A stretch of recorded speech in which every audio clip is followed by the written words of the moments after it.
Hello. When I was a young kid, we lived in Southwest Philadelphia. I think I was about 4. I was sick. I woke up one night because I felt my bed moving. When I looked up, there was 4 shadowy people around my bed, rocking it. They had no faces, and they didn't look like they had clothes on. I don't know what the purpose of this was, but I wasn't scared. I just looked at them and went back to sleep. Another time, I was sitting on a landing and looked up the steps, and I saw 2 shadows running back and forth. It looked like they were playing tag. I was never afraid of these things. I didn't feel like they would hurt me, but when I would go up the steps by myself, I remember feeling like someone was watching me, but nothing ever happened to me. They weren't mean, as far as I could tell. I didn't realize they were ghosts until I was much older and didn't live in the house anymore. My mother grew up in the house. She had some experiences, but nothing she would ever really go into detail about. The only experience that I remember she would talk about was after her grandmother died. She died in the house. Her dog started going nuts in the middle room. He was looking at the middle of the room and jumping up and down. Maybe he saw my great-grandmother. I don't think she really believed in it. I know my uncle, who also grew up there, had some experiences. He told me once he was sleeping in my room, the middle room, when it got real cold, and he felt like something was in there with him, and he didn't know what. Sometimes, I still have dreams or nightmares about the house. I haven't lived in it for over 20 years. Pretty weird, huh? I don't know how many ghosts or spirits or what have you were in the house, but I'm sure there were many, and they were probably still there and still doing their thing. They just didn't seem to hurt or scare me. Maybe my great-grandmother kept them from hurting us. Who knows?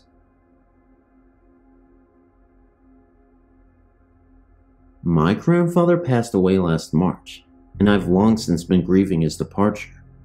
After my grandfather died, my grandmother was left to live alone in her large house just outside of Irons, Michigan. My uncle and 2 cousins came up from Indiana to visit us for a week this past summer. My sister and I were staying at my grandmother's to help take care of my cousins. One night, we were having a bonfire in my grandmother's yard, which lies right on a lake.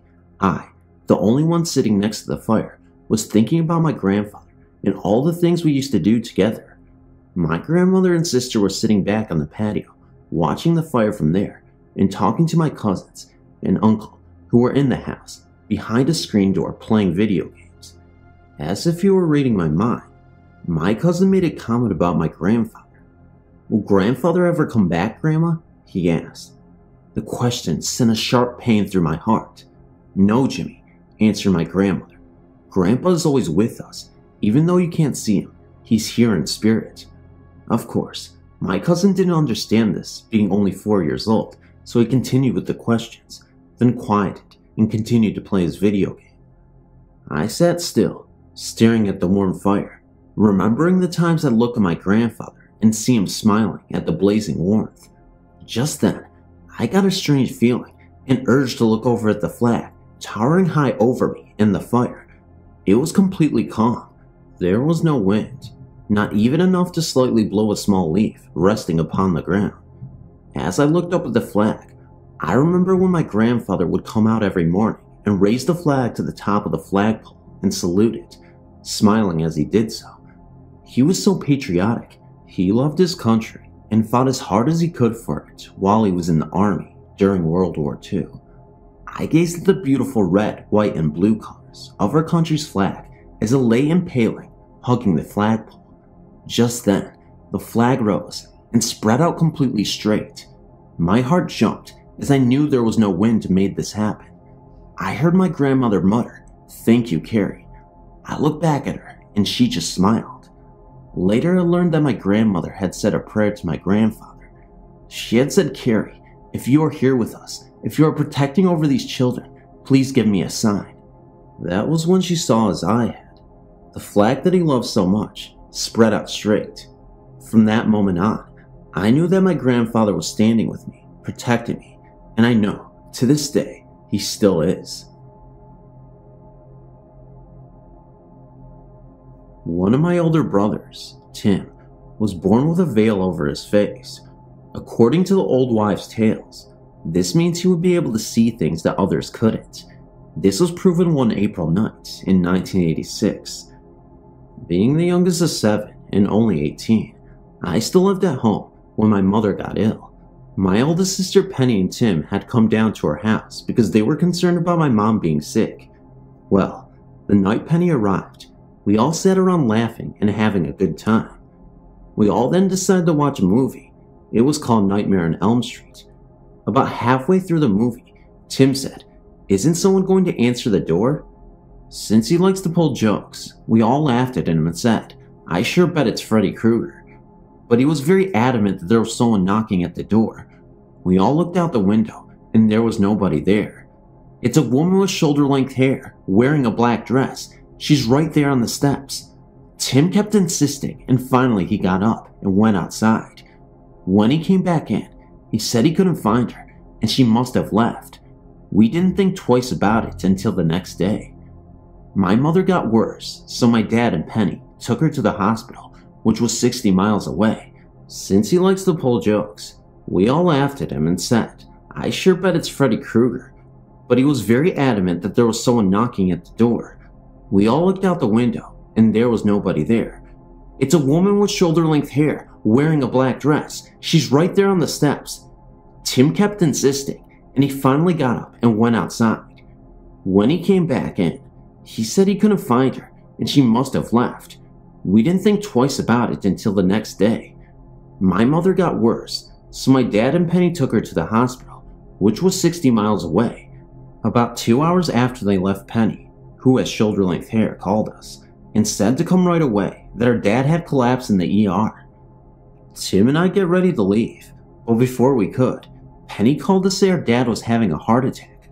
So Tim and I got in our cars and raced down there. When we got there, Penny met us at the door and told our dad was dead, and they had already taken him to the morgue. Being in shock, we didn't connect Tim's sighting of the woman in black at the door with what was happening, but Tim's sightings weren't finished yet. About a month after my dad was buried, Tim and his wife had gone to the cemetery to check on the headstone that was supposed to have been placed that week. They were checking the headstone to make sure the information on it was correct. Tim said to his wife, "Look, there's a man dressed like Dad sitting up there on that bench." My dad had been a farmer, so he always wore overalls and a straw hat if he was working outside. At first they didn't think anything of it, because the town where my dad is buried is a farming community, so there's a lot of people dressed that way. Then the man started walking towards them, but no matter how close they got, they could never even see his face, even though the hat wasn't covering it. Then Tim started to think it was Dad, so he walked towards the man and said, "Dad?" The man turned around and started walking away, and they couldn't even catch him, even though the man only walked and they ran. He finally disappeared at the edge of the cemetery, which was nothing but a line of trees on the edge of a creek with a plant, a factory, a few hundred yards behind that. When Tim told us about the man in the graveyard, everyone thought he was just missing my dad, until I pointed out that there are no benches anywhere in that cemetery.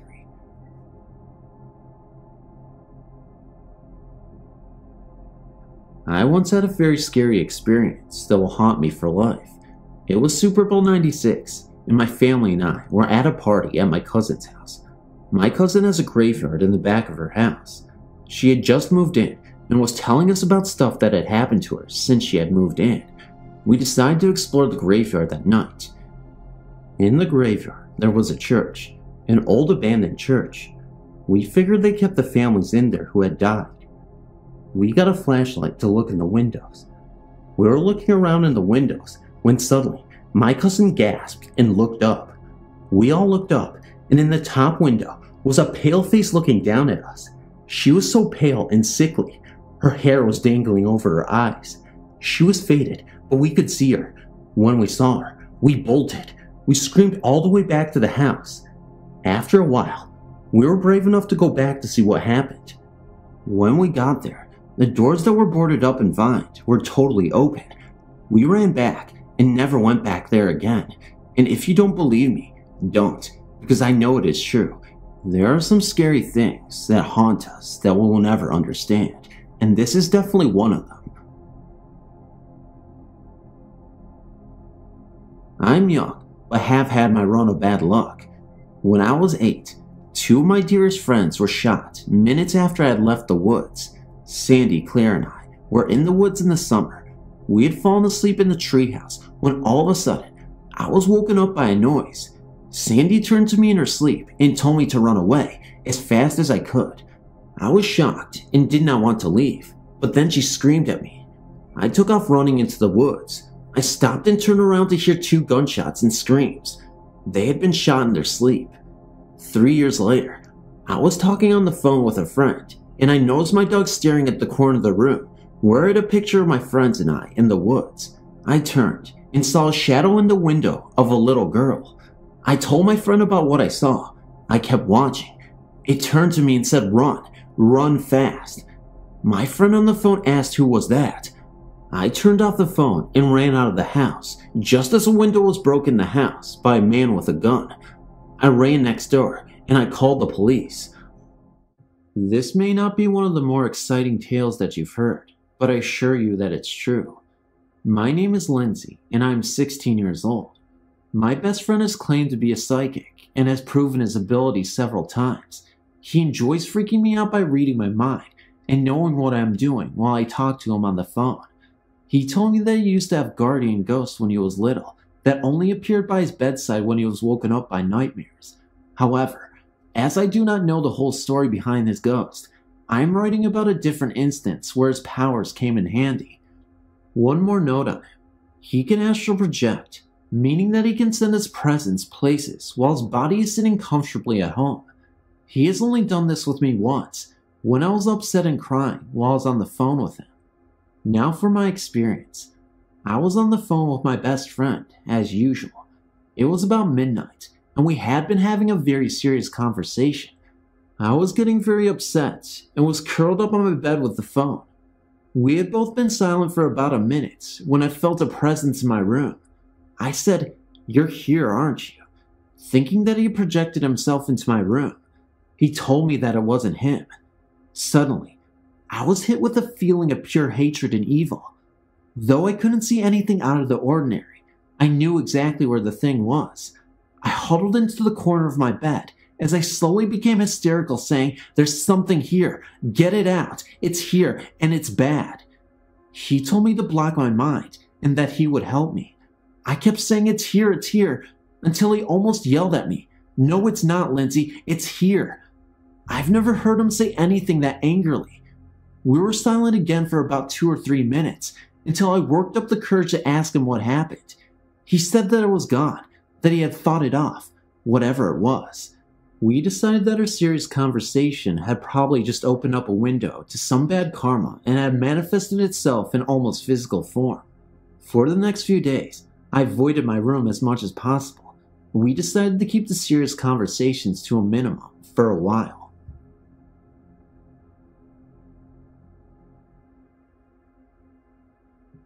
I've had several experiences with entities, mostly I believe evil. They seem to be attracted to me. When I was about 5 to 8, my sister had a poster of E.T. that I was deathly afraid of. Its eyes would follow me, and I feel like I saw it wink. I think it might be a spirit working through it. When we moved from the house, I had the guts to rip it in half. Incidentally, my sister told me that last year she was deathly afraid of it too, but kept it because it scared me. Then when I was 10, I just turned out my nightlight and was starting to snuggle under the covers when I felt someone tickling the blankets around me. I was really sleepy at first, so I thought it was my mom, but the second I realized she went to bed hours ago, I flipped on my back and 2 disembodied hands started choking me. My spirit left my body. This is possible, and I ran down to my parents' room screaming to help me. When I realized I wasn't there, I was back in my bed. I was not dreaming because I had marks on my neck, and I remember the time exactly when I turned out my light. Then when I was 13 in my house, I now stay in one night, I was meditating, and when I was down, I went to blow out my candles, and I looked out the window. I saw a short man all in black with glowing red eyes. I couldn't move, and I was petrified until finally I ran to the bathroom. Soon afterwards, I could feel a presence in the room, and I had horrible nightmares. I packed all my stuff up and moved to the empty room next door. I went back later and blessed the room in the name of my goddess and haven't felt it since. When I was 16, me and my friend, her boyfriend, and my boyfriend all went to this graveyard one night because if you went through this clearing, you can jump on top of the crypts and hang out. It was the boyfriend's idea. They were talking amongst themselves, and me and Tiffany were quiet when I heard a little girl's voice directly underneath say help me in a whisper. It kept on for a while, every couple of minutes, and kept getting louder.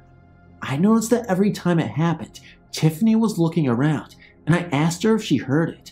She said, yeah, it says help me. The guys never heard it.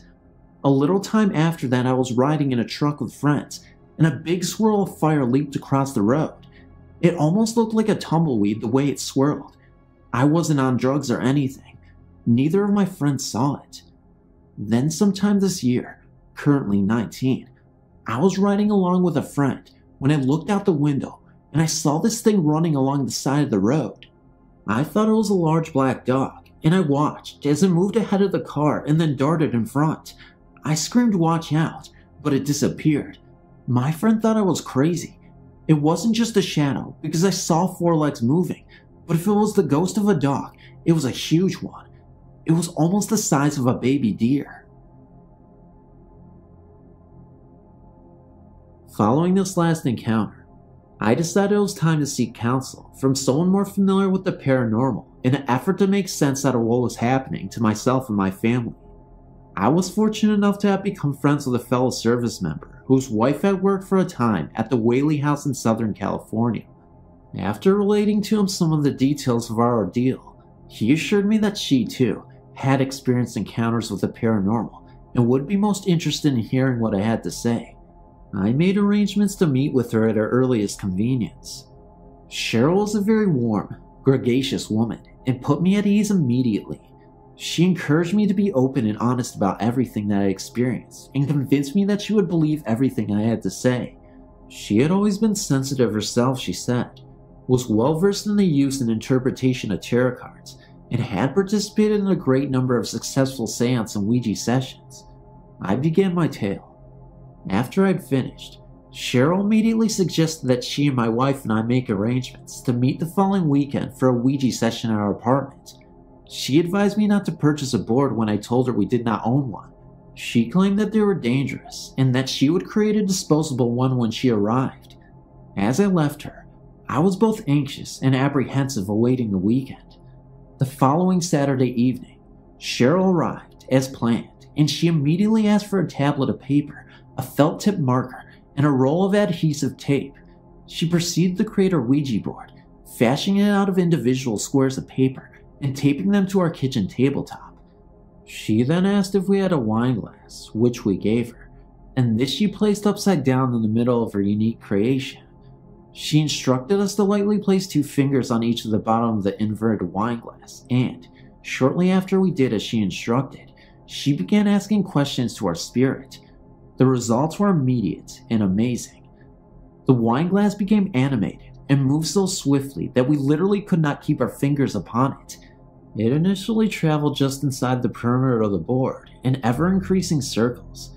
As Cheryl asked questions, it would spell out the answers and then continued on its frenzied journey as before.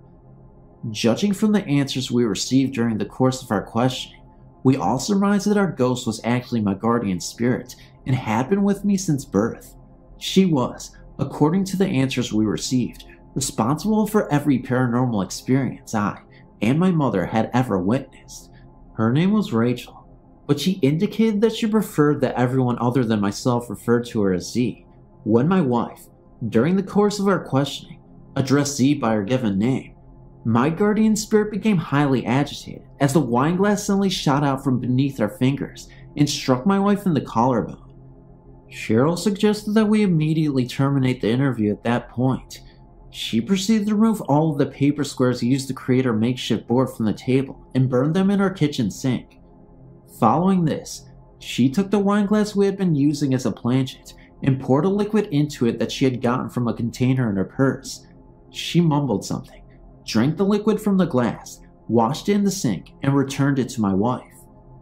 Cheryl then sat down with us and explained that in her estimation, Rachel evidently considered me to be her property, so to speak, and was extremely jealous of any female that challenged her authority in that regard.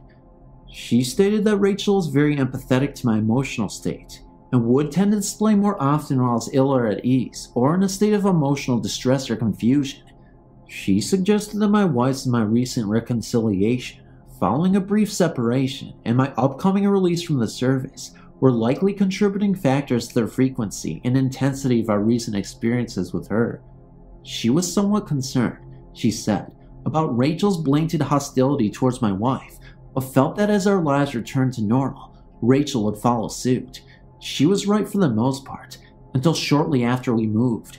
Following my release from the service, we returned back to the Midwest and lived for a brief period of time with my in-laws.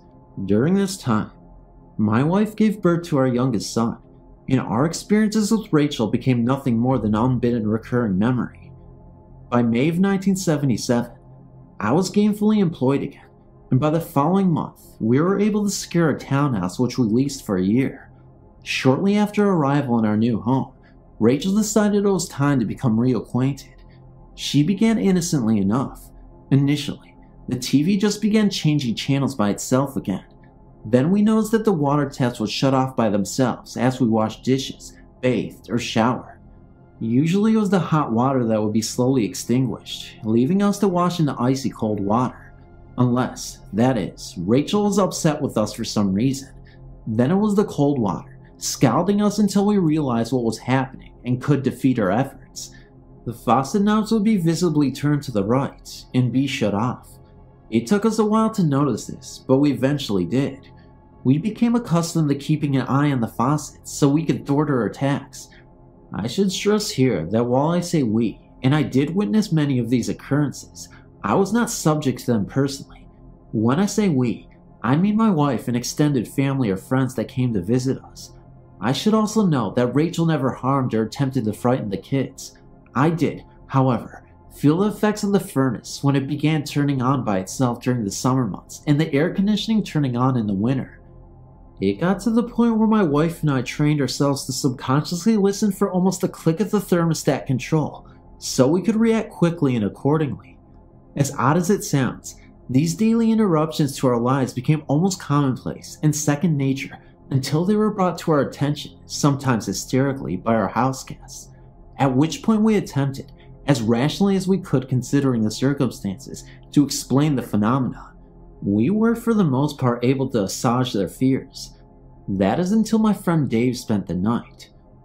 Dave was a lifelong friend of mine who called me unexpectedly one cold wintry night and explained that he had been physically evicted from his apartment by his wife, under threat of death should he attempt to remain, he claimed. He desperately needed a place to stay until she calmed down and became rational, so I, of course, invited him over immediately. He arrived at our townhouse shortly thereafter, carrying a sleeping bag and an overnight case containing what little he was able to stuff into it as his wife chased him around their apartment. He filled me in on all the juicy details of the latest arguments, and then, reluctantly, I was forced to bid him goodnight as it was getting late and I had to get up for work very early the following morning.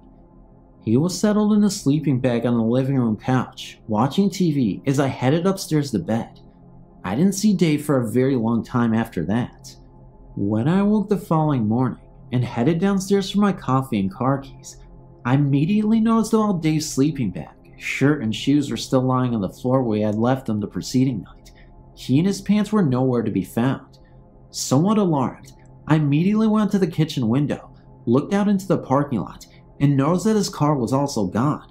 Had his wife called him at her house and begged him to come home, with a phone in our bedroom, we would have surely been awakened by its ringing, and Dave had assured me that his wife had no idea where he had gone. Had he called her perhaps? If so, why then hadn't he dressed before he left?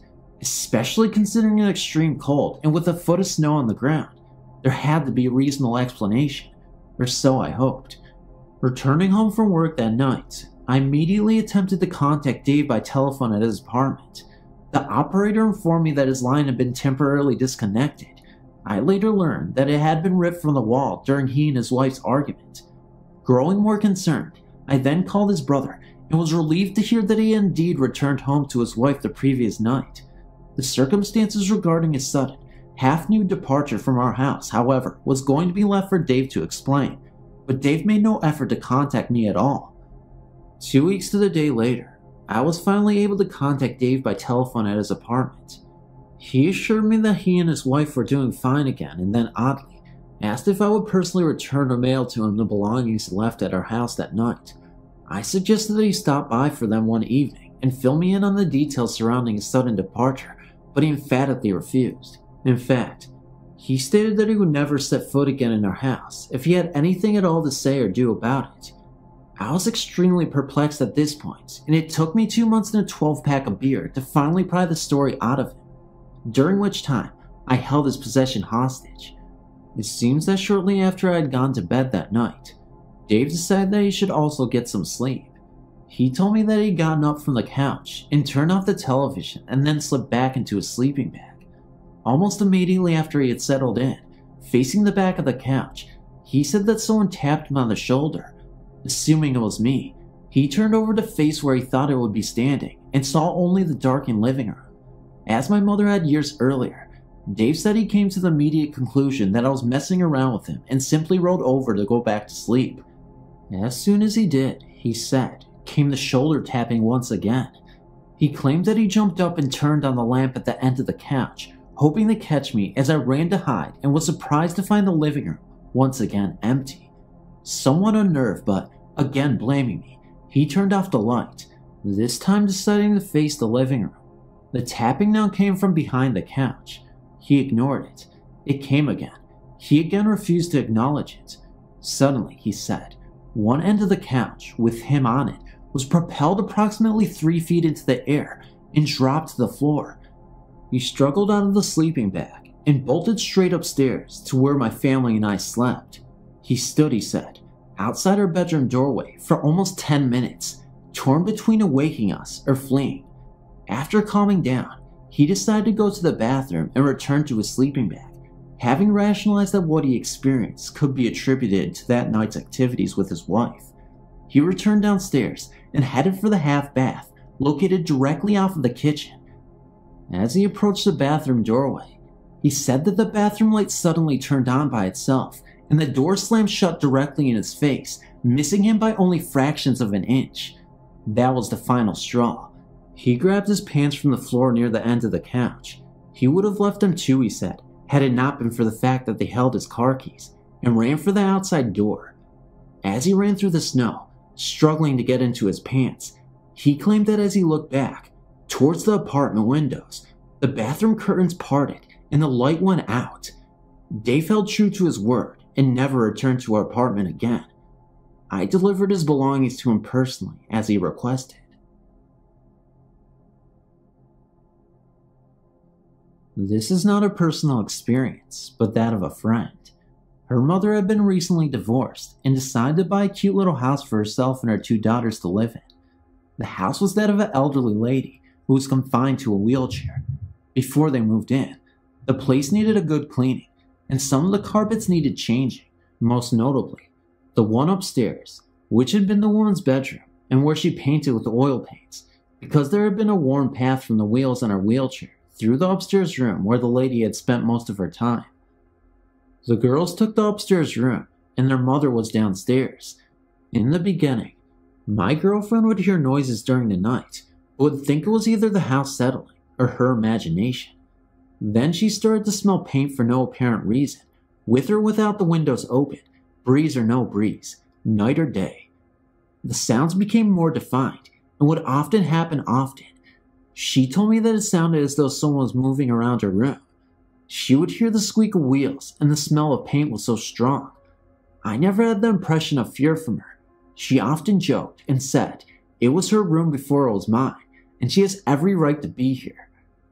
In the 3 years that they lived in the house, before they moved out of state, the carpet in her room had to be changed 3 times because the same worn marks had been there when they first bought the house.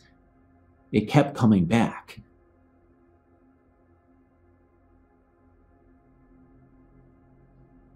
When I was little, my family just moved into a house in Des Moines, and the first night we stayed there, I had to sleep on the couch in the living room, with me being the oldest and all.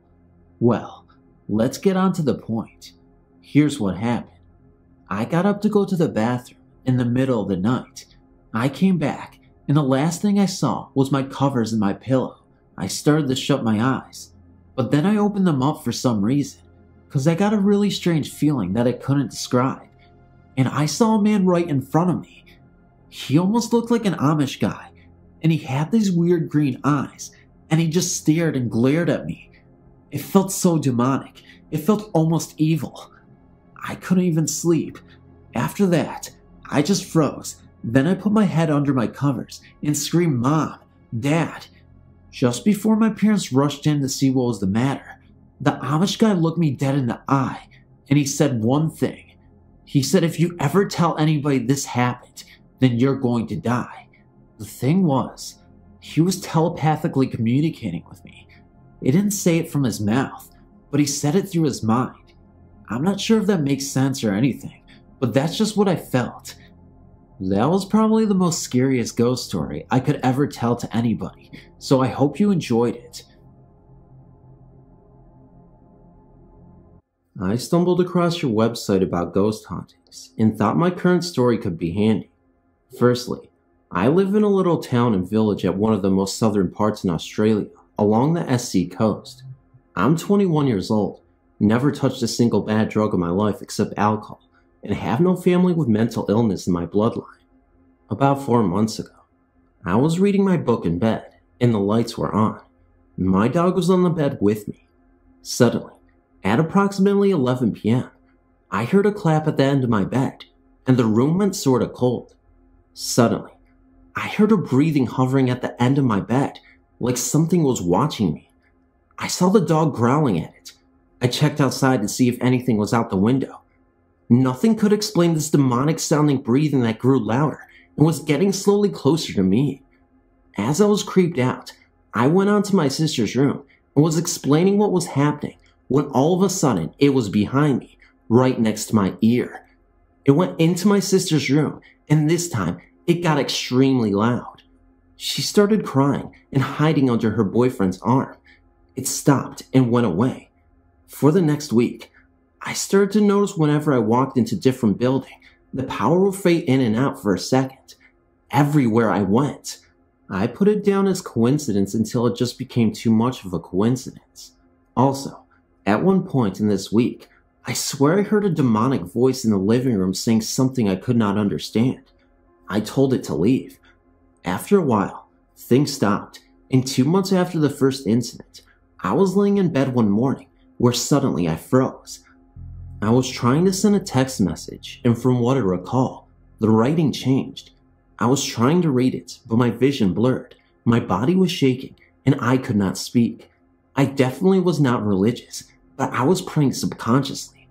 It was really intense. This lasted about 2 seconds, 2 months later, and it's up to today, on Monday. On Friday night, my mate stayed over. My dog was on my bed once again. I heard my dog growling at something, and based on past experiences, I decided to just roll the other way and sort of just block out everything. My mate, on the other hand, was scared to death, as he told me the next morning that a really bad presence was in the room. He said he just could feel it. It was suddenly cold, and he said breathing came from the hallway, got louder, and went into my bathroom, which is when the dog started to growl. It stuck around for about 2 minutes. My mate was too scared to move, and didn't even tell me it was happening. Last Sunday, possibly the most intense thing happened at around 4:30 a.m. I went to turn the DVD player off with the remote. I accidentally fell asleep with it on, and then rolled onto my left side. Out of nowhere, wind was rapidly blowing in the room. It was a harsh, freezing cold wind, blowing on my face as I was covered by my blanket. A very deep, dark, but clearer than usual voice echoed in my right ear. It was saying something in a totally foreign language I had never heard like before. I could not control my body at this time. I was frozen into my bed and could not speak.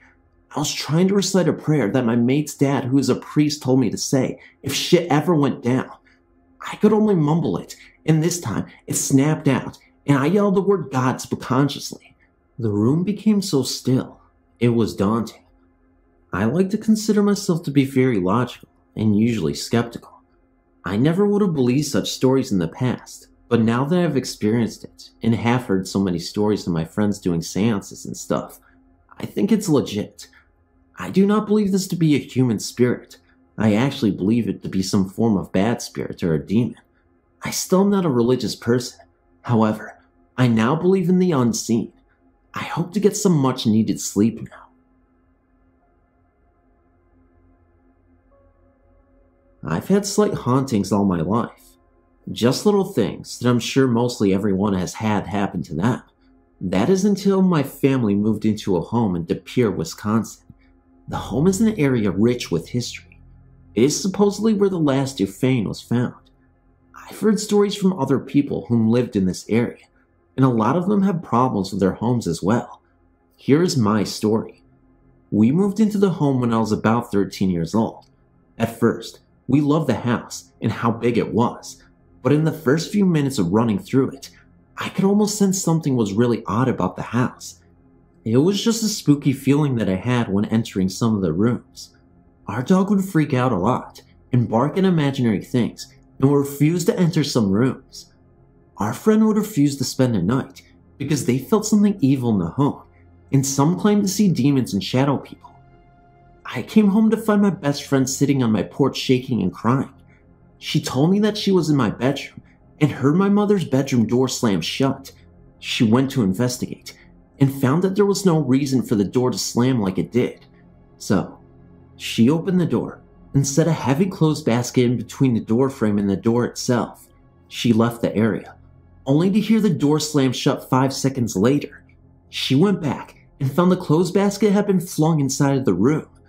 We also had an unusual fire that should have killed all of us, but for some reason, I woke up to discover its TVs would flip on and off by themselves also. Alarm clocks would never stop the correct time either. I almost felt like the house had a good and evil battle going on with it, and we were caught in the crossfire.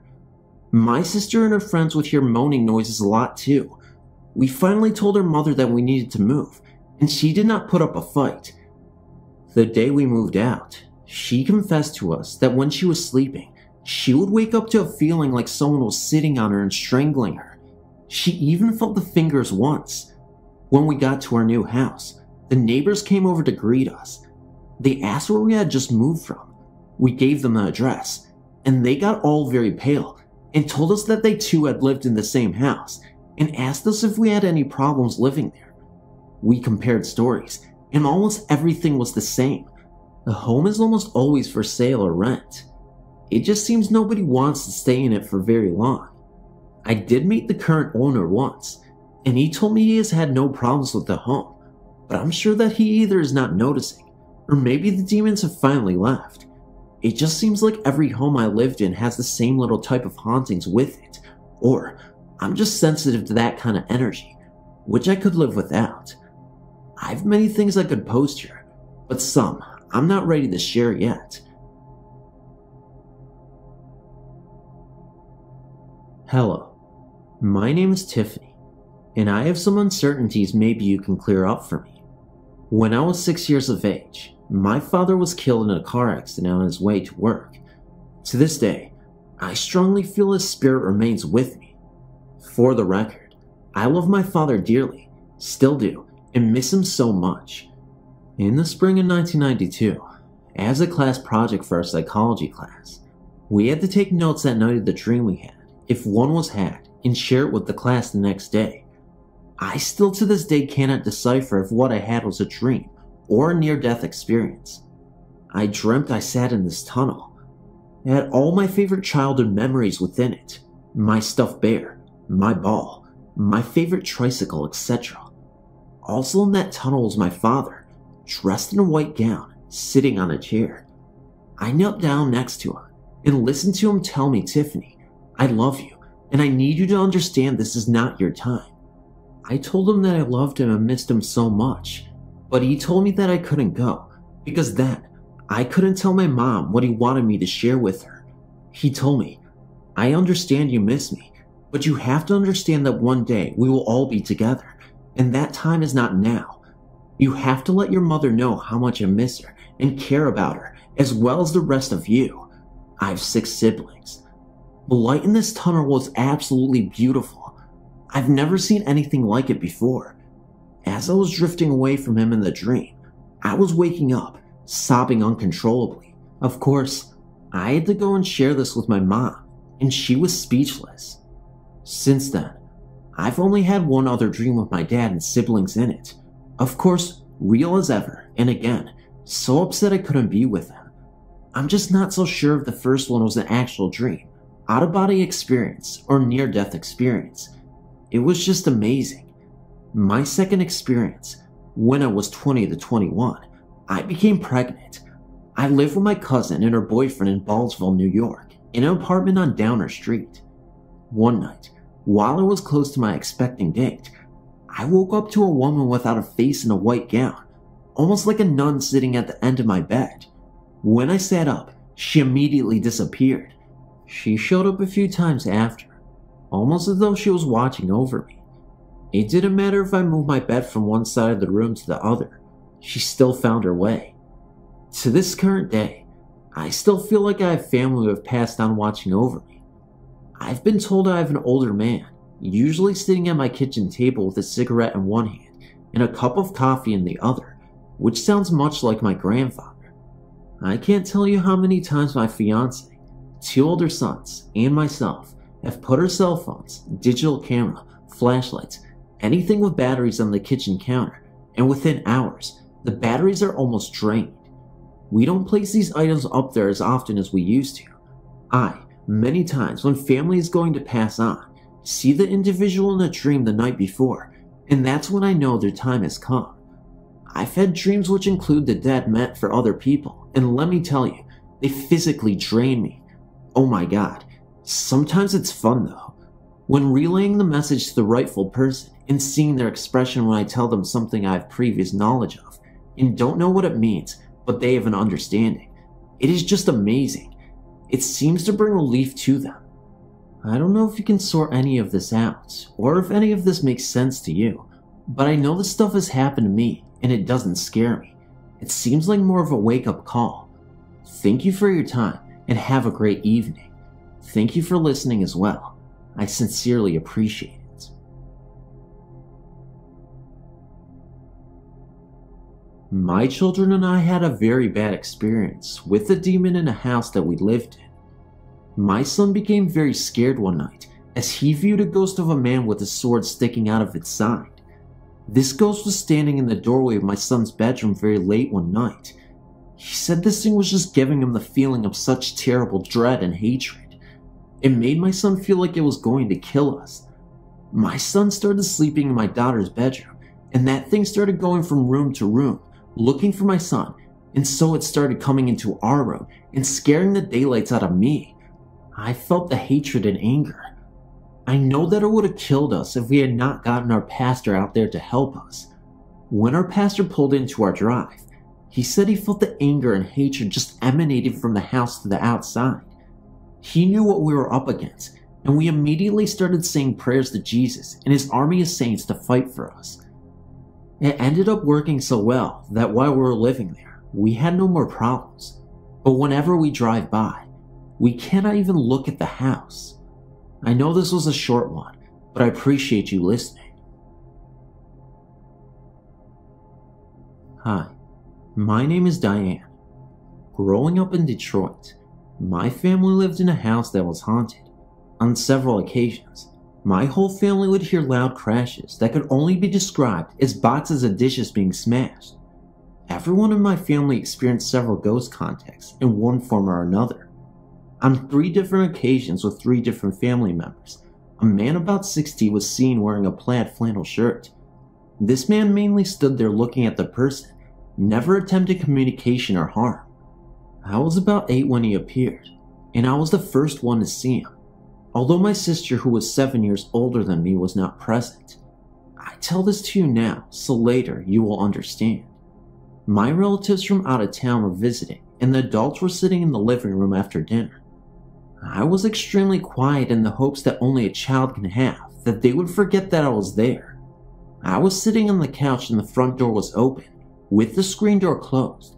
I saw the man wearing a red plaid shirt, staying at the front door looking in. I told my family, and they thought I was overtired and put me to bed. Later that same week, my older sister was getting into the shower when she saw a man in a red plaid shirt standing in the bathroom with her. She freaked out and told my mother, who this time listened more closely. She then revealed that she too had seen the man in the red shirt standing in the kitchen by the sink, looking like he was getting a glass of water. All family members routinely heard footsteps throughout the house, especially going up the stairs into an attic bedroom. The steps would continue across the floor. All my family members experienced this together and separate on several different occasions.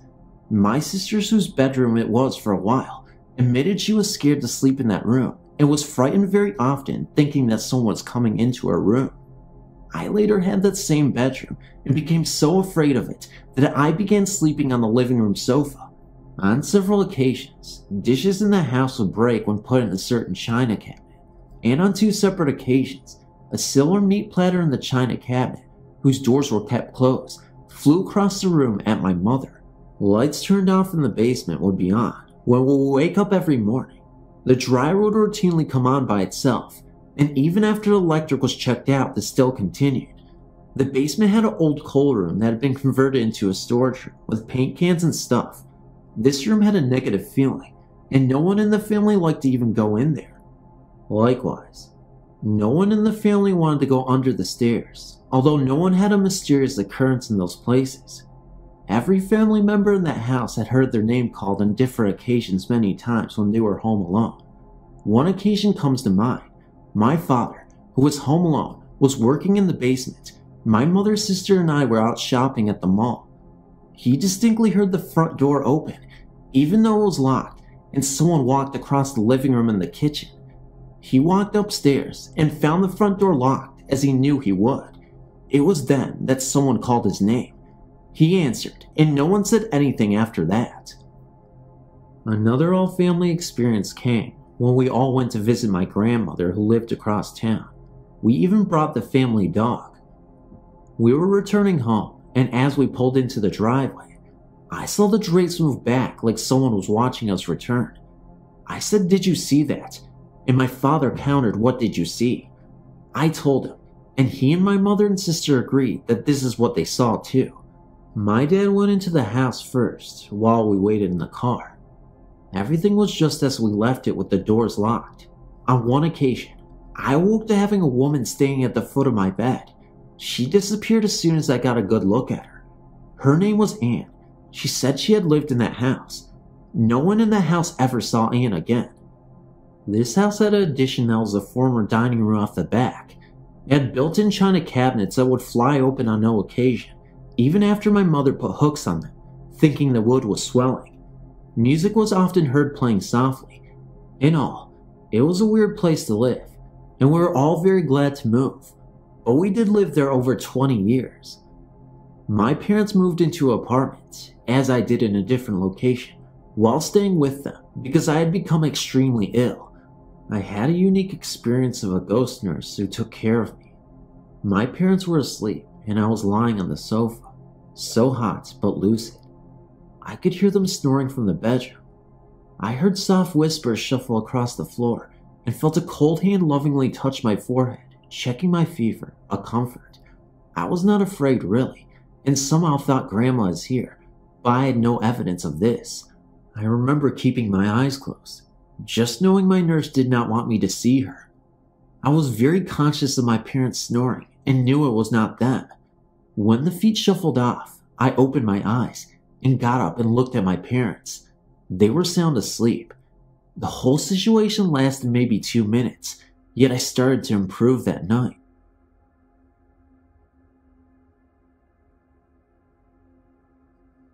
Hi, I don't have any pictures or sound files, but I just wanted to share my story, and maybe you can give me an idea of what on earth I saw. When I was 6, I shared a room with my older brother. He was fast asleep, but I couldn't resist. I remember tossing and turning. I had this toy closet with a short door on it. I looked at the door and saw a large hole in it. It was black, with no real shape, and had a hole in the middle of it, the only spot that wasn't black. Anyway, I get up and shake the curtains, trying to see if it was a shadow. I put my hand in front of it. I move my toys and dolls. What is making the shadow, I thought. I stood in front of it and just stared, and then moved off the door and just hovered in front of me. Now, this is where it sounds really stupid, but remember, I was only a kid. I asked if it wanted to play chess. I was frightened, but didn't know what else to do. I turned and ran and looked, seeing it coming from behind me. I look up at my door. My room had no door, just an opening, and there was a black shadowy figure, like the smaller one, but in the shape of a very, very tall man. He was blocking my way out, but I didn't care. I ran through him and into my parents' room, under their covers, and never peeked out. Years later, when I was around 14, my best friend spent the night with me in that same room, and told me she woke up around 5 a.m. to see a tall, shadowy man looking down at us in the darkness. She thought it was my father. My father never comes up into my room. He never has. I know this is real. I wasn't dreaming or just imagining things. Have you ever heard a story similar to this before about a black figure that changed shape? I've never seen them since, but I'm still curious. After reading some of the experience others have shared, I wanted to highlight a few of my own. I tend to be very observant of activity around me, whether I see it or not. Some people think it's an overactive imagination, but if they felt and saw some of the things I have, they would think otherwise. I guess my first experience would have to begin with what I consider my guardian angel. To start off, I lived in a fairly average house with 3 bedrooms and 2 bathrooms, which was built in 1960. There were no previous owners. My room was at the end of a long hallway with my parents right next to it, quite convenient for late night toilets.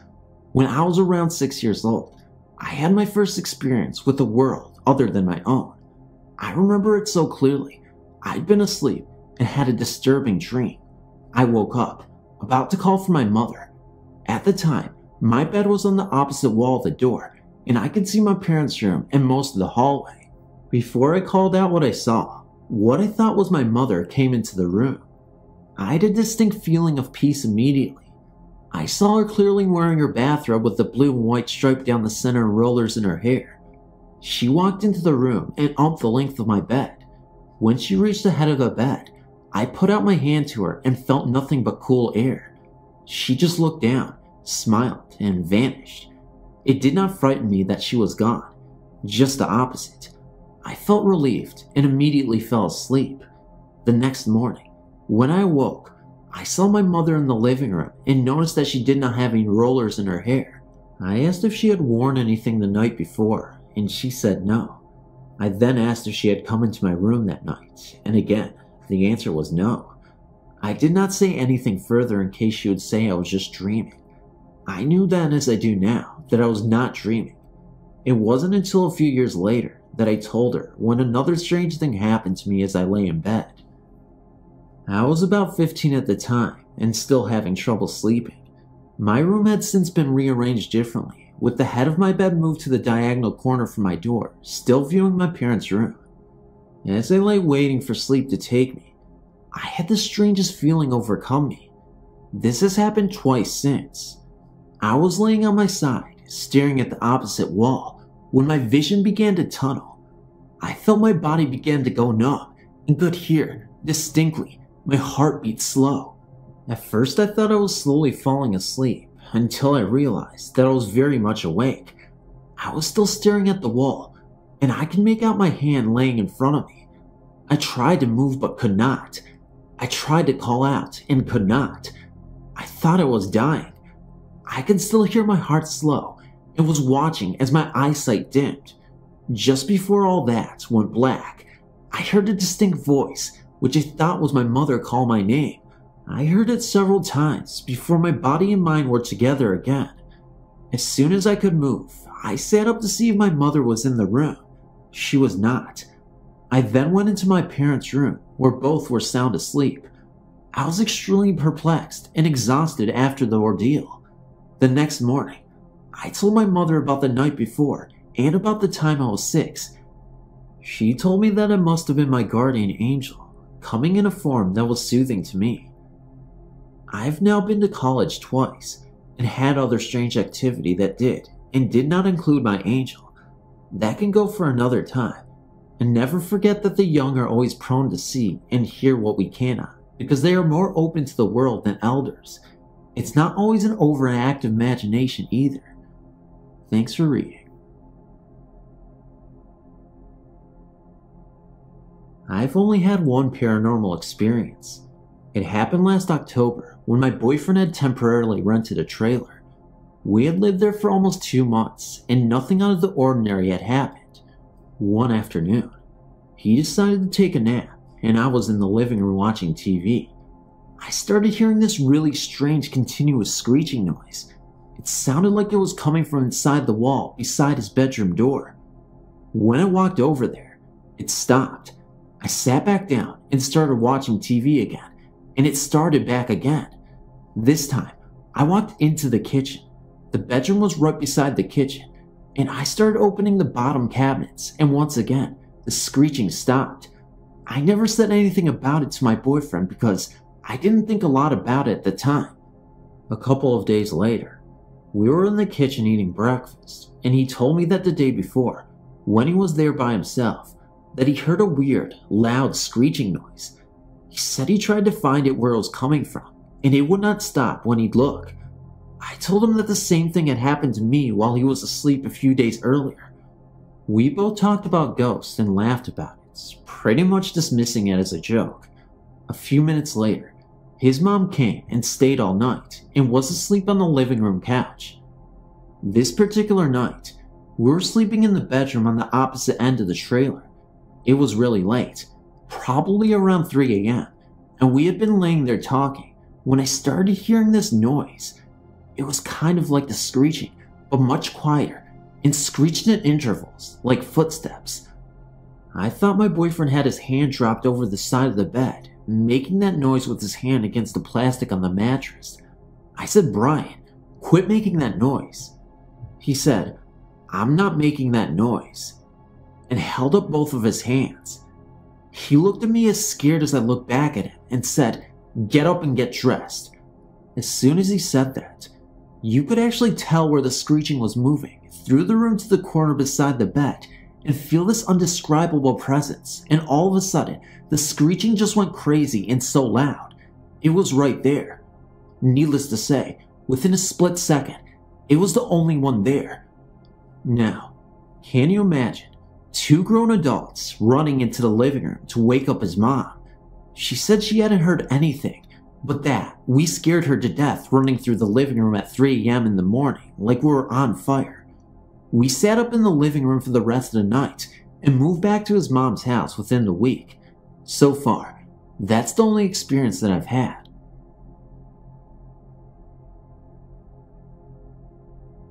I'm the only one in my family who believes in ghosts. I have plenty of reasons too. Many of these experiences I've never spoken of to anybody until now. My friends and family wouldn't believe me if I began to tell them, because I have so many different experiences with what I believe are ghosts. I think I'm meant to know of them.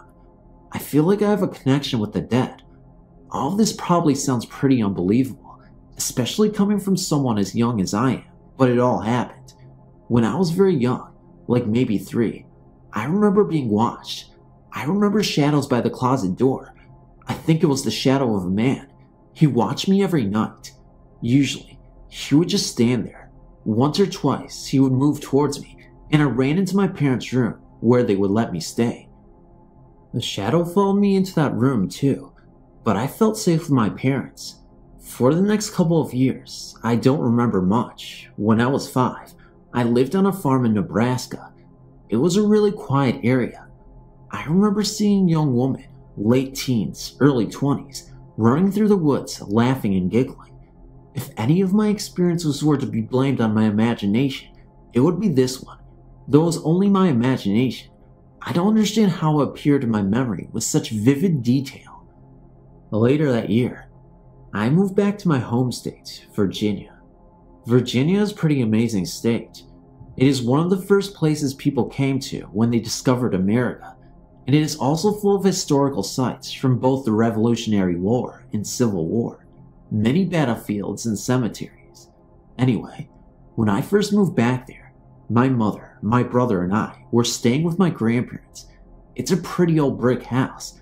Before my grandparents moved into it, it was owned by my great aunt Clara.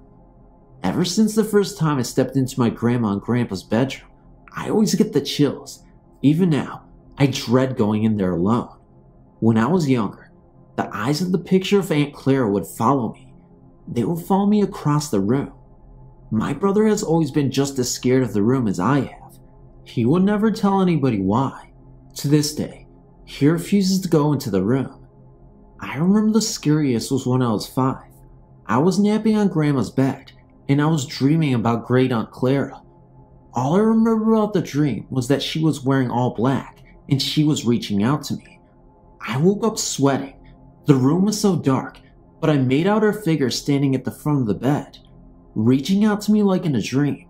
I got up and ran out of the room and into the dining room, where I was pushed headfirst into the leg of the large solid dining room table. I turned to see who had pushed me, and nobody was there. I had to go to the emergency room for stitches in my forehead. I never told anybody about seeing her because nobody would have believed me. Shortly after, we moved. My husband and I moved into this small upstairs 2-bedroom apartment shortly after we were married. It was a beautiful old Victorian house, and the owner, a widow, lived downstairs in the rest of the house. We only lived there for about 1 to 2 months. A few weeks after we had moved in, I woke one night and was completely petrified. I mean, I was absolutely terrified. My heart was in my throat, pounding like it would jump out of my chest. Of what? I don't know. I can only describe it as an overwhelming feeling of evil. I saw nothing. I woke my husband up and told him we had to leave the house right now. He looked at me like I was crazy, of course. It was around 2 or 3 o'clock in the morning. He must have saw the urgency and seriousness on my face, because I wouldn't even talk about what I was feeling.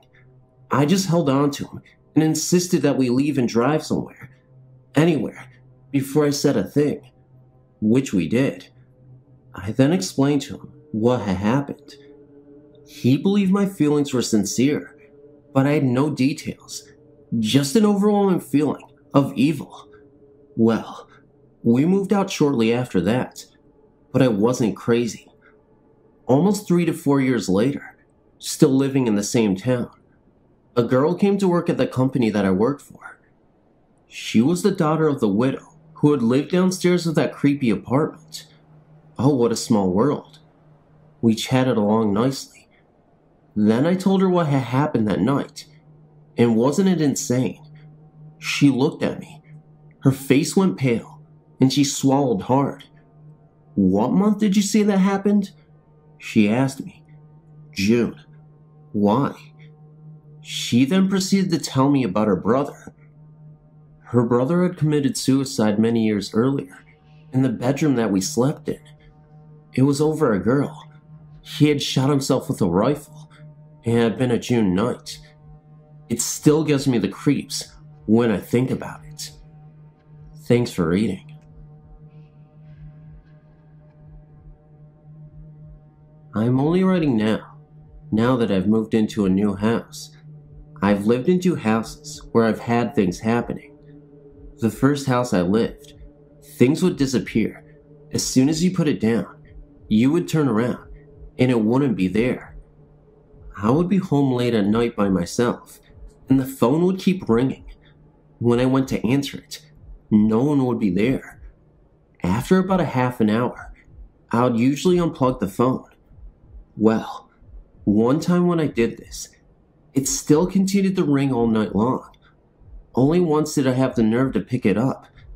Dead silence. The other house I had lived in, the most recent, I had a lot of things going on there. When I first moved in, I was doing some stuff around the house and decided to put some shelves into a closet that is in a bedroom in the basement. While I was hammering, I could hear someone or something knocking on the wall.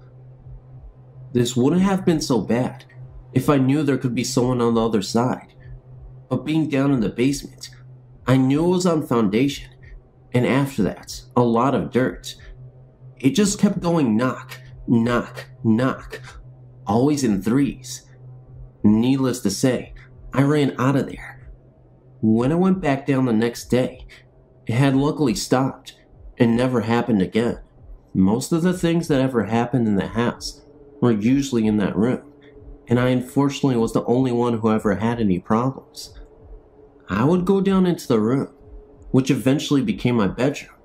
It would smell cigarette smoke, as though someone had just been in there, smoking. No one in my house smokes. I could have put it off as one of the kids sneaking one, except it happened a few times when I was home alone. I would get woken up in the middle of the night by someone shaking the bed, or picking up a corner of the bed and letting it drop. One night, it felt as though someone was under the mattress and sticking their finger up, pushing the bed up. The worst stuff, though, started happening when the landlord was considering moving back into the house. I would wake up and feel terrified. It is hard to describe just how scared I was, but I've never felt more scared in my entire life. I wouldn't be able to move, only my eyes, and I would never see anything around me, just the normal shapes that were around the room. The worst night, though, that happened was on the night we were supposed to have left. I woke up to a growling noise and what felt like an arm being pushed down across my neck. I've since found out that the landlord's wife had passed away in the house, though I don't know what the basement room had to do with it. That was added on after she had died. I'm lucky enough to have gotten moved out without any more things happening, and I'm praying that the new house is entity-free. Thanks for listening.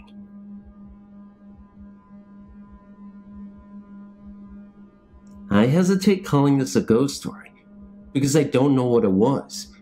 It could have happened by normal means, but they would have been odd circumstances. About 4 or 5 years ago, I was walking down Harbor Boulevard in Costa Mesa, California. Harbor is long, and it's one of the streets that borders Disneyland. The section I was walking along was almost exclusively commercial. I passed a woman with a bruised face and a Universal Studios baseball cap with a logo in shiny silver letters, walking the other way. A few blocks later, I passed her again, going the other way. I think I may have smiled at her this time. A few blocks later, I passed her a third time, still walking the other way. I should point out that I was just walking. I never stopped to look into a store or restaurant. I was maintaining a steady pace. While I am no race walker, I have about an average walking speed. I'm not extraordinarily slow. After the third time I turned around, I don't want to exaggerate. I didn't whirl around by any means. I probably kept walking about another 10 steps, saying to myself, this is kind of weird, and maybe stop for a brief moment to think about this. When I turned around, she was gone. There was a Polo Loco restaurant right there. I was in there and saw no sign of her. I went and looked down the nearest cross street. Again, no sign of her. As I say, I don't claim this a ghost story. I just claim this a weird event that happened to me, which is possible to explain through natural causes, but would be an odd circumstance. Yes, she could have gotten a ride, or had driven, but in that case, why would I have passed her on the sidewalk each time? Wouldn't she have driven or gotten a ride exactly where she was going, rather than half a block farther? If you have any light you could shed upon this, I would appreciate it. Thank you.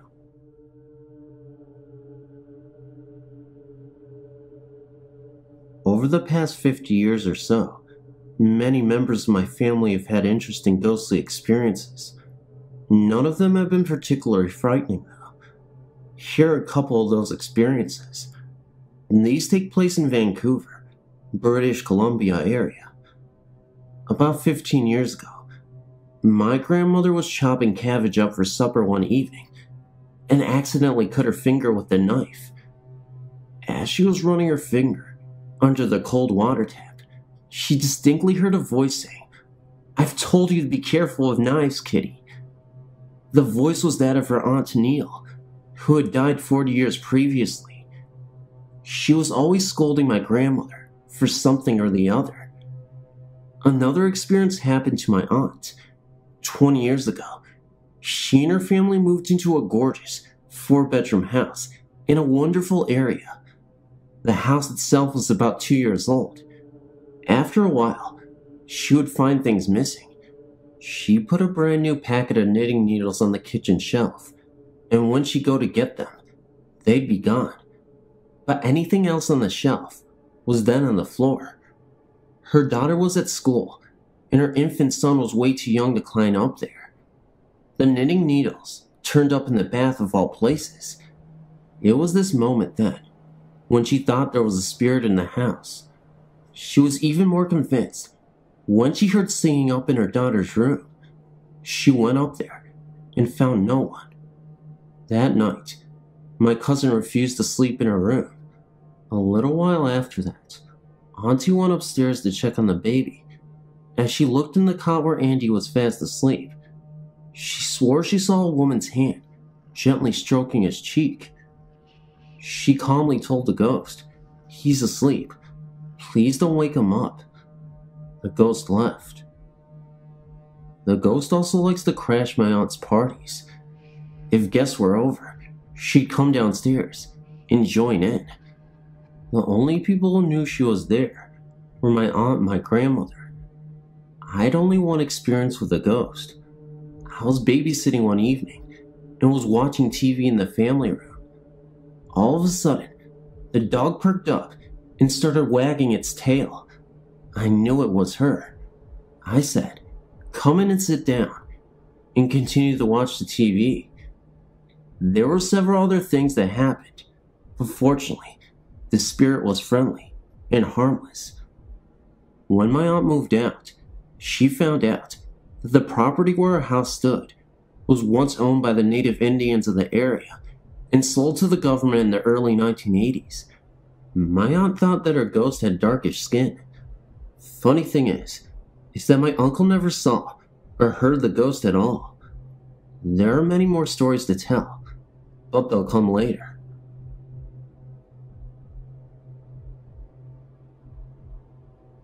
About 2 weeks ago, we were in bed watching TV. It was around 9:30 to 10 when we heard footsteps, kinda like our kids had gotten out of bed. Well, I got up and checked the kids, but they were still in bed sleeping. I went back to bed. About 5 minutes later, it happened again.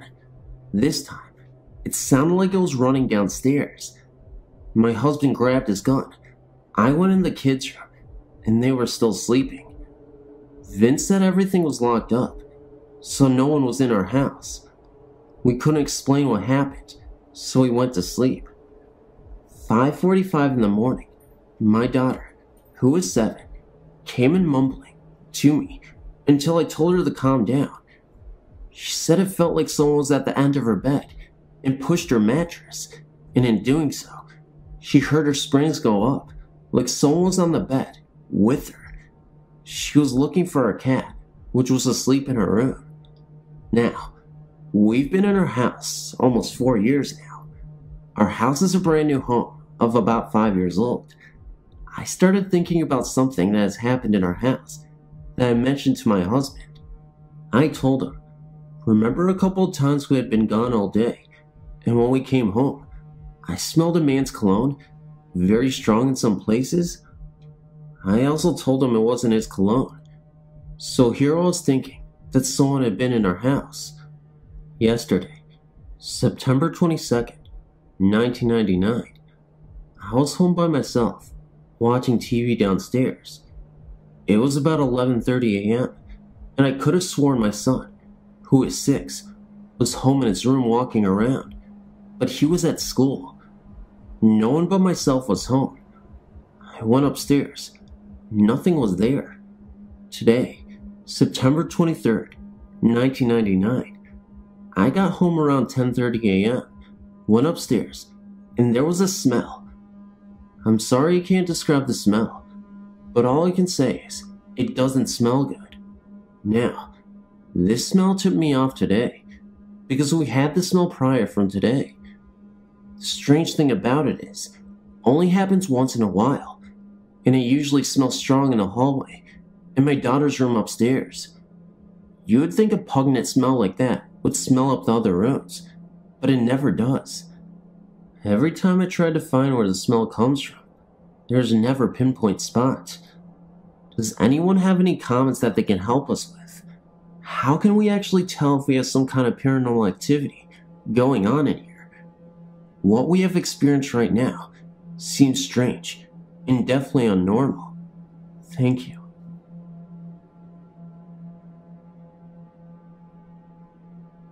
I actually have 2 stories, and I'm not sure I would call them ghost stories or not. Perhaps they are angels, but nonetheless, they happened and are not necessarily related. When I was in high school, I was madly in love with a guy 2 years older than me. I was a senior, and he was graduated and in the Air Force. He was my first love. Shortly before my high school graduation, I had made tentative plans to visit him at his base in Mississippi. I called him with my plan. He was less than thrilled. It was during this call that I found that he was seeing another girl, and we broke up. I was utterly devastated. I kept the pain to myself mostly. Nobody really knew how terribly it affected me. I was beside with myself with my heart. A couple of days after we broke up, I was in my bedroom upstairs. I heard my mother call my name from the bottom of the steps, and she sounded very strange. She said, "Come down here. You got some flowers delivered to you." I went to the kitchen, and my mother looked utterly baffled. I was convinced they were from Dan, and he wanted me back. The bouquet was huge and beautiful, with roses and exotic flowers and greens. It was obviously a very expensive arrangement. I opened the card and it said, "What the caterpillar calls the end of the world, the master calls a butterfly. Signed Anonymous." I asked everyone I knew if they sent the flowers. Nobody owned up to it. Nobody. My mom tried to call the florist. The florist said that the only thing they knew is that it came in FTD, which meant that it wasn't local. To this day, more than 15 years later, I still don't know who sent those flowers, but I somehow like to believe that they were a gift from an angel. The second story happened this past year. Both of my parents died this past year, both unexpectedly and very young. My mom died of a burst aneurysm in her heart, and my father died of complications of a heart bypass surgery. She was 59, and my father was 62. After my mom died, strange things began to happen. The first thing was the night of the first funeral home visitation. I was at that time at home, writing a letter to my mother to be placed in her casket to be buried with her. My sister and father were at my parents' house getting dressed when my sister, who was ironing in the basement, heard an extremely loud crash come from upstairs in the kitchen. It made her jump. She said she had been thinking about Mom. My dad, at the time of the large crash, was standing in the bedroom trying to decide what suit to wear. He said that he was thinking, no, I shouldn't wear that suit. Yvonne, my mom, wouldn't like that. My dad and my sister went into the kitchen. Above the kitchen sink was a window that my mom had filled with crystals and stained glass pretties that were suction cupped to the window. My mom's favorite was of a blue stained glass oval of an angel praying. It was that glass ornament that had fallen into the sink and made the crash. Those ornaments had been there for years and never fell into the sink, but they did this day. 2 days later, I had to attend a doctor's appointment. My mother and dad were leaving to meet the funeral director, and I was leaving for the doctor. I stopped and said, "Shoot, I don't have money for the copay, and I'm running late. I don't have time to stop at the bank." My sister gave me the money for it. On the way to the appointment, I realized that, shoot, I was meeting a friend for lunch, and I still don't have any money. I thought to look in the console of my car, but I knew there would be no money there. I never have money in my car. I looked anyway, but when I opened the lid, there sat a $5 bill. Odd, but I was so glad to see it. I didn't think too much about it until later, when I thought hard about it. I didn't leave that money there. That same day, my sisters and nephews went to my uncle's pharmacy and Hallmark shop, where my mom had worked also. My mom had always bought beanie babies for my nephews from there. My nephew was looking for a specific beanie, and I'd been unable to find it for months. That day, they found it at the shop. My uncle didn't remember ever seeing that one before, and he took care of the ordering. A few days later, I was sleeping. I was exhausted from the funeral and was taking time off from work. Nobody was home. The window was open, and I was dozing peacefully when I heard quite clearly, "Carrie, Carrie." I sat up, and my heart was pounding. I heard my mother. She was calling me, as if I wasn't supposed to be sleeping, like she always used to do if she thought I were oversleeping. One of the things that my mom always did when she was alive that annoyed me was to yell my name from the bottom of the steps. I heard it so vividly that morning. I want to say it was in my head, but it woke me up, and her voice was as clear as day. My bedroom was the entire length of the top floor of a Cape Cod house. I had my own smoke detector up there. From that day on, whenever I would get really upset about losing my mother, that silly smoke detector would beep. Beep, beep, beep, beep, beep. I changed the battery. Beep. But it happened only when I was upset, or thinking of her. The crystals on the phone began to fall off regularly, where they never did before. The phone in the kitchen, which had a speakerphone function, would click on its own violation when someone was on the telephone. It happened about 5 times. That too had never done that before. Suddenly, everything just stopped. No more odd happenings. Then my father went into a coma.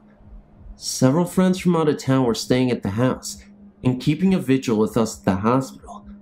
One evening, everyone was at the hospital but a friend of the family named Jenny. She had heard the stories of my mom's hauntings and the smoke detector going off. She was reading a book, alone in the house, and the smoke detector in the downstairs hallway started going crazy. Jenny got up, walked into the hallway, looked up at it and said, "Miss Harley, we aren't ready to let Don go yet. You can't have him. Is that okay?" The minute she said that, the smoke detector beeped one more time, and it never did again. It completely freaked her out. Shortly after my father died, all strange happenings ceased little by little. They do not happen anymore. I wish they would. It was almost nice thinking that my mom and our dad were hanging around and watching us. Thanks for reading. One time when I was about 14 years old, I was babysitting for a police officer and his wife. The police officer was on duty that night, and I can't really remember where the wife was going, but nonetheless, they hired me to babysit. I had never been to their house before, and I remember when I got there, how creepy this house had seemed. It was an old house down in Walled Lake, Michigan, and I can remember the house did not have modern heat ducts. Instead, there were registers in the floor in the upstairs that you could peer through clear to the downstairs living area. I don't remember too much about the incident, other than hearing some footsteps upstairs and other noises after I put the couple's children to bed. I could hear the noises very well through the heat registers, and I remember it looked as though somebody had walked right over one of them above me. I remember going upstairs to check to see what they were up to, only to find them sound asleep. I also remember trying to wake them, and it was obvious that they were fast asleep. And besides, they were very small children, like 3 and 4 years old, certainly not old enough to pull off any kind of prank very well. And so I went back downstairs, a little concerned, since the house was dark and creepy to begin with, and I had heard these strange, unexplained noises. But after going back downstairs, and the noises started again, I immediately called dispatch, got the police officer on the phone, and demanded that he come home and take me home immediately, as I would not stay any longer. I never babysat for them again, and I do remember the police officer trying to convince me all the way home that it was just my imagination because the house was old, etc. In either case, I never went back again and told the police officer very nicely to find another babysitter. Another incident happened when I was in high school, shortly before graduation. I used to babysit my little sister after school for a couple hours before my stepmother got home. One afternoon, I was babysitting her and watching TV. She was very young at the time, about 4 years old. This was the time of day that she usually took a nap, and she fell asleep on the couch next to me, like usual. While watching TV that afternoon, and I wasn't watching anything scary, I think I may have been watching either Oprah or a soap opera, I distinctly heard the sliding glass door in the finished basement open and close. You know the sound of sliding glass doors? The sound is very distinct. I didn't think anything of it. My father and stepmother usually came and went through that door, since the finished basement is actually on the ground level, and the living quarters of this beautiful log home is actually on the second floor. This was a common and most used entrance into the house. My father worked out of town during the week and was only home on the weekends. Anyway, like I said, I didn't think anything of it. I thought my stepmother was home and expected her to come walking up the stairs at any moment, like she usually did when she came home. I also remember thinking, boy, she's home early today. I just kept watching television. After about 10 minutes, I noticed that she had not come up the stairs, so I went to the stairs and called down to her, but got no response. I thought to myself, that's weird. I know I heard the door. Then I heard what sounded like somebody downstairs, so I called again, and nothing. So I peered out the kitchen window and looked down into the driveway, and her car was not there. I got scared at that point. I thought to myself, oh no, not again, remembering other incidents while babysitting. And I ran to the telephone to try to call her at work. The phone was dead. I absolutely freaked out at this point. I grabbed my little sister, who was still fast asleep, threw her little winter coat on. It was the middle of winter time. Grabbed the biggest butcher knife I could find, and ran out the front door. I ran down the deck steps and into my dad's old pickup truck in the driveway. I locked the doors and just sat there in total terror. I didn't know what to do. There was no doubt in my mind that somebody was in the house, and I stared at the house for what seemed like forever, until my stepmother got home. Of course, she couldn't understand why I was so hysterical, but what on earth I was doing outside in the pickup truck in the middle of the dead winter, with a butcher knife of all things. Anyway, she checked the sliding glass door to the basement. It was locked. There seemed to be nobody in the house, and if it were a real person in the house, there was no way they could have escaped unseen by me as I sat in the old pickup truck. I remember how scared I was. The house is in the woods, and back then, there wasn't another house closer than about 80 acres away. By the way, the first thing my stepmother did when she got home and investigated my claim was to check the telephone, which was working fine. Oh well. I know she thought I absolutely lost my rocker that afternoon, but I know better. She still laughs and teases me about it whenever it is brought up now. My little sister, who is now 20 years old, doesn't remember a thing. At the same home, during the same time in my life, shortly before high school graduation, I experienced the strangest things each night in my bedroom. After everybody went to sleep, these strange things occurred for at least several weeks. I would fall asleep, but awaken around 1 to 2 a.m. in the morning because my bed would be shaking. Now, I just want to clarify that this log home is not old or anything. It was only about 10 years old at the time, and was very, very beautiful. I had a beautiful bedroom with pretty pink carpeting. There was nothing really creepy or scary about this house, nor the woods that it was situated in. However, every night like clockwork, for several weeks, I would awaken to feel my bed shaking uncontrollably, and I would throw the covers over my head and just shake in total fear. Then it would stop. I would fall back asleep, and by morning, I would think it was just a dream. Except, after a while, I started realizing that it was no dream. It was really happening. And I can remember one night yelling, "Stop it, go away." And that was the end of it. It never happened again. And after what happened in the earlier story I just told, I never spoke to my parents about it. The only person in the world that I told was my boyfriend, who also happens to be my husband of 14 years. He is convinced that I am sensitive to spiritual things. As I said in my last letter, because of the experiences I've had in my life, like those said about above, and the actual ghost I saw, that I spoke about in my earlier email, I'm so very much interested in ghost hunting. My husband would have no part of it, so when it comes to this stuff, I'm on my own, but I just don't know where to start.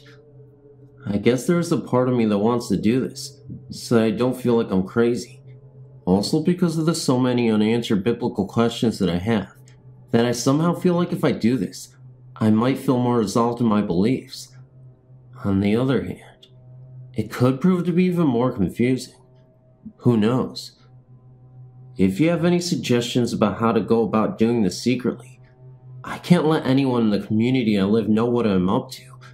I'm a business owner and a local politician, and I don't need people thinking I'm nuts. I would appreciate any advice you would give me. Thanks so much.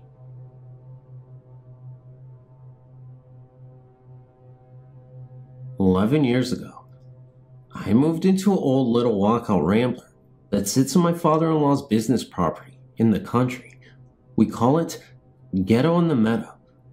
Don't get me wrong, it's okay, but tiny, and at that time, needed some repairs that have since been done. It had at one time been moved to the country by the man that had lived there for many years in the house, until he died in the hospital. His name was Myron.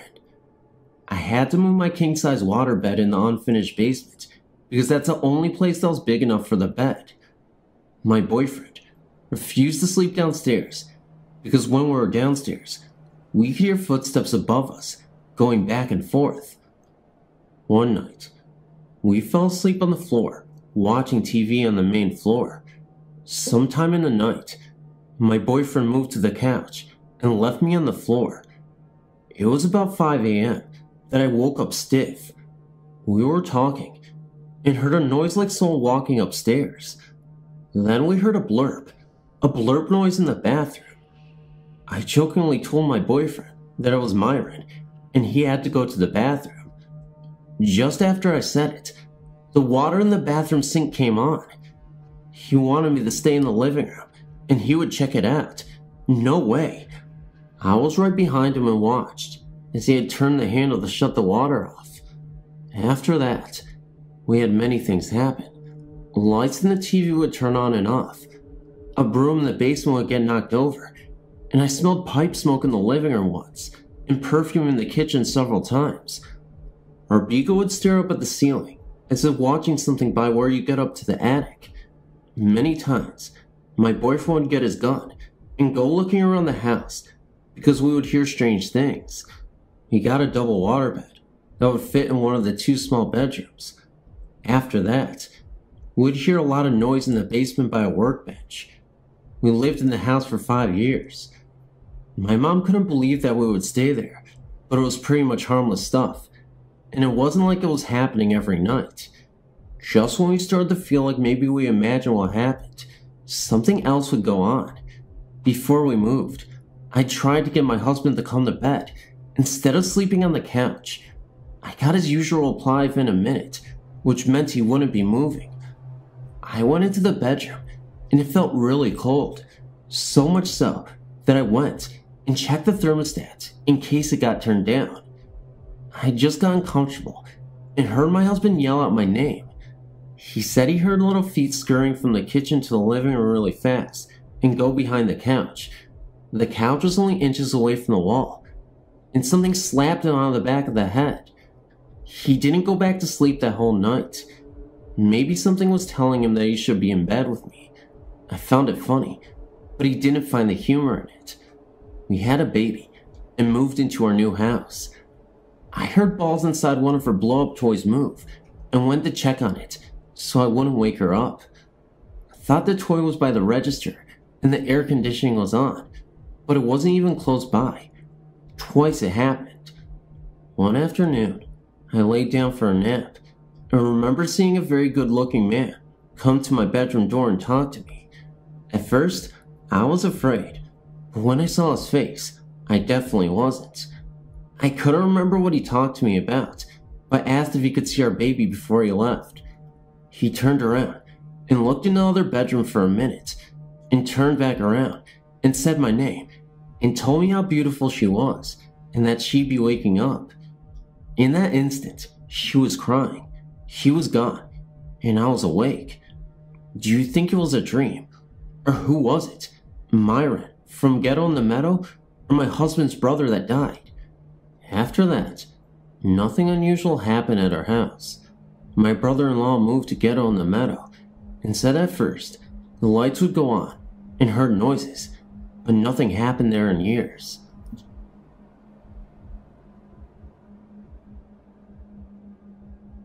And this is my experience with a haunted house. Me and my family moved into this big house about 15 years ago. I had 2 small daughters and my husband at the time. The first night there, I was alone and had just put my kids to sleep upstairs and was just laying down myself when I heard someone in the kitchen. It sounded like they were going through the drawers frantically, looking for something. Well, I was terrified, as I knew that my husband wasn't there. I went downstairs to see what, or who was there, and nothing was out of place. That's when other things started to occur. My youngest daughter wouldn't go upstairs by herself. She always told me that there was a man up there. I didn't understand it till later. As we settled in, things got worse for me. I would be watching TV. The volume would go up and down. Ashtrays on the table would move.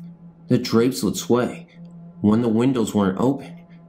I was bathing one time in the downstairs bathroom and felt something touch my shoulder. It felt very cold. I had things of mine stolen, and I'd never gotten it back.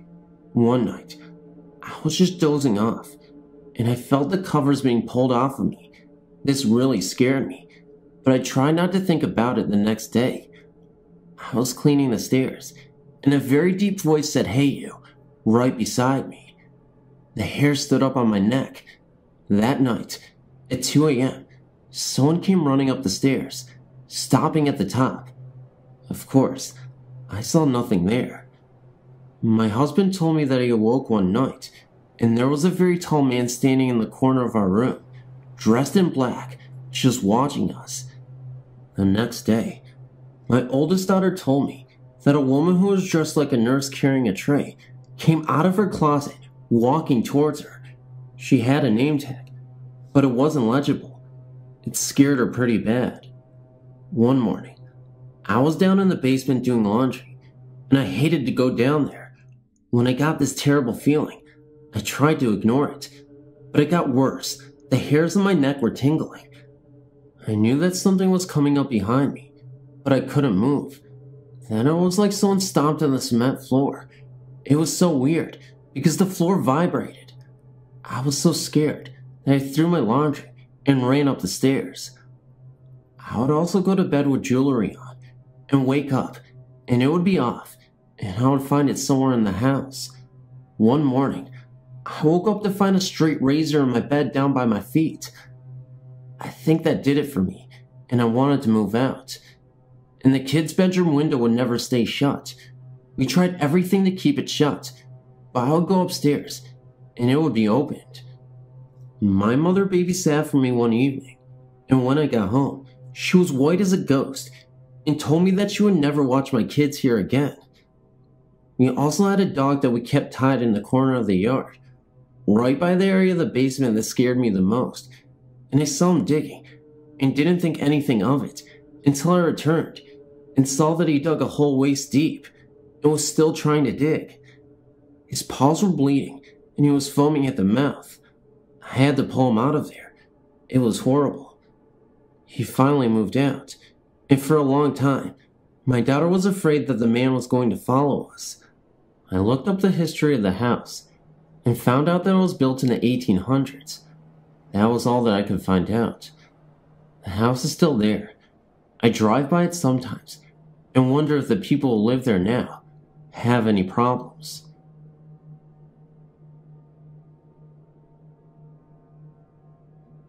There's a lot of ghosts in my family, so I'll just tell you a few.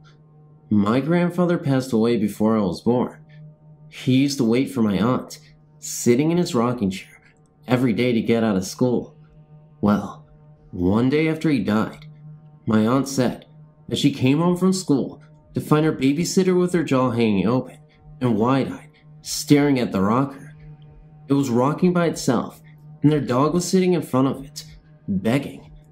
Suddenly, the rocker stopped moving, and the dog started walking slowly back to the door, which was deadbolt locked. The door unlocked in front of everyone and swung open. So did the screen door. Normally, if the back door was open, the dog would run out. He didn't. Then both doors shut again, but they didn't lock. Another story is told by my mother and my aunts on my father's side. They were all playing Trivial Pursuit when a question came up about one of the wars that my grandfather had fought in. Meanwhile, there was a pot of spaghetti sitting on the stove. My Aunt Patty said a smart comment about my grandfather and the war, just joking around. Well, the pot of spaghetti flew across the room and landed right next to my Aunt Patty's feet. It dumped everywhere and just missed her. I think he was just trying to tell her that her joke wasn't funny. My personal experiences are different. One, for instance, was when my grandfather died in 1990. 2 weeks later, me and my cousin slept in my grandmother's house. My aunts and fathers lived there. Well, about 8 p.m., we both went into the living room to watch TV, and my grandma's rocker was rocking by itself. That I saw with my own 2 eyes. Another incident was at my cousin Sandy's house. My cousin Brandy and I were babysitting. She was on the phone with her boyfriend when the kitchen light switch started turning on and off by itself. It was going up and down, like someone was turning it on and off. Okay, last story. The story to my cousin Sandy's house is even weirder. A man had hung himself in the attic a couple of years before she moved in. My cousin was a dancer, so she used to exercise a lot to stay in shape. Anyways, she told me a few stories about when she was exercising, and she would get tapped on the shoulder. Or once she heard someone calling out her newborn son's name, and no one was in the house. She heard knocks on the front door. The attic door would open and shut continuously. Her brother-in-law was there on a few instances. Whoever he wasn't good. He was definitely there to scare, so she moved out within 6 months. I have a few more that I can think of, but I think this is already too long. I don't know if there's a reason for so many hauntings in my family or not, but I wish that it would stop. You never know what would happen if someone really ever got one of these spirits angry. Thanks for reading my family history. I hope you enjoyed it. I didn't. My story has to do with things that happened to me as a child. When I was 6 years old, my parents bought a very old house, probably around 100 years old, and that was back in 1976. It was a very large home, and some of the original wallpaper was still in it. I've always been in kind of tune with the supernatural, and I also have a psychic sense. I'm not saying I am psychic, but I just know things, and I can't explain it. Well, anyway, I know that my sister was very afraid of this house. She is 3 years younger than me. She would either sleep with my parents or with me, and she would never cross the long hall that ran through the center of the house by herself. I know that one day, I was sitting in the living room, and I got this really weird feeling. It really felt like I wasn't the only one in the room. I felt like someone was staring at me. Now keep in mind that my mother and sister had gone to the store, so I was in the house alone. At this time, I was about 9 years old. I was sitting on the floor, and I just happened to look up. If you are familiar with old houses, you know that some of these have glass windows at the top of each door that I guess people used for ventilation before air conditioning was invented. Well, the upstairs of this house had been added years after the original one-story had been built, and the steps that led upstairs went even with the glass window above the door in the room I was in. There was also a small triangle of wood that was missing from the step, and that is where my eyes shifted to. There was something looking at me through that space. I was so scared that I grabbed my dog and ran to the front porch, just hoping my mother would drive up. I don't know what it was, but there was something up there. People in the neighborhood were always asking if the house was haunted, and one time, an old woman I had never seen before asked me if I knew of the girl that had been locked in her room, in my house, and she had died there. There's also another story that happened in the same house. My uncle was living with us. He was 70 years old, and I was about 10 at the time. One night, I heard him calling my father. He was shouting, and that is what woke me up. My father went running into his room, and this was my uncle's reply. I know you're not going to believe this, and I know I shouldn't be seeing this, but I do. There's a black woman standing in front of the fireplace, holding a little girl's hand, and she's wearing a red coat and hat. Then, my father said that my uncle's eyes followed something around the room, and then my uncle began to scream again, "No, go away, don't come near me." Then they disappeared. My father said he had never been so scared in his life because my uncle was being so rational about it, like he knew he shouldn't be seeing something like that, but he did. I knew there was something in that house. Although we moved out when I was 14, I still drive by to look, and I still do get a creepy feeling about it, just from driving by.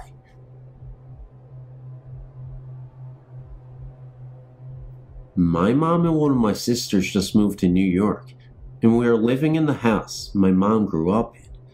Both of her parents are dead, and have been for a number of years.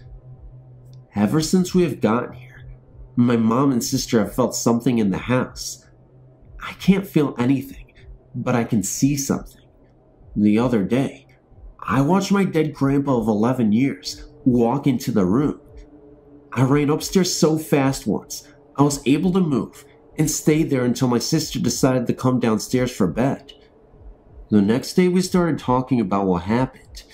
My sister said that once she got into bed, and underneath the covers, she felt something on top of her, giving her a hug, and hugged her until she fell asleep. My mom then joined in on the conversation and said that her parents still live in this house. She told us that she actually sat down the other day and talked with her father, and then her mother joined in and told her to talk to someone in our church. She did that, and found out that the person she was supposed to talk to was in charge of genealogy, and that they actually knew the same people from San Diego. This kind of spooked me out, because it took my mom a good few months to tell me this. She always tells me something I should know after I see a spirit. Thanks for reading. Many people see spirits in houses and such, so they conclude that the places are haunted. However, I believe that I am haunted. I've seen spirits my whole life, but some, when I was a child, I can't even remember, So my mother tells me, the one I'm going to talk to you about happened when I was about 1 year old. I'm now 18.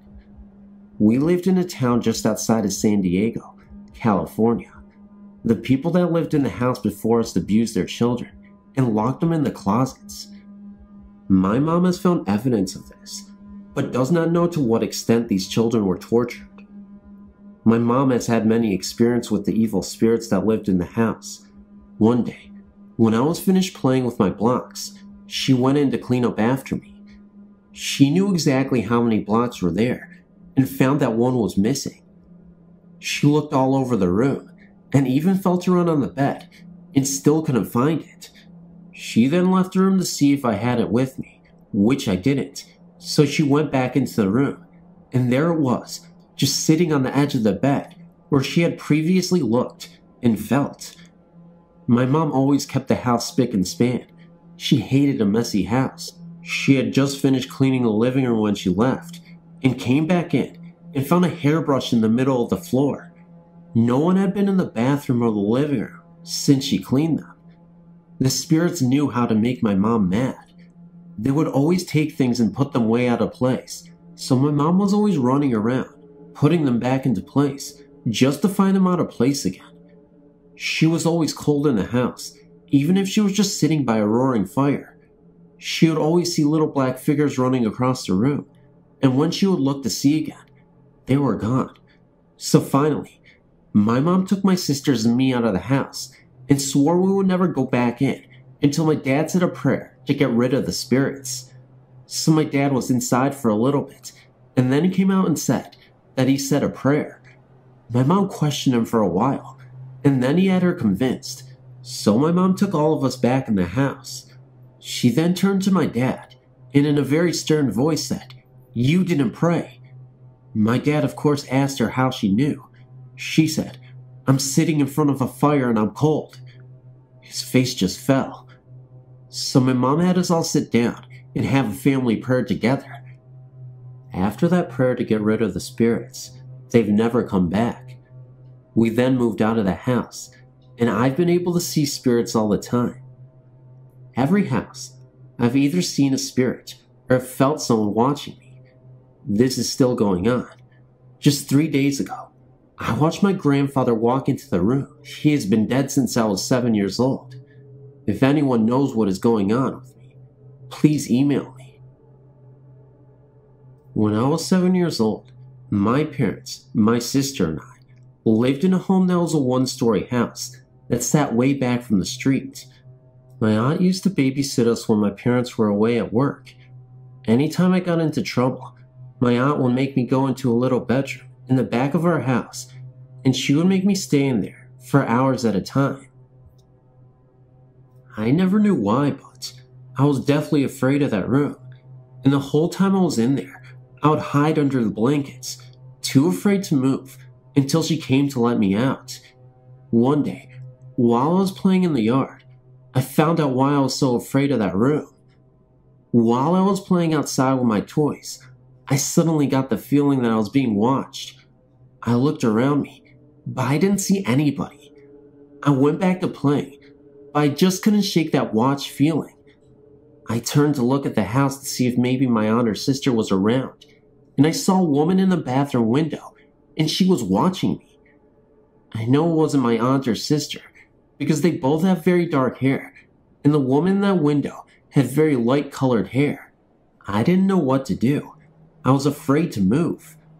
I stayed outside for the rest of the afternoon because I didn't want to go into the house. When my mom came home that day, I finally went inside. I didn't say anything to my mom or anyone about what I had seen. I was worried that they wouldn't believe me. So, I kept quiet. My sister and I shared a bedroom, and that night, I woke up to the sounds of cupboards opening and closing, like someone was looking for something, and I heard glasses being moved around, and the water being turned off and on. Well, being a little kid, I figured I was just imagining it, and as I laid there listening to this, I looked over at my sister, who was sleeping through this whole thing. The next morning I asked my mom if she was up last night, getting a drink, and she said no. but she looked at me kind of funny. That night, my mom had some friends over, and she sent my sister and I to bed early.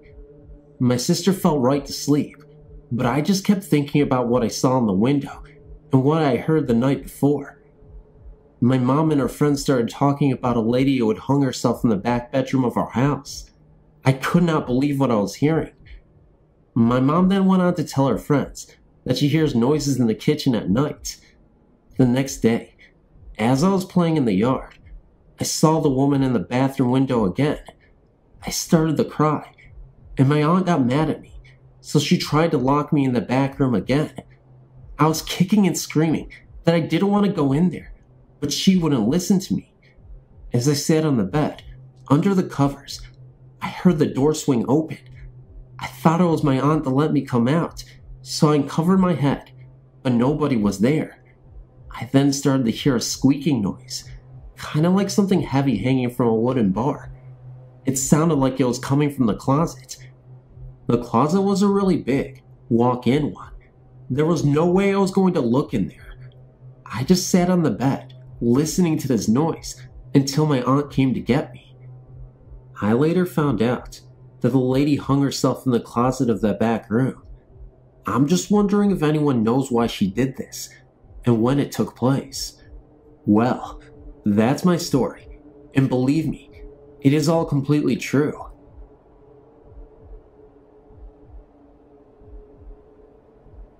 Although this is a truer tale, it's not one of your spine tinglers, just something odd that cannot be explained. It was told to me several years ago by a colleague and happened to her mom, Jean, and some friends. Although Jean lived in Romford, Essex, she regularly went to a Keep Fit class, a small school hall in Upminster. The class had finished, and her friends had piled into a car and drove around the corner, parking near the chip shop, and they all ordered fish and chips, like you do when you've just had a good workout. They were all sitting in the car quietly eating, when one person noticed something odd and nudged the person next to them. Eventually, they were all mesmerized, mouths agape, chips forgotten, as their attention was focused on the activities in the churchyard over the road. Quite clearly, they could see a silent nighttime funeral procession of a coffin being carried on the shoulders by 6 pallbearers, all decked out in long, black-tailed coats. They silently watched the procession walk from one side of the church and disappear around to the other side, St. Mary's Lane, for anyone who lives nearby. Of course, they all asked each other, "Did you see what I saw?" knowing full well they did. The next day, Jean decided to visit the church as she just had to know what had happened. Maybe someone was buried late last night. However, she got to the church and found the vicar. She worded the question carefully so as not to look like a complete idiot, and was completely stunned when the vicar told her that no funeral took place last night. She said that from the look on his face, it was fairly obvious that he knew why she was asking, but being a vicar, he simply smiled and walked away. Spooky. I've been past the churchyard, as my grandparents used to live just down the road, and it is quite creepy looking place. All the stones are really old and crumbly, and covered in moss. None of the names or dates are readable. It's one of those graveyards where you can look at for a little while, and then you kind of shudder and have to look away.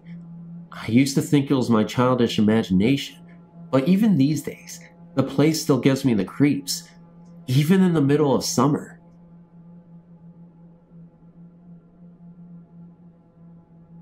Well, like everyone else, I'll start off with some background information. I'm 19 right now, and ever since I was young, have had a fascination with death and what lies beyond. Every time I would read something, I would try to think I had a similar experience, but I didn't. I've lived in Chicago for most of my life in the same house. Nothing really special about it, except our basement floors are basically entirely dirt. But that doesn't really mean anything to my story. When my mom found out she was expecting my 3rd brother, she decided we needed to do a little remodeling and room changing, so I ended up having my brother's old room, which also used to be my brother's room. Nothing unusual happened while I was living there until the end of my senior year in high school. I was asleep one night, and the room got unbelievably cold, although no windows were open, and it was a warm night. I buried myself under my blankets and tried to go back to sleep. This would happen from time to time. Then one night, I was woken up again by the extreme cold when I saw a shadow of a man whose figure I could not make out, just watching me sleep. He stood about a foot away from my bed. When he noticed I was awake, he just turned and walked out of my room, but he went through the wall right next to my door. The first few times I saw him, I was petrified and would just close my eyes tight till I felt the room was warming up. And there were also times when I would see him coming from the kitchen, which was outside my room, and walk back into my closet. Also at night, I would hear things fall off my dresser, and I would just calmly as I could ask him to pick them up. And when I'd wake, everything would be as I left it. I never told any of my friends or family about this because they are not believers. Till one day, my mom had called me at school since I had moved out for college, telling me my sister refuses to go or sleep into my room anymore. That she woke up one night and came screaming into my parents' bedroom about a man who was watching her while she was sleeping in my room.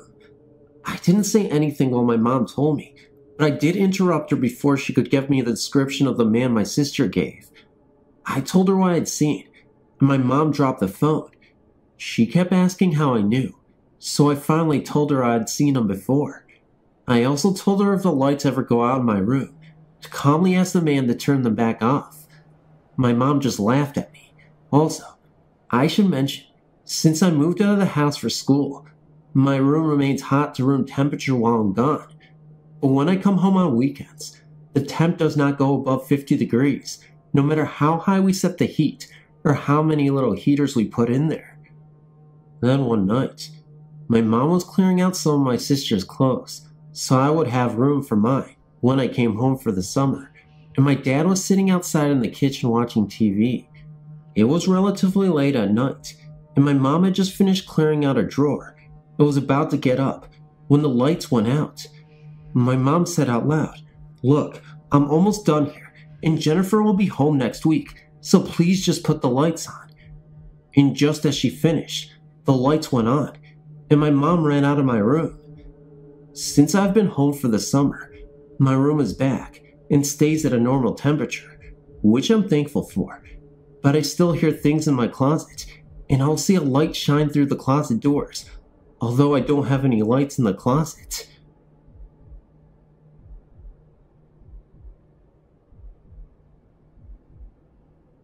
"20 years ago, when we moved into our house, a duplex, we were good friends with the tenant, and she had told us that she was going to be gone for the weekend. So we were home, sleeping on a sofa sleeper in the living room at the time, and we heard noises from the upstairs, sounding if someone was dragging furniture across the floor. My husband went to the stairs and yelled up to see if there was someone there, and the apartment was dark. So he came downstairs, and we fell asleep, not thinking any more about it. Well, the next day when she came home, she came downstairs and asked us if there had been a problem upstairs, and we said no. Why? And she said that she was just wondering why we moved all of her dining room chairs into the kitchen. At first I was scared, but then for years nothing had happened, until Jenny was born. One night, my husband had gone hunting, and I was awoken by a noise of her mobile being turned on. I went into her room, and she was just lying there awake, watching the mobile move above her. Then the last time that anything happened was about 3 years ago. My husband and I had divorced, and I was seeing someone. Well, my friend, as I call it, must have not liked him, because he always kept his cologne on the dresser, and at least once or twice a week, I would come home and find it either knocked over, on the floor, or in the garbage. At first we blamed the cat, but then we started closing the bedroom door, and it would still happen. Of course, he never believed. Nobody ever does, but I do. Nevertheless, I'm not with him anymore, and have since been remarried, and have no problems. Sometimes when I'm alone, I do feel that there is someone or something there with me and my daughter. I'm sure that you receive thousands of these stories, but mine is true, whether you or anyone else believe mine. I know in my heart that it is true. Back in about 1982, I became resident manager of an old rooming house in Placerville, California, better known as Hangtown. Placerville is just a few miles from Coloma, where the gold rush took place at Sutter's Fort on the American River. The rooming house, during the gold rush era, was the only hospital in the area.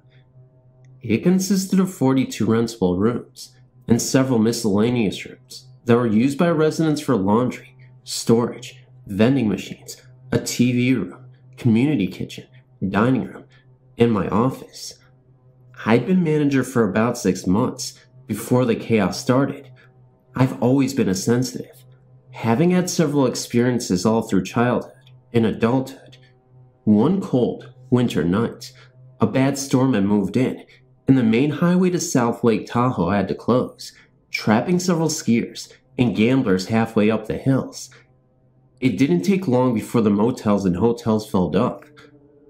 I got a call from the police department asking me if I could accommodate the stranded travelers. I let them know that I had about 10 or 12 vacancies, but to let them know that our power had failed due to the storm. All streetlights were out, and there was total blackness everywhere. There were several steps leading up to the entry door, and I was afraid that in the darkness, someone might get hurt. All of the tenants helped out. We gathered up the candles and put them out on the steps. We dug up some old coffee percolators and made the coffee the old way and set out to greet our guests. They didn't come in one at a time. They came in at about 10 at a time.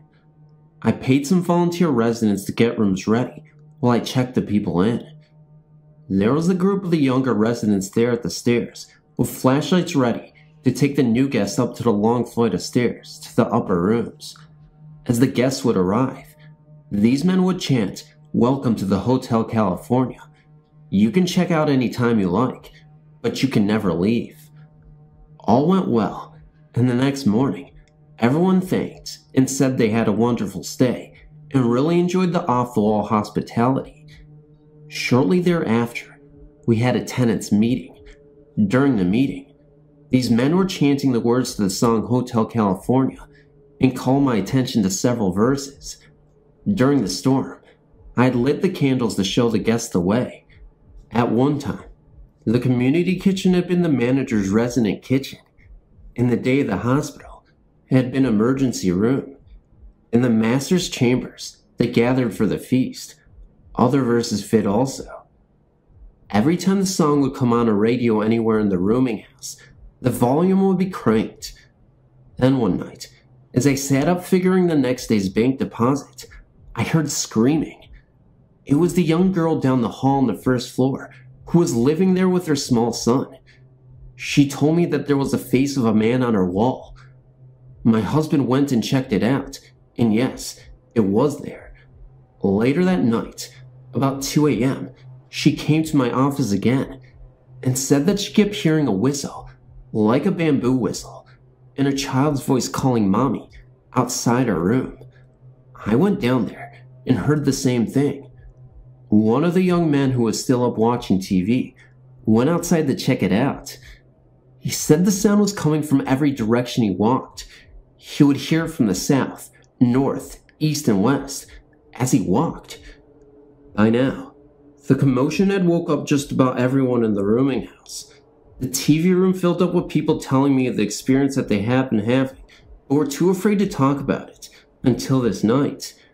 About 4 a.m., everyone went back to bed. I stayed up, along with 2 of the younger, more brave men. As we sat in the TV room talking, we heard loud stomping coming from somewhere in the back part of the lower story. At the end of the main entry hall, there was a swinging door that led to the laundry area. Beyond that, the garbage room.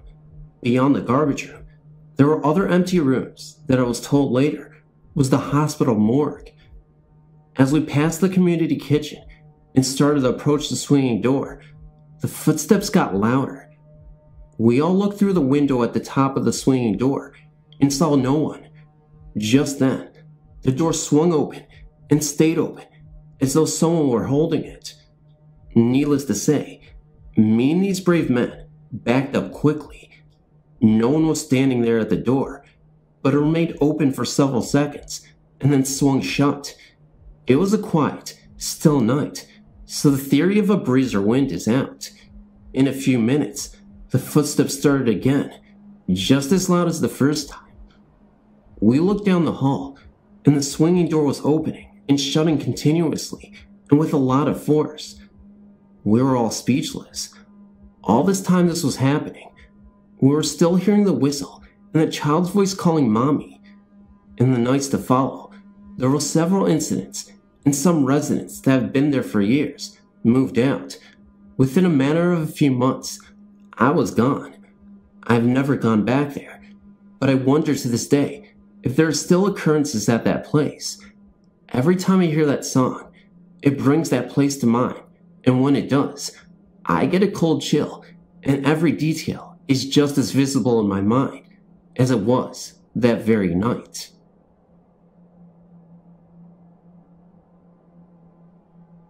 My best friend Kay just moved out of a house that is most definitely haunted.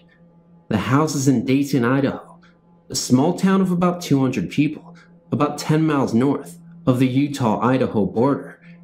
It sits on Dayton's main street across from the city park. It's a large old house that has been divided into a two-family dwelling. My friend lived in the front part of the house, while another family lived in the back. Kay told me that she and her 3 kids never liked the house from the beginning, but she had taken a new job in Preston and needed to find a house to live in. After spending days looking for a place to live, she was told about this house and went out to look at it. She said when she saw the house, it looked dark, even though the sun was shining. When she went inside, she said the house was even darker inside, and there was a heavy feeling in the house she just couldn't shake. She really didn't like the house, but it was all that she could find, so she took it. From the beginning, she and the kids disliked living there. Her 14-year-old daughter hated staying by herself in the house and would do anything to avoid being alone. She said that she always felt like someone was watching her. One afternoon, when she was alone, she saw the dark figure of a man looking through the hall window at her. This really scared her. The hall window was high enough off the ground, and you would need a ladder to see in the window. When you pass the hall window, the hall turns and goes past the stairs and ends in the master bedroom. This part of the hall at the house of the stairs is always frigid. My friend had found a new home to rent and was eager to get out of the house. I was helping her pack, and I had mentioned to her how cold that hallway was by the stairs. It was like walking into a freezer. She said that it was always like that. Even in the summer, when it was 90 degrees outside, she said that the hall was freezing cold. I thought at first it was cold because the storm windows had been left open, so I closed them. Then it dawned on me that it wasn't that cold outside because we've been having such a mild winter. It also felt like a cold wind was blowing across the hall, even though there was no drafts anywhere. The cold spot never moved. As soon as you went into the bedroom, or upstairs into the bathroom or kitchen, it was warm. But as soon as you stepped into the hall, you froze. Her 8-year-old twin boys would never go to bed alone. Kay told me that they were scared to sleep without each other being there. Mac told me that he and his brother Jared never went to bed alone, that it was too scary to be up there. Until they moved into this house, they had never been afraid to sleep alone. Kay and her kids finally moved into their new house. The other family that lived in the back moved out 2 days before Kay did. Renters never stay long in that house. Their new house is bright and cheerful, a stark contrast to the old house. I've experienced a lot of these kind of things all my life, but this was the first time I had never experienced psychic cold or cold spots. I get cold just thinking about it.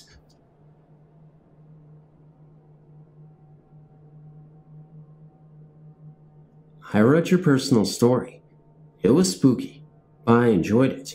Thanks for having the courage to share it. I've also had some paranormal experiences, but considerably mild in comparison to yours. Please allow me to share them with you. The first possible experience occurred when I was very young. Under the age of 8 years old, I had an imaginary playmate, but my mother thought I was in touch with the entity. The playmate was adult, male, and went by the name Shadow. I don't remember Shadow, but I do remember the last time I talked about Shadow, because my mom asked me why I didn't mention Shadow anymore. Apparently I would talk about him at great length. I said that Shadow had gone away.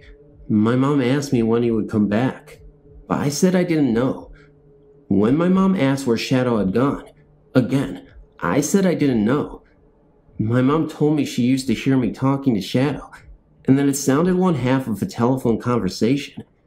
It wasn't like I was making up the other half of the conversation, but merely responding to something that was being said to me.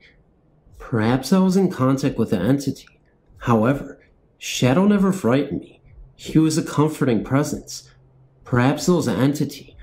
Although I've wondered if I was in contact with my guardian angel, then again, I've always had a strong imagination. Perhaps it was just an imaginary playmate. The next paranormal experience happened in my brother's home in Moss Beach, California, approximately 1/4 of a mile from the Moss Beach Distillery, a restaurant that has a reputation for being haunted. When this experience happened, I did not know about the hauntings of the restaurant or of the history of the area.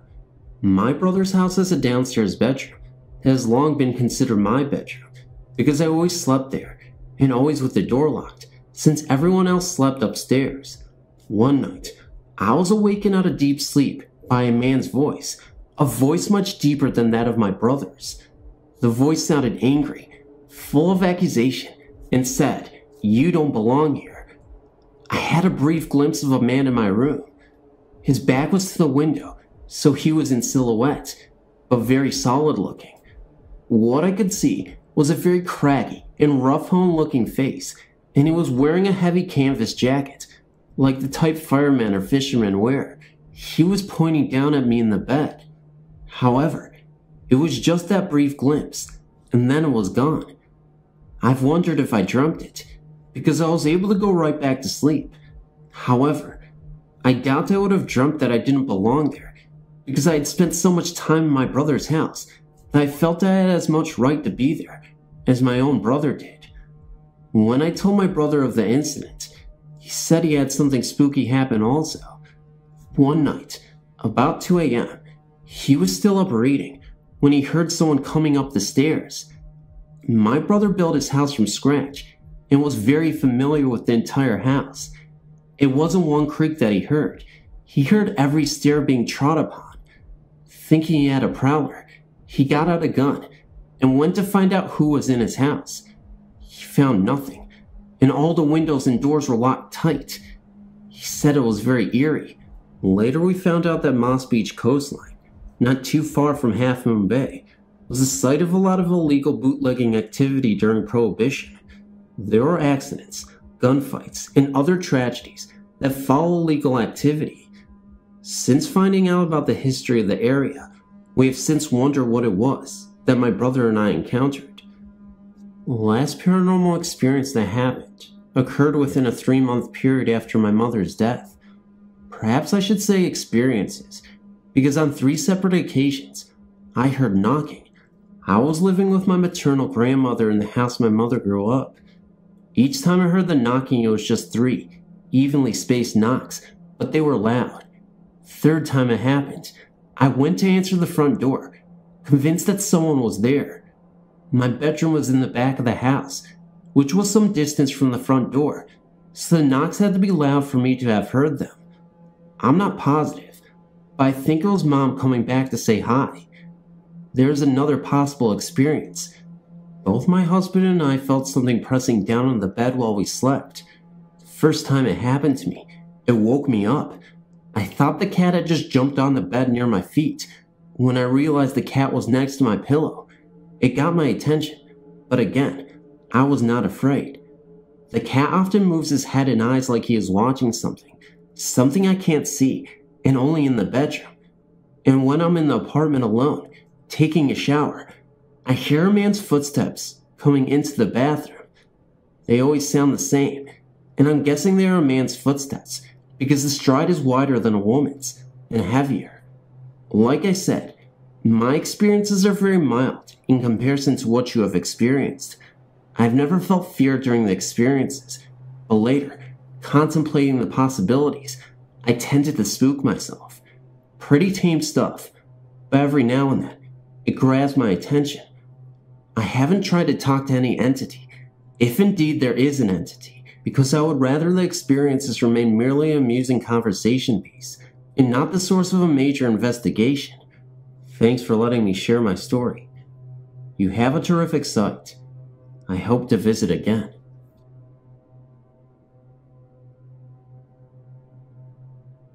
Hi. I just wanted to submit my story of some experiences we had in the house my daughter and I lived in from August 2001 to February of 2002. This house is located in Pendleton, Oregon. In July 2001, we lived in a small duplex that burned down, so my daughter and I lived in it for a short while. Then the hospital I worked for had a house that no one was living in, so we were able to rent it. This house had a complete upstairs, then another apartment downstairs. When we first moved in, we didn't notice anything at all. Then my dad moved in with us and lived in the downstairs apartment. First thing that happened was in the very early AM, like 4 AM. We could hear a baby crying from somewhere in the house, but the exact location could never be found. Then my dad, who was a true skeptic of the supernatural, actually admitted they had seen a young woman in a large brimmed red hat in the downstairs area. Both my daughter and I could hear people walking up and down the concrete steps that led to the downstairs apartment. Shortly before Christmas that year, I was laying in bed, mostly asleep, but aware of the house, and I heard very distinct footsteps coming up the back steps, walk through the kitchen, dining room, living room, and into my bedroom. I even heard the bags rustle at the end of my bed as they walked by. I stand straight up, thinking it was my dad coming upstairs to tell me something, and when I looked, there was no one there. I laid back down and heard the footsteps walk back out of my room, through the other two rooms, and back down the stairs. One of the most interesting things that happened was that my daughter loved to sing, and she was recording herself sing on a very simple old-fashioned tape recorder. She sang 3 songs. On the first one, everything was fine. Then on the second one, it started out in her voice. Then all of a sudden, it was a man's voice singing the song. Then that song got over. Then it went back into her voice. This was so scary, we couldn't believe it. Then right after the New Year, my dad became very ill and was admitted to the hospital for over a month. While he was gone, the haunting became even more noticeable. We would hear very loud noises coming from downstairs, and the TV would turn on and just blare. So, I completely locked up the downstairs so no one could come or go from any of the entrances. One night my daughter and I were watching TV, and all of a sudden, the TV downstairs came on so loud, it was shaking the upstairs. You could hear people walking around in circles in the kitchen, and you could hear voices of 2 men arguing and talking, coming from the downstairs. We ended up having to move, so I don't know if any haunting continues there or not. The house has since been sold, and new people live there now, and I've always wanted to ask them.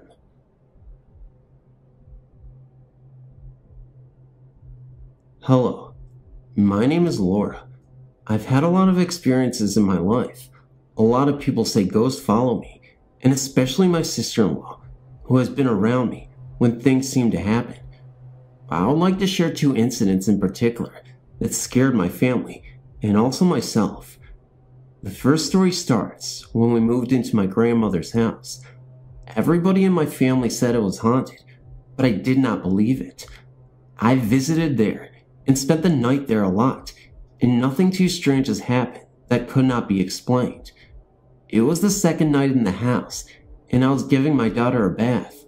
She was taking her bath, and I was sitting on the sink, plucking my eyebrows, when all of a sudden, she turned to me and said, "Mommy, there are red eyes in here." I said, "What? Where, honey?"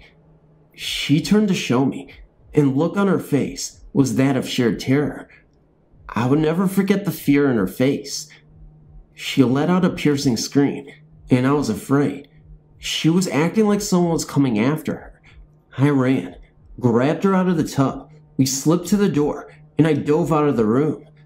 My husband was dead asleep on the couch, but he flew up and went into the bathroom, swinging his arms. He thought someone had broken in or something. She was really freaking out. We were in the living room trying to calm her down. She was hysterical. All she kept saying was, "He's gonna get me. Don't let him get me." And we said, "Who?" And she said, "The man with the eyes." We let her know she was okay, and nobody was coming for her. We almost calmed her down, and as soon as we said we wouldn't let anyone get her, and that she was safe, the garbage flung across the room, and it was loud. That was the last incident that night. My cousin was sleeping over one night.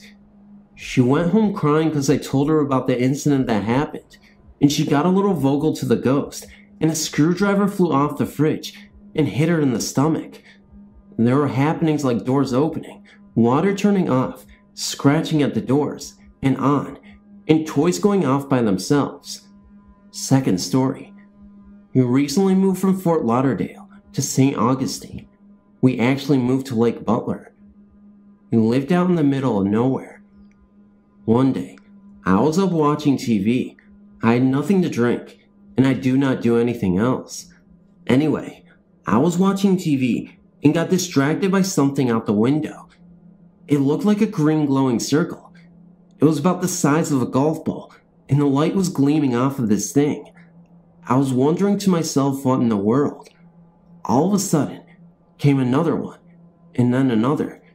In like 2 seconds, there seemed to be at least 10, and it looked like they were trying to come through the window. I got scared and turned my head, thinking it would go away. As I turned my head, I looked at the door window, and a flash of heat lightning or some kind of flash lit up the window, and it looked like a man, almost transparent, but not quite. He seemed dark. I don't know. Anyway, it is hard to explain, but it got me so bad, my body hurts. I ran to the window, closed the blinds, and ran to bed, and forced myself to sleep. Things still happen a lot. My family and I just choose to ignore it.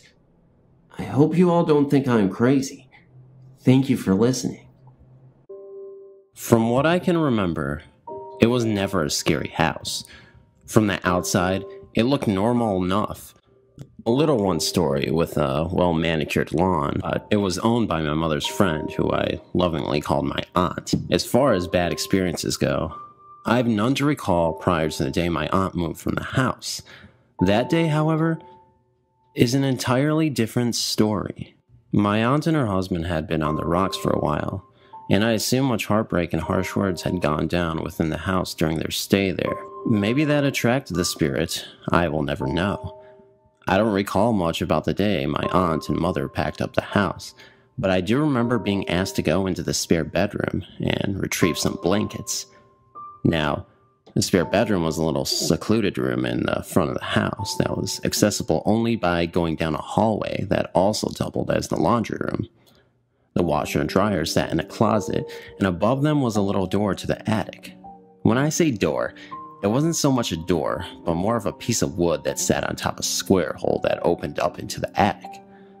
I was far too little to reach this door, even if I was to stand on top the washer and reach with my arms outstretched.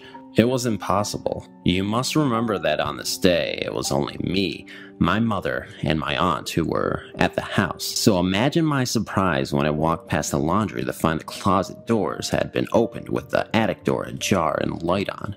I had been in and out of the house all day and knew that not one person had been into the attic. My mother detests attics and my aunt won't be caught dead climbing up into one.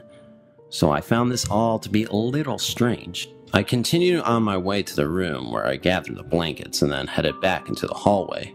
As I was leaving, I looked up into the open attic, and there appeared a man. To this day, his appearance has always baffled me, for he was not so much a man, but an elf-like creature. He wore his hair long, and over it was a pointed hat. His clothes were tattered, and I can remember them being green.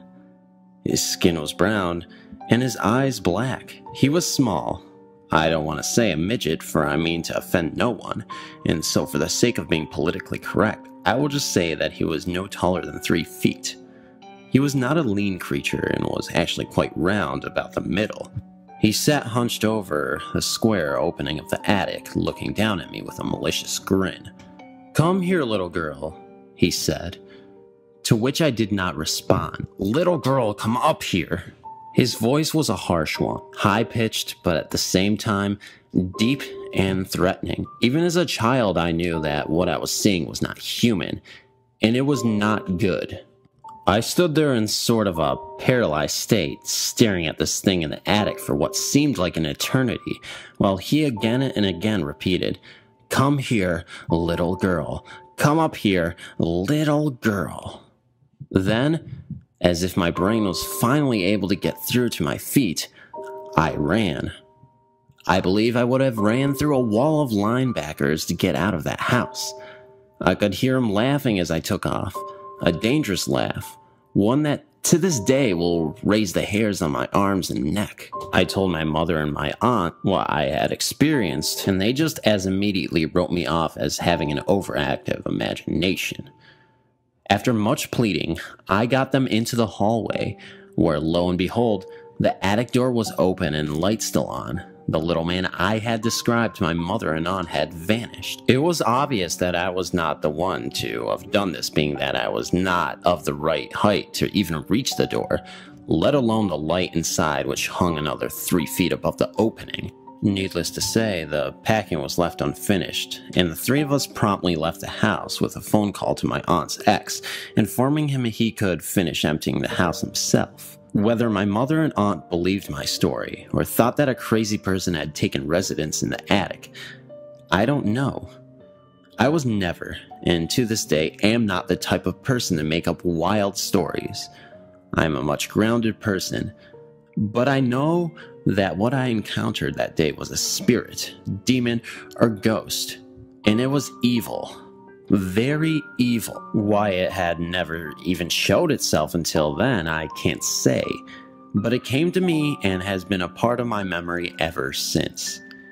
It was my first and only experience with actually seeing an entity. I still get feelings of being watched, and I can always sense when I am not alone, but I've never ever again seen anything like that. Not even close. I am currently a freshman at Eastern Michigan University, which is only about an hour or less away from Detroit. My roommate and I live in a freshman dorm.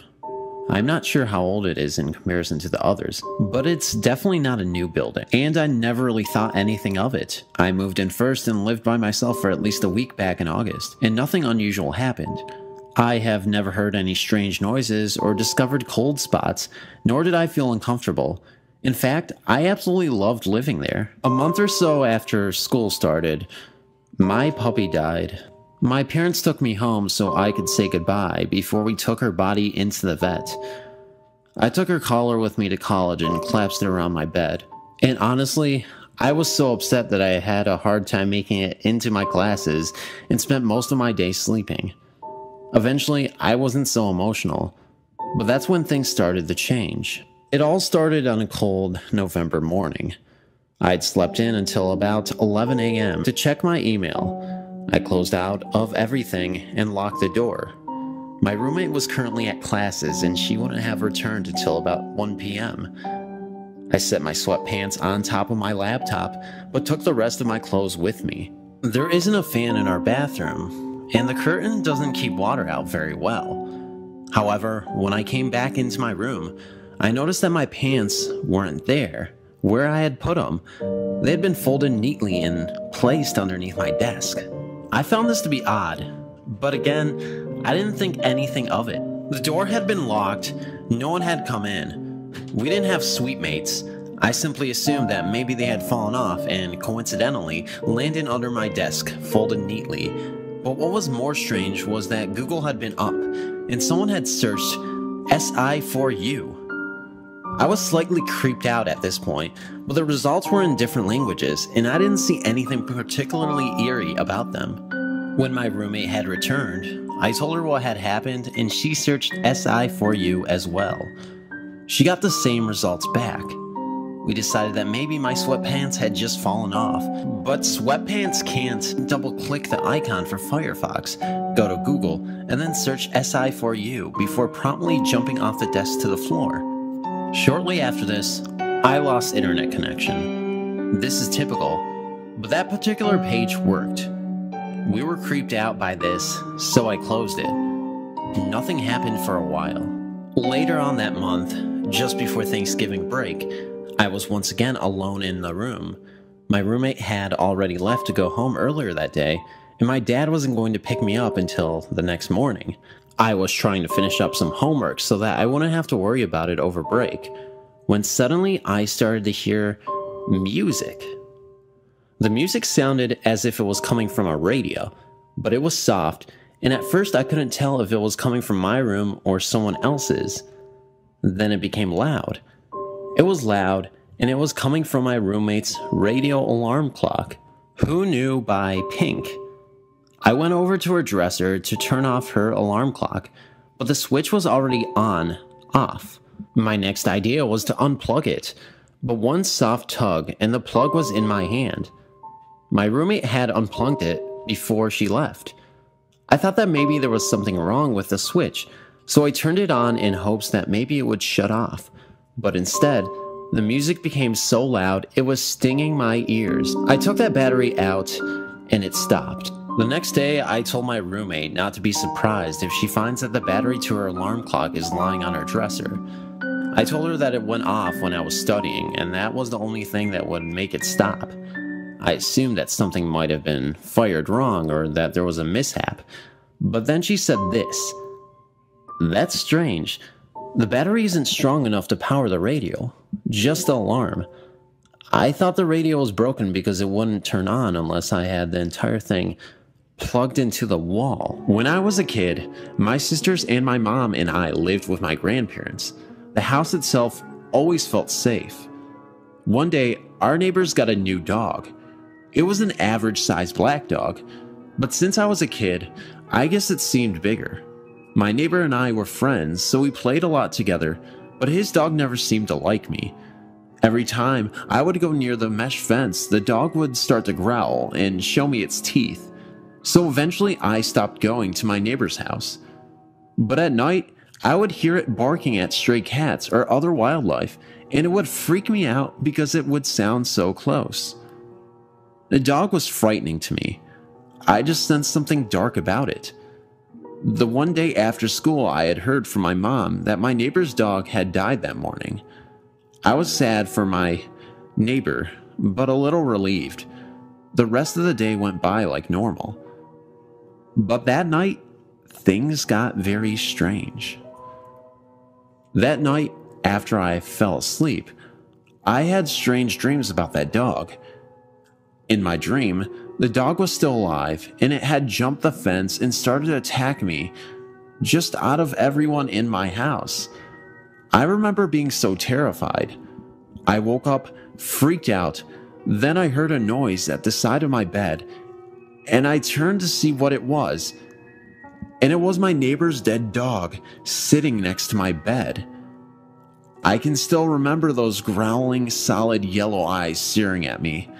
I started screaming, but I couldn't move. It's like my body was paralyzed by the dog's stare or something. After what felt like hours of horror, my mom finally rushed in the room to see what was wrong. As soon as my mom got to the bed, the dog growled and backed into the wall, leaving only its head and front legs exposed, and then just melted into the ground.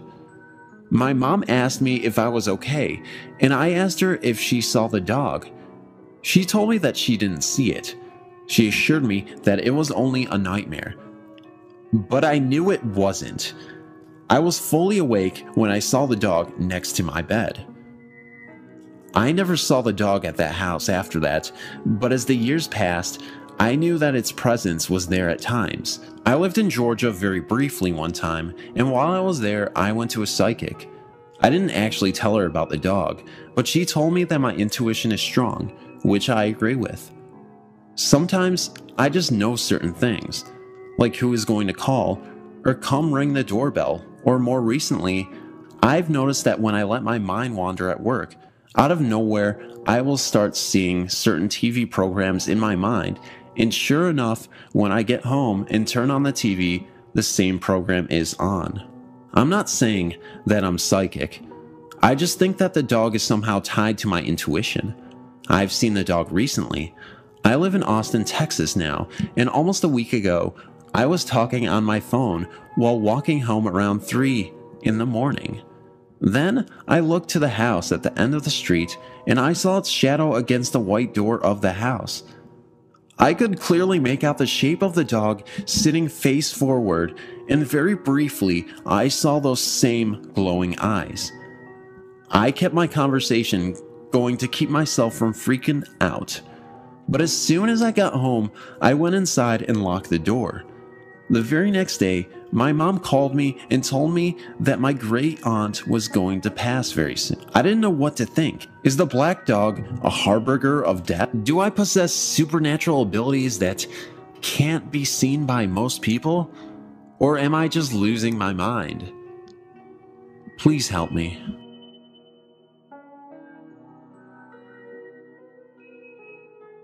He sees things. This story isn't really about me, but about my boyfriend and his family. To start, let me tell you a little about his family and where they live. My boyfriend Jackson has 5 siblings. He is the oldest. The second oldest is his brother Jake, who this story is mostly about. Jackson's family moved here when he was about 7 from Atlanta, Georgia, and they now live in a very old house where odd things always happen. I myself have seen a very distinct, non-human shadow in their home. Their home is very old, as I mentioned before. It was once owned by Al Capone's lawyer, which may have been something to do with the hauntings. There's also talk of someone having hung themselves in the house, along with a lot more history that they are currently unaware of. Jackson's brother Jake has seen a ghost of a little boy in their house on several occasions, but this is not the story that interests me. Of course, I would like to investigate their house further, but what really gets to me is what Jake has claimed to see in the trees. The first time this happened, Jake was in his room lying on his bed with a teddy bear. He was about 11 at the time. He looked out of his bedroom window and saw a green, ugly, goblin-like creature sitting in the tree outside his window. They live in the woods. The creature was apparently hanging somewhat limp and looking down, but after a few moments, the creature suddenly looked up and startled Jake. When Jake looked away, he also noticed his teddy bear was gone. The first account is not nearly as interesting as the second. My boyfriend Jackson had gone outside because the dog was barking and growling up at a tree. Jackson went outside and tried to calm the dog down, assuming it was a squirrel or raccoon or something of to that nature. Jake then came outside and started screaming for Jackson to get away from the tree. Jackson repeatedly told Jake that there was nothing in the tree, but Jake said otherwise. According to Jake, there was a green, goblin-like creature climbing down from the tree and heading towards Jackson. Jackson had looked up the tree and all around it multiple times and saw nothing. I don't really know what to make of this. All of it seems pretty bizarre to me. I'm a firm believer in the paranormal, but do goblin things really exist? What are they really? I'd love some feedback on this. This is the first time I've ever submitted one of my experiences online. I'm not a writer, so please bear with me if there are any grammatical errors or if it just seems like I'm rambling. just trying to describe almost everything as it happened leading up to the point of the story. Nor am I a confident speaker, so I haven't relayed this story to anyone besides my next of kin. I'm putting this story out there in the hopes that someone in my area has had the same experience and can shed some light on the matter, as it has plagued my thoughts for over a decade now. I live in Ipswich, Queensland, a smallish but steadily growing town on the outskirts of Queensland's capital of Brisbane, Australia. Just outside of Ipswich, entering into Brisbane, is the suburb of WAGON. WAGON is home to the notorious Woolston Park Mental Asylum. It has had a few different names before, but now I believe it's called the Park Central for Mental Health or something like that. Look it up if you'd like. Now, this incident took place in 2002. I was with two of my cousins who are brother and sister, and our friends who were three other girls from our church. We were all Samoan and come from families who attend the Church of Jesus Christ of Latter-day Saints, Mormons, so any talk about the paranormal is laughed off and quickly hushed up in our households. I'm no longer a practicing member of the church, but at that same time I was 18 and still living at home, so I didn't mind going along to church sermons or events with my family every now and then.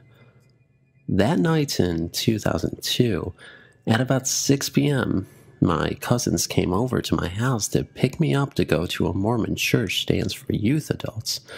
They held those dances quite regularly. It was a regional thing, and young adults from all around the region would attend. Anyway, the dance was in a northern suburb about 45 minutes from Ipswich. After my cousins picked me up, we made our way to the homes of our other three friends to pick them up too. We get to the dance, mingle, and catch up with our friends from other regions, and at about 11:30 p.m., the six of us decide we'd had enough and made our way to the car. The car that my cousins picked us up in was an old van that belonged to their parents, but one the parents rarely ever used anymore. It was an old Mitsubishi, and at the very front where the driver sits, it was a little three-seater, so two of the three girls sat at the front with my guy cousin who was driving. The second row of seats were occupied by myself and my girl cousin, and the very last row of seats sat our other friend by herself. We left the dance, but instead of going straight home, we decided to go for a drive into Brisbane Central, since it was close to the chapel we were just at. We parked the van and went for a walk around the city. It was a warm Saturday night, and walking past some of the nightclubs, we would see security guards that we knew standing outside the club doors, and we would have a chat with them. None of us wanted to go into the clubs, wearing our Sunday best, so we decided to just grab some ice cream and head home. If you live in Ipswich, and especially back then, you couldn't go to Brisbane and back without having to go past where you turn off to go into the grounds of the Woolston Park Hospital. Well, if you wanted to go quick way anyway. Armed with McDonald's chocolate sundaes, we made our way to the car and headed back towards Ipswich. When we got near WAGON, my guy cousin asks, "Do you guys want to check out Woolston?" It was almost 2 a.m.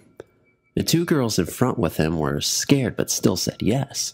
His sister, who was sitting with me, rolled her eyes and dismissed what he was saying and carried on talking to me about her boyfriend.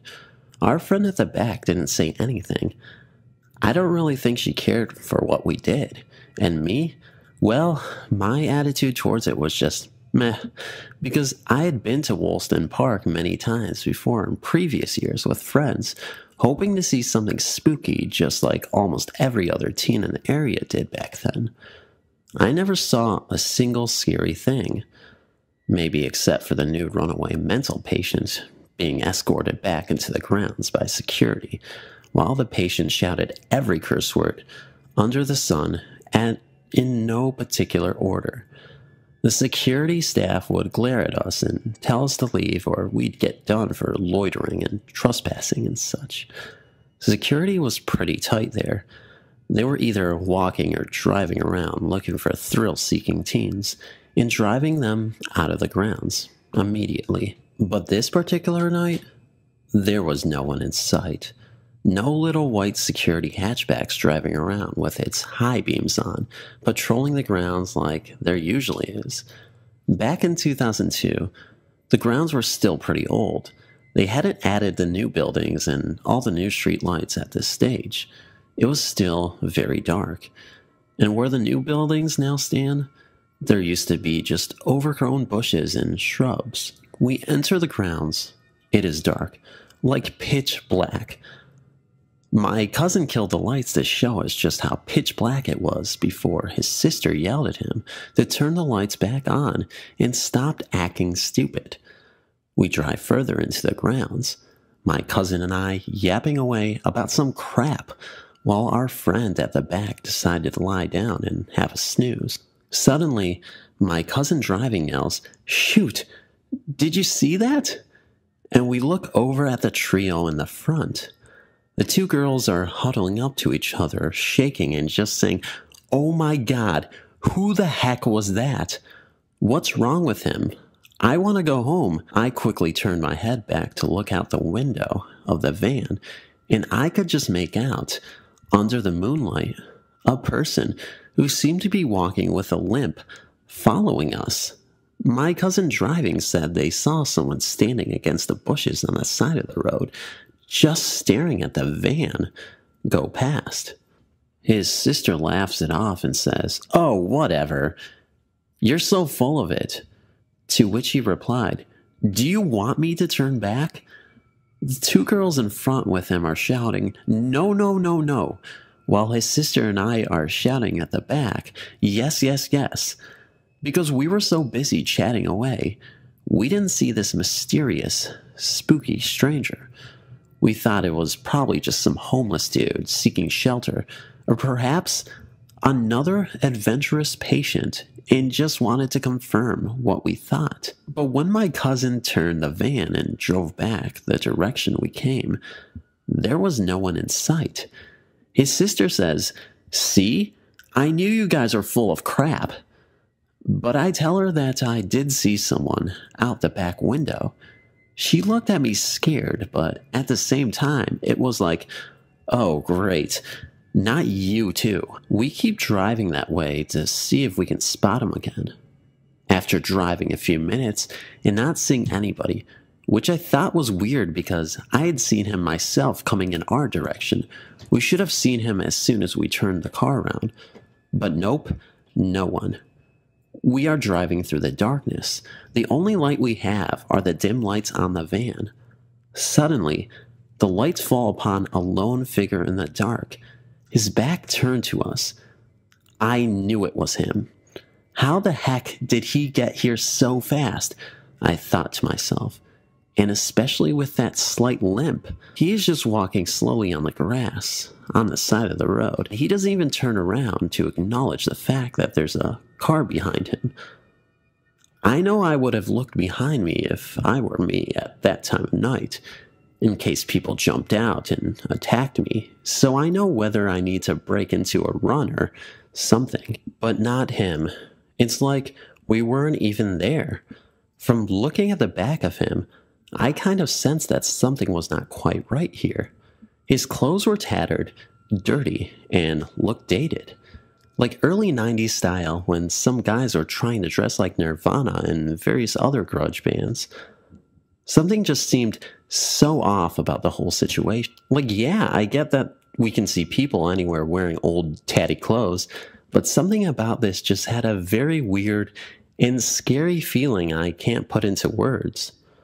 I remember that he wore those light-colored jeans and a flannel shirt, or what remained of those clothes anyway, and carried a corduroy backpack, which also looked like it had seen better days a long time ago.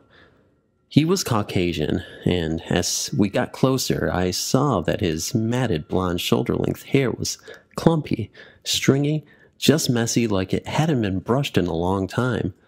some of it tied back in a long, low ponytail. At the front, he had more of his ratty-looking hair coming down, framing the front of his face. He looked like he was in his early to mid-20s. We pull up beside him. My girl cousin told her brother to slow down, stop beside him. I think she was trying to prove that it was nothing scary. She scooted up to the window beside her and slid it open. You know how old van windows have to be slid across to open instead of being wound down? Sticks her head out and asks him, "Excuse me, are you all..."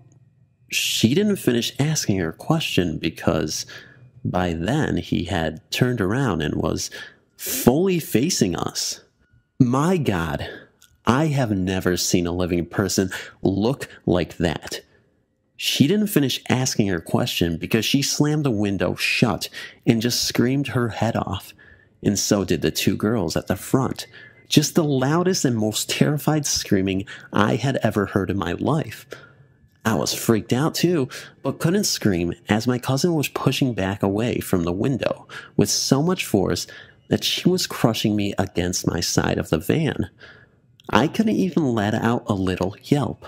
When she moved to hit her brother in the front to make him snap out of what we were witnessing, according to our friends that sat at the front with him, he was just staring at the guy with his mouth open and just frozen while they are yelling at him to get us out of there. I was able to move and turned around to our friend, lying in the back seat, telling her, "Oh my God, get up, you have to see this." She just lay there, crying with her eyes shut tight and telling me over and over, No, shut up, shut up, shut up, shut up. I'm not getting up. I'm not getting up." Fair enough. I remember that, even though there was barely any light, his face stood out so much. Even though he was Caucasian, I've never in my life seen a person that color. I have friends who are super pale, and even they look like they've spent a few hours in a tanning bed compared to this guy. He was white, but frozen white, if that makes sense, but at the same time had a bluey, purplish tinge about him. I think it was his bloodless veins showing through his white skin. So hard to put into words, although I can see him clearly in my mind. His eyes, the rims of his eyes were red raw, but the whites looked glazed over. He might have had light blue eyes because you could have sort of make them out underneath the milky film that had now covered his pupils. His eyes were lifeless, for lack of a better term, but that's the word that comes to mind when I think of him. He had marks on his face, deep pink scratches that would have been bleeding but had since been washed. You know how in the movies when they pull those steel drawers out of the morgue so a person can have a look at the corpse? Very much like that. No, exactly like that. My cousin screamed because when he turned to face us, we realized it wasn't a typical living human face we were looking at. He didn't say a word, just opened his mouth and made a groaning sound. Then he extended a pale white hand towards the car, and then we just sped off. Now that I am older, I feel terrible for the way we reacted in driving off like that, screaming like lunatics.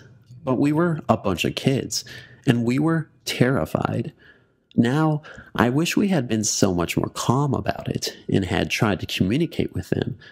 And being back in 2002, cell phones with cameras were still rare. Most teenagers still didn't even have a cell phone, so we couldn't get a photo. I tried to search for any info related to this. Sadly, I found nothing. I tried searching for things like missing persons or unsolved murders around the area.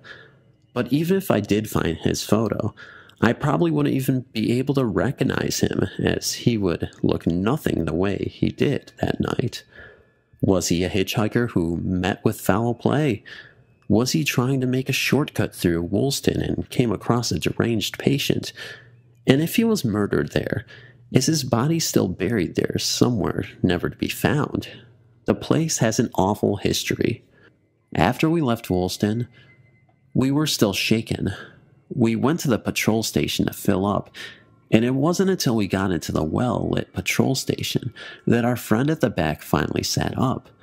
I still remember her asking for a cherry-ripe chocolate bar with a quiet and scared voice. She sure was shaken up for someone who didn't see anything. She came over to my house with my girl cousin a couple of months ago, and we talked about it briefly. The other three that were in the car, I hardly see them anymore, except on Facebook, but we all agreed that what we witnessed was not of this world. We know what we saw. I still remember my guy cousin had to walk each of us girls into our homes as we were too scared to get out of the car by ourselves. Woolston Asylum has always been rumored to be haunted. My boyfriend and I drove through Woolston in 2011. That was my first time back there since 2002. It is so different now. Not at all as scary and menacing as it used to look. They've really cleaned it up. New buildings, and very well lit too. I always wonder who he is and how he got there. Some parents said that we saw a demon because we were hanging out so late at night instead of being good church kids and going home straight after the dance. I wonder if what we saw was someone who relives the moment of his death at every anniversary. I wonder if anyone else has seen him. That's why I wanted to share my story. It's been so long, and I still think about it all the time. For all of my life, I've lived in this average-sized house outside in the countryside. It's one of those places where nothing bad seems to happen, and the people all seem pretty normal. So, you can understand I don't share my story often. It started when I was young, around 5 to 9 years old, and continued until last year. When I was young, we had a dog, always barking and making noise about the littlest of things. He was one of those knee-high dogs, a West Highland Terrier, and he tended to get up in the middle of the night for various reasons. The first incident, I think, occurred on a mild summer night. I was living upstairs at the time, and just down the hall from my parents' room. As I was laying on my back in bed, I heard the sounds of footsteps around me, and assumed it was the dog. I was wide awake at the time, and listened to it walking from one side of the bed to the other. It must have lasted for almost 5 or so minutes. I told him to leave. The steps proceeded to go around me another time, stopping on my left, and I finally turned to look over the bed, telling him to get out of my room. There was nothing there. I got up looking around the sides of my bed. Nothing. My room was a small rectangle, so small that the bed was pressed up against my wall, and I still smacked a knee on the corner. There's only one exit on my right side, so there was no way for him to get out, and there were boxes under my bed. I thought I had just gone to sleep and imagined it. Then, about 3 years, I'm guessing because I'm bad with time, things got a little freakier with a few incidents in between that might help shed light on this stuff. I was in middle school and had this nightmare. I awoke in the dream and heard my parents screaming for my help. I jumped up and ran out into the hallway. There, standing before me, were 2 things. They were black shadows of a tall man and a dog. The dog looked like something that I would draw if I was 5, and the man had grossly elongated limbs. Still creeps me out to this day. Anyway, my parents kept screaming in agony, and I approached the figure. The dog walked up to me and passed me in the hall. It seemed disinterested in me, but the man stood there. I tried to run around him, and he reached down around my waist. The pain felt like something stabbing and cutting under my skin, and I woke up in the middle of the night, eventually falling asleep again. That morning, I went downstairs to take a shower, and when I removed my heavy plaid pajamas, I saw a thin scratch that ran from under my tricep, down through my armpit, and across my stomach. It was nearly unbroken, and that's what scared me the most. I guess that's why I pretended it never happened. Maybe a year later, 8th grade, the footsteps came back. With our basement recently finished, I was living downstairs, and one morning during the week, I got up and started to play video games on my computer. I heard the footsteps start to walk around, just like they did before. It was like they were exploring my house. First off, we have no pipes over my room, and we have soundproof tiled ceiling above, so those footsteps had to be loud. Secondly, the dogs and cat were all out of the house, and so was my family. The footsteps continued, and at first, I thought maybe someone had broken in or one of my friends was playing a joke, so I waited. They would go all around my house and stop just at the stairwell and then walk again. They repeated this for about 5 minutes. A little freaked out, I grabbed my putter and went upstairs. If someone broke in, I would whack them. If one of my friends broke in, I'd whack them too. I went from room to room and, as you can guess, found nothing. When I went downstairs, I listened. Silence. As soon as I sat down, the footsteps began again. Not faster or slower, just an even, steady pace. I sat there, listening, and it would walk to the stairwell and stay just out of sight. I decided I would ambush it at the stairs and grabbed my putter. As soon as it came back, I stormed the steps. The way our house is shaped, it'd be impossible to get to the back bedrooms before I got up there. And of course, there was nothing. I searched every room, every closet, under every bed before I descended back into the basement. I thought how pissed I would be if the footsteps returned, because I always thought claims of physical events and the like were nonsense. Sure enough, I sat down and they came back. From 9 a.m. until noon, the footsteps kept going, trying to pretend it wasn't happening.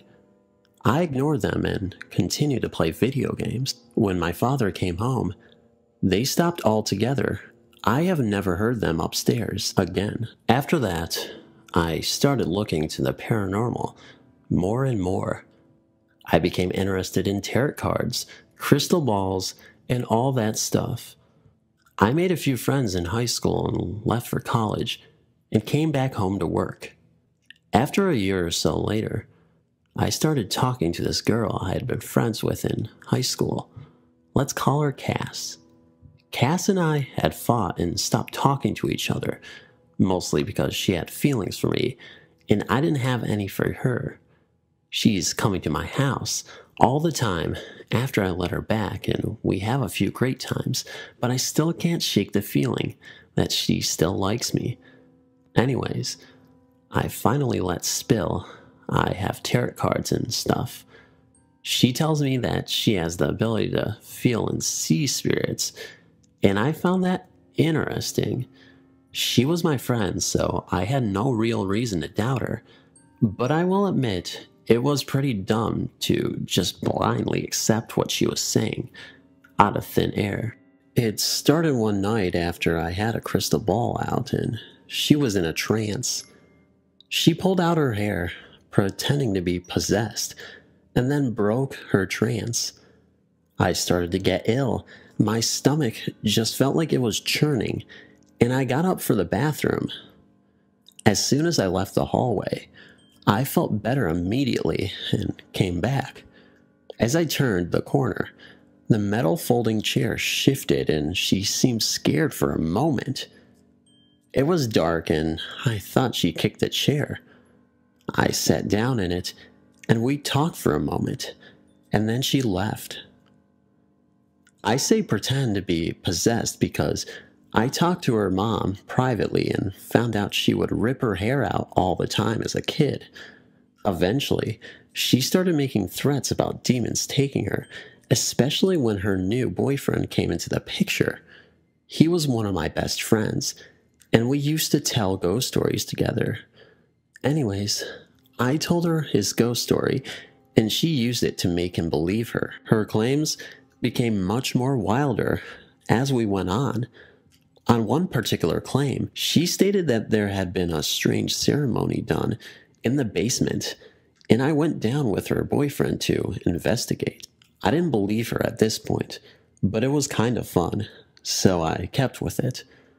We were in the room and I touched the floor where her boyfriend claimed his father did some sort of ritual. I could believe it, to be honest. There was no pentagram or anything strange at all. It was the same cracked blue floor when I first came over years prior. I double-checked to make sure there wasn't a double coating of paint and stood up. I told him I couldn't see anything that would indicate what she said, and he told me it was true. At that moment, there was this growling sound, and I thought it was from the vent above us or behind us. Then he jumped and swore, pulling up his sleeve, and a red mark started to appear. I'm not sure if this was faked. It would be fairly hard to time, or not, because I have always been skeptical by nature. Finally, the footsteps made their grand return after we started to part ways. I was lying in bed one morning, sprawled out under a heavy blanket, and pulling back the covers. I saw something at the foot of my bed.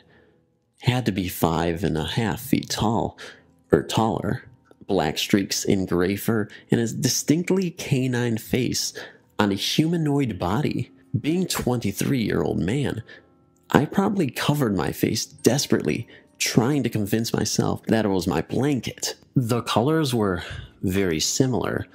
Then, there were footsteps around my bed, like when I was a kid. They got really quick, side to side. I finally decided to attack it. Throwing back the covers when I was at the corner of my bed, I jumped forward, nearly off the bed, but there was nothing there. On all fours, I was dazed, and I was trying to figure out what the hell had happened. There was the thunder slap, side to side down the hall, up the steps, and the front door banged hard. A few minutes later, my father came in, and I was still in shock. I yelled up to him if he had heard anything or did anything. He didn't, and eventually, I got back to sleep. Later, I called Cass and her boyfriend, telling them about the events, and they called back later that night, reporting the sounds of scratching all over the house. There have been no events since then. Seeing as these incidents have been happening 3 or 4 years apart, I may be due for another visit this year or next. This story is similar to another, and you can see my effort to make contact wasn't successful. I was around 4 to 5 years old, living in the same house where I saw my first ghost, my guardian. I could write an entire volume about my love for that house and garden. It was the best place to grow up in. One of my favorite nightly activities, bedtime procrastination techniques, was to climb onto my parents' bed while they were kicking back in the lounge room. I was pretty proud of this accomplishment because it was a waterbed, thus seemed near impossible to climb the shiny solid wood block fortress walls which chambered the water mattress. With the bed conquered, I could reach and switch on the bedside lamps. From here, I would pretend to be a panther prowling around the slow-moving surface until I eventually fell asleep. Fun times. One such night, I conked out and curled up to have a doze. I noticed the spider on the wall and recognized it as a huntsman. The huntsman, plural, is a large Australian spider which looks like a brownish hairy tree tarantula. Fun fact, the title of the movie, Snow White and the Huntsman, is highly amusing, but I digress. The huntsman on the wall was different. It was, for lack of a better description, colorful. I recall red and yellow patterns, and a slightly different brown. Its legs were thin and tapered. It only had 4 legs and was striking a star pose. There was something very strange about the huntsman. I stared at it in wonder. Another odd thing about Australian culture worth mentioning. Roughly 90% of Australians will tell you, huntsmen don't bite. They're harmless. Fact, they do bite. Fact, they're harmless in the sense that they want to get away from you. After or before biting you, either option is cool with Mr. Huntsman. I pay no mind reaction to the huntsman was based on wacky Australian conditioning. As I gazed upon this peculiar huntsman, my attention broke to a sound of murmuring voices, clear and deep but muffled. At first I thought it was Dad from the lounge, but the muffled voices were coming from a much closer source. I glanced around. Nothing. I looked at the huntsman. He's still there, chilling out. I was looking to the left when I saw out of the corner of my eye my parents' curtain wardrobe move. The curtain wardrobe was a wardrobe without a door. Dad put a curtain on the front as a makeshift door. This fabric had moved. I looked to the wardrobe curtain. The voices were still murmuring. Then came light, quick footsteps on the seagrass matting floor. I don't know if I could hear or understand what these voices were saying. What I can remember is one saying, "Quick," and "Hurry up." These 2 statements were particularly clear and deep. They sounded closest. I was in the middle of the bed. Slowly, I edged to the end of the bed to where the wardrobe and voices were.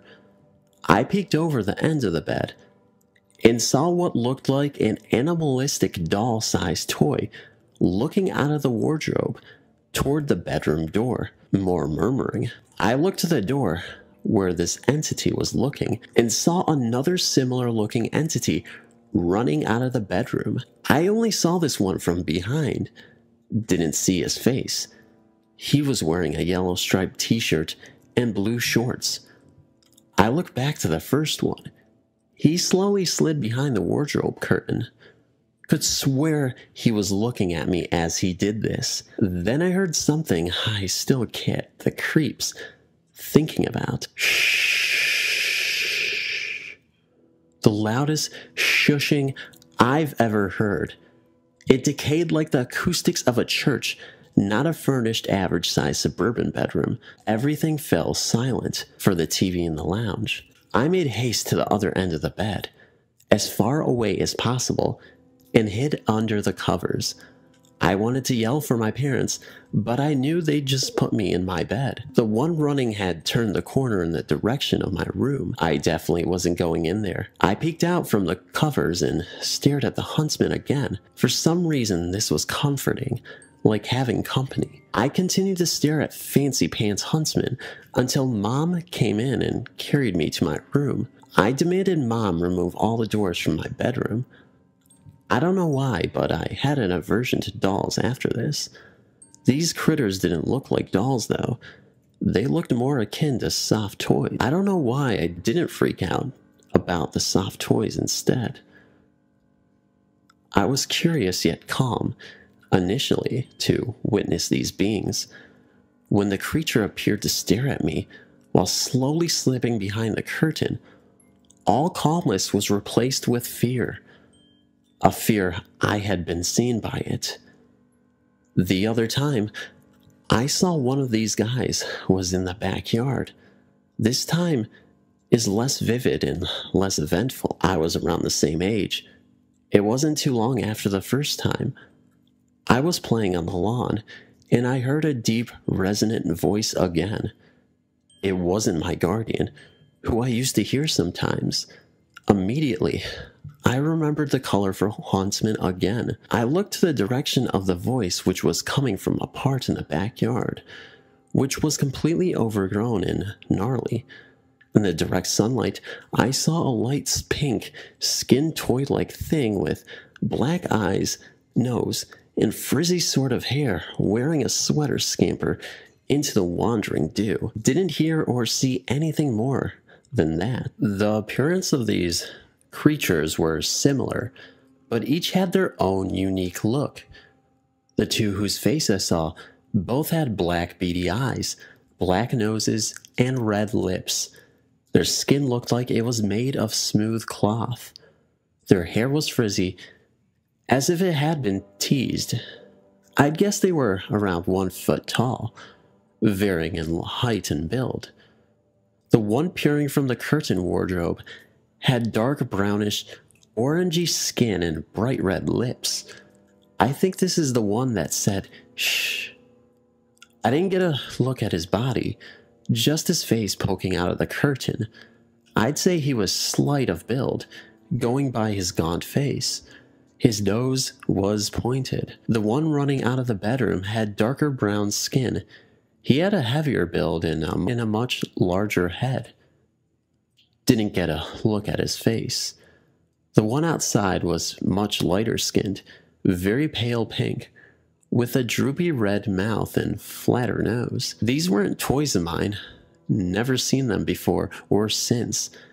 I'm sure they weren't no howdy doody possessed toys either. These guys had limb mobility, expressive faces, dexterity, and motor skills. The murmurs I'm not sure about. It could have been a language or just groans. My memory is vague on that. They all sounded male to me, all very deep, not what you would expect from a small cute toy. While I read the story Puppet People, another story similar to mine's, I shouted at the screen, "No way, this can't be true. Those were dreams I had," and similar self-affirming statements, because that encounter echoed mine, and both seemed insane. I've thought about these toy-like creatures a lot ever since, teetering on obsession, really. I decided to look into the huntsman from the first time. There's no such thing as a colorful four-legged huntsman. I took to the internet in a quest for answers. After many bungled queries and ridiculous search results, I found the spider in question really does exist. According to the internet, the St. Andrew's cross spider is the Australian subspecies of a global genus of bizarre-looking spiders. The St. Andrew's cross spider is similar in appearance to a thin, wispy-legged huntsman with bright yellow and red marking. The St. Andrew's cross spider rests by placing its front and rear legs together, resulting in the appearance of a four-legged pose. X, like that. That's where it gets its name. That's how it looked on the wall. There was more info on a matching X design, which it builds into its circular web and rests upon as a matchmaking center pattern. Aw, little spider got flair. As a side note, the moment I clapped eyes on photos of this St. Andrew's cross spider, that night came flooding back in torrent of profound snapshots. It's been quite the momentous payoff finding this unique arachnid and staring at it again, all these years later. Now I credit autonomous toy puppet weirdos as more than an odd dream or two. Of all the entities, these guys fascinate me the most. Thanks for reading. For as long as I've known, I have always had unexplained experiences, along with my mother, grandmother, and siblings. I'm starting to think this is a genetic trend, although I feel I have these occurrences more often than they do. I'm now at the age of 29. Most of these experiences happened when I was younger. I'm going to tell you an experience I had in this story when I think I may have visited hell. I remember this night very vividly. My parents were harshly arguing with one another, as usual. It died down after a while, but I still went to bed a little overwhelmed. I remember falling asleep like usual, like any other night, nothing different. From what I can explain, is to me, it felt as though my soul has lifted out of my body and drifted into another dimension. It felt like I was flying through the air bodiless and then promptly landed in what I thought to be a dimension of hell. I landed on high altitude light brown rock formation, and it seemed to be a very hot summer day. Everything seemed very physical and realistic. The sky looked normal, but as I looked around, there were no living creatures. Nothing was alive. There was no grass, no trees, nothing but this brown rock material for as far as I could see.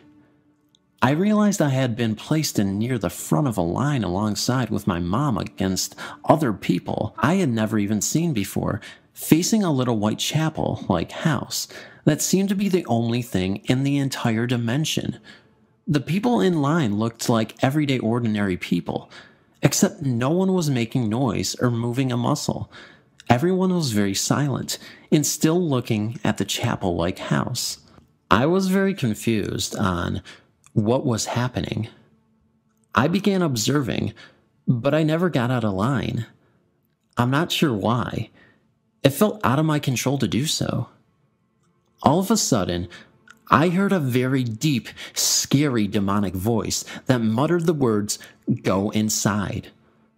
I looked up to see where it came from, and there was a huge, transparent, dominant-looking face in the sky. I couldn't really make it out, or its features, or exactly what it was looking at. There was a few people in front of me who began walking slowly into the chapel-like house. They seemed terrified, but had no choice but to go in. A few people had to go in at a time, and the door slammed behind them. We were next in line. I turned to my mom, who was behind me, and whispered frantically because I didn't want the face to hear me, "Don't go in. It's not safe." She nodded in agreement with me, but seemed kind of zombie-like, as she didn't actually reply to me. As I looked at the chapel, there was a huge window in front that I could see in. What I saw was very disturbing and mentally unexplainable. It was very dark inside. The only thing I could see was 4 autopsy tables with 4 people on them as though they were dead, but not dead. I could only see from their feet up to their waist. It seemed like they were dead, but were able to move their feet. They looked like they were freshly dead. They didn't look like they had rotted or anything like that. Each of them seemed to have had a little ticket wrapped on each of their big toes, along with a white blanket covering them. I couldn't even see any further than that. It almost seemed like I was being forced to walk into a torture chamber. I was petrified and unable to move, and the door looked as if it was about to open again. All of a sudden, everything disappeared, and everything went to a fog. It seemed as if my soul traveled back to my body, and I could see myself sleeping. That itself was very chilling, and in a flash, I shot into my body and woke up all at once. I absolutely can't mark this off as just a dream, and I would love to hear any comments, feedback, or similar experiences anyone has had. The Baby Cemetery. In this story, I'm going to tell you one of my many real-life experiences. I was about 16 when this event occurred, and I'll never be able to explain how this happened or exactly what it was that I experienced. I remember falling asleep in my blue waterbed the night this occurred. That being said, let me begin. I woke up, but it wasn't my bed that I was in. It was someone else's. As I sat there confused, I also realized I wasn't in my own house either. The bed's sheets and comforter were white with purple flowers. The room was tan. There was a window to my right that was open, and the plain white curtains were blowing softly as the daylight came through. The bed was located in the left corner of the room, touching the wall. I just laid there, confused. I was still very tired, so I closed my eyes for a moment or two. When I opened my eyes, I was surrounded by 5 dead babies that were all facing me. They were very gray and rotted looking. They stared at me with very dark, soulless eyes. They had a cloth diaper and couldn't have been over the age of 1. I felt complete terror in that moment. I could not move a single muscle in my body or make any type of emotion. It felt like the dead infants were there for hours. Suddenly, they disappeared, and the day became night in the blink of an eye. I remember finally getting up out of the bed and walking through the house. I could feel the physicality of everything I did, and I was very observant. I remember feeling like the house was very sad and lonely, like I was there to help somehow. I walked outside of the house and looked at the front of it. I couldn't put it together in the dream, but it looked very familiar. Suddenly, I woke up again, but this time in my own bed and in my own house. The dream was still very vivid in my mind, and that's when I remembered why the house looked familiar. A few weeks earlier, I had dropped off my friend's 13-year-old brother's friend at his home, but I never went inside. The house was the exact house I had seen in my dream on the outside. This was something that I had to tell him about. The next day, he was at my friend's house, so I told him I had a dream that I was in his house. When I first told him this, he was laughing and denying it, until I started explaining his entire house in detail to him. I told him about the room I woke up in, everything that was in it, how many stairs he had on his staircase, and everything I had seen in exact detail. He looked completely shocked. He knew I had never been in his house before. He started crying and explained to me that his mom has been experiencing similar things. Apparently, it was his mom's room that I had woke up in. The backyard to their house had a very small yard, and then nothing but woods. He told me that he and his mom had walked deep into the woods once and found a children's cemetery from the late 1800s, and the graves were all for babies. Thanks for reading. It's that thing again. Jeez. So one day, my mom had made a bottle for my brother, and she checked it and everything. Then went to get my brother. When she came back to the kitchen, the bottle was gone. We checked everywhere, and we didn't find it. So my mom just gave up and made another one. She fed my brother and bathed him. Then we went to sleep. The next day, everyone woke up and got ready for church. When we got to the living room, the bottle that my mom had made was in the middle of the living room. I, being my dumb self, went to grab it. Just as I grabbed it, the bottle turned really hot and it burned my hand. My mom was scared, and my dad was trying to stay stable.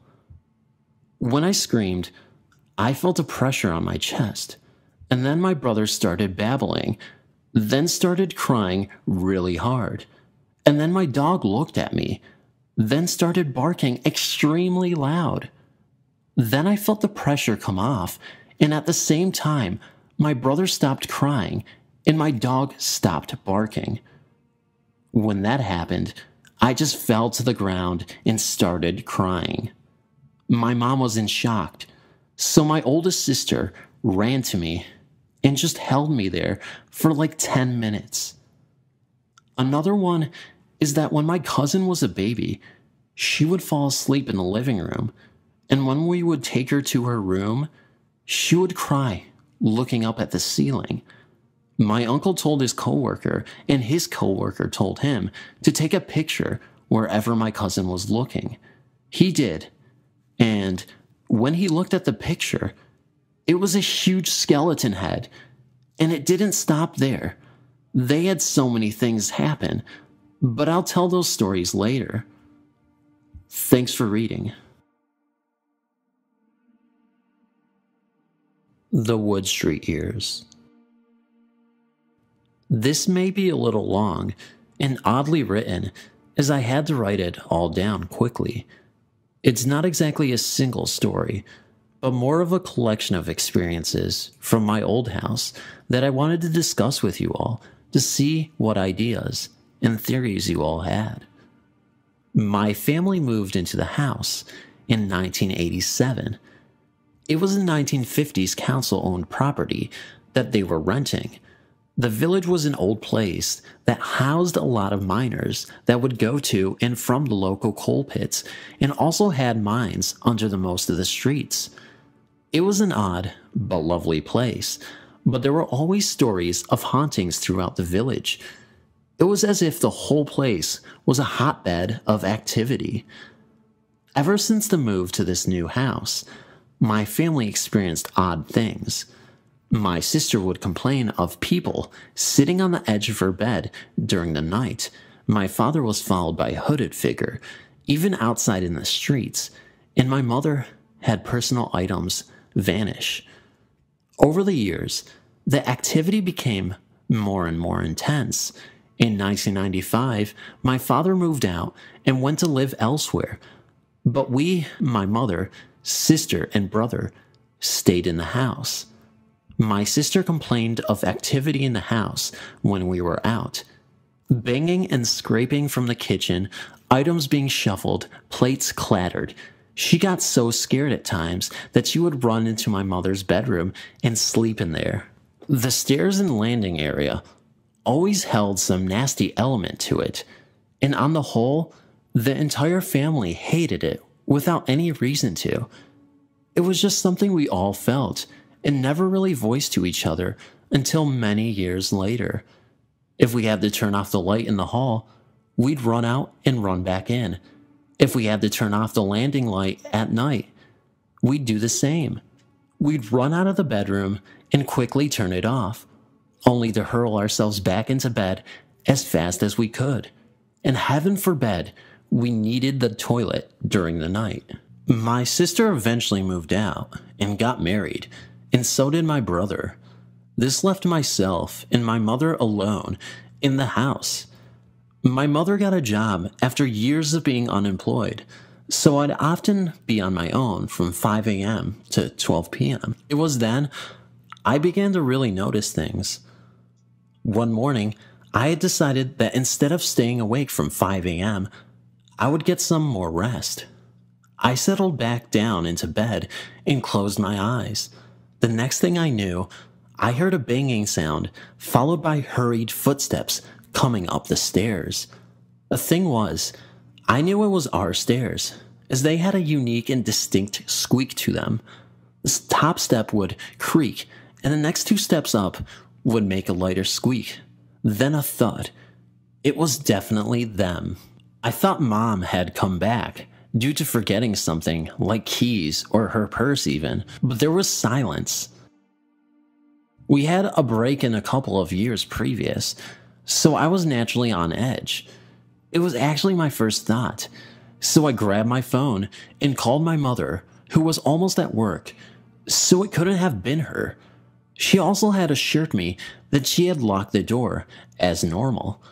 I was on the phone when I heard the exact same footsteps again. I have no idea how I did it, but I got back to sleep about a half an hour later. A couple of years passed where nothing much happened. Just the odd thing, like items vanishing and reappearing, noises from the attic, and odd smells. Then, we started noticing it again. My mother and myself went to the shops one day to pick up a snack from the local deli. When we returned, there was dripping coming from the ceiling just above the back door. We could hear whooshing from the pipes too. We bolted upstairs to find the bathroom taps fully on and the plug in. The bathroom was flooded. To this day, we have no idea what the hell happened there. This happened again about 2 years after, when we returned from an outing with my brother. This time, the plug was not in, thankfully. It was from that point it began to get more and more frequent. I would see things at night that I couldn't explain. I first put it down to lucid dreaming, but I was not the only one seeing them. I would see strange insect-like creatures crawling up the curtains and on the ceiling. I'd stare at them, and they would vanish after about 15 seconds. There was one time that I was not sleepy, and I was looking out the bedroom window at the street. It was about 1 a.m. at the time, and I saw something very strange on the hedge that surrounded the house. The only way to describe it was a spider, but it had ridiculously long legs, and it was gliding effortlessly across the top of the hedge. My fiance also saw this for himself back in 2009, and he sat there staring in amazement. And he's a skeptic too. Other things I would see were a man in my room. He would be halfway through the floor of the room. The stairs were directly under my room. Sometimes I would open my eyes and see a face looking back at me in close proximity, only to fade in a second or two.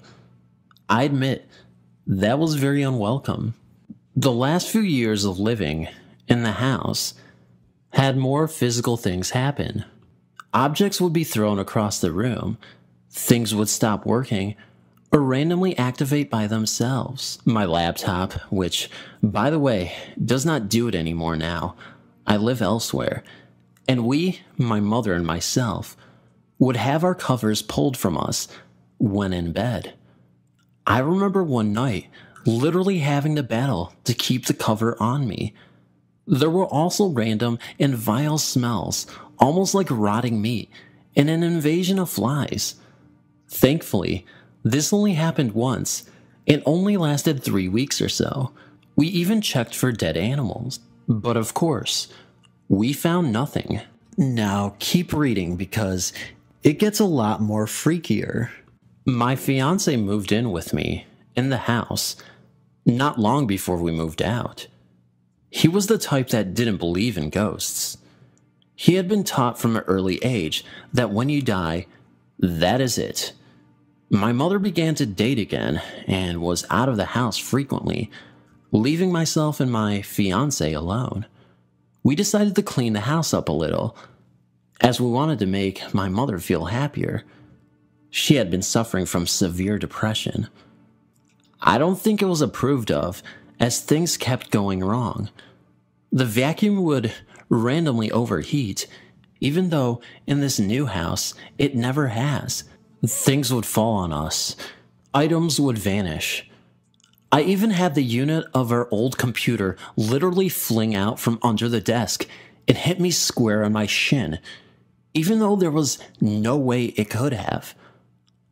I also had the vacuum cleaner itself chucked at me. We would also hear loud thumps from inside the wardrobe, as if someone was punching it from the inside. We'd joke and say, enough of that.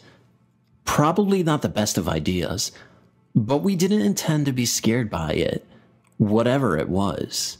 Another thing we noted was that when the door to my brother's old room, which had been used for storage over the previous few years, was left open, the toilet light would turn itself on.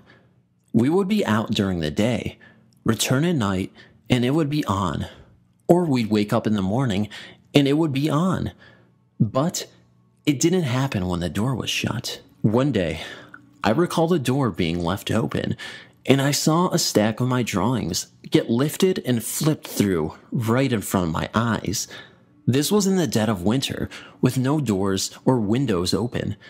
Needless to say, I was not impressed, and slept with the covers over my head that night. One night, my fiance was upstairs shaving, while I was amusing myself playing a Facebook game. It was midnight, So naturally, I was hungry. I always get hungry for some reason after midnight. So I went to the kitchen and started making myself a snack. I was addicted to omelet and cheese bagels at the time, so I started making one. After it had finished cooking, I took it into the living room and continued messing about on the game I was playing. I had almost finished it when I heard Lee shout from on the landing. We had no bathroom light at the time, as the bulb had gone, and we couldn't get the light cover off to replace it, so Lee was having to use a mirror on the landing. I went up to see what he wanted, and he said that he had seen a man in the mirror looking back at him. I was naturally confused, but my gut did flip-flops. I asked what kind of man, and he said it was a short, bald man. He even said that he stared at him and could see him out of the corner of his eye, looking over his shoulder, as if it was a real person present. Remember, my fiancé is a skeptic. I admit, I was a touch unnerved. The door to my mother's room, which we had taken as our own by that point, was open a little way, and for some reason, I daren't look in. I also felt a little horrible cold feeling that felt as if it was wrapped around my ankles. I didn't want to stay up there at all. I went downstairs and called my mother up to see if there was anyone in the family who had died that fit the description. She said there was no one. So I tried to shrug it off immediately and finished the last bit of my bagel, only for my fiancé to shout again. He came running down the stairs with foam still on his face, saying that he'd seen him again. Only this time, it was as if he was screaming at him, but he couldn't hear any sound. It had really freaked him out, and he was incredibly uncomfortable. I said for him to finish shaving quickly and calm down. Reluctantly, he went back up and tried to shave, but for some reason, the razor was not cutting anymore, no matter how hard he pressed. Also, the cold tap was chugging out scalding hot water, which burned his hand. During this time, I had gotten onto my mother again, and told her he had seen this man again in the mirror. While I was on the phone, I could hear odd noises coming from upstairs. My fiancé finished shaving and ran downstairs again, only to pause and stare into the kitchen with an absolutely horrified look on his face.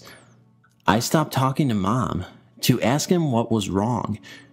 He said that he had seen the man again outside the kitchen window, walking past with an unearthly grin on his face, and his was very skinny and looked like he had no arm on one side. I told him to get into the living room, and while I was still talking to my mother, I could hear loud footsteps coming from above me, my mother's old room. My bones were also cold, and the atmosphere was horrific. She suggested I get in touch with my brother so I could stay the night at his. But while she was talking, I felt the atmosphere lift suddenly. It was instantly warmer again, and I felt oddly happy. I actually mentioned it to her, as it was so sudden and drastic. But then, it dropped again. The feeling of dread and the cold returned, and it felt as if something was circling us. I got off the phone with her and called my brother. In a state of panic, I explained what was happening and the fact that we couldn't just stay in the house. We ended up at his place, sleeping in his living room. And now my fiancé is more open-minded about the paranormal. The house was never right from the start. I would love to know just what was going on there, but I guess I will never truly know. The day we moved out was interesting too. During the move, my mother had experienced a couple of little things while alone, i.e., a piece of paper scooting across the bedroom floor. But it was when the house was totally empty and the power had been turned off. Myself and my brother's missus went to check the rooms to be sure we hadn't left anything. All was well and clear. Then we got to my brother's old room. We opened the door and we were hit in the face by the most intense cold breeze. It was bone-chilling. It made our eyes water. We turned to each other, nodded, and said that it was fine and we should go. We legged it down the stairs, said goodbye to the house, and left to live in this new house we are in now. I am not asking for help. I just thought this would be an interesting story for all of us that have experienced things. I live in front of a mountain that is named Sims Mountain. The mountain can take you to various towns in West Virginia. I will tell of all the experiences I have experienced, or some of the ones I have heard, starting with the most famous, in my town. Well, an old tale that is common with the locals in my town is the Sims Mountain Ghost. The story takes place when West Virginia was still a part of Virginia. There was a widow living in a cabin with her 3 children. One day, the children went to pick berries in the woods. When the children did not return that evening, the woman went on a search. For days, the widow continued to search for her children. Well, one night she came home from searching and went to bed.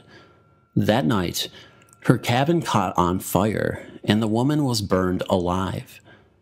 Now, the locals say that in the evening, you can see the woman now in what are fields or a huge group of fireflies going in the same direction. It is told that it is the spirit of the woman looking for her children. The story I'm about to tell you takes place 3 years before I was born. One evening, my brother, sister, mother, father, and grandmother took a ride around the mountain. When they saw a woman dressed in thin clothing and barefoot walking around, a few feet from where they had seen her, my father stopped and got out of the car to offer this woman a ride. She was nowhere to be seen, and there was nowhere to hide. He looked and said that there were no footprints in the light snow that had fallen early that day. He was spooked. My experience is very different. At the end of every summer break, I would have my friends come stay, and my father would take us on a night truck ride. We would always leave when we could still see a little. We were in the bed of the truck and joking around when we all got a cold chill. We had looked to see that there were a group of fireflies in the fields. We just laughed and said it was here to snatch one of our new friends who had come along. When we looked again, the fireflies were gone and nothing was there. Later on that night, we had seen another spirit on our way home. We had just passed some woods when a bright light with a dark figure had appeared in the place we had just driven over. It scared us and it followed us until we got off the mountain. My brother and his friend were up four-wheeling one afternoon when they stopped in front of an old cabin that had been there for years. There were no ceilings for floors on the second floor because they had been in there before. My brother's best friend started to head down the path first. While my brother was making sure everything was all right with our ATV, his friend had ran back, jumped on the back, and said, "Leave now."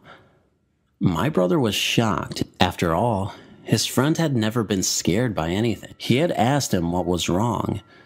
His friend just said that he had seen a young pregnant woman looking from the top window.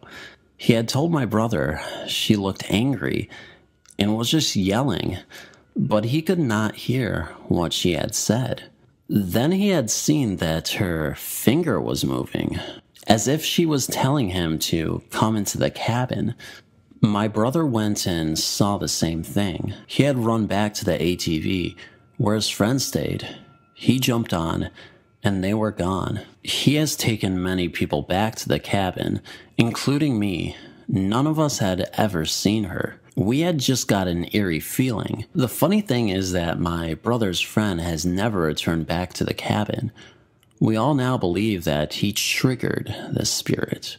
All I can say now is that this mountain has many lost souls, I believe, and they all just have unfinished business.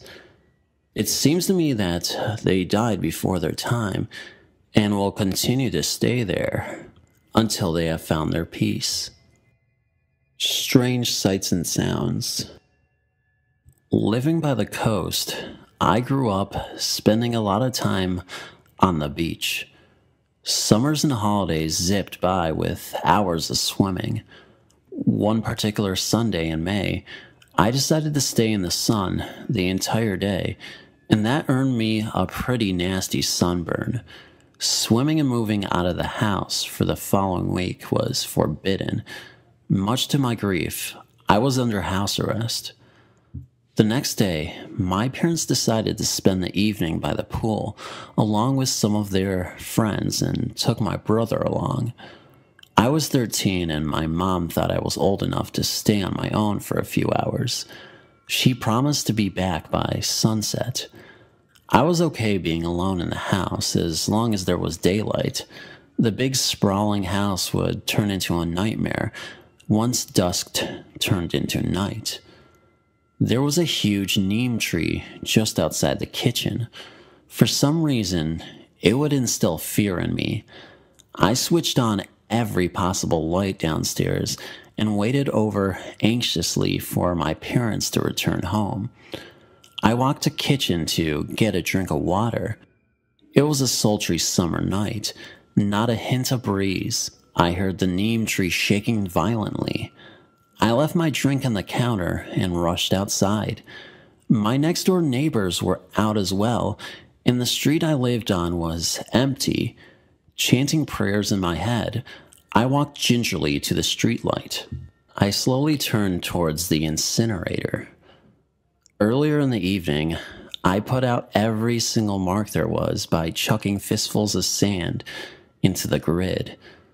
A few seconds after staring at the incinerator, it suddenly was alight. The flames danced 4 feet high. Now, I was really scared. It was close to 8 o'clock. The fire had been put out at 5:30.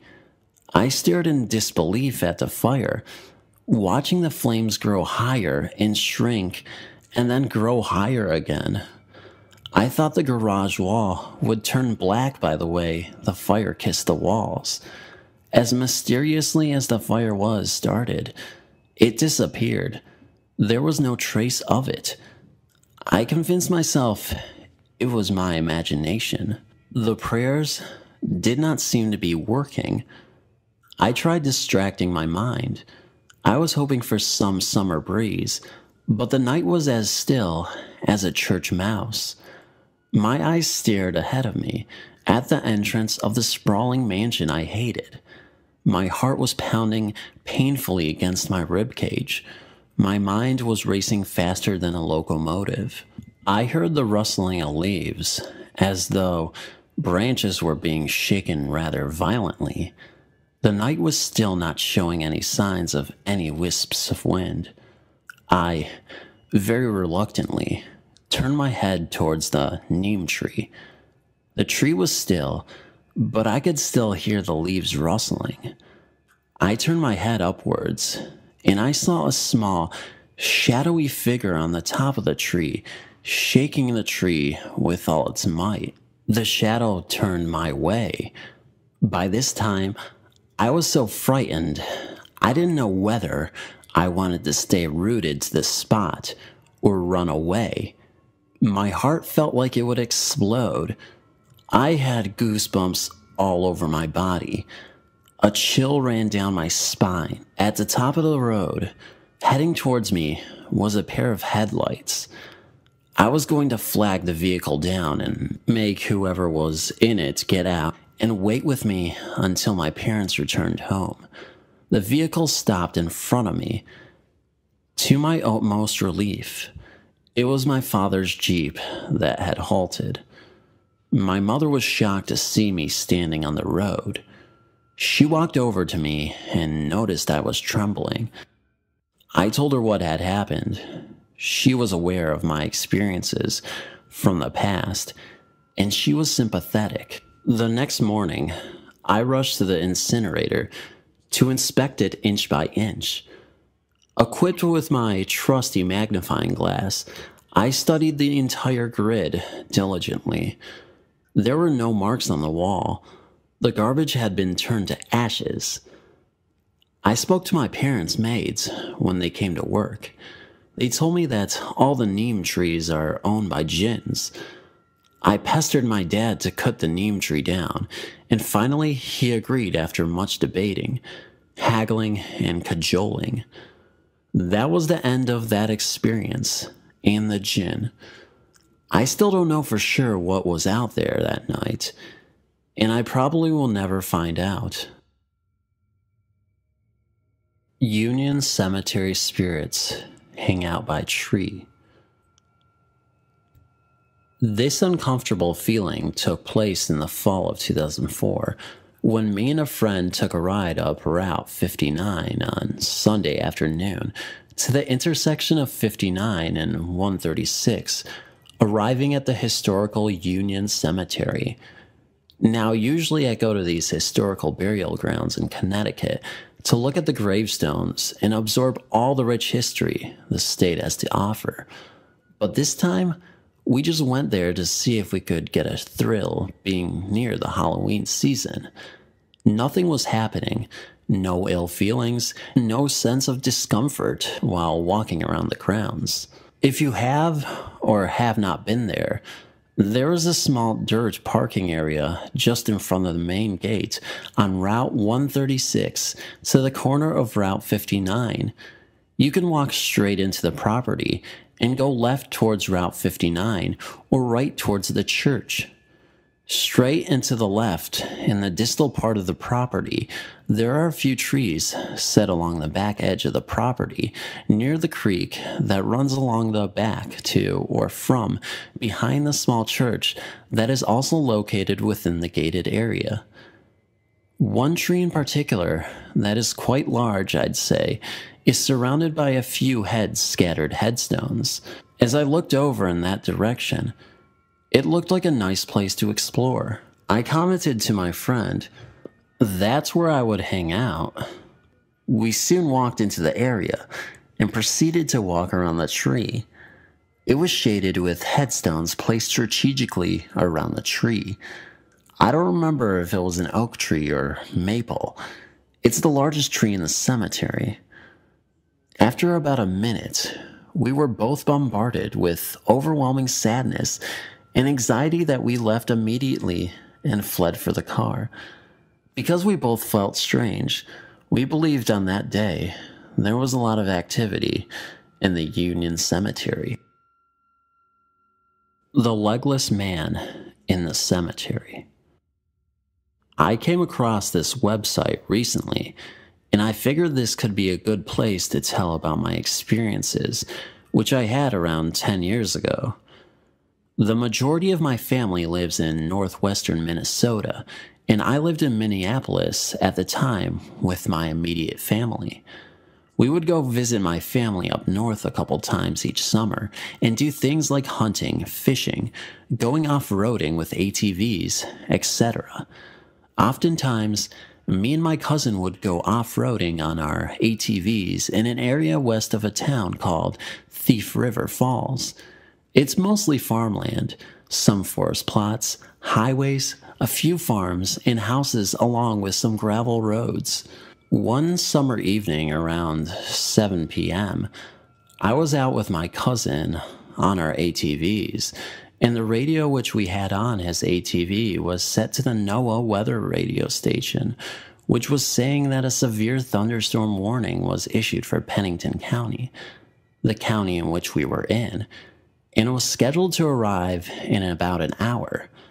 Since he lived about 10 miles south of where we currently were at that point, we decided to start making our way back before the storm hit. About 5 minutes later, we decided to stop right by an old cemetery in church situated about 50 yards ahead of us on the right side of the road to look at the giant cumulonimbus cloud that was quickly moving towards us.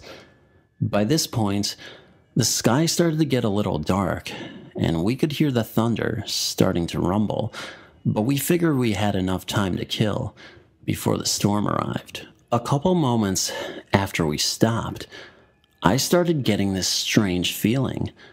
The best way to describe it was that it was like someone was watching us.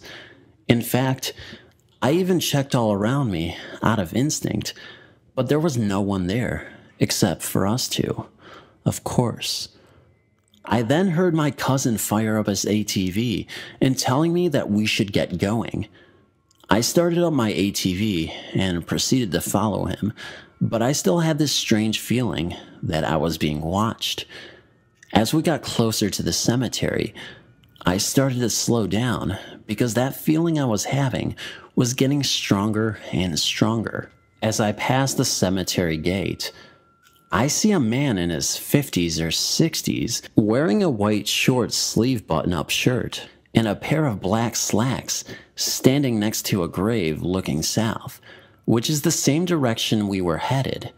However, I quickly noticed that his legs were missing from his knees downward. I immediately hit the brakes as I could not believe what I was seeing. He then turned his head to look at me, and I will never forget that scornful look he had on his face as he stared at me for those few seconds. As he stared at me, I started getting this cold, clammy feeling that one usually gets when scared. After a few seconds, he starts to slowly float towards me, at which point I gunned it and got out of there as quickly as I could. When I checked my rearview mirrors, I didn't see anyone or anything behind me, but I wasn't going to wait around to find out.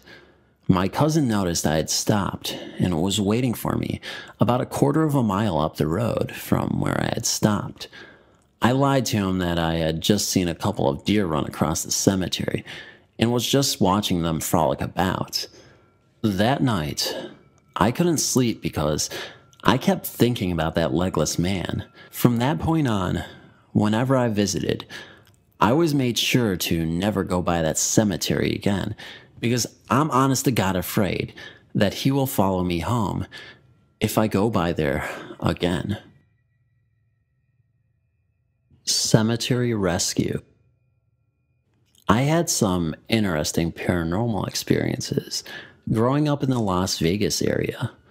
One is kind of funny, and while it may or may not have a paranormal component, I thought it would be a good one to share. When I was 18 in the early 80s, a friend and I had been spending the evening downtown. That meant the Fremont State area in the early 80s. Walked around, ate some 50-cent shrimp cocktails, played a bit of 21 at the Horseshoe, where it was easier to get away with underage gambling at the time. We'd pretty much had our fill, so we decided for some unknown reason to stop by a cemetery, since it was 1 a.m. and likely to be creepy, and we were basically kids doing what kids do. We pulled into an empty and dark parking lot, and I turned off the car engine. We got out and stood by the car. It was a cemetery off of Main Street, I think, and totally quiet. There was no traffic on the road adjacent, and not a soul to be seen. As a matter of fact, it was eerily quiet. We stood there maybe 20 seconds, and both decided we wanted to leave now. We jumped back in the car, and I tried to start it, but it wouldn't start. This hadn't happened before. I kept trying, and it wouldn't start, and I think I flooded the engine. So here we were, stuck in a dark cemetery with nothing around. Back then, nothing was nearby.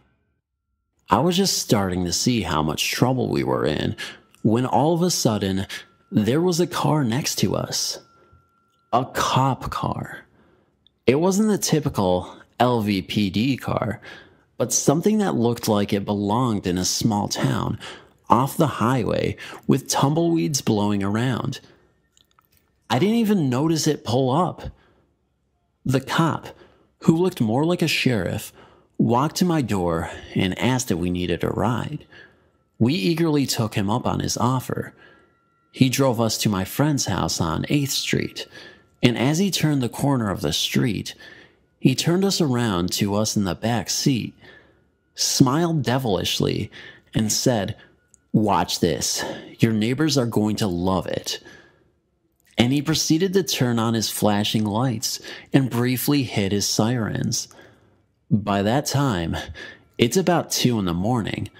The turkey, he laughed, then laughed again as we tried to open the door from the back seat. Finally, he let us out. We thanked him and ran inside. His lights were still flashing in the driveway of the house. I went back for the car the next day, and it started up on the first try. Why did this cop show up right then and appear out of nowhere? Why were his uniform and car so old-fashioned looking? Was he for real, or was he somehow sent to save us? And last, why the heck did my car pick that moment in time to stop working? I'll never know, but I'm thankful to this day for the rescue. Living in Vernon was very hard on my family. My dad decided he was tired of being a parent and gave my mom 2 years to get a job and get out of the house, unbeknownst to me and my youngest sister, of course. My brother left the house as soon as he turned 18, and he was always getting drunk or high, or having relations with certain seedy women. My older sister was caught up in her own drama and had no kind words to offer her younger siblings. So I suppose it's no surprise that my little sister and I had paranormal experiences there. First, allow me to explain the layout of the Vernon house. The front door opened to a small foyer, then the dining room and kitchen, which are connected.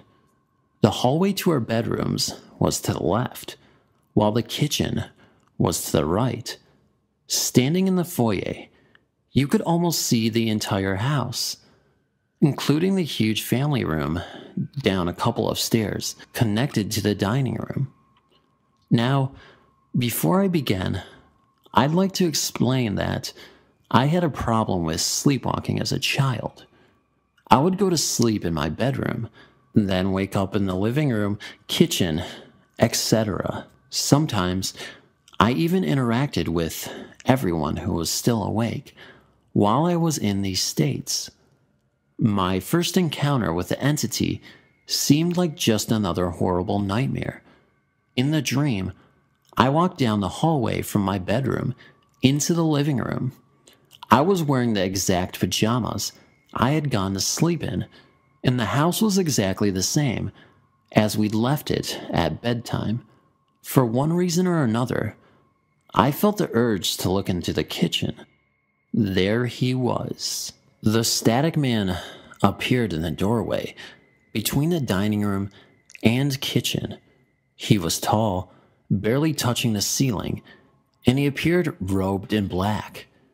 Instead of a head upon his shoulders, there was this great ball of static.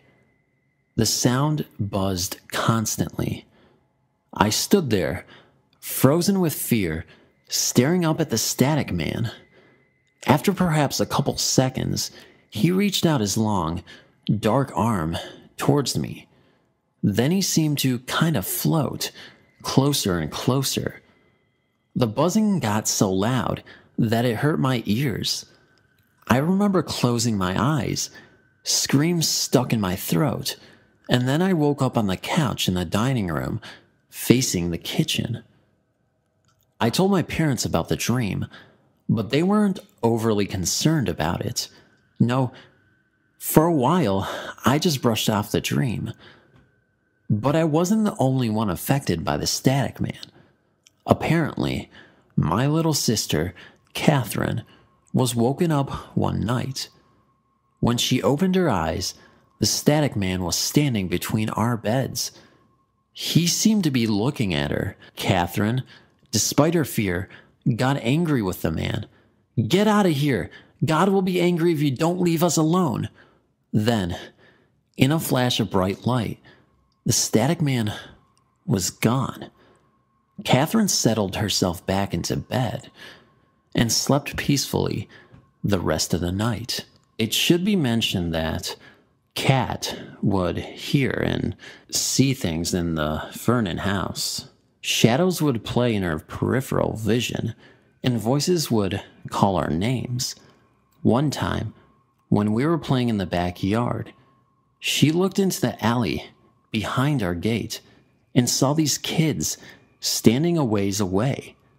They called to her, promising her a good time. She ran into the house and didn't tell me why until years later. For many years after Kat's bravery, I didn't have any encounters with the static man. My mom moved us to Wichita Falls, where she finished her degree in nursing. Dad moved to Albin. We started going to a Catholic school. My sleepwalking stopped completely, and for the first time in years, I was able to sleep peacefully. Everything, for a while, seemed great. A couple years later, we moved in with my dad. My mom was trying to save their marriage. A few months after settling into the house, the static man appeared again. I woke up in a cold sweat. The man was standing beside my bed, leaning over me.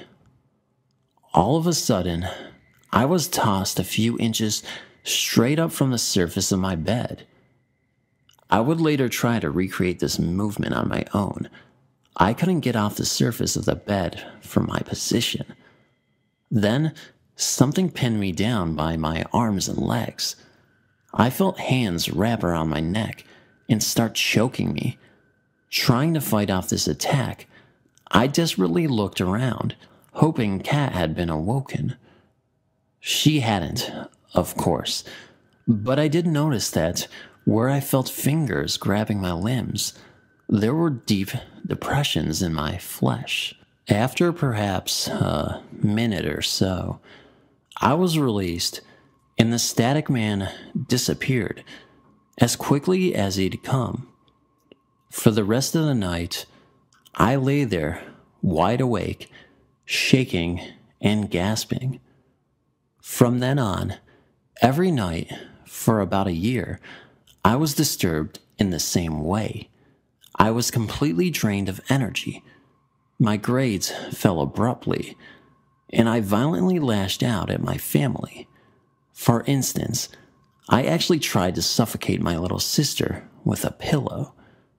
Then I started biting, hitting, and cutting myself just to feel something. I'd even tried to kill myself. My mom, sister, and I moved into our current apartment after 2 years of darkness in my dad's home. The static man continued to torment me. I tried to talk to my mom about it, but she kept telling me that it was just a dream and that it was a side effect of my new antidepressant. If there was something wrong in this house, I'd know about it. I have experiences with these things, remember? She said things like this, even when I kept with her, and the entire bed shook as the man attacked. "Caroline, if you keep shaking the bed, I'm kicking you back to your room." One night, I just laid in my bed crying, waiting for the static man to appear. I pleaded to God for just one night of peace. "Please, God, please, God, please." I was shaking from fear and exhaustion. I suddenly felt a wave of peace wash over me. I stopped crying and closed my eyes. When the static man jolted me out of bed, I wasn't afraid. It didn't touch me, didn't buzz. It was the first night in a long time I was able to get a good sleep. Thank you, Jesus, I remember thinking before I drifted off to sleep. Ever since then, the static man has only visited me once every few weeks. I'm not afraid of going to bed anymore, and he hasn't been able to touch me lately. I believe either his power is weakening or I'm getting stronger, somehow. Although, I know I'll probably never be rid of this entity. I know he won't be able to hurt me like he was able to beforehand. As to what exactly the static man is, I have no idea. I don't believe he's a human spirit, and he most certainly doesn't resemble any of the nature spirits I've encountered. I don't believe he's a manifestation caused by my medication or even stress, as he appears despite what's going on in my life, and despite whether or not I take my meds. I've tried, and continue to try, to research our old house, but all attempts have proved fruitless. I do know that 2 boys, one of whom lived in the house after we moved, committed suicide for mysterious reasons. Perhaps they're connected, perhaps not. I don't think I'll ever know. Whatever the static man is, I'll continue to fight him, be it through meditation and prayer, or other means if things escalate again. Thank you for reading my incredibly long story. Comments, suggestions are all welcome, as usual. Final goodbye, verse, static in the air. Users, my story takes place in church. It was my grandmother's funeral, and we were all in our Orthodox church, grieving while the ceremony took place, as you do. Now, my grandfather had passed a year before this. I remember being in tears as the priest spoke about her life and how she is now much happier. As I stared into nothing while looking down at her coffin, it's like my brain had tapped into the world of the supernatural. There he was, my grandfather, standing with one hand on her coffin, looking down at her. I don't know for sure that it was him, because I couldn't see ahead. My abilities are obviously not strong enough, but I just knew it was him. I felt safe and happy. After this experience, we had driven down to the cemetery to say our final goodbyes. As we lowered the coffin into the ground, the sun came out and shone on her coffin. When we could no longer see the coffin, the sun was gone. I was extremely happy. I knew it was my grandparents saying goodbye for the last time. Ever since I had tapped into the supernatural realm of the world, if I concentrate hard enough, I can see what appears to be static in the air. What is this? Am I looking into it too much? Or is this a common thing first-timers see? I often feel eyes on me in my own house, and am scared to be home alone. I hear footsteps and jingling like change, and I know it probably shouldn't scare me, but it does. Can somebody help me understand the static in the air and explain to me a way I can deal with these felt presences? If you had read my story and or commented below, thank you so much for your time. I look forward to help and advice from other users. The White Wings. As this is my first time at publishing a story here, I thought I should start relatively slowly and also explain some background about me. Up until recently, I've been a dancer my entire life, and have always felt most serene, stood in the wings of a stage. Funny, really. that this story so revolves around wings in every sense. Being a performer, countless hours have been spent on a stage and backstage, wings, tech booths, dressing rooms, etc. Now, though most of my experiences have been personal, I thought I would start with one that was only about me and not something I actually saw myself. It happened during a dress rehearsal for an annual show that I was about to perform in about 2 years ago. I was in a local theater where I am from in South Wales.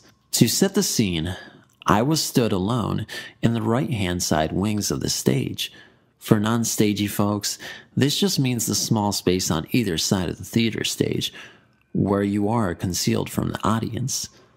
On the opposite side to me were my teacher and her close friend, who acted as our stage manager.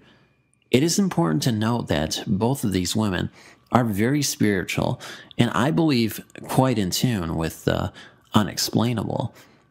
There is usually very minimal light when you are in the stage area, as was the case now. I was waiting to rehearse a routine and was also acting as an assistant teacher at the time, so was spending 90% of that dress rehearsal right where I was when this event apparently occurred.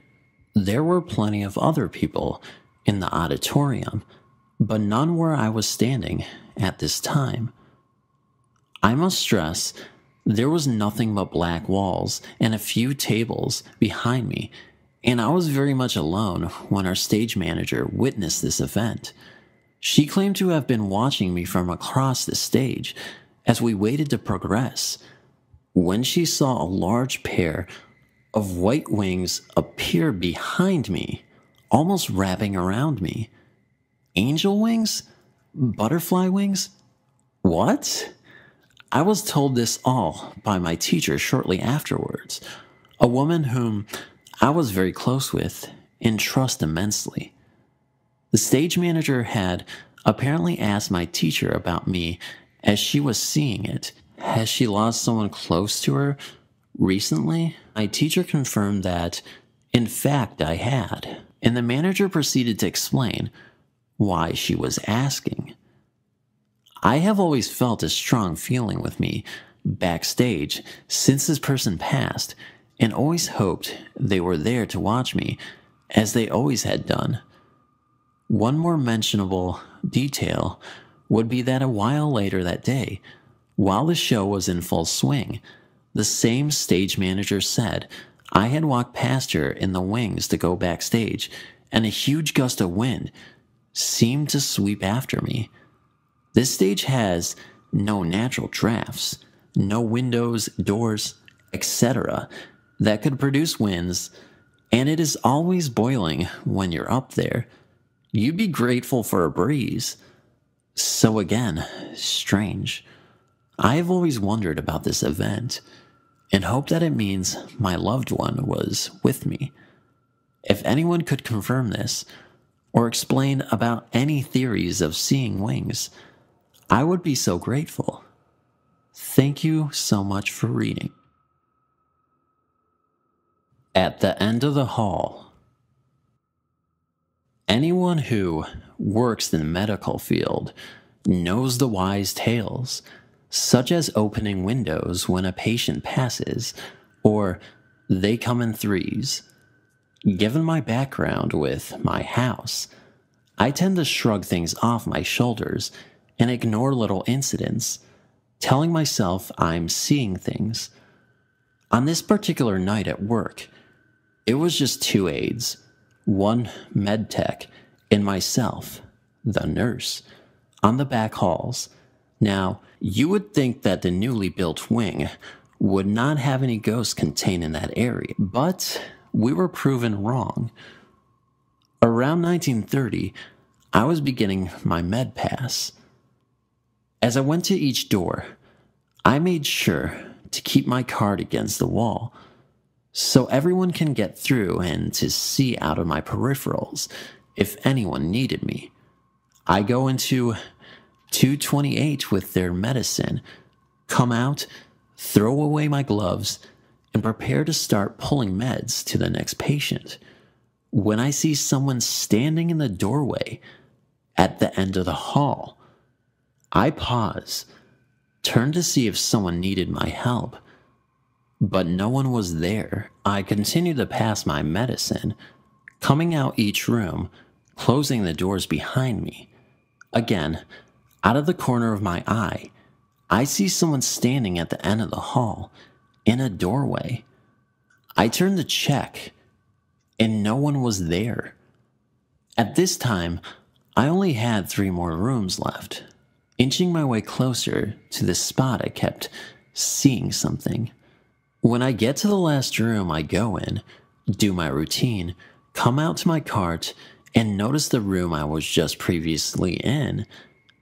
Door is open.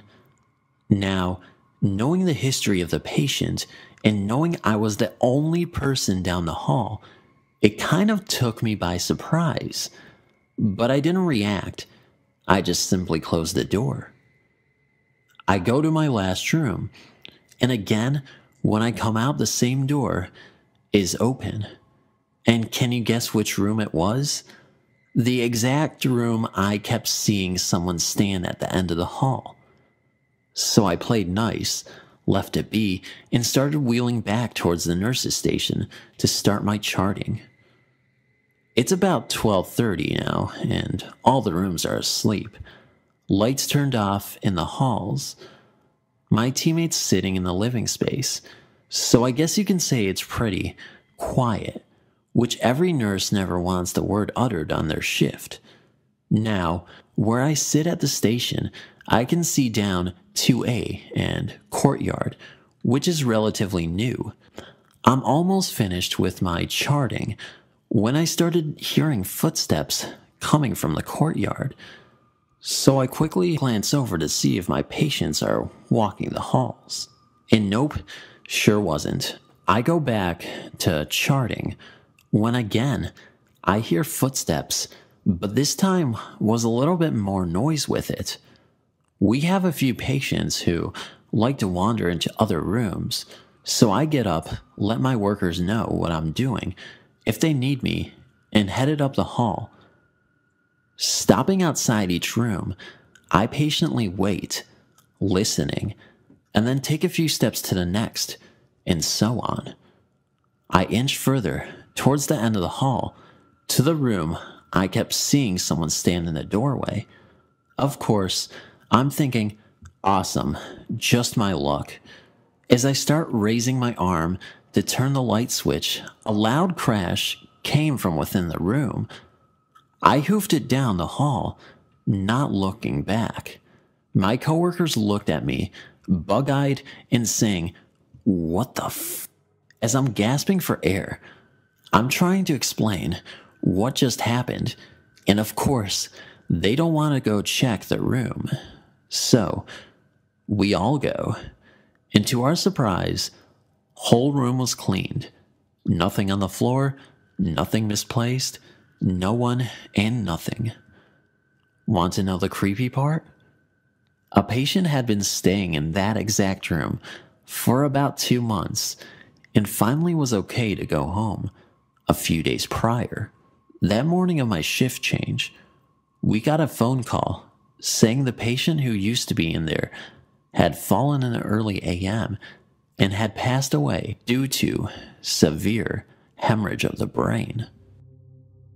What the heck did I just see under my bed?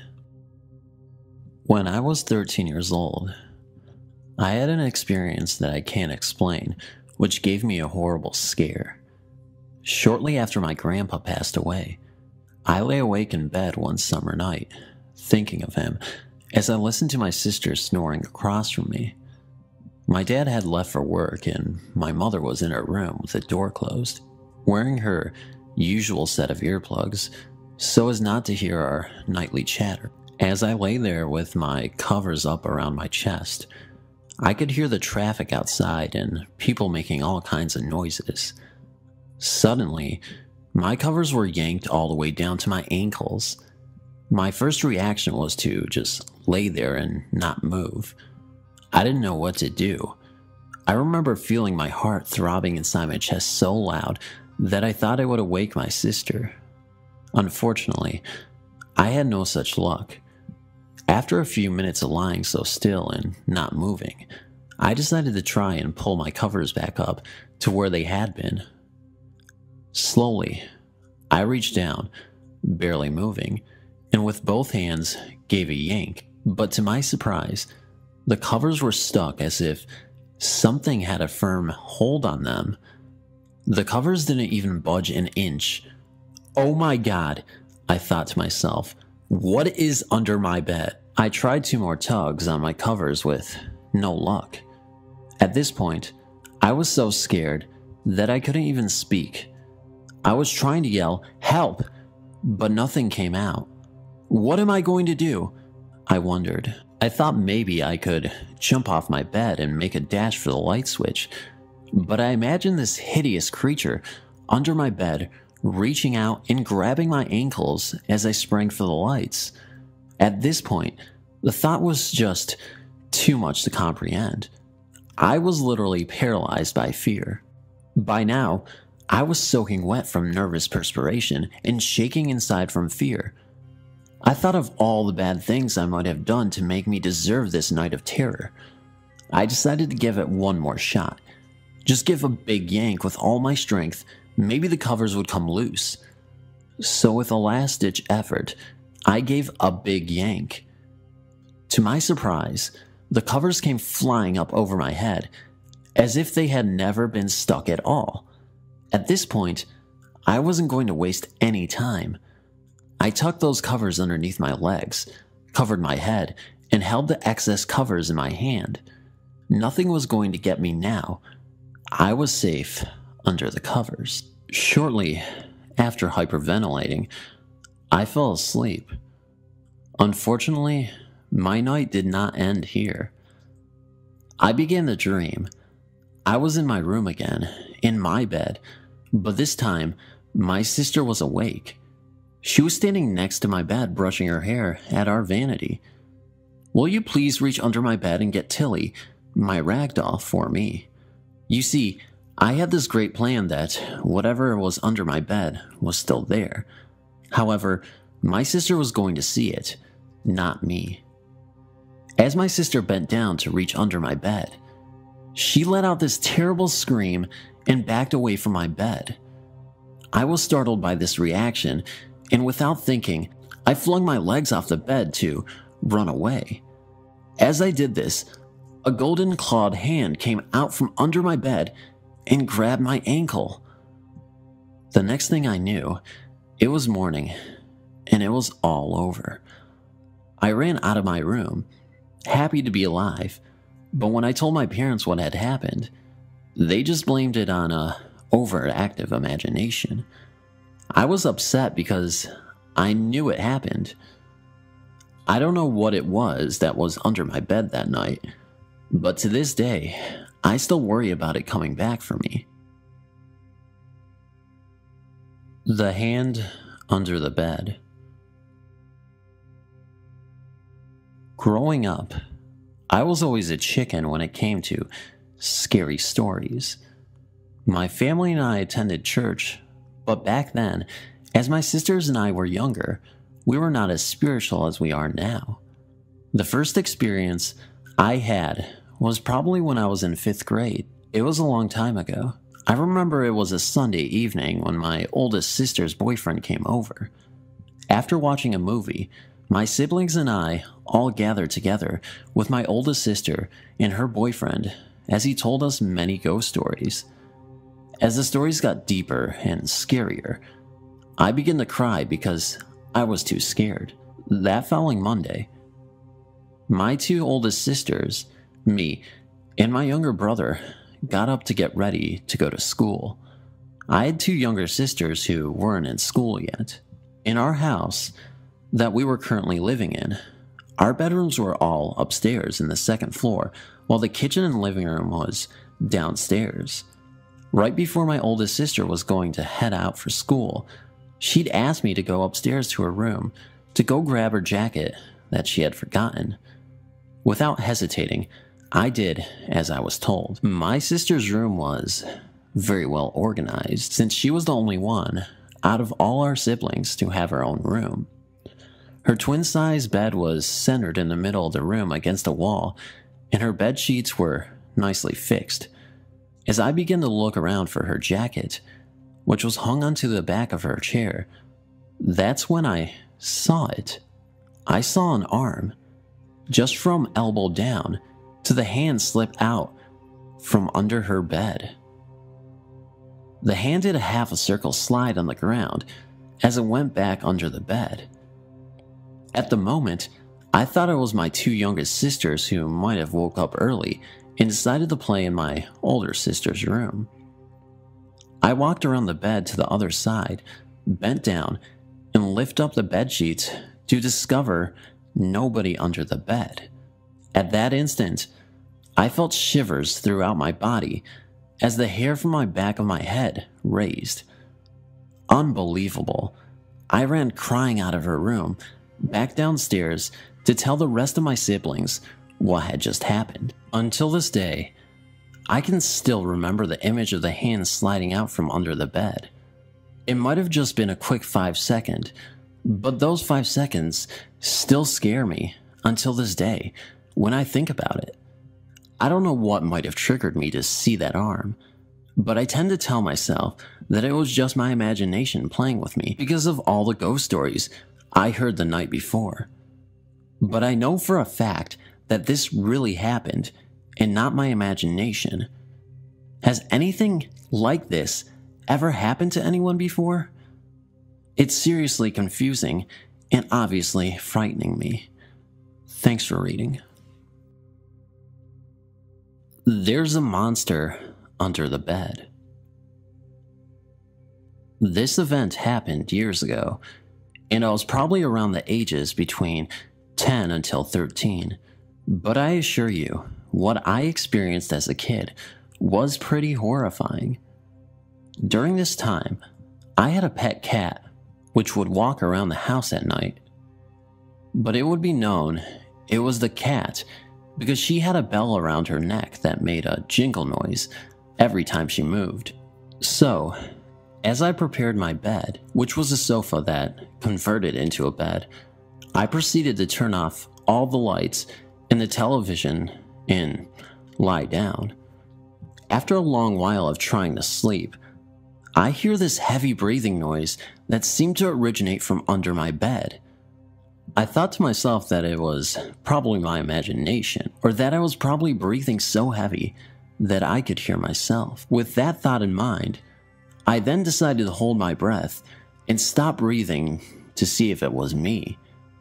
To my surprise, I still heard the breathing just as heavy as ever. As the breathing was still going on, I then thought it could have been probably the cat. Regardless though, I was frozen in fear and did not dare to move, and I was thinking of grabbing the television remote control to turn it on, although I don't actually remember if I did or not. So, as I was wondering if it was the cat or not, I then heard the cat's bell jingle 2 rooms down out of my room. This just freaked me out even more. Since this happened so long ago, I don't actually remember how I spent the rest of the night. Anybody have any ideas of what it could have been? I just remember the next morning when I checked under the bed and the couch, I found nothing. What's under my bed? We lived in a little trailer court in Bigler, Pennsylvania. I was about 5 years old when myself and my sister started experiencing unexplainable things. There were always a lot of strange things happening. We would see and hear things. There was one occasion when someone or something said my sister's name and laughed in our closet. Every night we would hear what sounded like boots walking back and forth through the trailer. But the thing that really scared me the most is the night me and my sister looked out the window and saw a black thing standing there. As quickly as it appeared, it was gone. Every night, I would get ready to go to sleep. My bed would start shaking very slowly. Then after a while, it would shake faster. The first time it ever happened to me, I ran out of my room and told my parents. They said it was just a washer and dryer. But the thing I didn't even get was, even when the washer and dryer were not on, my bed would still shake. Eventually, I started to sleep on the couch, but the same thing started to happen, which resulted in me sleeping on the floor beside my bed. I slept on the floor for over 2 years. I never slept on my bed until we moved out. The house we moved into was a newly built house. Even though we moved, I still did not sleep on my bed. That was until a few months ago. Still, today, nobody believes me, but I know what happened. After these experiences, I started to get into the supernatural even more tremendously than I did before. If you got any comments for me, please leave some. Ghost under my bed. I woke up one night because I felt someone pulling my leg. At first I wasn't sure if I was just dreaming, so I ignored it. I was about to close my eyes when I felt a hand pull my leg again. I yelled and ran to my parents' room. My parents wouldn't believe me and would tell me to go back to sleep. I was only 10 years old at the time. Soon, I began to hear voices whispering to me at night. I also started hearing the voices during the day sometimes. One time, I was getting ready to go to sleep, and through the corner of my eye, I could have sworn I saw someone peeking their head out from underneath my bed. When I told my parents about this, they decided that it was best if I started sleeping with my brother. But this didn't solve the problem. No matter if I was staying at my grandma's house or my aunt, the same thing would happen to me at night to where someone would pull my feet. This went on for years. I'm 23 now, and it still happens. Of course, not as much as it used to. Back then, it would happen every night, but now several days can go by and nothing happens, but then suddenly, it comes back. I've also noticed that if I sleep with the lights on, it goes away. I'll still hear the voices, but the only difference is that it sounds like it's coming from really far away. I don't get my feet pulled with the lights on. I've gotten used to it, and I'm no longer scared. But is this something I'm going to have to live with for the rest of my life? To be honest, I'm actually curious and want to know if this has happened to anyone else. The ghost that puts stuff under the bed. This has happened to me a couple of times. My mom had a pink bracelet that had some very pretty glass beads. My sister took it and pulled it. The string snapped and the beads flew everywhere. My dad looked all over the floor. As my mom counted the beads, she was missing one. My dad and I checked under and around the bed. About 20 minutes later, my dad walked into the kitchen and said that he found the bead under the bed, balanced on its side. About a week later, my brother's game case went missing. My dad checked under the bed. Later, he checked again. It was under the same bed, in the same place, and same room as the bead. That happened to the gaming case twice. Then, my mom's hairbrush went missing for a month. It was in the same place as the gaming case and the bead. Why our ghost likes to take our stuff and put it under the bed, I will never know. I've noticed that it has not taken any of my stuff and put it under the bed. It's still a frightening experience. I know it's not as scary as other experiences people have had on this board, but I just wanted to let you guys know. Truly something under my bed. So I vividly remember when I was about 10 to 12 years old. Paranormal activity happening to me right before I would go to sleep at night. This did not happen just once, but at least 3 or 4 times that I can remember between these ages. It would all start out right after I had finished reading and had turned off my lamp on my end table. My family is very Christian, and my dad had me read the Bible before bed every night. Anyway, I remember resting my head on my pillow once when I would feel something like a fist push up on the mattress beneath me. I was not sleeping, and I was not just imagining it. I would physically sit up, turn my lamp on, and watch my bed move up and down on that spot. Like I said before, this did not just happen to me once, but several times when I was young. My parents lived on the opposite side of the house, and there was no one that could easily fit under my bed. I was always too scared to try and jump off and run, or even just to look underneath and see what it was for fear that it would get me. After about 1 minute of it starting, it would stop and not come back for at least a few nights. I never did tell my parents about it, even though it would keep me up late at night, some nights sleep deprived. I think it's just because it would happen so fast, and when I woke up in the morning, I wouldn't be thinking about it until it was the next night already. The years following this, I think I still have an irrational fear to sit on my bed with my feet on the ground and feel really uncomfortable when I do. I also still have not been able to explain why this happened to me during that age, but I definitely remember every bit of it truly happening. India is a country having numerous forts.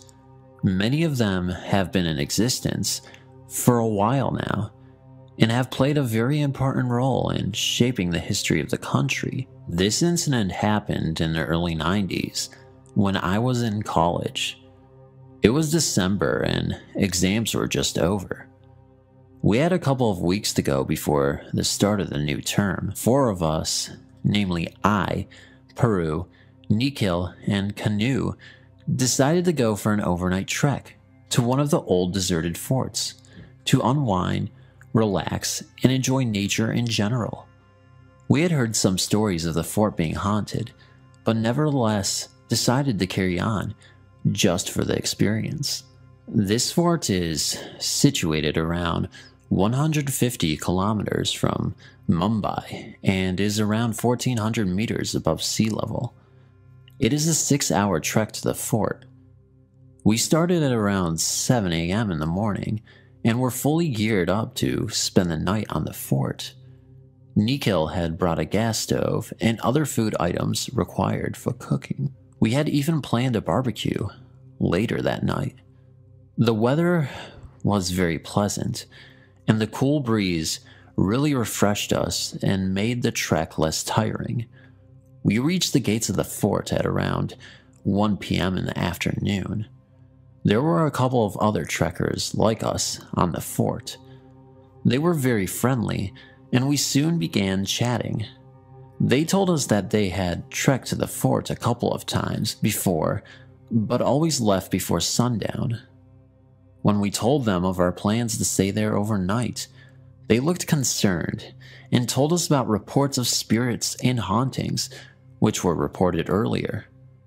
When they found that we were determined to spend the night there, one of them insisted that we stay at the temple located at the entrance of the fort, which was considered safe by locals. The scenery from the fort was breathtaking, and Peru, along with Nico, had a great time photographing nature at its best.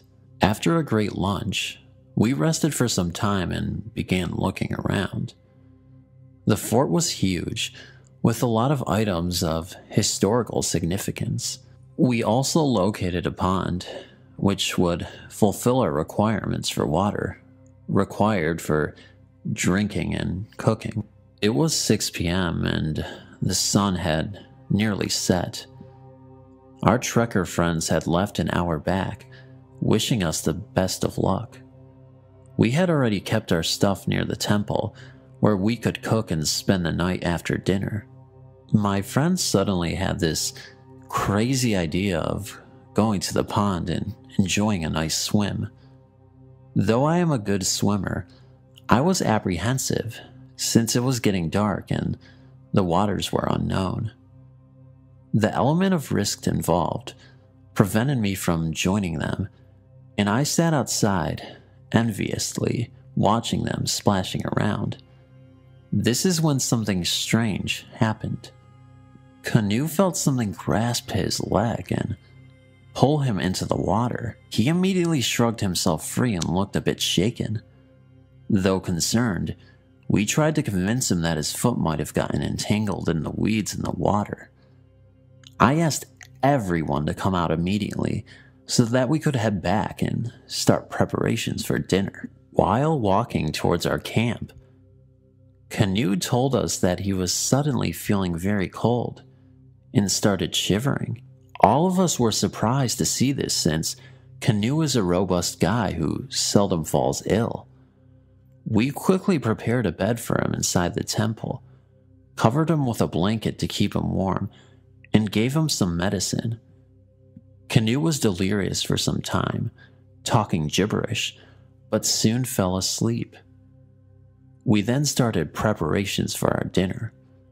The plans for a barbecue were canceled, and we decided to have a simple dinner consisting of rice and lentils and hit the sack. By around 10 p.m., we finished our dinner, which tasted so good since we were all really famished after our long, hard day. The three of us sat down, chatting by the temple, and the topic soon drifted to the hauntings which were reported earlier. Nikhil is a complete non-believer in ghosts and scoffed at the reports. He also told us that he could go to the pond right away, enjoy a smoke, and spend half an hour there without any fear. Despite my pleas, he left us, promising to return in exactly half an hour. Peru and I were concerned about the whole thing, but couldn't help it. We started chatting about the breathtaking scenery from the fort and forgot about Nikhil. Time passed quickly, and when I glanced at my watch, it was 11 already. It was around an hour since Nikhil had left, and we hadn't heard from him. Irritated at his irresponsible behavior and being concerned about his well-being at the time, we immediately set about to find him. As we neared the pond, we saw Nikhil lying near the water. From a distance, it looked as if he had dozed off. When we came near, I glanced at his face. Believe me, what I saw next still sends a shiver down my spine. He was lying on his back with his eyes open, as if in a trance, staring straight at the sky. Fearing the worst, we shook him vigorously to try and get him out of his stupor. Fortunately for us, he awoke and seemed fine. He started sweating profusely and told us what exactly had happened. After leaving the temple, he came to the pond and was enjoying his smoke. He suddenly got the feeling that he wasn't alone. He saw something move in the bushes. He brushed aside his fear, saying to himself that it might be a stray dog who had made the fort his home. It also came to his mind that Peru and I might be playing a prank on him. He ignored the movement and continued smoking. He suddenly felt an icy cold hand on his neck. He swung back instantly and saw that it was a woman dressed in a red dress, horribly disfigured, unkempt hair swaying across her face and a creepy smile on her face looking straight at him. He had no recollection of what happened later until the time we woke him. There was an outline of 3 fingers clearly visible on Nikhil's neck where the cold hand touched him. Without wasting any more time, we ran to the temple. We were relieved to see Canoe sleeping soundly. My watch showed the time as 12:30 a.m., a half an hour past midnight. We entered the temple and closed the door securely from inside. All of us were visibly disturbed after what had happened. Out of sheer exhaustion, we were about to fall off to sleep when we suddenly heard a knock on the door. We did not have the courage to open the door, but the knocking still persisted, slowly at first and becoming more and more vigorous later on. Someone was banging on the doors and windows of the temple. We heard a woman's voice abusing us and daring us to come outside. Nikhil slowly opened the window in an attempt to see who it was. There was no one to be seen, but we could clearly hear the woman's voice abusing us. After around 20 minutes, the banging stopped. Just when we felt that the worst was over, it started all over again. This time, the banging and abuses continued with increased intensity for around 45 minutes before it finally ceased. All of us had become nervous wrecks. It seemed that the only thing which was preventing the evil entity outside from coming in was the presence of the deity inside the temple. None of us could sleep. All of us sat around the deity and prayed hard in such a way that we had never done before. Getting out of the fort safely was the only thing going through our minds at that time. Then, at around 6 a.m. in the morning, there was a knock on the door. This time, it was a man's voice asking us to open the door. Gradually mustering up courage, I opened the window and was relieved to find that it was the temple priest who had come there before to perform his religious duties. He was surprised to find us there since no one generally stayed in the fort after sundown. We related our account to him and he confirmed that a few others too had similar experiences during their stay. He told us that he had been coming to the fort since he was a child, but personally did not experience anything weird inside the fort. Since the start of our ordeal, Canoe was the only person who was sleeping comfortably inside the temple and did not wake up even once. In fact, when we woke him in the morning, he was feeling fit and fine, unlike the previous day. He had absolutely no recollection of our ordeal inside the temple. We quickly packed our stuff and immediately started back. Nikhil was lucky to have escaped unhurt. This incident left a deep mark on him and completely changed his perspective of looking at paranormal occurrences.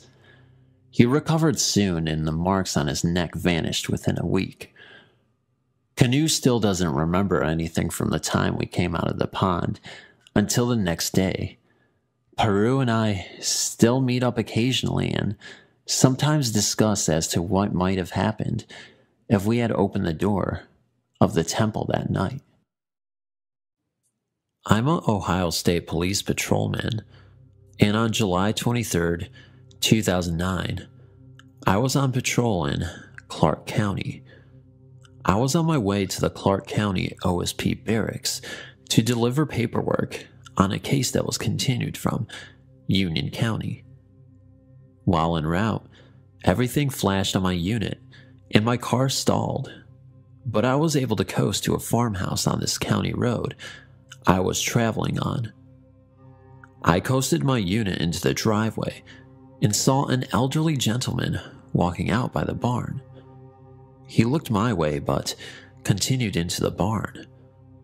I tried to get my unit started, but it was completely dead. After trying to reach dispatch on the radio with no luck, I noticed a high-powered pole transmission line adjacent to the property. I knew my handheld was useless unless I got far enough away, so I opted to try to use the farmer's phone since I couldn't get a cell phone signal either. I walked out to the barn where the old man had entered and hollered hello. As I was opening what appeared to be the door to the milk parlor, looking in, I again hollered hello, a little louder than before. Not hearing anything, I turned to walk to the house to see if maybe I had missed him. But as I turned around, he was standing behind me, which, I'll admit, startled me a little. The man had no expression on his face when he asked if I was having car trouble, to which I replied, yes, and asked to borrow his phone. He pointed towards the house and told me we could walk there, or use the milk parlor if I wasn't going to be long, because he was getting ready to milk and asked me if I wanted some water while I waited. I said yes and thanked him, and then proceeded to tell him that the parlor would suffice. I followed him into the barn, and he walked out through the barn while I used his phone. I told dispatch where I was and to dispatch a wrecker, and was told they would have a wrecker out in under 60 minutes. As I hung the phone up, the farmer was coming out, wiping his hands on a grease rag where he said he was working on the pump motor for the milking machine. I told him what dispatch had said, to which he said, let him push my car to the road so they will find it. I told him if it wasn't in the way, they could grab it there, to which he replied, nay, they never look in the driveway, so we best push it to the road. He told me I could set my glass on the picnic table, then to get in and steer, and he would push. Since it was on a downhill slope, he pushed it fairly easily. Once, on the edge of the road, I sat with my cruiser until the tow truck shows. The driver gets out of the truck and is looking up at the farm, all nervous, and says, we need to hurry and get out of here. I assured him all was okay. When we arrived at the barracks garage, everyone was standing around outside. Everyone acted concerned about my well-being, asked how my adventure went at the farm. I said it went fine. Well, did you talk to the old farmer? Everyone wanted to know. I said he didn't chat very much, and he helped me push my unit to the street. Everyone went and looked at the patrol car, now released from the wrecker. I said, what's the big deal? The wrecker driver looked at me and said, you don't know? I said, no. So he told me that in the early 70s, a farmer shot himself in the milk parlor of that old farm, and nobody has lived there since mid-80s due to it being haunted. I said, no way. An officer told me to jump in his patrol car and we'll drive out there. Long story short, it was a rundown, abandoned farm with dust and cobwebs everywhere and not a living soul anywhere. I had him pull into the driveway, and there sitting on the table was my glass where he had told me to set it. I walked to the barn and the milk house was covered in dust. But oddly enough, the phone had fresh prints like it had been used. I picked the phone off of the cradle and no dial tone whatsoever, which really startled me, and I said, we can go now. But he, being a paranormal hunter on the side, was full of questions. When we arrived back at the barracks, my car was repaired. It turned out the positive cable came off of the starter, and where the old man pushed my car were greasy handprints. I have driven back there, and the house is gone. Apparently, someone torched it, but to this day, it still gives me the heebie-jeebies. My grandpa is 73 years old, and one thing I would know about him is that he would never tell a lie. My grandpa's grandpa owned a farm in South Dakota, where he is from, and just a little ways from his farm was a bar, and you had to walk about a mile on a dirt path to get there. Now, in my grandpa's time, teenagers, my grandpa was, at the time, 15, could go into a small town bar at any time, whenever they wanted, because they needed the business. So, At about 9 p.m., in the middle of the summertime, my grandpa and his brother, Warren, went out to the bar to shoot pool. They did not have a drop of alcohol, and once they were done, it was about 11:30 p.m. They were walking slowly. Warren was on crutches, and talking to each other when Warren noticed something. They noticed a tall, black figure walking and stepping when they stepped, parallel to my grandpa's feet. My grandpa threw some rocks at it, but nothing happened. As it seemed, the rocks would go right through this figure. My grandpa, scared, ran as fast as he could, but forgot Warren behind him, and the figure disappeared. They hurried to their grandpa's farm, going as fast as they could, and eventually got there around 12:30 a.m. Now, this is where it gets really eerie. When my grandpa got into the house, he locked the door behind him, but as they were trying to imagine what was that thing, something was tugging on the door. Their grandpa, fast as wind, went to the door with a gun in his hand. But as he opened the door, nothing was there. Tomorrow morning, they found small footprints exactly where my grandpa saw this figure, which is abnormal for how tall this thing was. Oddly enough, there wasn't any footprints next or in front of the house. Their house was in the middle of nowhere. There was not anyone at the bar except the manager, who was short and was there when they left, and, of course, themselves. And that was the only thing in circumference to the farm. It was an extremely low chance that a human could have been there that fateful night.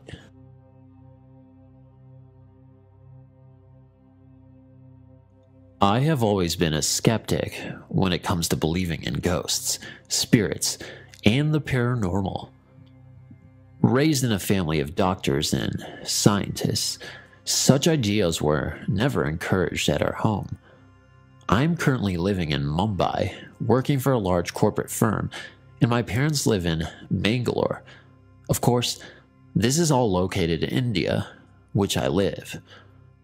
A couple of months back, I took a 2-week leave to visit my grandmother, who has not been well and lives in a village in a mud house.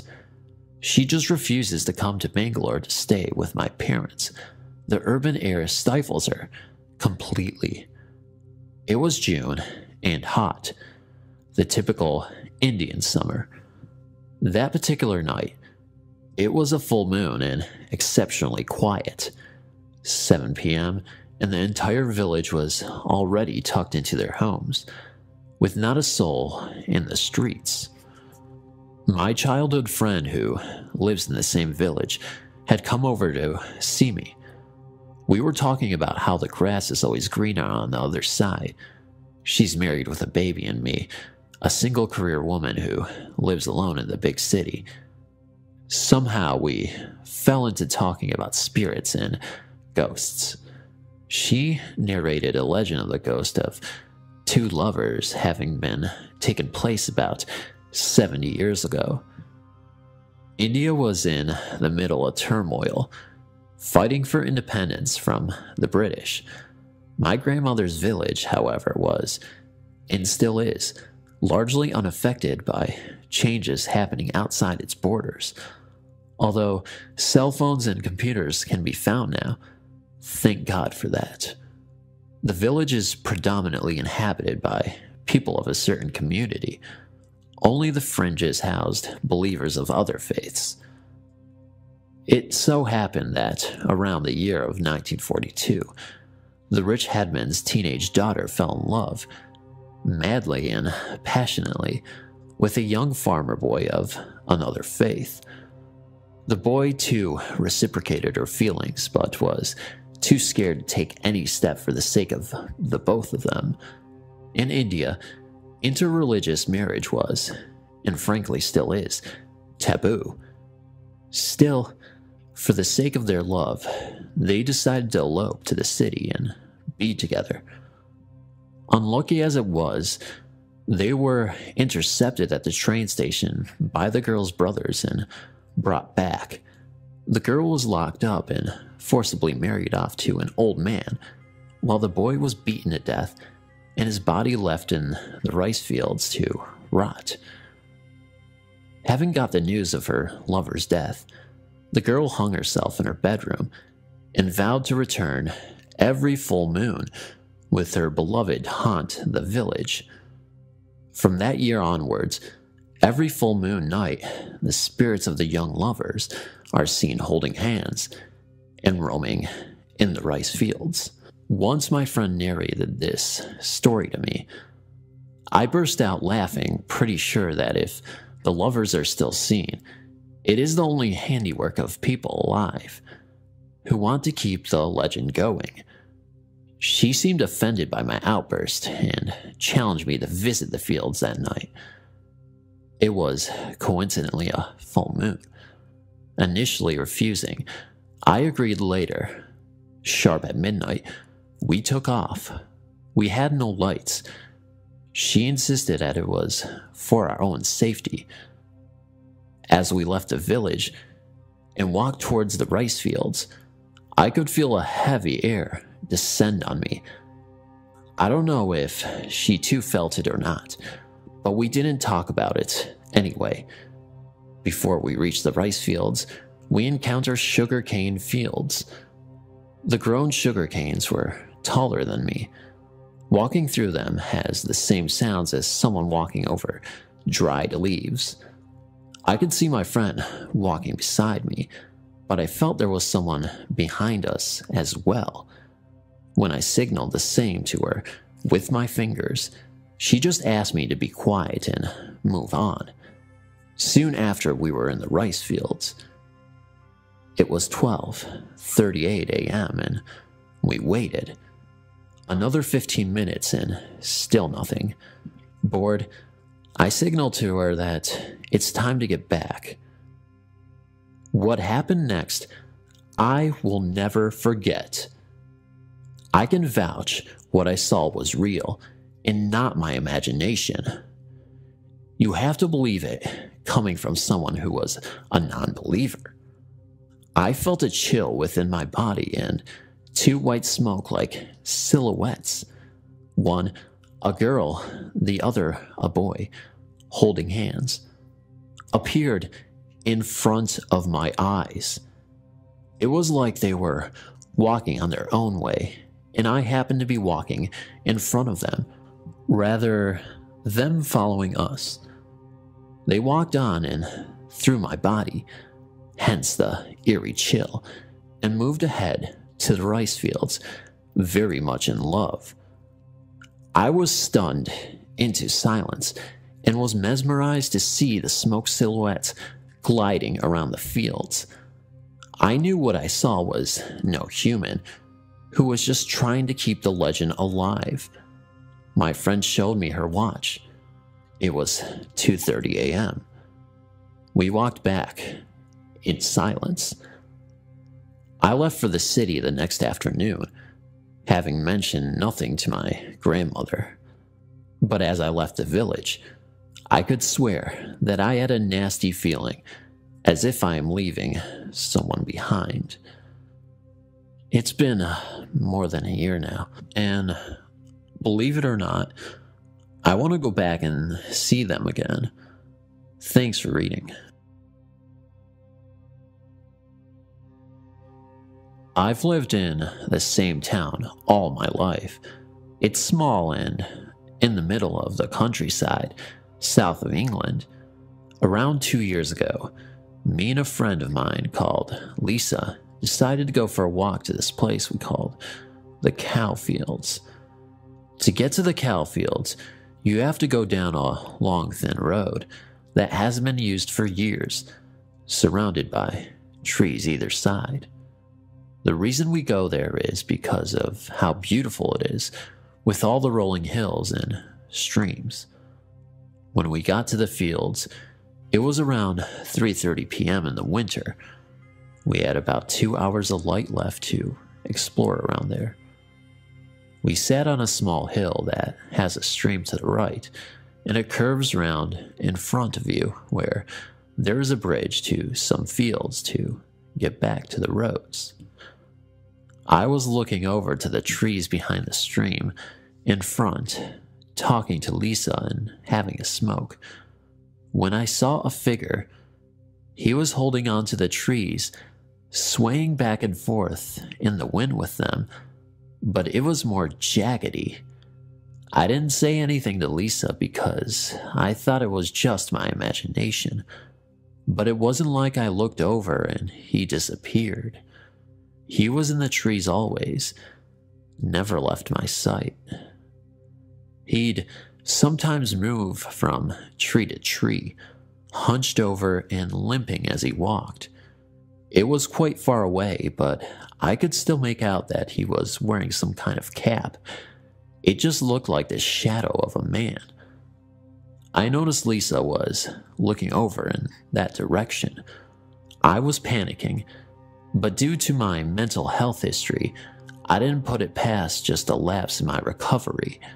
Lisa seemed to quiet down and started staring over in that direction.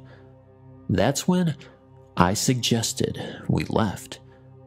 I wasn't sure what would happen, as we had to walk towards the figure to leave the fields. Both me and Lisa were hesitant. As we walked towards the bridge, the figure faded away. I was now 100% sure it was just me, and I had been making myself thinking Lisa had seen something, when in reality, she was just looking at the trees and daydreaming. We walked through the remainder of the fields and got back to the road. As soon as we stopped on the road, I saw faces. I don't know how to explain it, but they were in the trees next to me. It looked as if someone had taken a picture with a slow exposure time as someone turned their head, but they were all moving, so blurred and gray, with their mouths gaping open. That was the last straw for me. I turned to Lisa, who was frantically looking side to side. I couldn't not say anything. I remember just thinking and talking so fast, like it burst out of me. I said, "Are you seeing this?" Without saying anything, she started sprinting down the road. I followed. She was in front of me by far. I looked behind me, and I saw the figure from the trees standing around 15 meters away from me. I ran faster. I turned around again a minute later, and there was nothing there. I slowed down because I just couldn't keep that pace up. I saw Lisa frantically looking at me over her shoulder. I looked behind me again, and the figure was there.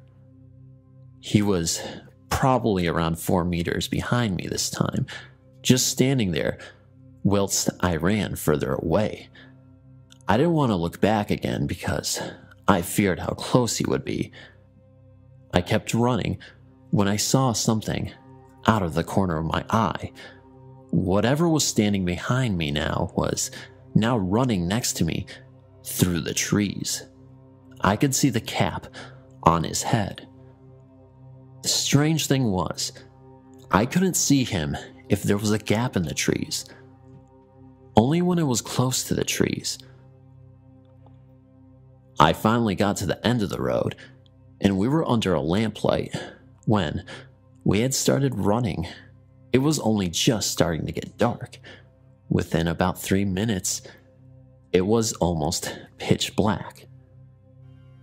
Before I had a chance to tell Lisa what I had just seen, she was crying hysterically, saying, "It was right behind you. He was standing right behind you." She also started talking about the faces and the man in the hat. I don't know what we saw, but I have never gone back to those fields. As a kid, I had often been afraid of things that go bump in the night. I remember this happening ever since my parents had divorced, back in 1965, when I was 4 or 5 years old, and my mom was raising my younger brother and I as a single mom. Maybe the divorce made me insecure and frightened of things in general. I'm not talking about anything I could pinpoint as ghostly. Mostly, I was just terrified of noises I heard or thought I had heard. Footsteps outside my window, logically explained as this was when I had lived in an apartment complex. I lived in many places as a child, and later on, thinking I would hear someone walking on our carpet in the hallway in the middle of the night. Something was always seeming to be scaring me though. For instance, when I was 5, I was temporarily living with my grandparents right after my mom had moved us to Arizona from Texas. One morning, I woke up on the floor next to my bed, although that didn't particularly frighten me since I had figured I simply had fallen off the bed. During the night, I do remember another night waking up and calling out for my aunt in a panic because I swear something was shaking my bed. She came in and laid down with me for a few moments. The shaking stopped after that and never repeated itself. She explained to me I was having a nightmare, which I matter-of-factly accepted, and which also left me with the impression for years afterwards that one had to be fully awake to experience a nightmare. To this day, although I know now I was not dreaming, I still don't know why my bed was shaking like that. Since this happened in Mesa, Arizona, it was not likely to have been caused by an earthquake either. Fast forward about 10 years. My mom had remarried another man who became our legal father when he adopted my brother and I. We lived in a ranch-style house, which were very common in the Southwest in the 60s and 70s, and that my folks had purchased and built as a brand new tract home several years earlier. So this isn't a story about moving into some mysterious and really old home with a lot of weird vibes. It was just your typical new home that everyone seemed to be moving into back in the days of early suburban sprawl in the Phoenix area. Like I said, I had always been afraid of noises, and I was always imagining hearing footsteps on the carpet outside the doorway. I never saw or heard anything else. I was just creeped out by thinking I had heard footsteps. In my honest opinion, the ventilation coming from the central heating and air conditioning was probably the most likely culprit. When my dad was assigned to go overseas in 1974, I did see something that terrified the living daylights out of me. I was a freshman in high school. By then, I had mostly gotten over the footsteps on the carpet heebie-jeebies. My mom, out of habit, began to leave the kitchen lights on at night. I slept with my door open because the light coming in from the hallway offered a sense of warmth and comfort, as it probably did my mom. Except, on this particular night, I remember waking up, looking at my little red travel alarm clock I always kept by the bed. I could see it was exactly 1:20 a.m. For some reason, I glanced over at my door, and what I saw literally petrified me. From the diffused kitchen lighting, I could see the distinct shadow of a human form cast onto the hallway wall outside my bedroom. What was even more particularly frightening to me was that this wasn't just a shadow that happened to look like a figure.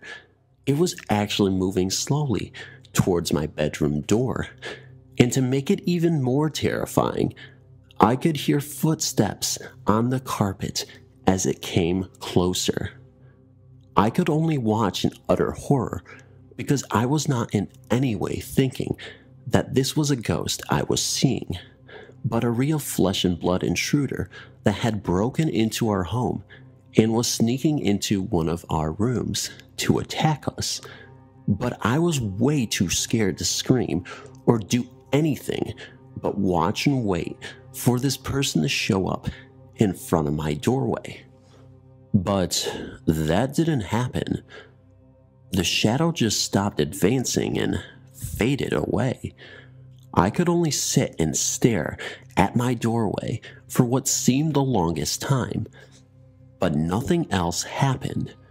Finally, all I could do was jump out of bed, run across the hallway, which was empty of any intruder, and into my mom's room and wake her up to tell her what I had seen. In her half-asleep state, she brushed it off to my overactive imagination. I fell into a fitful sleep next to her, and when I checked the doors and windows the next morning, everything was secure, so I pretty much didn't think about it much after that. Except, that isn't quite the end of the story. About a year later, after my dad was back home from his overseas assignment, I woke up again late one Saturday night and heard someone moving around in the kitchen hallway and could see their shadows as they moved about, cast onto the hallway from the kitchen light, which was left on. I knew it was probably my dad, since he had a habit of falling asleep on the couch in front of the TV. Long after sign-off, the stations would end their broadcast for the evening, and the station would be off the air with nothing but static on the channel. So I thought he was just getting up to go to bed, but I didn't hear anything else, so I got up to see what he was doing. When I walked into the kitchen, no one was there, but at the end of the room, which was our family room off from the kitchen, my dad was sound asleep and snoring in front of the TV, which was just showing static since it was off the air. The weird part was, it looked like he hadn't moved in hours, let alone a few minutes ago. That is when I started to get a very creepy feeling about what I just saw and how it wasn't jiving with what I was seeing now. I could only run back to my room and try not to think about it. I haven't had any other experiences with seeing shadow figures and would tend not to believe in the paranormal if it wasn't for all the stories I've heard, not just on the internet, but from my friends and family. But that was just a little too weird for me to ignore as something just being my imagination and don't have any clue what it was I was seeing all those years ago. It's not as exciting as other stories I've read here, but I remember being scared so badly at the time that I am at least grateful it's not something I've had to deal with as a regular occurrence throughout my life.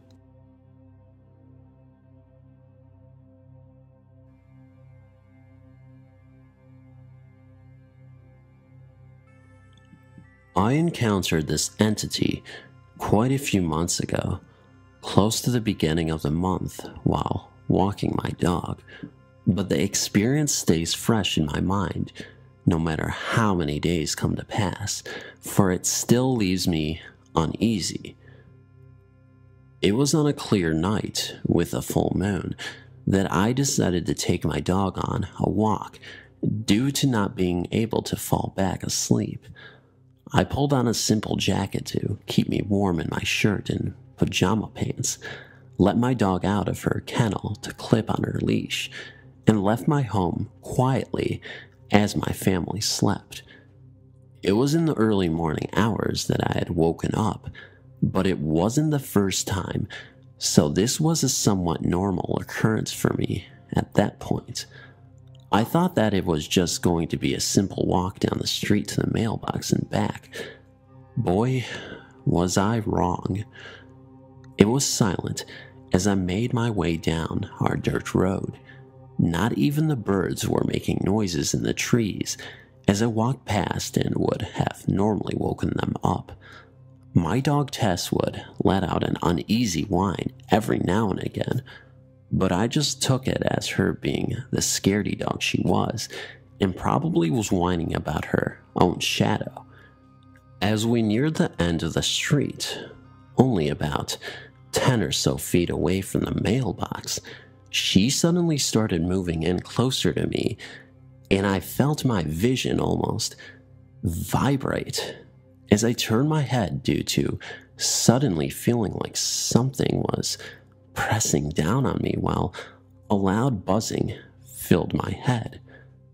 I don't know why, for it was sort of instantaneous with the sudden buzzing and pressure I was feeling in my head, but I glanced to the side and saw something standing in the bushes on the side of the road.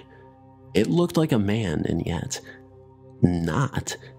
It had no clothes on and was tall with rather long limbs and sickly white skin that just the sight alone almost made me want to throw up.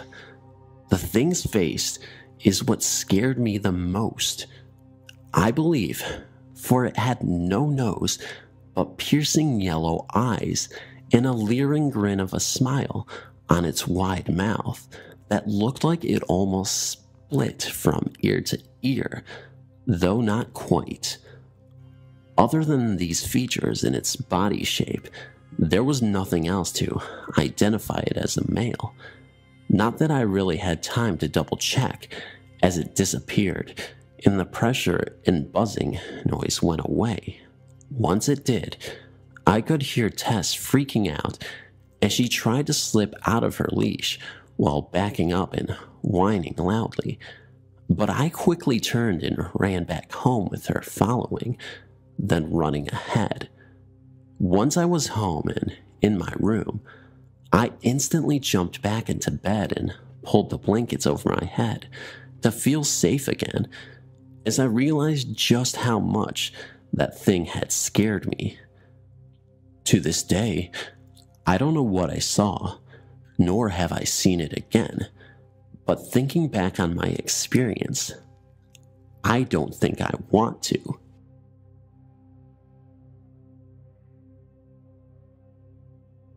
It was Easter Sunday, 1992. I was 7 years old. All of my mom's brothers and sisters and their children had gathered at my maternal grandmother's house, like usual. After lunch, the adults had an egg hunt for all the kids. Anyway, the egg hunt was over, and all my cousins and I were headed to the backyard to collect our prizes. For some reason, I stopped about 20 yards short of the group and stared at the hillside. The back of my grandmother's backyard was, and still is, lined with forsythia bushes. The bushes were not in full bloom, but were starting to bloom. From what I remember about the sun, it had to have been around 3 or 4 o'clock in the afternoon. Anyway, as I stared into the bush, this white shape, neither solid nor transparent, started forming out of nowhere. It seemed to be spinning while it expanded and contracted. At this time, I became aware that there was a very tall presence behind me, almost touching me.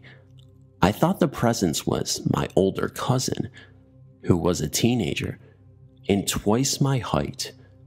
So I spun around and said, "Lee, look at that," and spun back around. Instantaneously, I realized that Lee was not behind me and never had been, and the white blob was gone. I felt alone again. I looked over and realized my family was some distance off and had not seen or noticed a single thing. I think it needs to be said now that I am very skittish. I'm terrified of the dark and always have been. Just the thought of possibly seeing a ghost or demon or presence scares me. I've always been like that. However, in this situation, I was calm, more than calm. I know at some point in time, I told my mother, grandmother, aunt, and father about this. For a long time, they tried to convince me that what I saw was a cat or a grocery bag in the wind. I always maintained that it was an unknown form. Years passed, and my mother would occasionally bring this topic up with me to see if I remembered anything else. My story has always been the same. However, she pointed out something about 6 months ago that I had never realized. For years, I'd put emphasis on the blob. It had never occurred to me that I had not been mistaken about my cousin's presence behind me. Perhaps I just couldn't see the presence. Then she suggested that the presence could have been her father. He had died when my mother was 5 or 6. My mother and I are practically identical, so much so that in my adult life, I've seen pictures of her and thought they were me. My mother suggests that the presence was her father, just checking up on his little girl. For some reason, this helped put the mystery of why I saw the blob to bed. Now I feel like I understand, or at least have a more complete understanding. This was way before I was born. It happened to my dad when he was in his early 20s. If you knew me, you'd know that once I get interested in something like this, I won't drop it until I figure out its meaning. I think it's both a good thing and a bad thing. Anyway, his wife and a couple of his friends were bored one night. His wife, at the time, isn't my mom, by the way. His friend thinks that they should get out the Ouija board, since none of them believed in it, and of course mess with it. He says he regrets it now, and he also says that by messing with that thing, you don't know what you're talking to, so you shouldn't mess with it. I mean, it's just like talking to a stranger, a really scary, dangerous stranger. His friends and wife start to play with it, and he falls asleep on the couch because it was really late. When he wakes up the next morning, he said he was flipping through the book where they wrote what it said, and stopped horrified. He said he saw a name in it. Belzebub was the name. He was scared, so he went and asked his wife what they asked it last night. She said that was what came up when they asked its name. He was too scared to flip through the rest of the book because he was afraid of what else it probably said. He also looked into this. Did it make you-know-who mad? He only mentioned that name once, and it's a name I hate to say, especially since I know who this is. He only mentioned it once because he said the power of a name, once mentioned, could draw attention to yourself if you say it way too many times. And of course, I would hate that. Weird things have always happened since. He also told me when he was asleep that night, he had a very freaky dream. He said he'd rather not describe it to me, but it was a terrible nightmare. Weird things have happened to me as well. In the middle of the night, I would get this weird feeling I was being watched. Then when I would try to look, it would look like something quickly fleeing. And also another time, not too long ago, I was lying in my bed thinking, and I heard something say to me, "Hi, Carrie." That's my name. If you didn't know, it came up close to my ear and whispered it. It freaked me out pretty bad, and it was when I felt like I was being watched. When I looked back to see, something did that weird stalk and flee thing. I don't think I can ever remember being harmed by it physically though. This has stuck with me throughout my life too. This happened at our old house as well, and it's followed me to my second house where I live today. I've looked into these things before. Any tips or advice? I don't like things that I don't know, that are watching me in my room or when I sleep.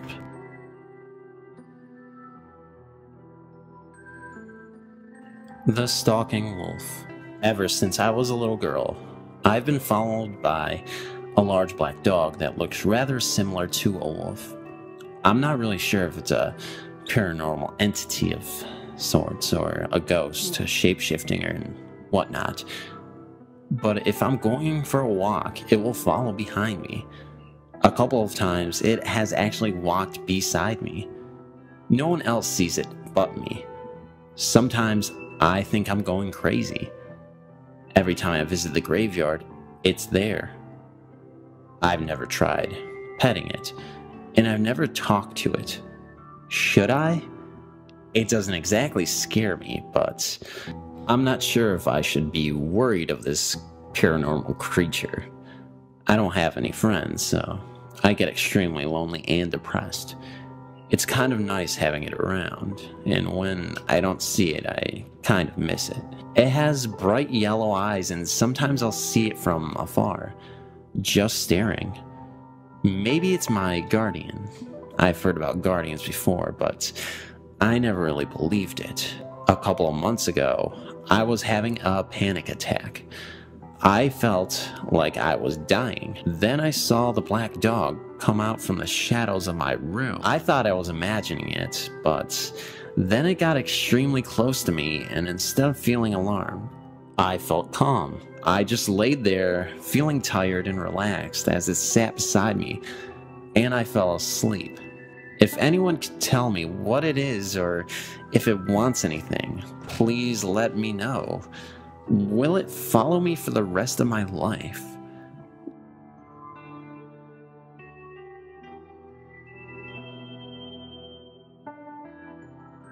Do ghosts follow you from house to house? My husband and I own a two-family home in southeastern Massachusetts, which we lived in until October of 2007. There are too many details to write about concerning the otherworldly going-ons in that house, which eventually led to my calling New England Paranormal Society. And in early 2005, they did investigate, in fact. We received confirmation of 2 ghosts in that house. Note, it took me almost 3 years to contact investigators. I kept thinking there must be a logical explanation to what was happening. Fast forward to 2007, my husband and I bought a house a mile away and moved into it. We began to experience similar activities, lights being turned on when we weren't home, bathroom water running when neither of us had turned it on. About a month ago, August 2009, I went to the spare room to have a phone conversation with my daughter. When I entered the room, I noticed that, once again, the stand-up fan in that room was running, and per usual, my husband's son denied having it turned on. I unplugged the fan from the wall, sat on the bed, and continued on with my approximate 10-minute conversation. When the conversation ended, and I hung up the phone, I noticed the fan was plugged back in and running. I thought to myself, did I get off the bed during that 10 minutes? Plug it in and not remember? Some months ago, my husband went upstairs and noticed the water in the bathroom sink was running. He turned the faucet off and came back downstairs to ask that I please turn the water off when I'm done. However, he never did mention it because we passed like ships in the night, as I went directly upstairs to take a shower. When I went into the bathroom, I noticed the water was running and turned it off. I brought this to the attention that he had left the water running and to be more mindful to turn it off. He then explained to me that the water was running when he went upstairs, right before I did. He then turned it off, and he had meant to tell me to be more mindful to make sure I turn off the faucet. Neither of us had turned the water on, and there was no one else. Is this just all a big coincidence? But how could it be exactly? That wouldn't make much sense.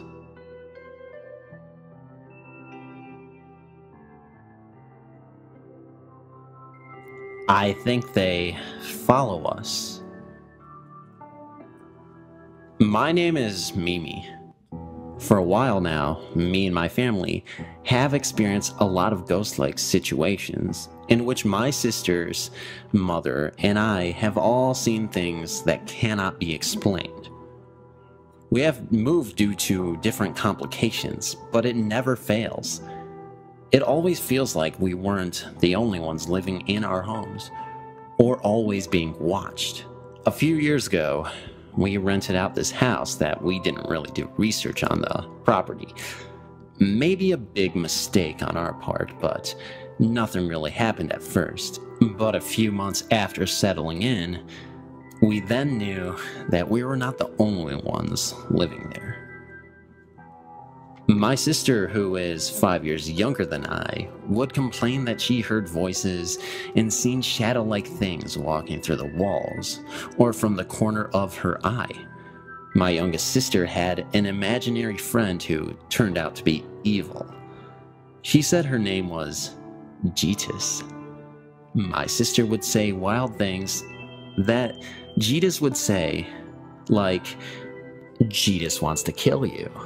We later found out from our neighbor who has lived next door for like 30 years that a male had passed away in the house. Myself personally have been woken up by this man, which his old room was my room actually. He was turning on and off my TV. After a few times he was standing in the doorway and said, "Okay, I'll let you sleep now," and walked out of my room.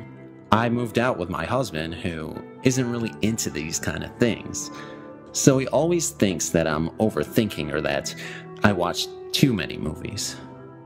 At our apartment, when my husband would be at work, I once again start feeling like something is watching me. One night, I was asleep and woke up to this little girl in my room. As soon as she sees me awake, she runs out the room. That is the second time I have personally seen her. Me and my husband move into my mom's new house to help around while she works nights. The whole house feels the same thing as the previous house. My husband and I moved back with my mom to help her with my sisters while she works nights. We always see shadows and see things from the corner of the eye. We hear voices and people walking around the house and playing on the stairs. Last night, for example, my mom got home around 12 a.m. and I was still awake. My younger sisters were sleeping and my husband is out to sea. I sat in the living room with my mom and I heard a knock at the back door. I looked and saw a shadow walk past me. My mom didn't see at first and claimed that I was bugging her. She checked and there was nothing outside. I went to sleep, and about an hour later, my mom hears the same knocking at the door 3 times and was too scared to check. Our dog also stares at things and seems like she gets stuck, and we can never figure out what has got her attention.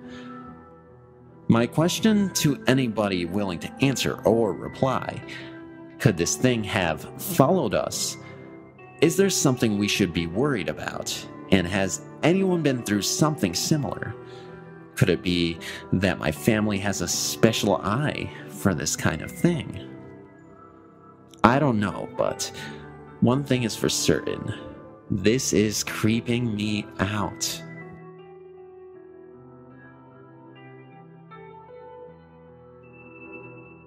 The ghost that follows. I guess it started when I was 4 years old, with a bad fever, and very, very sick. My mother says I popped up straight and stared at the end of my bed and asked, "Who is that lady on my bed?" Since then, I've always felt a presence my entire life. I know now, I am never alone. Not ever.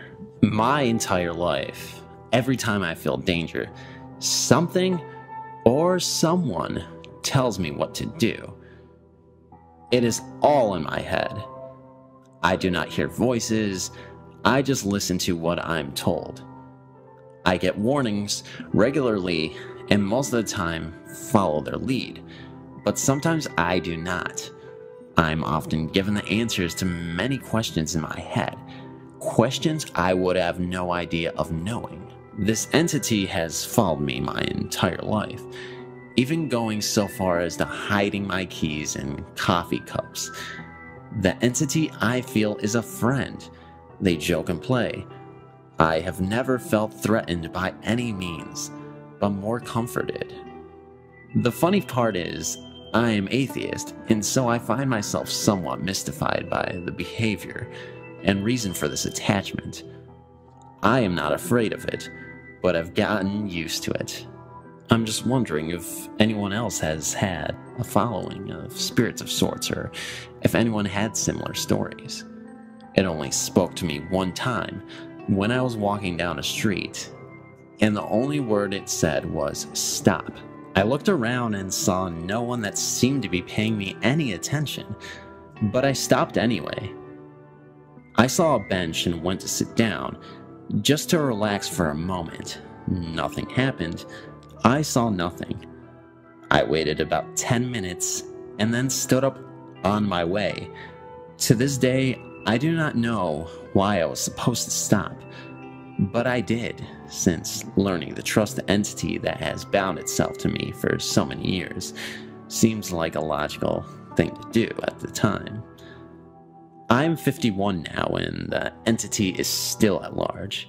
I suppose I should or will not know what it is there for, but I just thought I would share.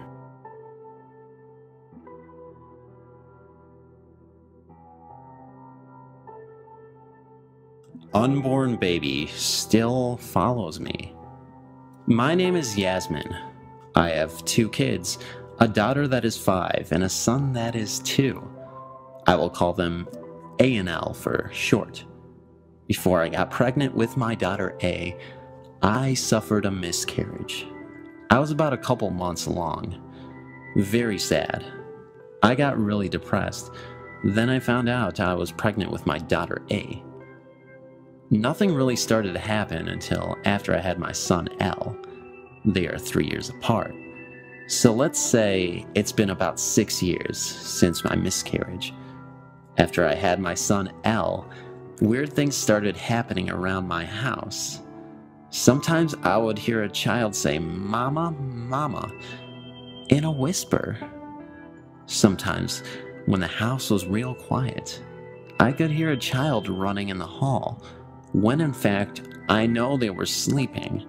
Miscarriage happened in a different place, not the same house.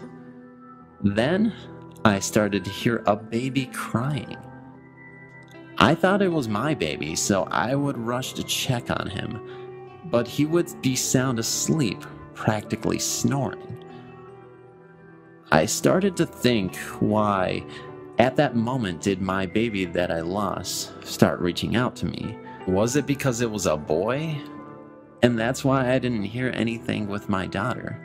I also felt as though a little person would fall asleep in my arms, touch my hand, and kiss my cheek. This was when my baby was barely even born. It stopped for a while, until now in 2014. I was driving, and my kids were in the back. All of a sudden, I hear someone whispering, but I can't make it out. I thought my daughter was trying to tell me something, so I asked, "What is it?"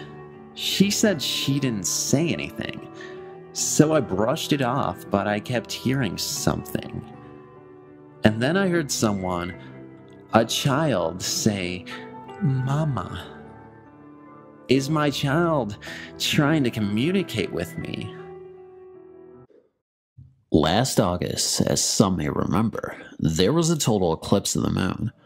I'm not sure which parts of the world it happened in, but I know that it was supposed to happen on the West Coast at 3 a.m. in the morning. My boyfriend and 2 roommates had all been looking forward to it for a long time because there hadn't been a lunar eclipse in our town since I was in the 3rd grade.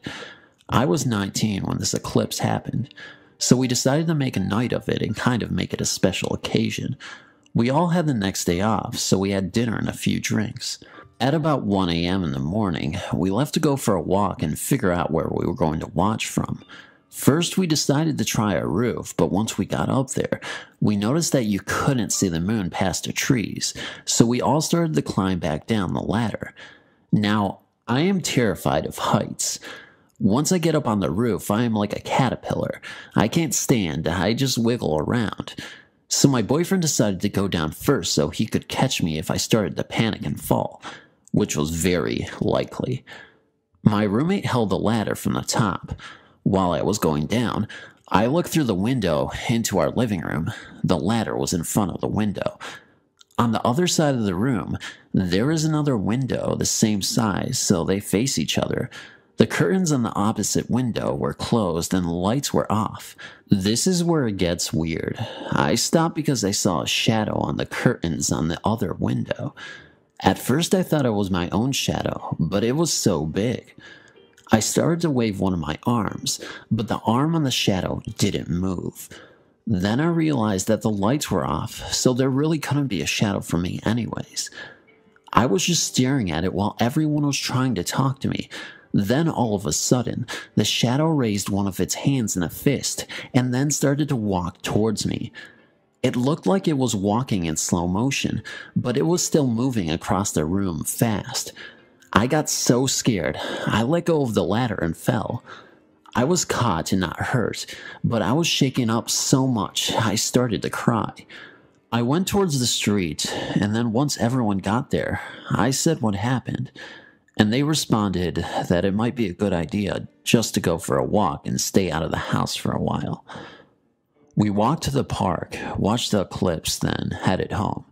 Once we got back, we were sitting there watching the Colbert Report, and all of a sudden, one of my roommates turned to my boyfriend and said, "When your uncle was alive, did he used to agree with people a lot, but then add something to what they said?" Weirdest question to ask about the man I know. If anyone has an idea of what this might mean, please let me know. Well, my boyfriend looked at her and was like, "Well, yeah, I guess so." He used to kind of like go, "Oh yeah, you're right, but," then add something. Well, my roommate started crying and just got up and left the room. The next morning, her boyfriend, who also lives there, was sitting with us watching TV while she was still asleep. We asked him what her deal was, and he told us that she saw a man sitting in the chair next to my boyfriend, and he kept interrupting her thoughts. She would think something, then she would hear him say, "Oh yeah, you're right, but," then add something. Apparently, when she asked my boyfriend that question, the ghost did the same thing, but then added something scary, which is what made her cry. Apparently, she wouldn't even tell her boyfriend what he said. All she would say was that he told her to ask that question, and then he got really mad when my boyfriend answered.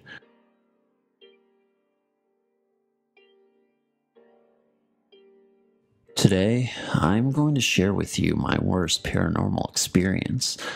I don't know if it was paranormal or something demonic. This incident happened to me when I was in my village again. It was summer holidays. My sis and I were at our village. My parents could not come as they had some work. In my village, we usually sleep on our house's roof during summer nights. It was a full moon night. After having dinner, we were preparing to sleep. My grandpa, sis, and I were the ones who slept on the roof. Grandpa didn't feel comfortable, so he slept downstairs. While going to sleep, I took my grandpa's phone to play games as my phone's battery was dead. So, we went to sleep. Grandma made the bed and we laid down to sleep. I was sleeping in between my grandma and sis. One thing I forgot to tell you is that my grandpa has a habit of waking up at night and taking small distance walks on the veranda of the house, so he always sets an alarm in his phone to help him wake up. Now, going back to the story, I was playing games in my grandpa's phone when I fell asleep. I woke up at night to the sound of the phone's alarm ringing. It was 2 a.m. I switched off the phone and was about to sleep when I saw my sis standing at the edge of the roof, facing the other side. I was quite baffled to see her there at that time. I asked her to come back and sleep. She said she would come back just in 2 minutes. I was feeling quite sleepy, so I turned around to sleep and got the biggest shock of my life when I saw her sleeping right beside me. I couldn't believe my eyes. I turned around and she was still standing there. I didn't know what to do. I again looked at my sis. She was sound asleep. But this time when I turned around, the girl standing on the edge had disappeared. I went to check, and as I came near the edge, I saw towards down my garden and saw the most creepiest scene of my entire life. A woman in a white dress was sitting on the swing, which was attached to the mango tree in my garden, and the swing was moving by itself. She wasn't applying any force, and the wind was not strong enough to have moved the swing. There was an eerie silence everywhere. No sound, nothing. I came back to my bed and started praying to God to make this night end as fast as possible. Every night, there used to be sounds of dogs barking, birds chirping, and so on. But not tonight. It was as if this eerie silence had grasped the whole world. I always had this weird feeling in my room, and I always thought it was just because I was young and afraid of my own shadow, but it never stopped me from locking myself in there and playing music full blast. I always ignored it, but until 4 months and 3 days after my 13th birthday, when I got my computer. I walked into my room, and as soon as I stepped in, I had this sudden wave of depression and sadness come over me. I didn't know what to make of it, so I ignored it and played some music quietly and began putting my birthday cards away so they didn't get damaged. I noticed once I had finished that the music was quieter than I had originally set it to. I turned it up to 76% and turned around to see that all the birthday cards were back in the exact same spot. I was so confused as I put them all the way back and left my room. I wondered if I had actually put the cards away, but no matter what I tried to convince myself of, it didn't make any sense. This is what started me believing in poltergeists. Nothing else happened for the rest of that day. The next day, after school, I walked into my room and saw that my music was on again, and my clock was set 3 hours behind. I knew that it was right that morning. I freaked out and walked out of my room. About an hour later, I went back into my room to do my homework and saw my computer and clock were the same as when I left earlier. I turned off the computer and reset the clock and sat on my bed to finish my homework. Once I finished, the strange feeling washed over me again, so I thought to play more music. This seemed to calm the feeling. Then, all of a sudden, a feeling of pure hate washed over me, and I stormed out of my room and slammed the door closed. As soon as it was closed, the feeling went away. That night, I woke up at 9:57 p.m. and I saw the pale face of a woman staring down at me in the darkness. Instinctively, I thought it was my mom. "Mom?" I said. The face smiled at me, then disappeared. I got up and turned on the light and saw that my cards were stacked next to my bed on the table and tied together with a ribbon. I turned on my laptop and saw that Microsoft Word was open. There was a message typed on it in the font Lucidia handwriting, and it said thank you. To this day, it still confuses me who the woman was. This is a true story that happened tonight. I was running around the house with my little brother. I was trying to get away from him because he kept jumping on me, and I was trying to write. I ran upstairs into the small hallway. I was standing in front of my grandmother's room, which was already open and the lights were off. I was standing at the top of the stairs, looking down at my brother, saying something to him. Then I just happened to look over into my grandma's room. When I did, I heard something growl loudly. It didn't sound like an animal or any electronic device, such as an air conditioner or radio. It sounded like a human growling, as if they were mad. I looked into the dark room, a little shocked. It all happened so fast. I ran very quickly down the stairs and knocked my brother out of the way. Soon, I was on the couch telling the story to my grandparents. My papa went upstairs and put a light in my grandma's room. Then, he checked the whole room. There was no animal and no person in there. He came downstairs and told us that there was nothing in the room. So, I'm a little concerned to know what it could have been. I've heard of ghosts or demons growling, but I'm not sure. Please give me your opinion. First, I want to start with some background information. I live in a very small town. There is maybe 100 people in the town. It is very old. The town is shrinking, and some of the lights along the roads are going out or don't work. Recently, someone new moved in very near where I live, and we became great friends really fast, and for some reason, we always have these moments where we have the same exact thought, but only one of us will say out loud. Then the one who did not say it will say, "Dude, I thought the exact same thing." Although this has no relevance to this story, I felt I should include it. This story took place on a short, minute-long walk between our houses, and since the town is so small, I have two routes to this house, the road or my backyard. They each take about the same amount of time. Now, for the main part of my story. It was dark out, probably about 9 p.m., and for some reason, I was going to his house, and I don't recall why. I might have had to get something, or maybe it was not so late, and I was going to hang out with him. But it does not matter because it was dark. I took the road to his house, and for some reason, the walk always gives me chills. The road is lighted, but only at the ends, and sometimes the lights flicker or go out. This one walk was so much more creepy than the rest. I don't understand why it felt so much worse, but it did. Then, I noticed that I had two shadows following behind me. Shadow is in my shadows. I would not have found this too odd except for two things. One, the second shadow was not connected to me. Two, the shadows were facing towards the light source. Yes, there is another light on the end of the street behind me, but that was a bit too far away to be casting the shadows I was seeing. Then, just when I was near his house, I thought I heard a young woman's voice, probably around her early 20s, and I had no clue what it was, although I suspected it was laughter. When I got in my friend's house, I vaguely described the experience, and we both laughed. I think he thought I was just overreacting, which I may have been. After that, I kind of blew it off, but every time I take that walk in the dark, I always get a little creeped out sometimes. I will blast music to make the thought go away.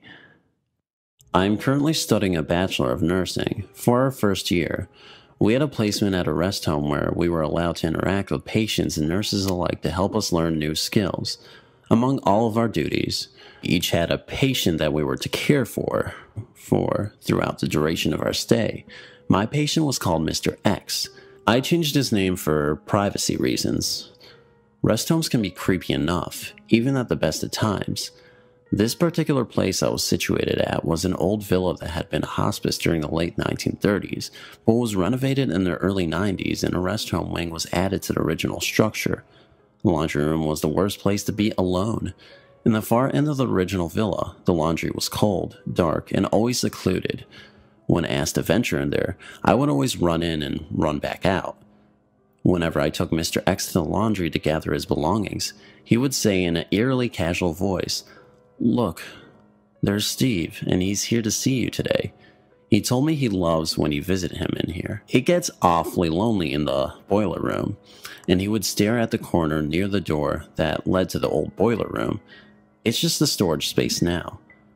I could never tell whether Mr. X was joking or not, but I would laugh anyway, not wanting to seem afraid.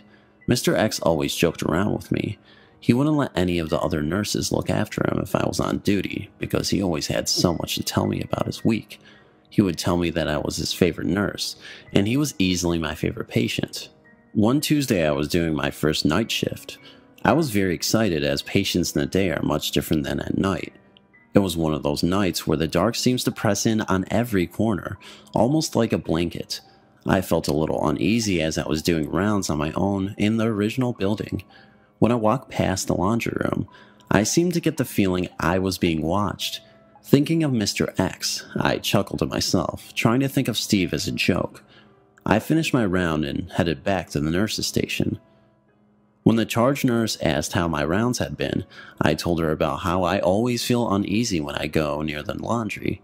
She laughed and told me not to be silly. She said, "As a nurse, you'll get used to creepy places. Our main concern is the living, not the dead." She and the other nurses laughed for a bit, then she looked at me again. "Since you love the laundry so much, there are some sheets that needed to be cleaned for tomorrow. You can run them down." I thought she was joking. Unfortunately, she wasn't. As a new nurse, you get picked on a bit. It's all fun and games, and you eventually learn to live with it. I decided to just get my trip to the laundry over and done with, so I decided to grab the sheets and went on my way. It was so dark in the old building. It wasn't a cold night, but the breeze snuck through the small gaps in the old panels, creating a chill. I pushed open the door with my foot and reached my hand through the door to turn on the light before I went in, not wanting to enter in the dark. I felt a small breeze on my hand. I figured it was just coming from the paneling and heard a small creak, which I again put down to the breeze against the old building. I walked into the room and, out of habit, looked toward the boiler room. To my surprise, the door was slightly ajar. Knowing that doors in a restroom should always be closed, I walked over it to close it. That was when, out of the corner of my eye, I saw something. A light moved behind the door. As much as I didn't want to look, I peeked through the gap and saw a man sitting on a bucket with a wild grin on his face. I slammed the door shut and fled out of the room, leaving the sheets on the floor. As I sped around the corner, I ran into a very welcoming face. Mr. X smiled at me, startled, and asked what was wrong. When I was done explaining what I saw, he laughed and walked towards the laundry. I reluctantly followed. Mr. X walked up to the boiler room door and opened it. It was empty. "Nothing can hurt you, dear," he said. "You are well protected. I can tell." He winked at me. I smiled awkwardly and told him it must have been my eyes playing a trick on me. He laughed again and turned to me. It was at that point when I realized that Mr. X wasn't allowed to be walking around at night alone. I offered to walk him back to his room. He walked towards me, stopping first to pick up the sheets I had dropped. "What kind of wife will you be if you leave your sheets all over the floor?" he teased. I automatically chilled out and laughed. He knew how to make me laugh. Mr. X did. I walked Mr. X back to his room and got him settled before bidding him goodnight and telling him I would see him on Thursday. The last thing I saw as I closed his door was him smiling at me lovingly and then turned his head as though to talk to someone. Thursday morning, I showed up at placement ready to start my work day. At handover, the nurse didn't mention whether or not Mr. X was due for a shower, so I wanted to ask her. She looked at me with such surprise. Mr. X passed away on Tuesday morning. I'm sure you must have been told when you had your night shift.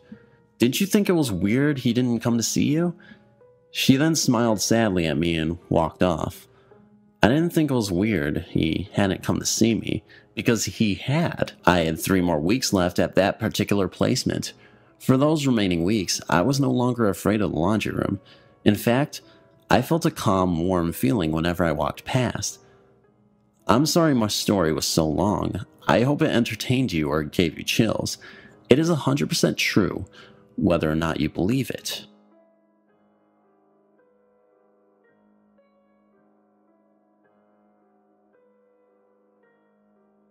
My cousins have been dealing with freaky things happening from the very beginning. They first live in an old farmhouse where mildly scary things happen semi-regularly. Lights flickering, footsteps, all the bit. At this point, it was just my aunt, uncle, and their oldest child, who was just a toddler. They then built a brand new house in a quiet part of town, and that's when things actually got worse. By the time their oldest daughter was a young teen, they had 3 more children who were all experiencing now terrifying things. Doors were slamming shut. They could hear whispering almost every night all around the house, and the oldest daughter was seeing a large man with bird-like feet and huge wings. She saw him on a couple of occasions just briefly, but described him as completely black without a face or any features, standing at the foot of her bed in the middle of the night before it disappeared. This family is very close with God. They attend church every Sunday and have a strong faith.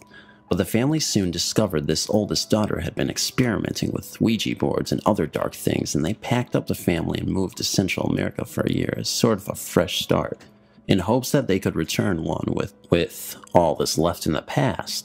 While they were in Central America, however, things hit their peak. The sound of furniture scraping along the floors. My cousin described it like someone was pushing a bed from one end of the bedroom to the other over and over in the upstairs bedroom above her. Happened often, and they had horrible smells in their home like rotting meat. A couple of times in the middle of the night, they heard some very, very loud whispering. She said it was loud enough to hear clearly, but sounded breathy and hushed. Outside their window, speaking a strange language. Their dad speaks Spanish, and although this was in a Spanish town, her father confirmed that the voices were not speaking Spanish or anything similar, and there was no one outside when he investigated. One daughter also had a door slam in her face. She was terrified and began screaming and attempted to run to her sister's bedroom for help, but as she was doing so, simultaneously every single door in the house slammed shut. They didn't lock, so she was able to simply open them, but it was obviously quite terrifying.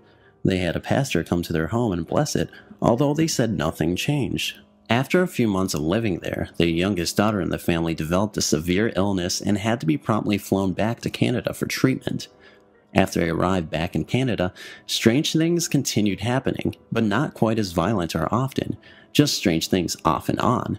Their motion-detected garbage lid lifts by itself and lights appear in the middle of the night. That was just about 10 years ago, and now things are starting to get very, very bad again. The youngest child of the family, the only son, went to university, and in the meantime, nothing even remotely strange happened in the home. He just returned from school about 2 weeks ago, and it seems like it has come back with him. He says he saw the dark bird-like man in his room at night and again on the stairs in the same week. He also says it speaks to him and tells him to do terrible things. He has never been involved in any dark practices and has had a very close relationship with God, so we don't know why it would attach itself to him or if that's even what is going on. I'm very close with my family and have witnessed a lot of these things firsthand when staying at their home, but I have no clue how to help or where to start. These experiences are absolutely terrifying for the whole family, and after 25 years of this happening, we really want answers. When I was young, my grandmother owned a very old rustic country summer home in a small village about 3 hours away from a large city where I grew up. There was nothing particularly threatening about the outside of the house. To a casual onlooker, it just looked like an old quaint house, much like the majority of the houses in the village. During summer break from school, my parents would send me there, since my grandmother always took her vacations there, far away from the busy life in the big city where we all lived. Though I miss my parents a lot, and didn't get along well with my grandmother, I still, for the most part, enjoyed the large garden with its old apple trees, a berry orchard, and a large vegetable garden. The inside of the house had a very different feel to it.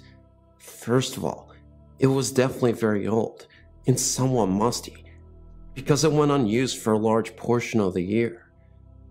In one of the bedrooms where the wallpapers was peeling, you could see several layers of different color wallpaper, which makes me think that the house was owned by many people before my grandmother, though she had for many, many years. Though it had a sink, it did not have a toilet or a shower. Instead, there was an outhouse outside and an outside shower for summer use. There was one room in the house, which was added sometime after the original house was built. It was a slightly newer, open space with many windows, painted in a pleasant pastel color. It was located at the very back of the house. For some reason, my grandmother insisted that this particular room is where I would stay. If you were to simply look at it, you would find absolutely nothing threatening about this room. However, for some reason, I was terrified of staying there. My parents always remarked that unlike the other children, I was scared of nothing. I always slept with the lights off, never had any incidents where I was scared to be alone, and never had any childlike fears such as a monster in the closet, etc. So, my parents found it highly unusual that being 8 or 9 years old, I was absolutely terrified of this room. I would beg my grandmother to let me sleep in the bedroom in the main part of the house, but she always told me that I was being silly and there was absolutely nothing wrong with the room. Yet at night, with the lights off, I couldn't help but hear unusual creaking sounds, knockings, and what sounded like footsteps after my grandmother had gone to bed. Having never been scared of anything, I would pull the blanket almost all the way over myself, except for my eyes, out of which I could see faint black shadows moving along the corners of the room. I tried so hard to convince myself that I was just imagining things, but the extreme uneasy feeling never let up. I felt like something in the room could physically hurt me if it chose to. I told my parents and kept asking my grandmother about the room, but my questions were sidestepped, and I was always told that I'm just imagining things. And maybe it's because the room is sort of isolated from the rest of the house, and that makes me nervous. And of course, I got the usual explanation of it's just the house settling, etc. Since the house had no hot water, they couldn't blame the water heater. Things would go on like this every summer I was there. On a few occasions when I was allowed to sleep in the bedroom in the main part of the house, I felt much more at ease and was able to fall asleep much easier. In the other room, the uneasy feeling would keep me awake for hours, which was highly unusual for me since I never had trouble sleeping anywhere else. Yet, though significantly weaker, the effects of that negative energy permeated the entire house. To wash up before bed, we would heat water in the kitchen and put it in a basin. On numerous occasions, when I was washing my face or giving myself a sponge bath, since the only shower was outside, I had very strong feelings of being watched, to the point where I would do what I needed to do as fast as possible and would turn to look behind me, expecting someone to be there. One particular occasion I remember very clearly. It was broad daylight, and my grandmother went to the local market to buy food, while leaving me at the house by myself. I was about to go outside to the garden when I heard a loud female voice clearly calling my name from the living room. Utterly confused since I was supposed to be the only one in the house, I went to investigate. My grandmother was still out, and I confirmed that I was alone. Then I heard the same voice again, calling out to me urgently from another room. I was really freaked out and almost ran out of the house, but made myself go and see if anyone was there. I saw no one. When my grandmother got back from the market, I told her what happened, and she told me many people imagine someone calling their name when they are home by themselves. Even then, I thought it was an odd explanation, since I never had an occurrence like that before. And actually, I haven't had an occurrence like that in the nearly 20 years since then. Sadly, since I was still a child, I never found out the history of the house before my grandmother finally sold it after she was too old to maintain it. I don't envy whoever owns it now, though.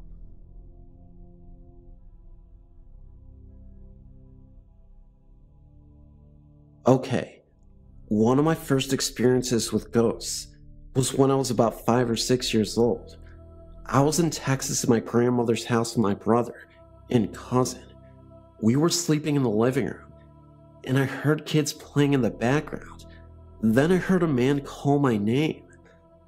I thought everyone else was up, and my grandma was waking me up. I stood up and opened my eyes, and there was no one there. It was also silent. I thought it was a dream, but then I heard kids again, and a man's voice started to call my name again. I now knew that this wasn't a dream. I ran to my grandparents' room and told them there was a man calling my name and that there were kids playing. My grandma said I was having a nightmare and to go back to sleep.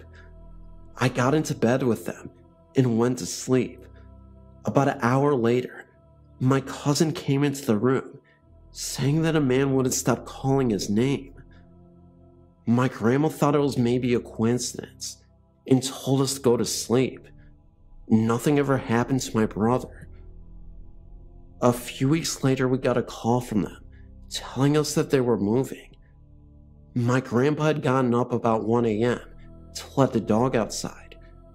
And when he turned around, all of the dog's squeaky toys started squeaking, and there was a woman standing right in front of him, and it wasn't my grandma. They found a house and started moving as quickly as possible. We came down to help them. We lived in Oklahoma at the time, and my grandma told us that there was a family that lived in the house, and the dad and kids all died in the house fire. We never found out who the woman was, though. Thank you for letting me submit my story to you. This is one of the scariest, but I have lots of them.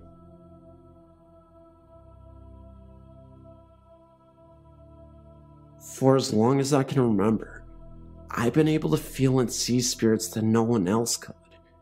It took me many years to discover what this ability was, and that I wasn't alone.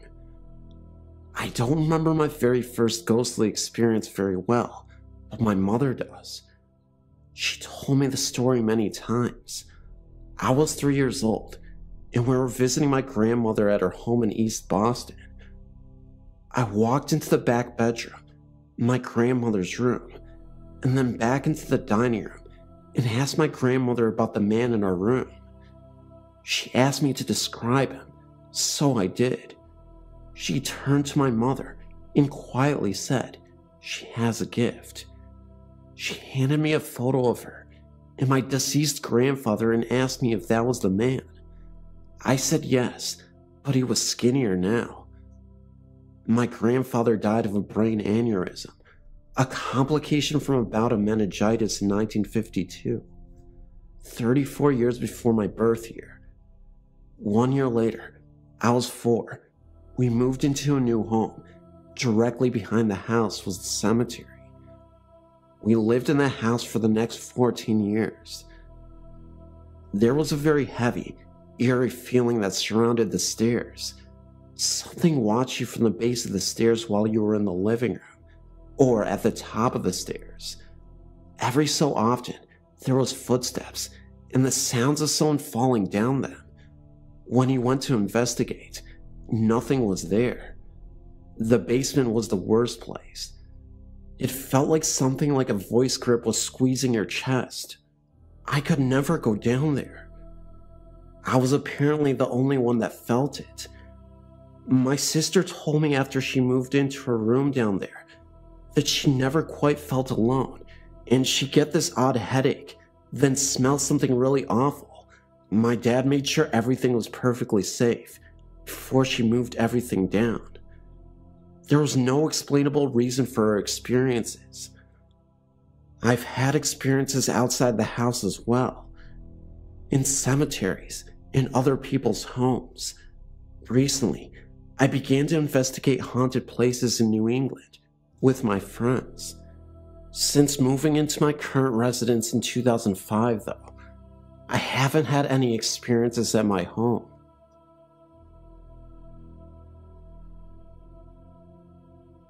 We lived in a small farmhouse with a huge backyard, and beyond the fence, an even larger pasture. I was 11 years old when we lived there, and we, the kids, would always explore the backyard, especially at night, and play hide and seek all of the time. One night, in this big backyard, I was alone and looking out at the pasture, when suddenly, I felt as though I was being watched, and I turned my head to look at the house, when I saw a transparent man looking at me, and then he disappeared a few seconds later. My uncle had died when I was 4, so I assumed it was him watching over me, and ventured into the house and went to sleep. A few minutes went by with no strange happenings when I went over to a friend's house and spent the night with her. We had a little bit of a slumber party and ended up sleeping in the living room when she woke me up at about 3 a.m. in the morning, apparently scared out of her mind, and told me she had woken up to go to the bathroom. That made her hair stand on end.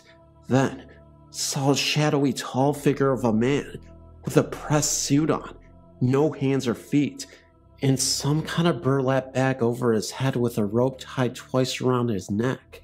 So naturally, I thought she was kidding around, trying to scare me, so I got up and ventured into the direction she was pointing, when I felt this strange sensation, and boom, like magic, he was there. I ran back and told her that I had too seen it, and she ran into her parents' room and got them out of bed, and naturally, they told us there were no such things as ghosts, and told us to go back to sleep. We lay in the living room a long time, just watching this thing pace back and forth, and waiting for dawn so we could finally get some sleep. And about 5 in the morning, the visitor disappeared, and we soon fell asleep. Never in a million years, if someone would have told me this would be the beginning of a 19-year-old haunting, would I have believed them. But that is exactly what happened. Not just to me, but to my friend also. It seemed that this ghost visited us every night at the same time for almost 2 years at first, just pacing the halls, then turning things off and on, changing TV channels and radio stations, swinging things in the walls, just little annoying things that at our age would scare the crap out of you. One of the scariest nights I can remember was one night at my house. We were sitting on the bed eating ice cream when we both got that spooky feeling and fell silent, and we smelled something burning for a second, and then we heard the most guttural scary movie growl I've ever heard in my life. We threw our bowls and ran into the living room, where I felt the need to spoil the beans to my parents. Of course, they told me we were crazy and that our imaginations were great. A few months later, I was still insisting to them that something evil was in the home, and they kept telling me the same thing, and began asking me if I needed help like counseling or something, but I kept fighting with them about it. By this point, even my brothers thought I was insane. A few months later, my parents decided to move because I stuck to my story, and they were hoping that if they got me away from my friend, that my imagination wouldn't work overtime. We moved about 65 miles from that town to another farmhouse that was even older than the last one. The same thing was happening, only instead of pacing back and forth, the figure began to float to my bedside, lean its head to the side, and make noises like it wanted something from me. This was a nightly ordeal for a few months, and then it began to start touching me. I could never see its hands, but I could feel the icy cold prickle sensation that came with it, working its way up my bed, to my legs, up my body, and even surrounding my head. Most nights, I was too afraid to move and afraid to cry out, so I laid in my bed, silently weeping. This went on for quite some time too. Then it began to lay in the bed beside me and touch me off and on all night, as though it was testing me to see if I was scared. And trust me, I was terrified. But when 5 a.m. rolled around, proof he would vanish. After a few months of this, in a ton of lost sleep, I finally got the nerve up to throw a pillow at him and yell at him. You know, things like, "What do you want from me?" And he began to put his head to the side, even more, and grunt, as if he was replying, "What?" Remember, the figure always had a pressed-on pinstripe suit, and some kind of burlap bag over his head, with a rope that showed to be strung around his neck at least 2 times. So, I never saw a face or even heard him speak, anything other than the grunts it was doing that night. But shortly after my temper tantrum, it left.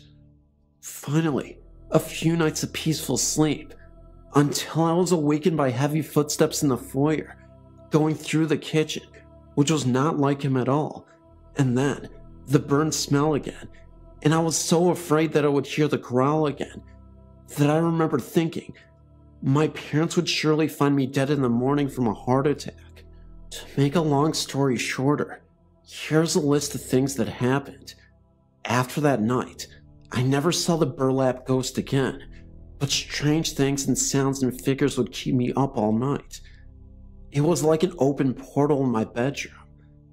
I would wake up scratched up, heavy breathing in my ears, pressure on my chest, racing black silvery balls across the ceiling, red eyes racing through my room and disappearing, laughter, waking with my arms bruised as if someone had grabbed me, something cold that I always assumed to be a hand, because I felt something like a huge ring hit the bottom of my foot, grabbed me by the ankle, and almost slung me out of bed. A Bible was slung across the room and landed on my bed, as I had taken to the habit of filling my room with religious items. In one night, so much activity in my room that my younger brother was awakened and came in only to turn white and started screaming. And to this day, he will not tell me what he saw. So on to the future. I turned 18, still struggling with this haunting, or whatever you call it, and joined the military, and it still followed me. Even being stationed in Iceland, it was still up to no good, and my best friend, who was also my roommate, would say things like something is not right, and it was doing all of its little tricks again, like turning things on and off. But she seemed fascinated with it, so I told her the entire story, and she didn't seem to mind. She had just wondered what I had done to have this happen to me. Finally, a few years of peace without one thing happening. I'm now 24 and live with my boyfriend in our 3-bedroom, 2-bath house, and nothing. Another year of peace when he tells me one morning that he felt like he was being choked in the middle of the night, and he has some bruises on his arm. I say nothing because I don't want him to think I am crazy, but it keeps happening, and then I wake up, look at the clock, and it's 3 a.m. again, and something is breathing heavy in my ear. I got up and went into our guest bedroom, and nothing, so I fall asleep for what seems like a few hours. But when I wake up, it is only 40 past 3, so I attempt to get up, and I can't move. Something is strangling me and hitting me all over. I struggle to get up, but I can't move. I can't even scream. This went on for about 15 to 20 minutes, and proof the struggle is over. This time, the attack is so severe that I consider calling a team of specialists out to see what it is, but I never did. Shortly after that, my boyfriend and I split up, and I moved to Oklahoma to be with my family, and nothing has happened since. Once in a while, I get a strange sensation, but I don't think about it twice and just keep doing what I'm doing. And it has now been about 2 years since anything out of the ordinary happened. There are many more things that happened during this trying period of my life, but for me to write it on here would take a year at least. For those of you who read this and think I'm crazy, I can only say that maybe someday my little brother will tell me what he saw.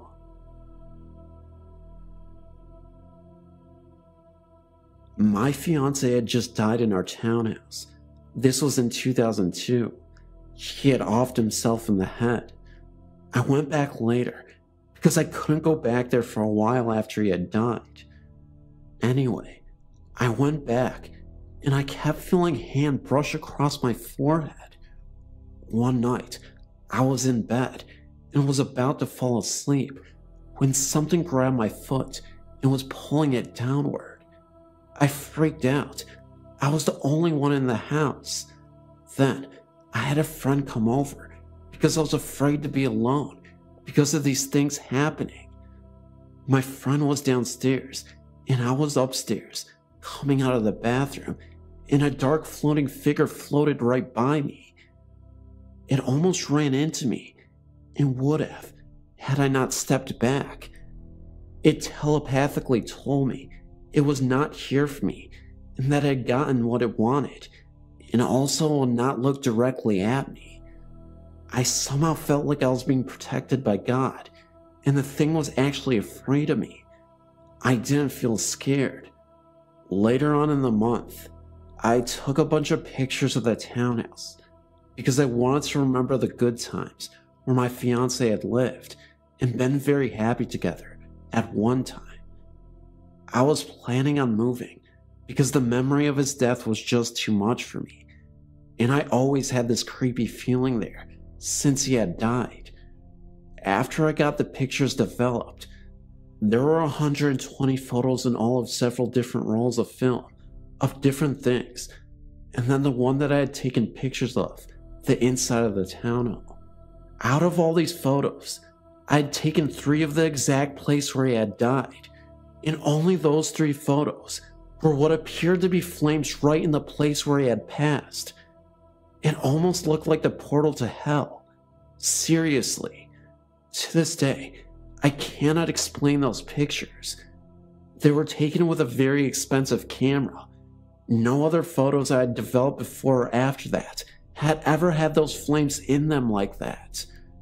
Just the 3 that were the exact location of his body when he died. My name is Malin, and I've just turned 21. I live in Sweden. In my parents' house, I've experienced some strange things that I really can't explain. My sister and I have always felt that there is a presence other than us. My parents don't believe in that kind of thing and have always told us that it's just our imagination.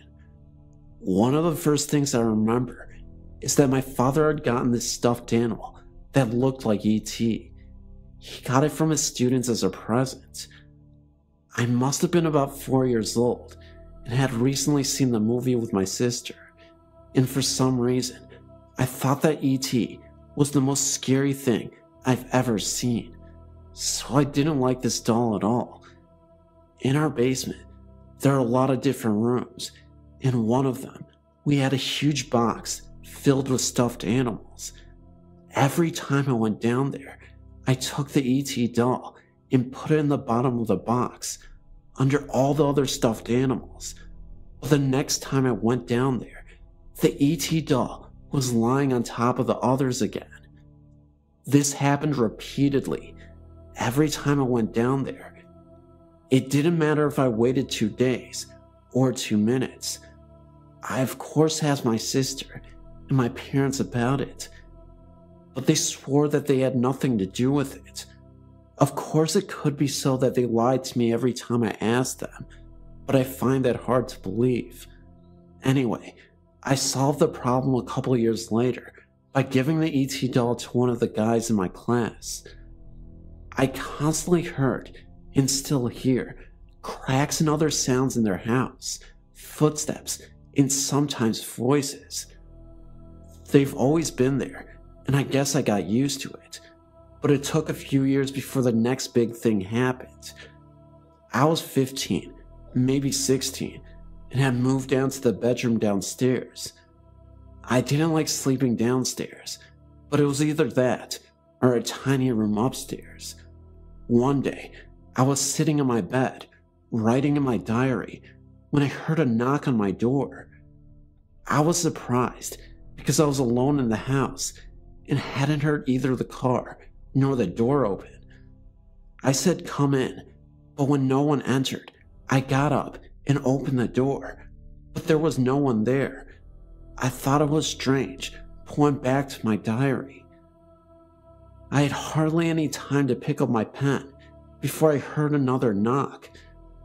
This happened a couple times and really scared me, so I locked the door and crawled under the covers. Then I heard scratching outside and froze, just to hear meow, one of my cats. At first I thought it was my cat who had caused the knocking, but I've never met a cat that can actually knock that hard. Another time I was in the bathroom upstairs. I just finished washing my hands and was outside the bathroom when I remembered that I left my watch on the shelf in front of the mirror. I turned to go get it and took a step into the room when a bottle of lotion literally flew off the windowsill and landed in front of my feet. The window was closed and there was no wind to speak of outside. If the bottle had fallen off the windowsill because it was placed unstable, it would have fallen right down in the cat's litter box, but instead, it flew almost 13 feet.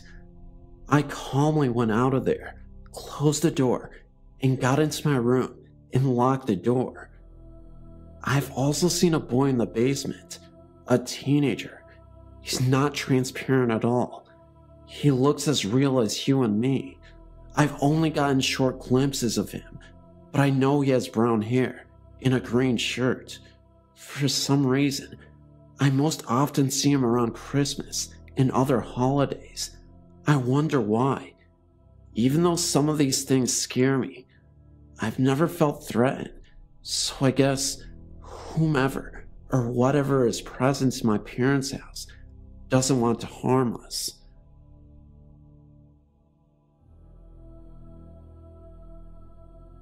I'm one to be afraid of the dark, but there are feelings I get. Feelings that tell me to get out. Almost a communication from my location. The basement has been home to incidents experienced by me and my slightly older sister.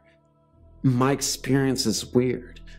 I went downstairs to retrieve something for my mom, when I was near the stairs, an opaque dark shade of gray temporarily blinded me. Whilst running up the stairs and wiping my eyes, I swore I heard something. My sister heard something too. She was on the downstairs computer once. It had basic features. She swore she heard something whisper something close to her name. My sister sprinted upstairs as well. Finally, my parents' room. I come in on rare occasions, like when the light and TV is on, or when my mom or dad are watching a good movie. My room is on the other end of the hall. I need to pass my parents' room. When I pass their room, I see strange things at the end of the bed. I see dark, almost impish figures. Once, I could have sworn I've seen red eyes. Now, for the sound, it is very creepy, yet inconclusive. I have no idea what the sound actually is. Once, when the family and I were in the living room, I heard a broom sweep in the back of the house. Weird part, there was no broom in the back of the house. Plus, just today, on 3/20/2008, I heard something in my room exhale. I know it wasn't me. That had freaked me out. The feeling. I think I may actually have been touched too. Once, when I was 8 or 9, I was watching a show on urban legends. I felt something run something gently down my back. It was around 10 or 11, but I got up anyway, and I went to the living room where I found my mom. I told her what happened, but she just said it was just a curtain.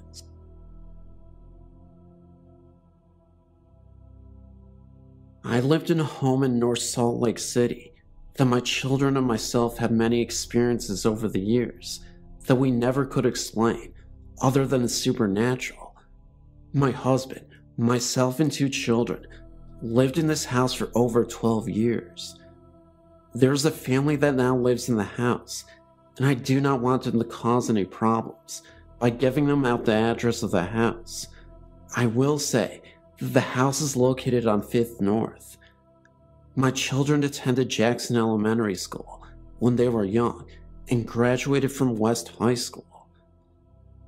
My daughter was sleeping and thought she heard her name being called, and when she opened her eyes, there was a man with a beard sitting in a rocking chair, holding a hat in his lap. My daughter's bed was hung from the ceiling with chains, and her bed was 4 feet from the floor. My daughter said the man turned his head towards her and grinned at her. She also said that her rocking chair was even with her bed and was 4 feet off the floor. She told me she pulled the covers over her head, and when she peeked out over the covers, he was gone. My son told me of a man with a beard and a top hat, sat on the end of the bed. My son heard his name called, and when he even looked in the direction of the speaker, the man sitting on his bed, the man grinned at him. My son pulled the covers over his head, and when he looked out, the man was gone. I was alone in the house for a few days, and on 2 different nights, I was awoken to the sound of music, violin, and tinky sounding piano. The lights were on in the kitchen and the front room. As I entered the kitchen from my bedroom, the music stopped and the lights dimmed, and as I entered the front room, the lights dimmed, and I found myself standing in the middle of the front room in the dark. I heard footsteps in the stairwell, and when I got to the bottom of the stairs, the lights were on upstairs. I started walking up the stairs, and with each step, the light got dimmer, and about at the 5th step, it was now dark upstairs. I could write about many other things that happened at this house. We never felt anything evil with our experiences, and it was always our own fear that scared us.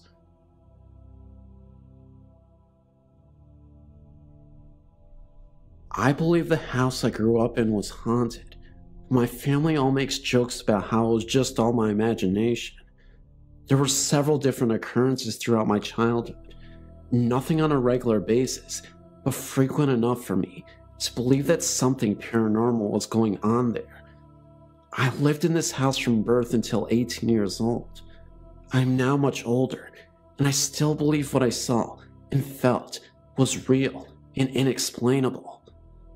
As a child, I always woke up in the night to get a drink of water or a snack even sometimes. I wasn't overweight, but it was a running joke in my house that I always had to get up to get something to eat at night. On several of these occasions, I would walk out of my bedroom down the short hall and into the living room where we had one of those old TVs that when you turned them off, the colors would dance for a short while and then go out. My parents were early to bed, early to rise, so I know the TV couldn't just shut off.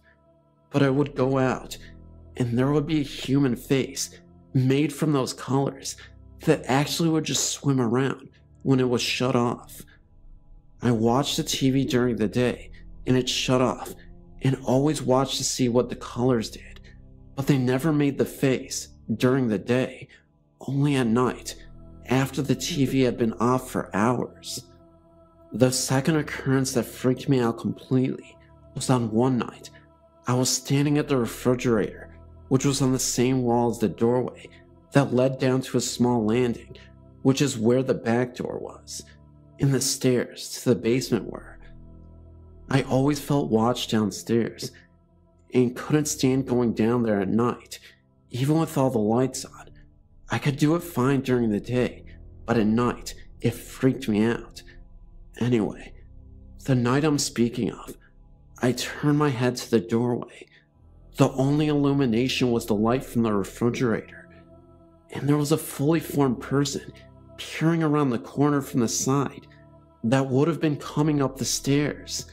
The horrible thing about it was that at first, I thought it was my stepdad, but then I got a look at his face a little closer, and it was his face, but almost evil looking. I swear it had red eyes, but that could have been a misinterpretation of what I saw. I ran back down to see where all the bedrooms were, and I peeked in my parents' room, and he was still in bed. I've never found an explanation of why it could have been his likeness, but I know it was definitely scary.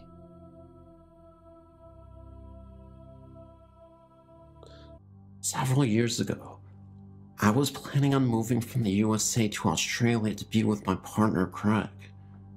My partner and I would talk for hours on the web. What else can you do when you're 9,000 miles apart? My daughter, Catherine, who was 7 at the time, would often get in on it too. Her and Greg developed a very loving father-daughter relationship, even though he is her stepdad. One day, no different than any other, Greg and I were chatting. He wanted to talk to Catherine. I yelled for her. She was in another room, and I couldn't see the monitor.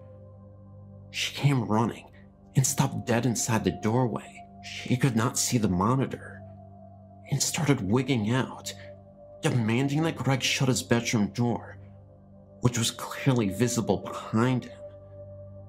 She wouldn't move from where she was. We tried to coax her, but she wasn't having any of it. Greg got up and closed the bedroom door. Catherine ran into my lap and buried her face into my shoulder, away from the monitor. She wouldn't even look at the monitor. I asked her what was wrong, and she said, "He's mean, and I don't want to see him." Completely caught off guard, I asked her who was mean. She answered, "The mean guy in the doorway." I asked her to describe him. She said he was tall, had red hair, blue eyes, and wore a dressy shirt. Deeper voice than Greg's. Oh, and by the way, Greg's voice is already pretty deep enough as it is. I tried to get more information out of her. That was all she had, or what she wanted to tell me anyway. I relayed what she had told me to Greg, and he just didn't get it. Catherine left my lap as fast as she had flown into it, yelled goodbye Greg from the other room. I wondered if she had seen something. I had episodes like that when I was her age, and they've continued. I asked Greg if she had described anyone he might know. He looked shocked for a second, and then asked me to wait. He went into the bedroom and came out a few minutes later with a pick in his hand. He looked at me, held up the pick, and said, "Wonder if this is who she saw."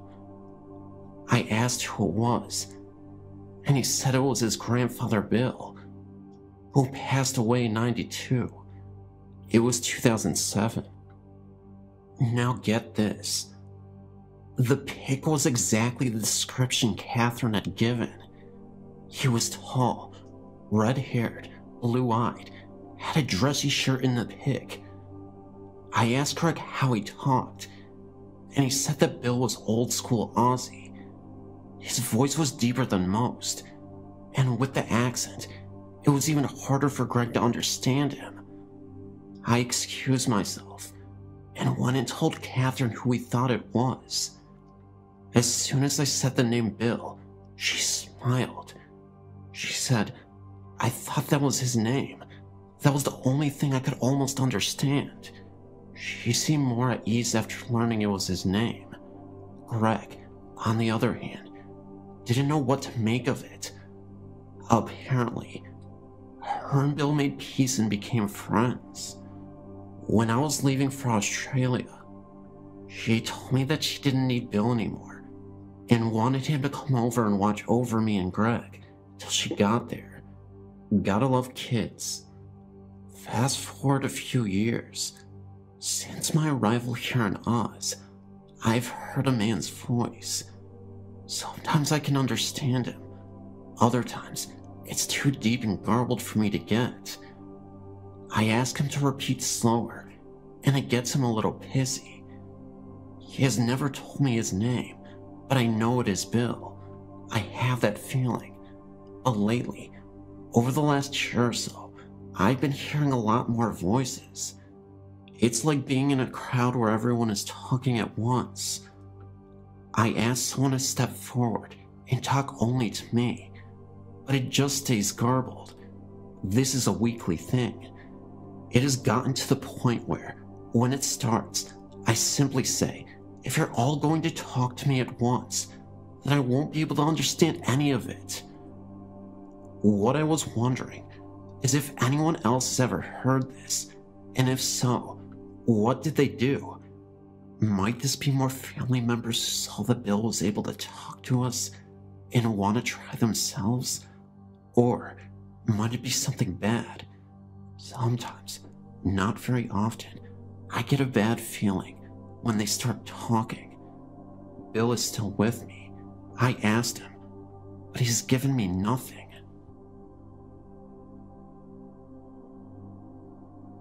I lived in Chicago up until I was 18 and had graduated high school. My grandfather lived in the house, and we lived on the first floor in the third flat apartment building we owned next door. We had the basement that was connected to the first floor apartment as well. The basement had 3 main rooms.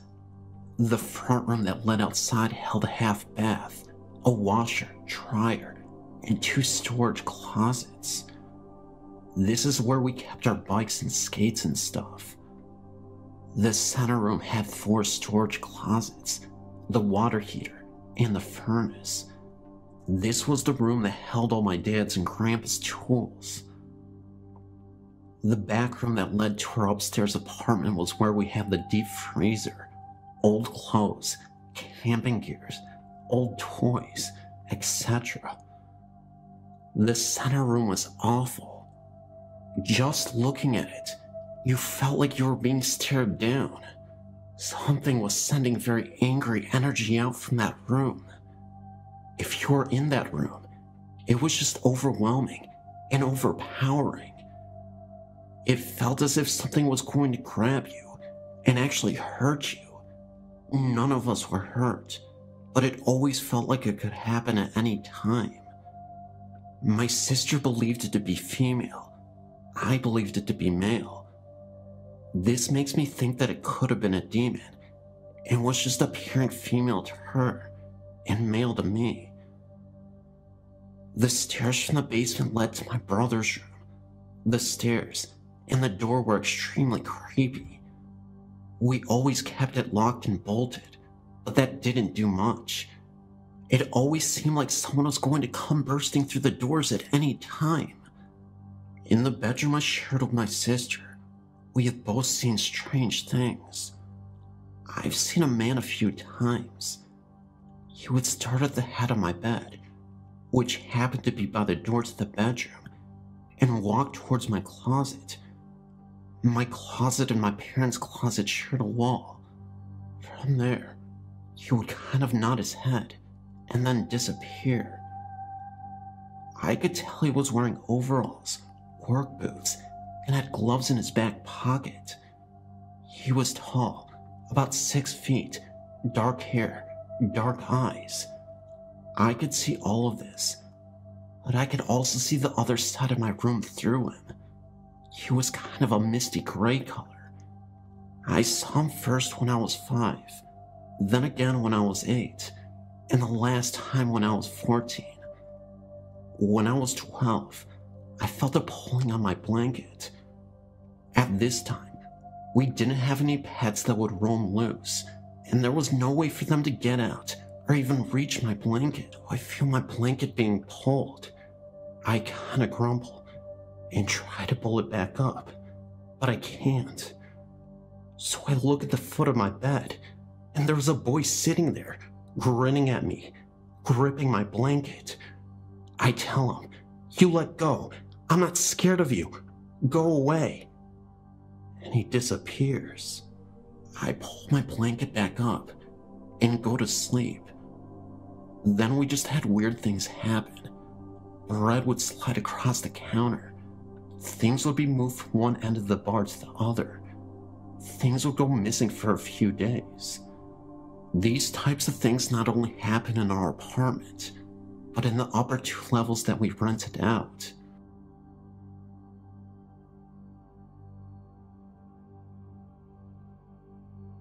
I was in Arizona a few years back. I was at the Sonoran Desert Museum outside of Tucson.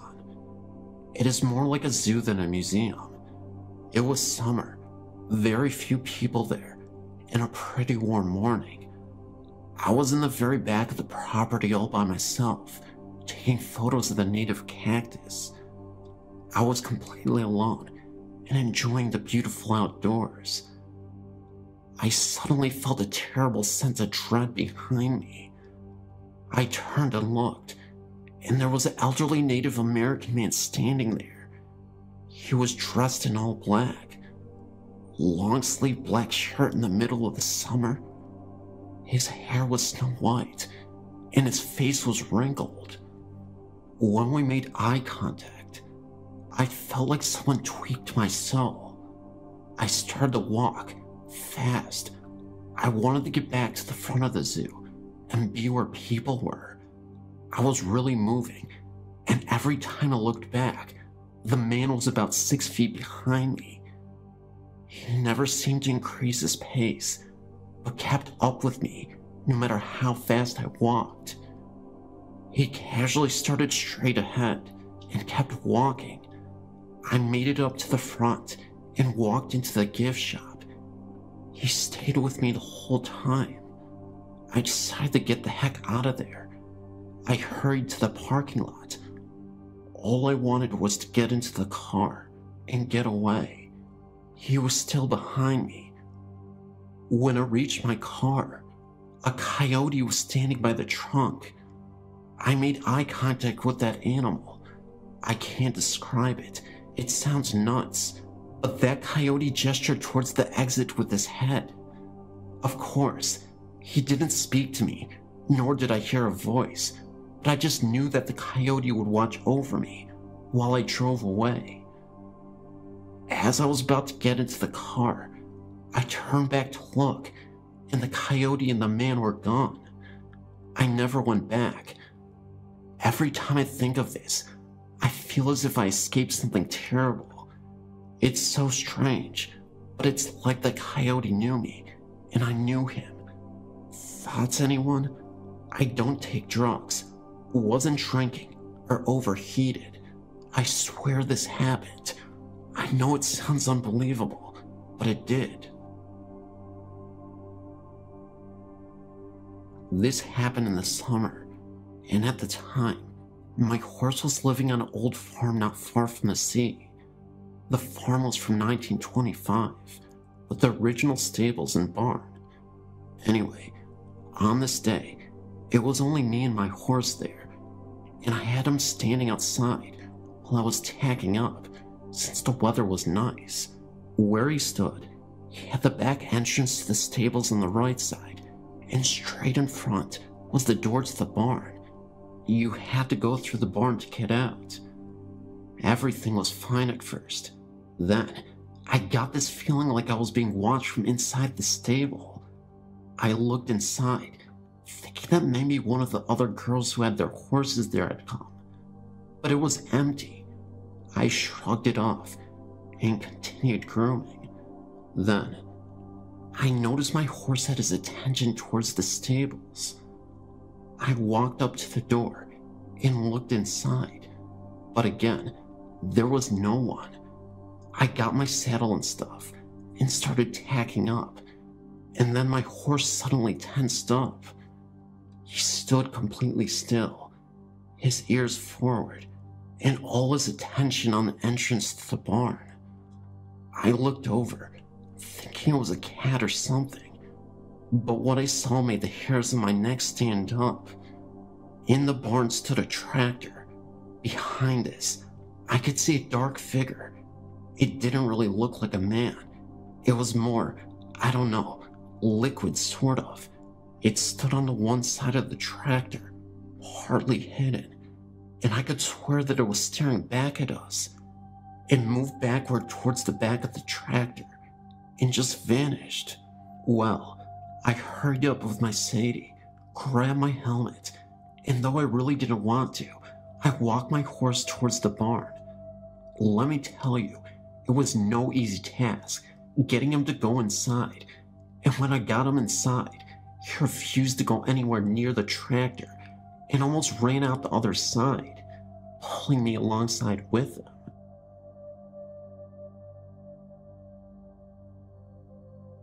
I'm having some problems with the spirit in my fiance's house again. For the past few months, the house has been dormant, and so we didn't worry much about what was going on in the home. We had one of my fiance's friends move in, and things were fairly calm and peaceful. Her friend, though, began to never stay at the house, and due to some issues, emotions got rather heated between the three of us. 2 days ago, her friend moved back after a fight, and activity has escalated in the home since then. Yesterday, I got an overwhelming sense of fear and dread while at the house, and I had an overwhelming headache come over myself. I began packing up my things and told my fiancée to pack her things because we needed to stay a few days at my house. She became overwhelmingly tired and had a headache, much like mine, and passed out. When she woke up, she wasn't herself, but quickly came back out of it. Then, I went to the bathroom, and when I looked into the mirrors from the corner of my eye, I saw something I couldn't explain. The thing was, though, it looked inhuman and comprised of only bones, I think, and it seemed to be wanting out of the mirror. I ran back, and my fiancée was packing and taking her time out, humming to the tune of an old music box that used to be in her friend's room. She started to have a play fight with me and threw a shirt at me, then casually kicked the door shut. The next thing I know, she screams, and I kick the door open. She said I'd been standing in the mirror after I'd left the room. She seemed fine at the moment, and so I just watched over her as she kept packing. She began stalling again, though, and I told her we needed to get going, or we'd be late for dinner. She then told me that she didn't want to. She liked the house, and wanted to stay there. I began to hear voices as well, other than hers in the house, and got drowsy, but kept my head about me. She finally was packed, and I got her to go outside for a brief moment to see if being out of the house would snap her out of the trance. She got rather defensive, and ran off and ran under a doorway where there was a crucifix standing above the doorway. When she ran through it, she collapsed and then woke up again, perfectly fine, and not remembering about the past 45 minutes, except for bits and pieces, like she had been dreaming. I've been having concerns that she may be channeling spirits by accident in her sleep, and such, and this incident definitely confirms my suspicions.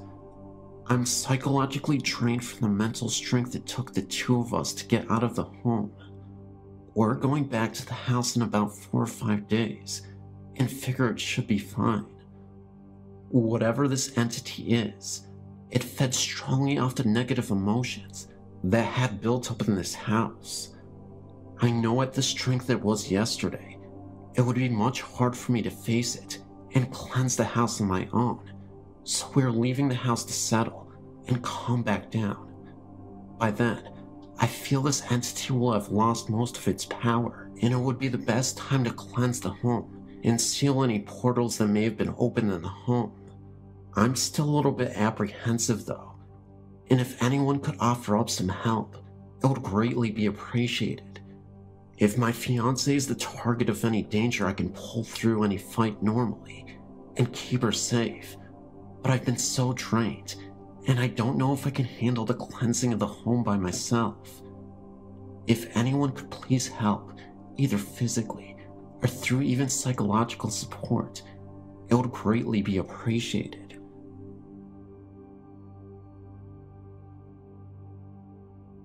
Hey there, I live in Akron, Ohio. About a year ago, I moved into my ex's house since it was nice, and well, we were in love. I lived there for about 6 months before she broke it off and decided to live in Ireland. I've been heartbroken for a long time, but I do remember some extra stuff that happened in that home. It's on Spicer Street in Akron, Ohio. About a month after I moved in, the first thing I noticed was waking up with her, and every single clock in the house, including the computer clock, wristwatches, etc., would be turned around 40 minutes ahead than what they were supposed to be. This only happened once, and after I arrived at class, she called me to explain how each clock had changed overnight. Later, she told me that the previous tenants believed the house was haunted and refused to move back in. They were both girls, I was told. We began to notice other things too, such as their stuff would get moved if we left the kitchen. The television would turn on and off. Lights would turn on and off if we left the home. Fan would move and not move. TV would turn channels with the remote being on the TV. And certain spots in the house would be unusually cold. She was scared at times, but I typically wasn't. I just thought of it as having a little kid in the home. I wasn't really worried, and I was confident that I'd be able to protect her from that kind of stuff. If you read some of my earlier posts, I see specks a lot, and I guess it gives me some sort of confidence, even if I don't understand them. My thoughts were confirmed, I believe, when I was sitting in the living room with her and thought I spotted a blonde-haired boy's face under her table. It looked a lot like a German kid, but naturally, I blinked and it was gone. There were 2 spots in the house that seemed really weird. The basement was odd, but not too odd, since students in the past used this place for studying. The oddest part in her house was her bedroom closet. I would step at the door and not go in. She refused to even sleep close to it. I was the one who slept closest to it while she slept between me and the wall. I didn't really see anything from it, but it did feel really weird, and it didn't feel like the kid. It was something else. Also, that closet was connected to the attic, which neither of us ventured into. After I saw the kid, I felt some sort of attachment to it. I remember she used to complain that sometimes my eyes would go completely black in the house. I'd usually counter it with me complaining about staring at me as she slept as if I woke up around 5 in the morning, but we wouldn't argue about it. It was just weird. When we broke up, or rather, when she broke up with me, I'll admit it, her away messages often wrote how she was scared and didn't want to hear any noises. So I guess the activity in the home increased when I left. Again, not sure why. So, I want to find out more about the home, but I don't know where to start.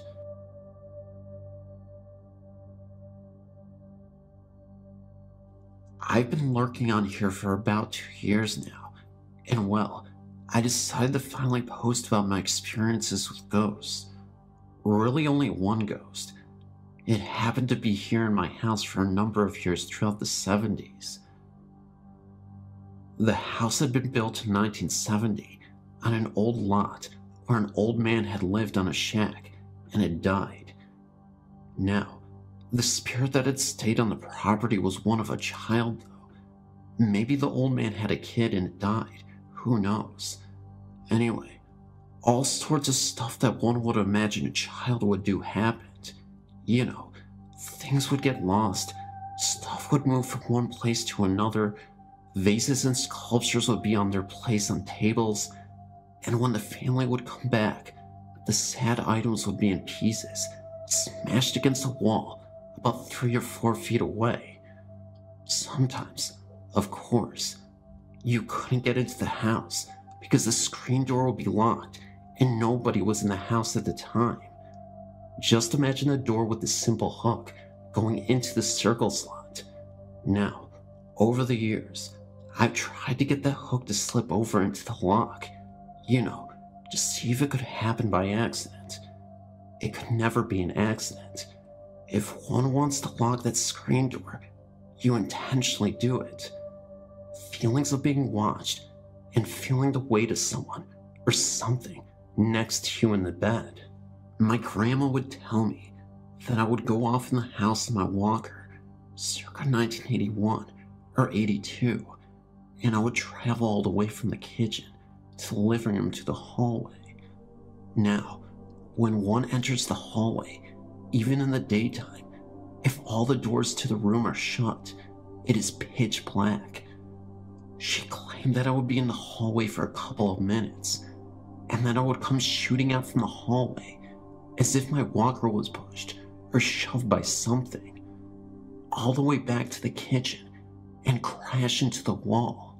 Now, it would take me a couple of minutes to get all the way to the hallway since I was a toddler, yet it wouldn't even take me a minute to come crashing into the wall of the kitchen. Now, I remember seeing some sort of whitish gray ball floating when I was laying down on the rug one day. This must have been 1982 or 83. I can still see that image in my brain to this day. My grandmother noticed me getting up and looking under the dining room table, and I started to shout, "Get out!" or in my way of talking back then, "Get out!" My grandma started yelling, "What's wrong? What's the matter?" I kept on shouting and punching and kicking at nothing, all the way towards the front doorway. And when I got to the door, I kept kicking the door, and then I stopped. By this time, my grandmother, who was rather slow due to weight, had gotten to the hallway that led to the front door and was asking me what was wrong. She told me that I had said that I didn't want it here, and I told it to get out. I think I had some sort of hold over it, as I was the only child born in the house. My uncle, who was only 12 at the time, had been born in an older house. I think the spirit was attracted by the fresh new life that was now in the home, much like the spirits in Poltergeist were attracted to the little girl. You know, they wanted some sort of that life force. I think that was the case with this. I got rid of it before it got too powerful, much later on. What do you think? I've lived in this house for the past 27 years. nothing out of the ordinary has happened since those early years. Ever since I was a little girl, I've seen things or felt things.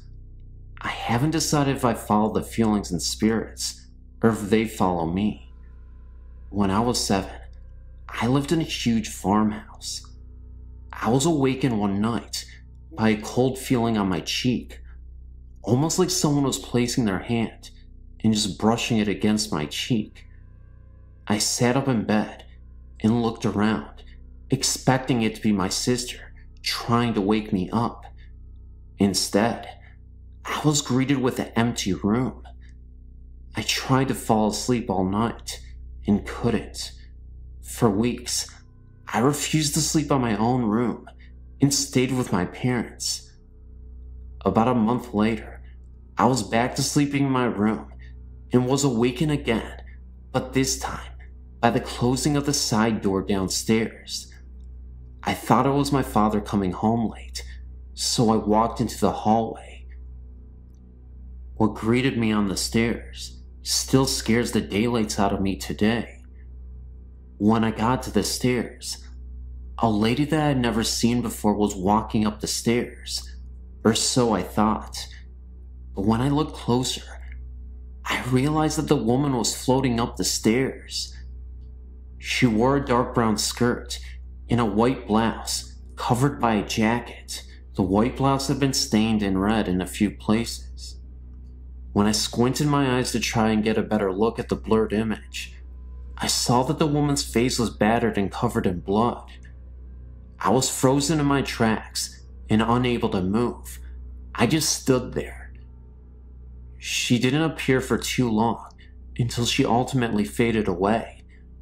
But I'm convinced that the presence was a former owner of the farmhouse I used to live in.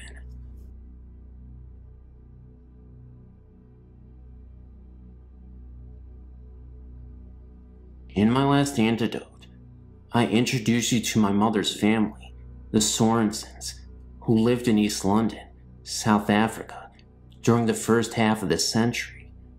In fact, most of the family members remaining alive at this time are still living in East London, although a few have also moved to other cities in the country.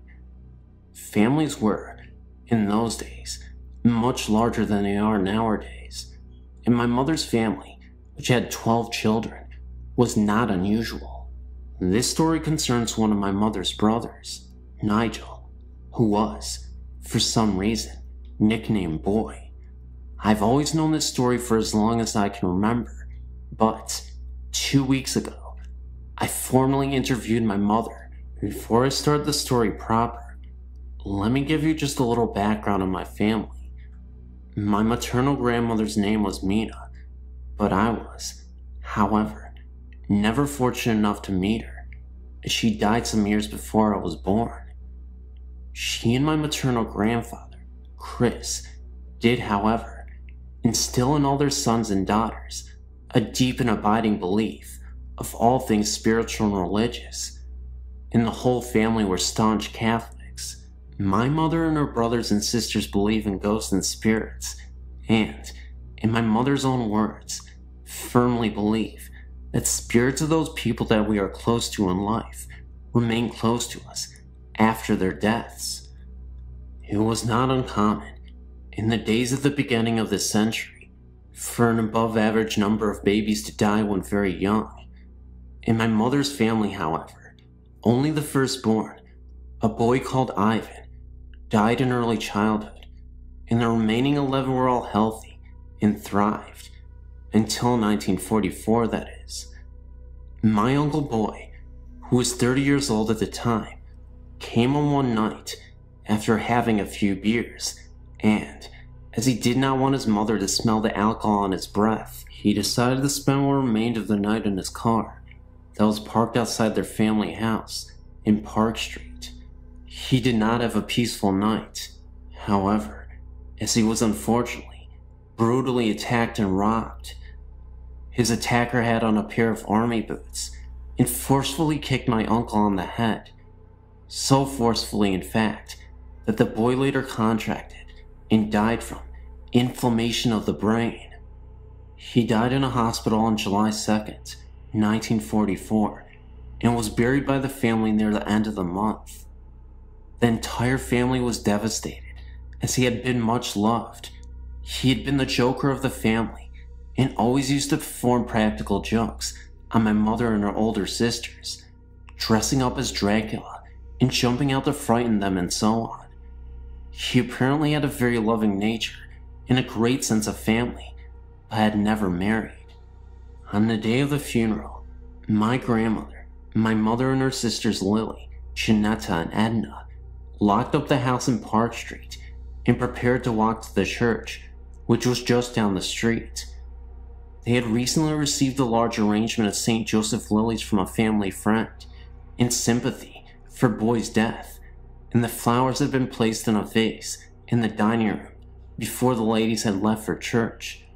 No one was left in the house, and, furthermore, no one, other than my grandmother, had keys to the house. After the service was finished, they walked back to their house, and my grandmother unlocked the front door.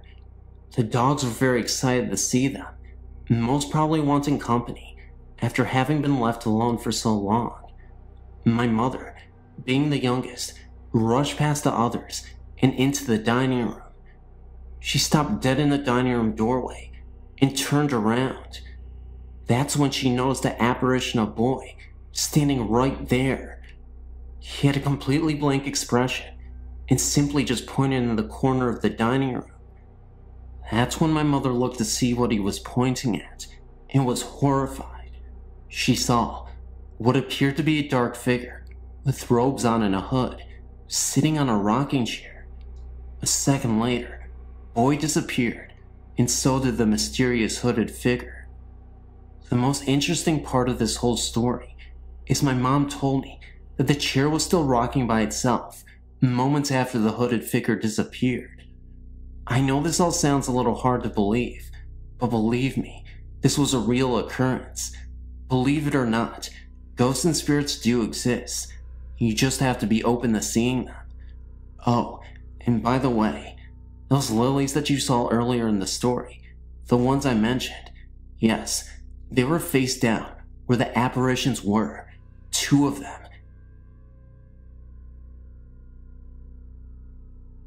I worked in a movie theater that used to be a theater before, but not movie, but stage. As a matter of fact, the stage is still there, complete with all the vents, dressing rooms, and the overhead mechanisms to control curtains. It was a very happening place during its time. There was a dining place called the Kit Kat next door to the theater, and a hotel on the other side. When the stage was closed, the place became a movie theater with 1 screen. It is still set up as a theater would have been in the area of segregation. It became a 2-screen movie theater recently, and the balcony has been closed off. There have been some pretty weird things going on upstairs. I was talking to the manager one night about something that happened as I was leaving pretty late. It sounded like something upstairs in the old lobby fell. Something big. I went up with a friend to check it out, but nothing could have fallen. After I'd gotten about half of my story out, the manager finished the story for me. He said that he experienced the same thing. We've both heard voices upstairs and footsteps on carpeted floors. No one ever really experienced anything, or they don't talk about it. Up until a few months ago, no one ever saw anybody. Well, that all stopped pretty recently. I've seen 2 men. I'm the only one who has seen anything. One of them was a shadow person. He was a very dark presence, so dark in fact that he almost appeared to be a cloud floating around the room. In fact, that's what he had been doing when I saw him.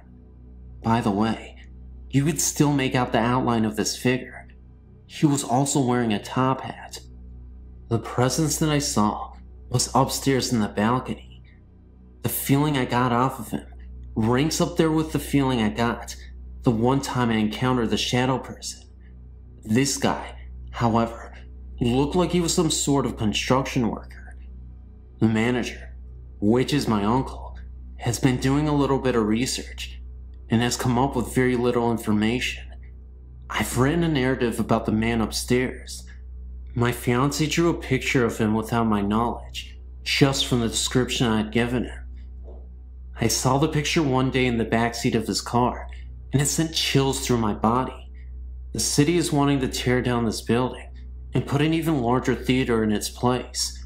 We do not know how long the owner of the building is going to hold out on selling it. Hi, I'm not sure if this is a ghost story, or just me being nervous because of old fables, but I'll share it with you anyway, and I'm anxious to hear what you think. First of all, I'm from South Louisiana, where ghosts, voodoo, and haunted antebellum homes are a way of life, or at least, a big part of the history down there. About 3 miles from my parents' home, where I grew up, there's an old plantation house, which I believe was built in the 1800s. I know that I'm going to skip around, because I feel like I have to explain everything, but please bear with me. While I was growing up, I always felt scared to be outside, or even alone in my parents' house, but I don't think the house itself was haunted, but maybe the area, because it was so close to this old house. I actually never even noticed the house, until like only 6 or 7 years ago, when someone finally bought it and decided to refurbish it. The house was once known as the Stephanie Plantation, then as the Halfin House, and I believe that there was also one more name for it, but I can't think of it right now. The new owner put a lot of effort into doing research into the history of the house and how it looked. You know, pretty much to find out anything and everything about it. First of all, he was a friend of my father, so we got to see the house through many stages of its rebirth. The new owner took before and after photos of the house. The before photos really scared me. There were, I believe, 5 faces or bodies of ghosts in the pictures, but they were very clear.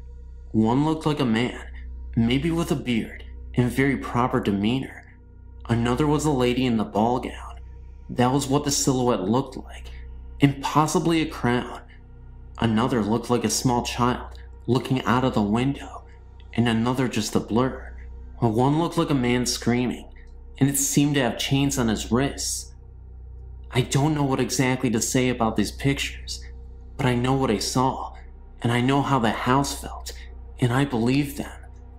I've always felt a type of sixth sense, if you want to call it that. My dreams often come true. ESP is a frequent thing for me, and I always get these feelings. I'm not trying to say I'm psychic, because I'm not sure exactly what this is, but I have come to try to use them more and more. Anyway, the house was very cold, even though it was the dead of summer, probably 100 degrees and humid. You know, the typical South. Anyway, it had this very eerie and unwelcoming and not very peaceful feeling to it, and as weird as it may seem, I kept getting like these glimpses or flashbacks that were very dark, but they were of this house.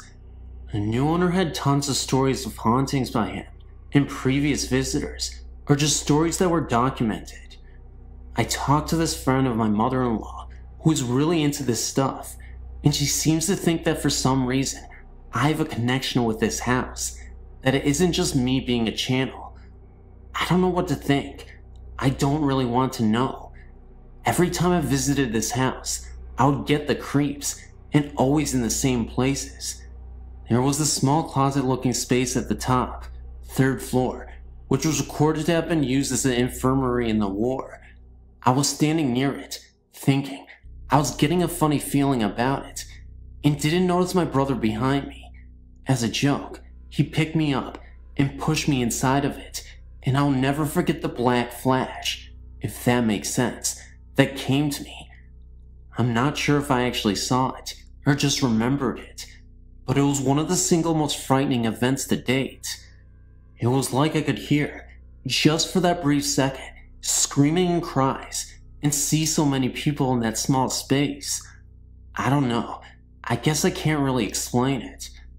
Anyway, the room that was supposed to be the infirmary still has bloodstains on the floor, even though the original boards have been removed and replaced. I truly think something more happened up there. So then all of a sudden, this guy and his wife up and sold the house to my father's cousin, Curtis. He got a grant from the state to do further research on the house, and he actually tracked down many original pieces from the house. In the meantime of all of this, I get engaged, and one day, I woke up and something told me that I should have my wedding pictures taken in the old Halfin house. So I called him up and asked if that would be okay. He was reluctant because he really didn't want any more pictures taken and of the house, but finally agreed. So I went back because I was so totally drawn to this house. Since Curtis has been restoring this house, there's a much more peaceful air in it, really. And anyway, as I was walking around, I prepared myself to be more open to anything. I walked in the ballroom and got this very clear vision of this lady with a beautiful gown and crown on, maybe the lady in the picture. And even though I already had my wedding dress picked out, I immediately went home and asked my mother to make the dress exactly as I told her, and she did, though she found it was very hard to understand me sometimes. Anyway, the dress turned out beautiful and exactly as I had envisioned it, and of course, I topped it off with a small crown. I went and took the pictures, and when I walked out of the room, dressed that way, I felt the most wonderful, peaceful, and almost happy vibe rush in and out of me. It was like just me looking that way brought peace to the house. The pictures went well, but there are a couple questionable ones which I want to send to you to examine when I received them back from my mother. They were taken on a dead tree, but where we believe someone, or more than one, was hung to death. In the tops of the trees there is a mist. I thought it was the sun, but some say no. I would just like to see what you think. Anyway, to thank Curtis, I sent him a blow-up picture of the entire exterior of the house, with me standing on the balcony of the master room. He later came to tell my father that he can't explain it, but since that day, there has been a great peaceful feeling in the house. I'm anxious to hear what you think, and then again about the pictures. I hope I have not wasted too much of your time. Thank you.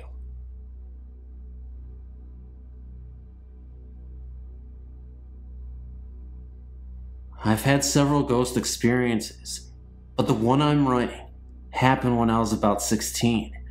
We lived in a very rural area in a big tri-level house.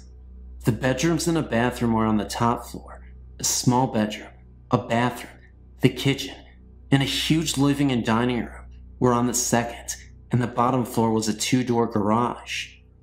The master bedroom on the top floor had once its own deck, and still had the sliding door, which now leads to a 16-foot drop to the backyard. It is important to know this, because we often would hear someone knocking on that door, even when we had the blinds open, and could see there wasn't anyone there. The stairs from the second floor to the third went straight halfway to a landing, then turned right, and went up the rest of the way. On the landing on your left, if you were going upstairs, was a picture window. I was standing at the top of the stairs one afternoon, calling my two younger brothers. The youngest, Lee, came to the bottom of the stairs and asked what I wanted. He and Chris were getting a snack. I was going to answer him when I felt a hard shove against my shoulders. I fell down the stairs to the landing. My brother raced up the stairs to the landing, calling our other brother. I stood up with Lee's help. Since I was okay, I shrugged it off as an accident and forgot. Weeks later, my brother was in the house by himself. He was coming downstairs. I could see him through the window, and he tumbled down the stairs to the landing. He swore someone pushed him, but he and I were the only ones home, and he had been the only one inside. The next day, stupid kids that we were, we decided to test it. Lee stood at the bottom of the stairs, Chris stood outside and watched through the window, and I, really stupid, okay, stood at the top. I felt something push me, and I started to fall again. I caught myself on the rail and was standing. Something I couldn't see was trying to pull my hands off the rail. I got up and ran down the stairs in record time.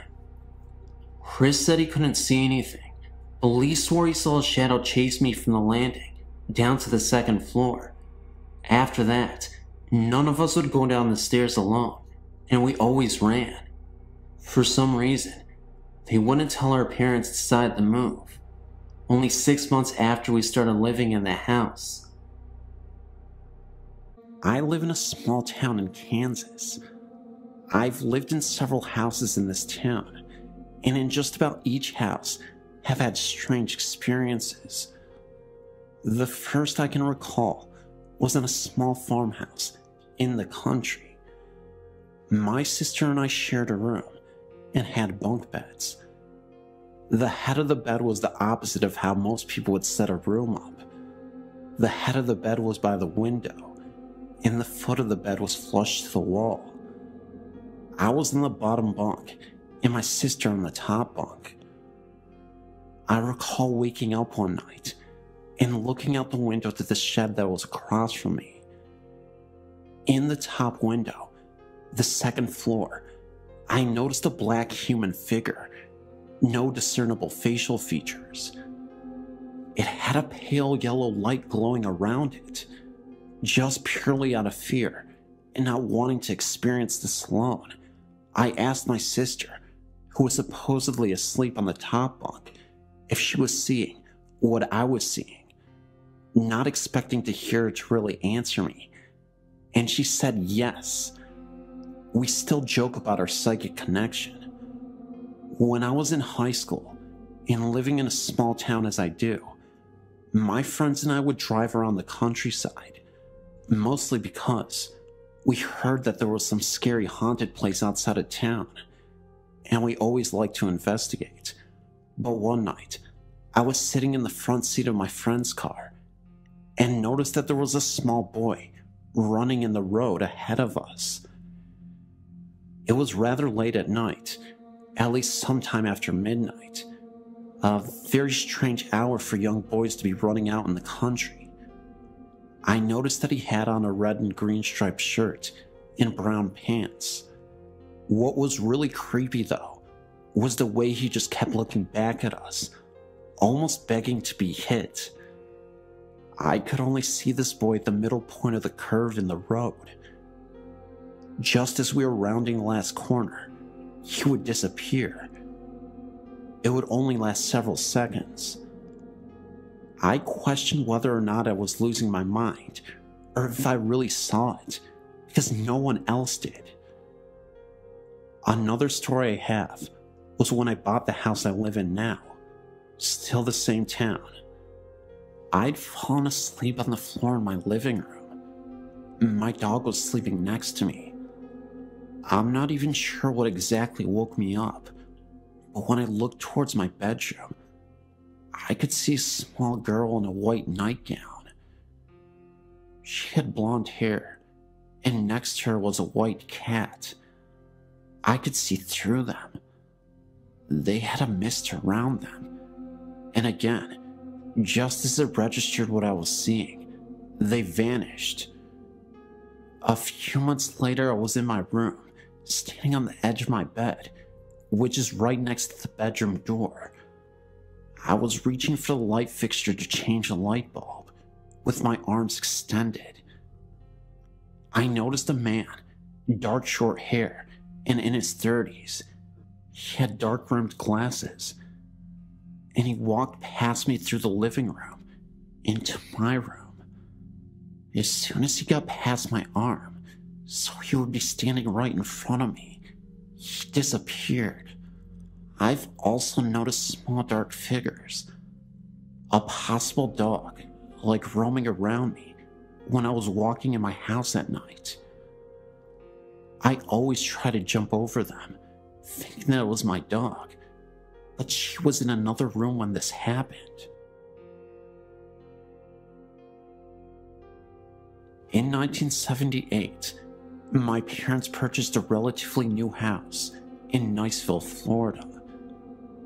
The land the house had been built on had previously been a swamp that was drained to make way for the housing subdivision. Nothing bad had ever happened in the house, yet, after living in the house for a short time, we all began to notice odd things. It started the night I broke up with my fiance. My parents had got out for the evening, and I was in my bedroom crying. Suddenly, I realized I was not alone. I looked up, and I saw a woman dressed in the turn-of-the-century clothing. She had a look of extreme empathy on her face. I did a double take. Never take your eyes off of them, I've learned. And my visitor was gone. My brother brought her engagement ring into my room so that I could take it to work the next day and have it sized. When I woke up from my nap, I got the ring off the dresser and noticed that it wasn't quite right. I got on my loupe and discovered that the ring had been squashed. I took the ring to my parents and showed it to them. Dad examined the ring. As a scientist, he was a little more observant than I was. He pointed out that the ring appeared to have been squashed from the right, beside the head that held the diamond, as if it had been sitting on the rear shank of the ring, and an incredible force put on it that literally broke the head from the shank, without leaving a single scratch or gouge mark. That kind of spooked me, since I had been sleeping with the ring on the nightstand next to my head, and it had been fine prior to being placed by my bed. However, events would soon unfold that made us all realize that the house was indeed haunted by the lady, but she was a friendly ghost, provided you were nice to her family. After having moved to the house, my mom was in a terrible car accident, which almost killed her. She was in the hospital for over 6 weeks, and even after she got out, she was in and out of the hospital repeatedly. By this time I was married and out of the house, but my middle sister's kids would stay over while my sister worked nights. My niece slept in my old room, which seemed to soon become the epicenter for activity, perhaps because of the pre-adolescent age. It started with her being awakened by the feeling that someone was sitting on the bed. She turned on the light and saw depression in the bed, as if someone were sitting there. As she watched, the depression slowly lifted out, as if the person sitting there had stood up. She was too frightened to sleep in the room after that, so her brother slept there for her. He was awakened every night by the sound of a dresser drawer being pulled out and rattled. At first he thought it was Granny, but then he turned the light on and there was no one there. The final straw for my sister's kids came when they were sleeping over one night. Mom had just been released from the hospital, yet again, and was sitting up in the den. Dad had gone to bed. Suddenly, Dad was awakened by the sound of the smoke alarms going off. He ran into the den and found Mom passed out.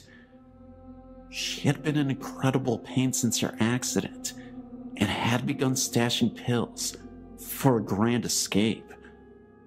That night, she had gotten so depressed that she ended up taking all the pills that she had been hoarding. There was no evidence of smoke in the house, not even Mom's usual cigarette smoke. By this time, the smoke alarms had stopped blaring their alarms, but Dad stood there, surveying the scene and thinking about how much pain Mom was in and how horrible her life had been since the accident and even going as far as to whether it was even right for him to decide that Mom was not entitled to escape the horror her life had become. Then the smoke alarms went off again. Dad figured somebody was trying to tell him something, and he called 911. The next day, after we had all been to the hospital to make sure that Mom was going to be okay, we all gathered at my parents' house. I asked Dad why he had called the paramedics. I felt like the doctors who had saved my mom's life after the accident had not taken into consideration the lack of quality of life she would have, and I felt like Mom was entitled to a reprieve from the constant torment she was in.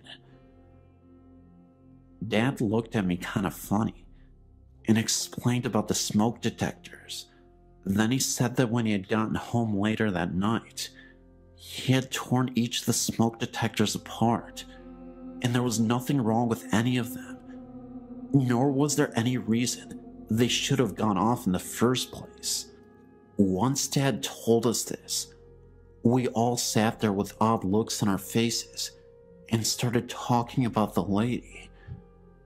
By this time, I'd seen her twice. My older sister had seen her once, and my skeptical scientist dad even admitted to having seen her. We began comparing notes and found us finishing each other's stories and descriptions. We had all seen the same lady dressed in the same clothing, and none of us had mentioned it to the others for fear of being ridiculed. As time went by, the lady continued to watch over her family. After my dad's death in 1998, my then husband and I were in the den of the house after we had cleaned out the possessions and cleaned the house up. I'd left a book on the counter, and X went back to get it. Our marriage was on the rocks, and he was becoming increasingly abusive to me.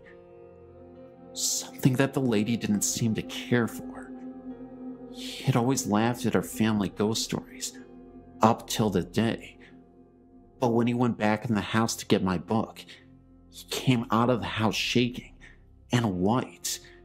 He had felt a cold hand brush across his face. Then, when he didn't leave fast enough, he felt the same cold hand pushing him in the back, propelling him to the door. The lady was trying to tell him that she did not appreciate the way she was treating one of her kids, nor was he welcome in her home. After that, the lady began dropping by my house. I always knew she was around because the stove timer would go off for no reason and the dresser drawers would rattle. After I left the abusive hubby and moved to the Midwest, the lady would come by and visit me there from time to time, always setting off the timer on the stove, rattling drawers, playing tricks with the blinds, anything she could do to let me know she was keeping an eye out for me. I realized that this is unusual for ghosts to leave their primary residence and to actually follow people from home to home, but I talked to some friends who all felt like the lady was probably a female ancestor who had died in childbirth, so she felt responsible for looking out for her family. After going through the family archives, we found a photo of my great-grandmother. She had died of appendicitis when she was pregnant. The baby also died. The woman in the photo looked like the lady. My sister is now living in the house. When she first moved in, she put some pots in the cabinet, then went to the bathroom for a minute. When she came back out, the pots were sitting on the floor. Earrings and rings that had been lost for years, some in different houses that we lived in, suddenly appeared on the cabinets or in my sister's jewelry box. Unseen hands frequently pull back the curtains to look outside, and my sister's dog loves to romp and play with the unseen visitor. I could go on and on about all the poltergeist activity, Some that seemed to be coming from the lady. Others that seemed to be coming from my deceased dad. From fax machines that go off when they aren't plugged in. My deceased dad's voice calling me to wake me up when the gas fireplace developed a leak. Even luggage being set on its end. Weird stuff just follows my sister and I around. Just 2 nights ago, while laying in bed, I was awakened by the bed shaking. I sat up and looked around and found my husband sound asleep and the door securely closed against kitty visitors. I laid back down and snuggled up to my hubby, thinking that he just had a chronic jerk that shook the bed when it suddenly hit again. The whole bed kind of went womp, as if a 20-pound weight had been dropped on it. This time, I knew that there were no cats in the room, and since I'd been snuggled up to my hubby, I knew he had not jerked in his sleep.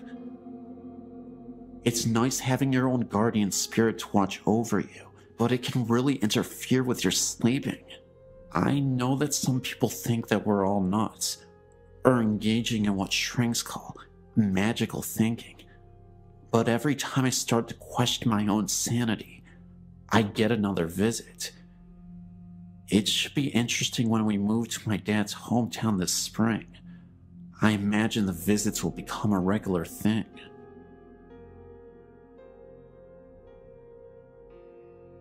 Growing up in rural northern Wisconsin, there were few opportunities for earning cash, aside from service positions and agricultural work.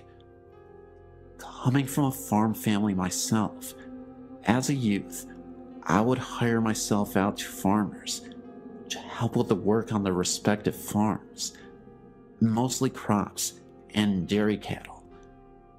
If you never have this experience, it may come as a surprise that these farms are usually isolated and could be quite unfriendly, creepy, and sometimes dangerous.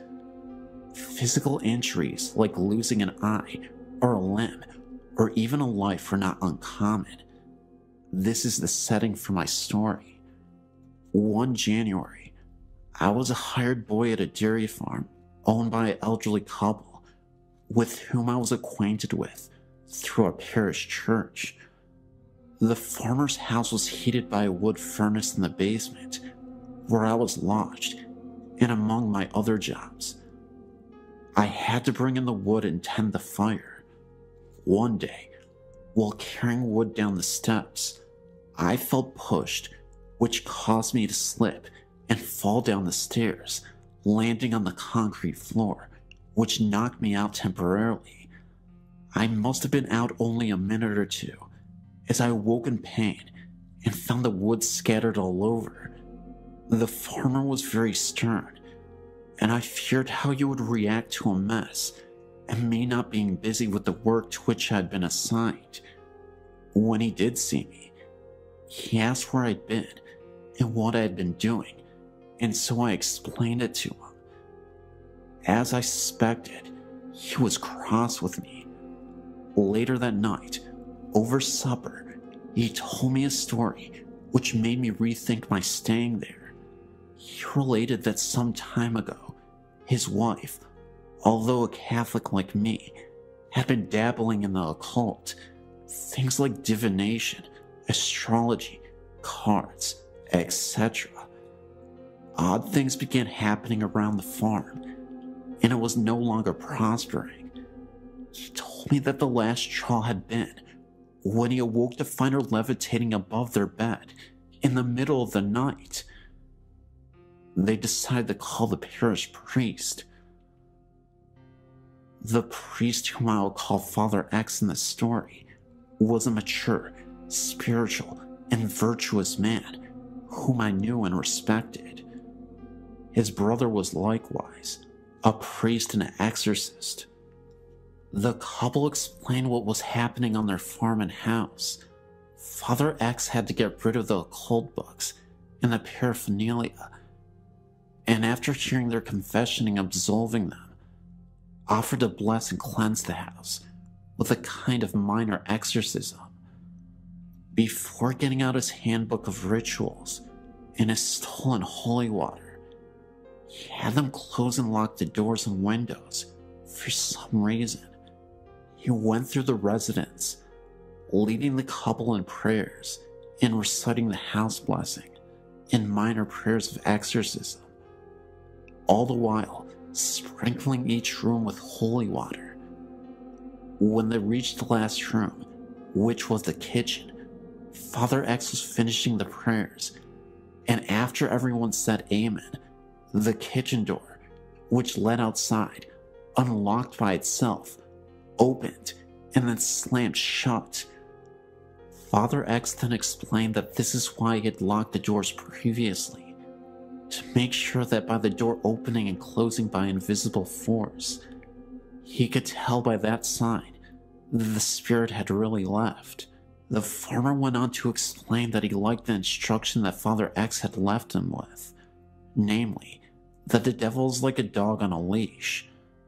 The demons are all restrained by the power of God, he said, chained, as it were, and they cannot really hurt you directly unless you come within their reach. Occult practices, blasphemies, and even grave sins can put people in places within the perimeter of the influence of evil spirits, and so if you want to avoid being harmed by them, don't come near them any more than you would approach a vicious dog that has been chained. I asked the farmer if the basement where I was lodging was also blessed. The farmer thought for a moment and said he did not recall that it was. The door to the basement was right outside of the kitchen door. After the experience with my fall that day, and the story that the farmer told me about what had transpired, I determined that I would not stay there another week. I left and didn't return. I didn't explain why, except to say that I wanted to be closer to the parish church and I wanted to go to daily mass. I did not have my own transportation at that time, except my bicycle. The farmer was unhappy that I left, as I was hardworking and well-behaved, but for me, there were plenty of other farms where I could work that did not have such problems.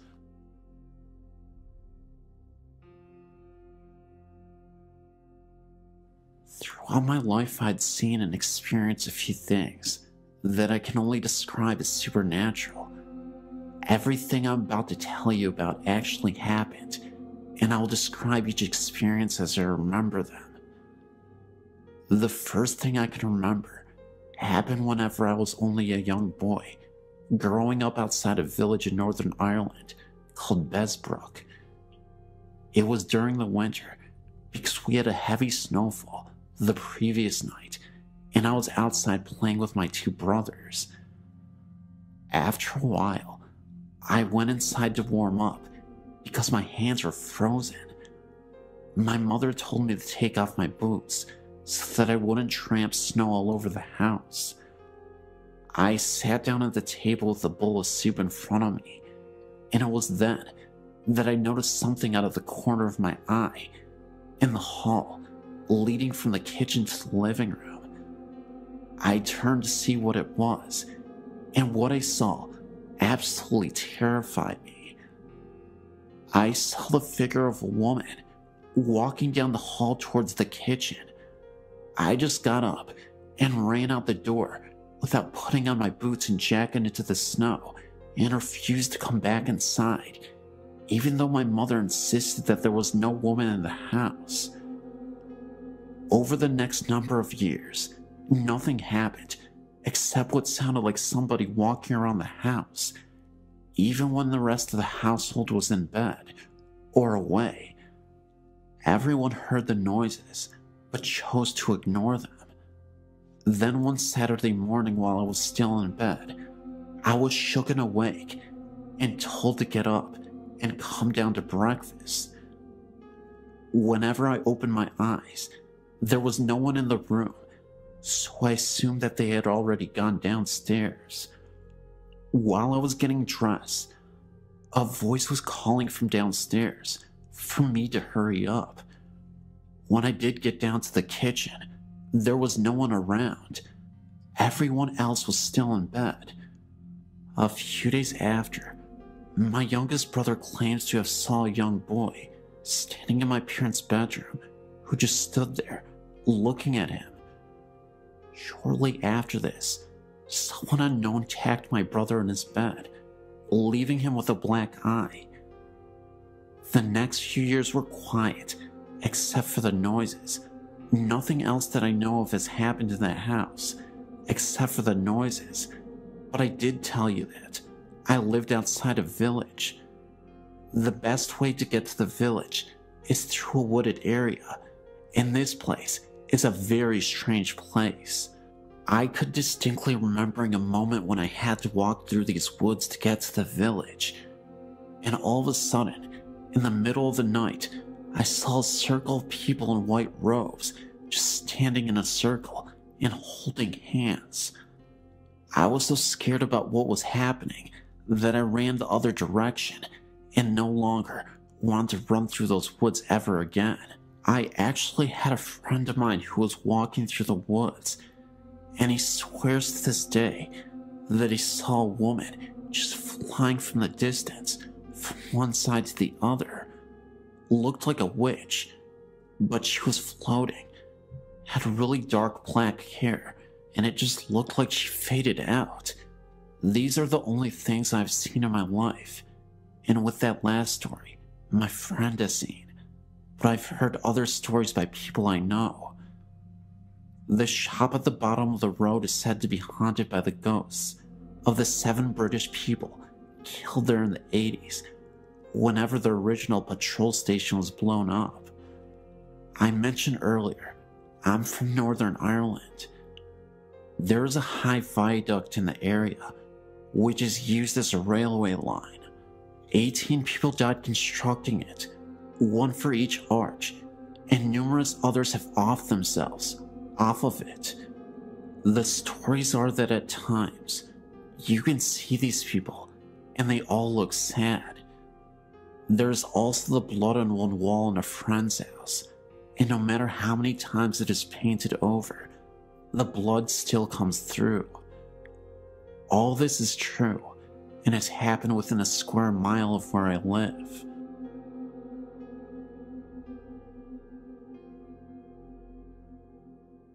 My friend from Arizona and I made our first trip to the Queen Mary together.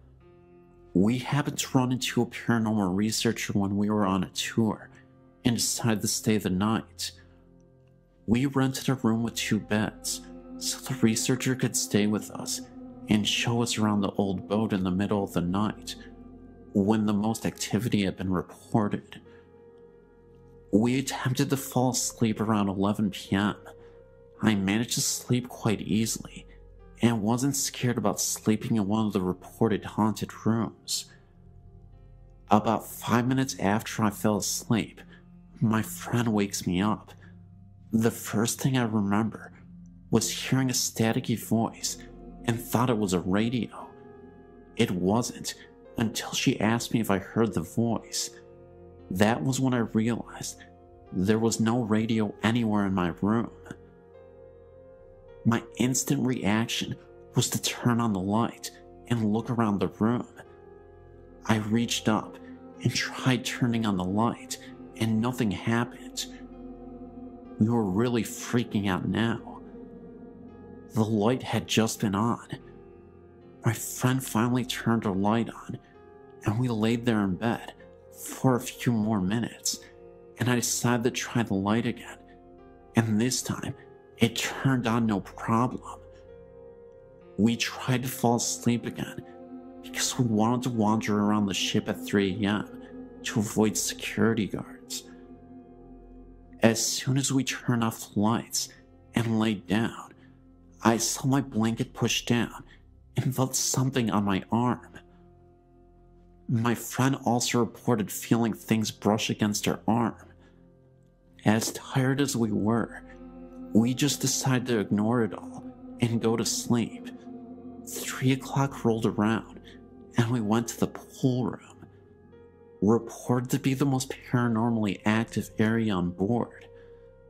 We took several pictures, and the researcher and my friend called out to the known ghosts. I didn't want to because I really felt like I was intruding. I felt sad and angry feelings throughout the whole area. I was looking around when we all heard a man moaning. My friend and I booked it back up the stairs and stood against the wall.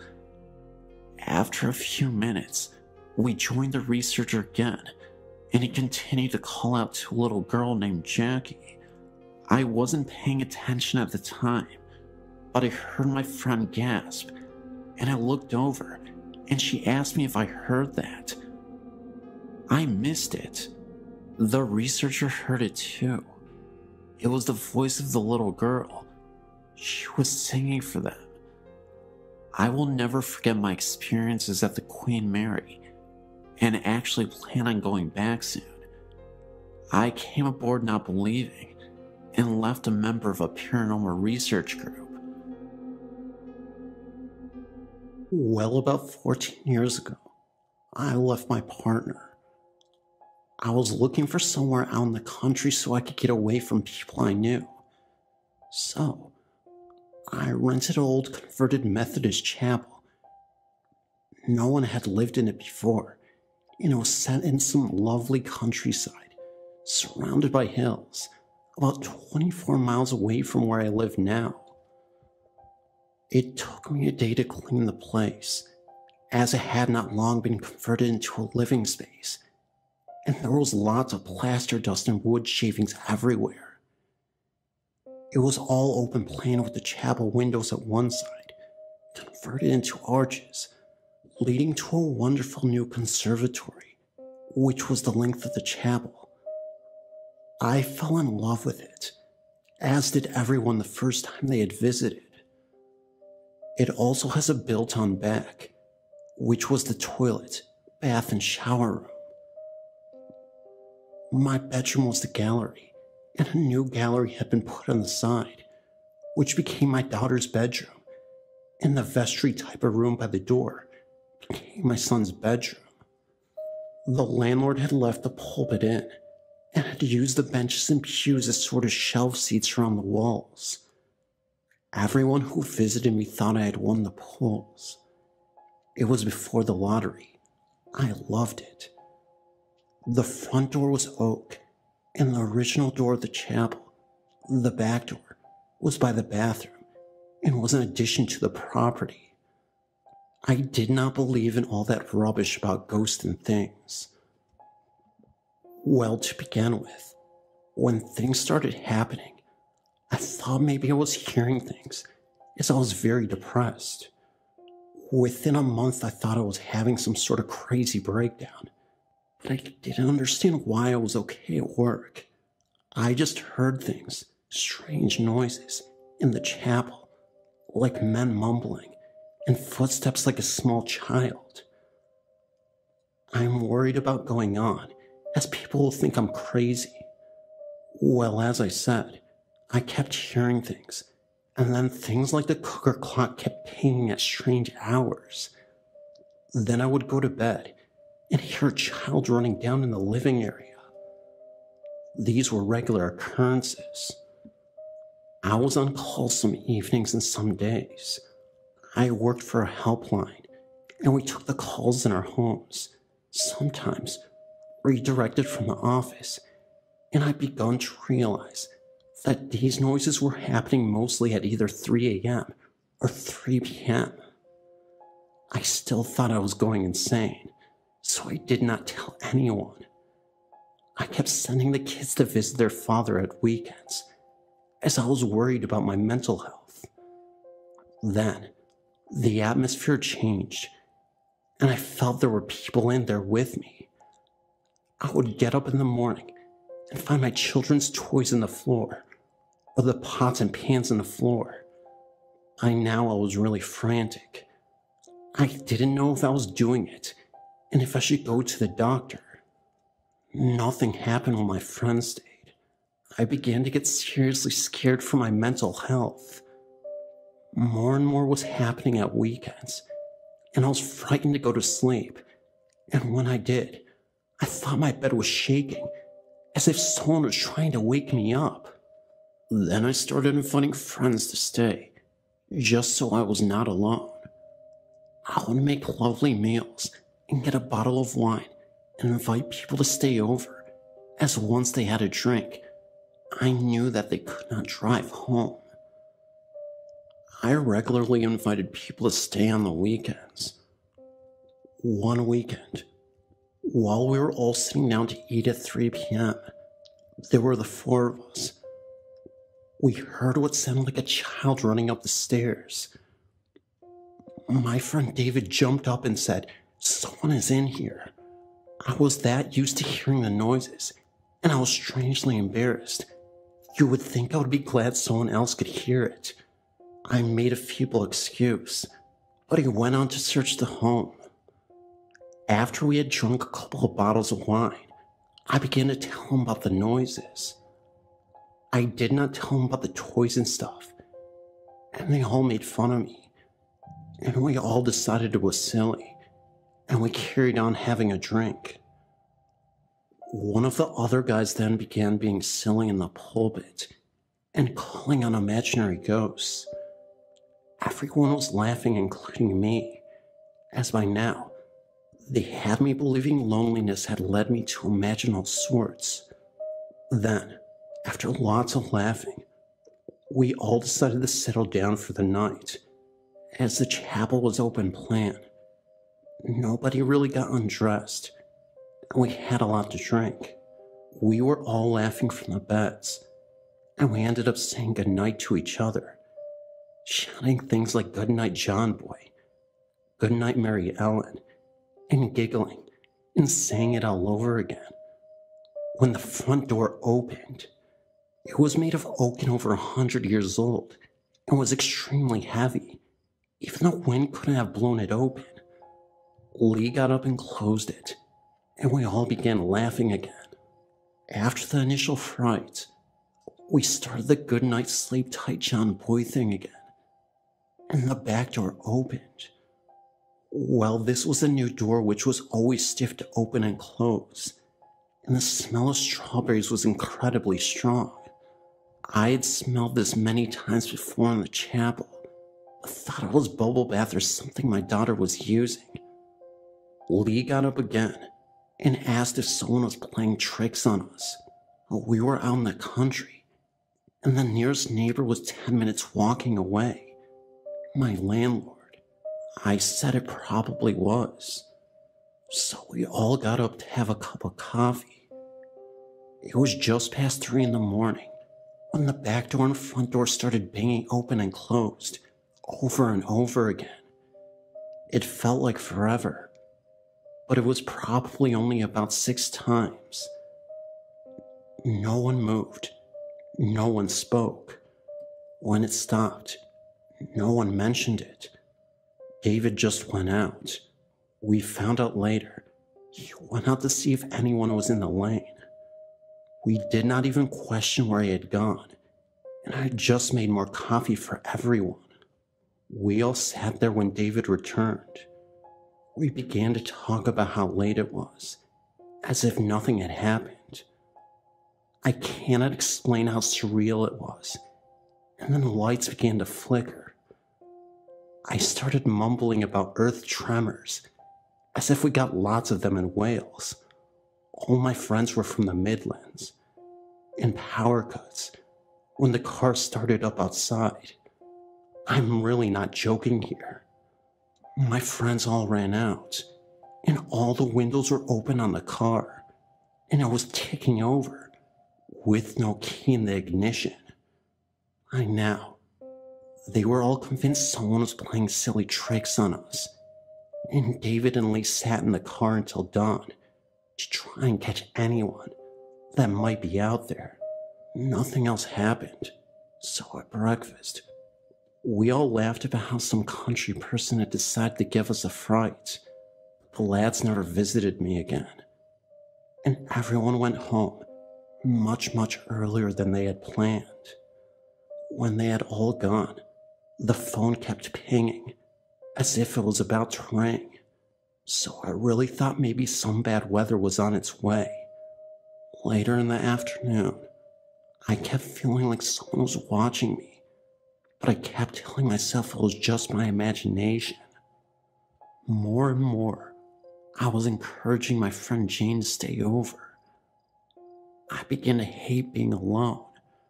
One afternoon, while the children were still at school, I was telling Jane about some of the strange things, and a picture flew off the side. It made us jump, and we laughed and put it back. It flew off again, as if someone had pushed it. Again, silence. We did not see anything. Then, we heard scratching beneath the floor. We found out later that the landlord's cat had recently had kittens, so I still believe it was one of them. But we freaked out and rolled back the carpet and found a trap door and a Welsh Bible with children's writing in it. We put it back, and then the dormer windows and the roof began to shake as if they were going to come down on us. We ran out of the house and went into town to meet the kids. Nothing happened then for a few weeks, which was really unusual, as by now, things were happening on a daily basis. Sometime later, and by now, I was looking for a property in the nearby town. It was the summer holidays, so I sent my kids off again, as they had never mentioned anything. I believe that it was only happening when they were asleep or out of the house. I was sitting alone one evening and looked up and saw a sort of pale bluish mist on the ceiling, and then hundreds of flies started falling out of the woodwork. It took me 2 full days to vacuum them all up. Loads of things happened that summer, and the fly thing happened twice. The kids returned one evening.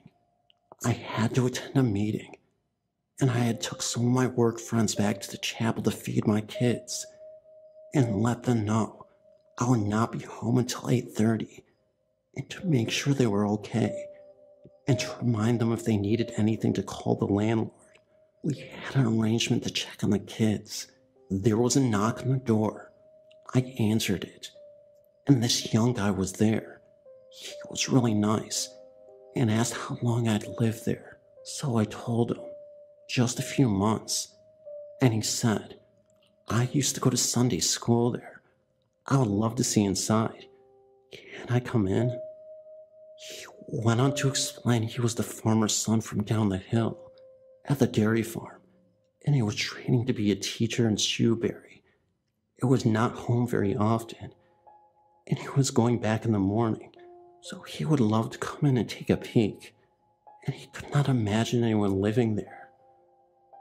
As he was so nice, and I had a house full, I welcomed him in and showed him around.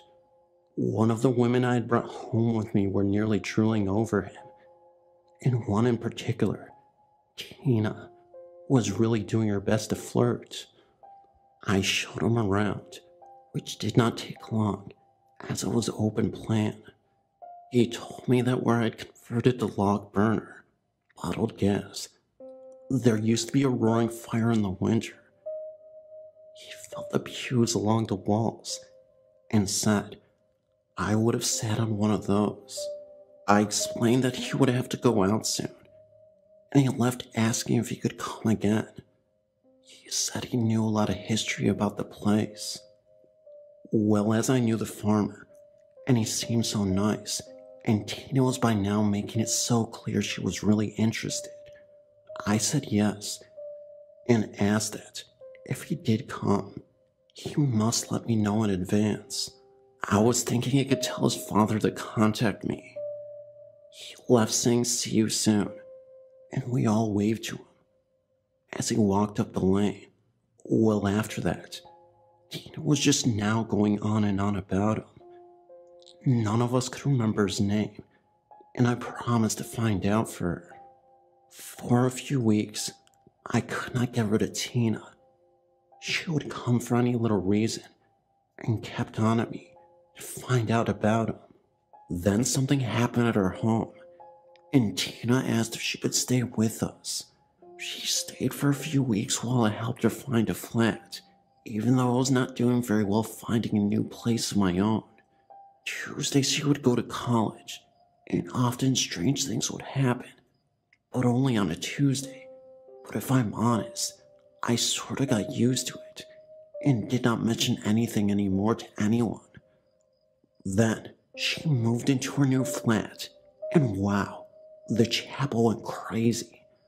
Every night strange noises, but now the child's footsteps had stopped, and it began to feel bad in there. Tina still kept on at me to find out more about the guy who had visited. She wanted a name, and hopefully a date. So one day I saw the farmer on his quad bike, and I waved him down.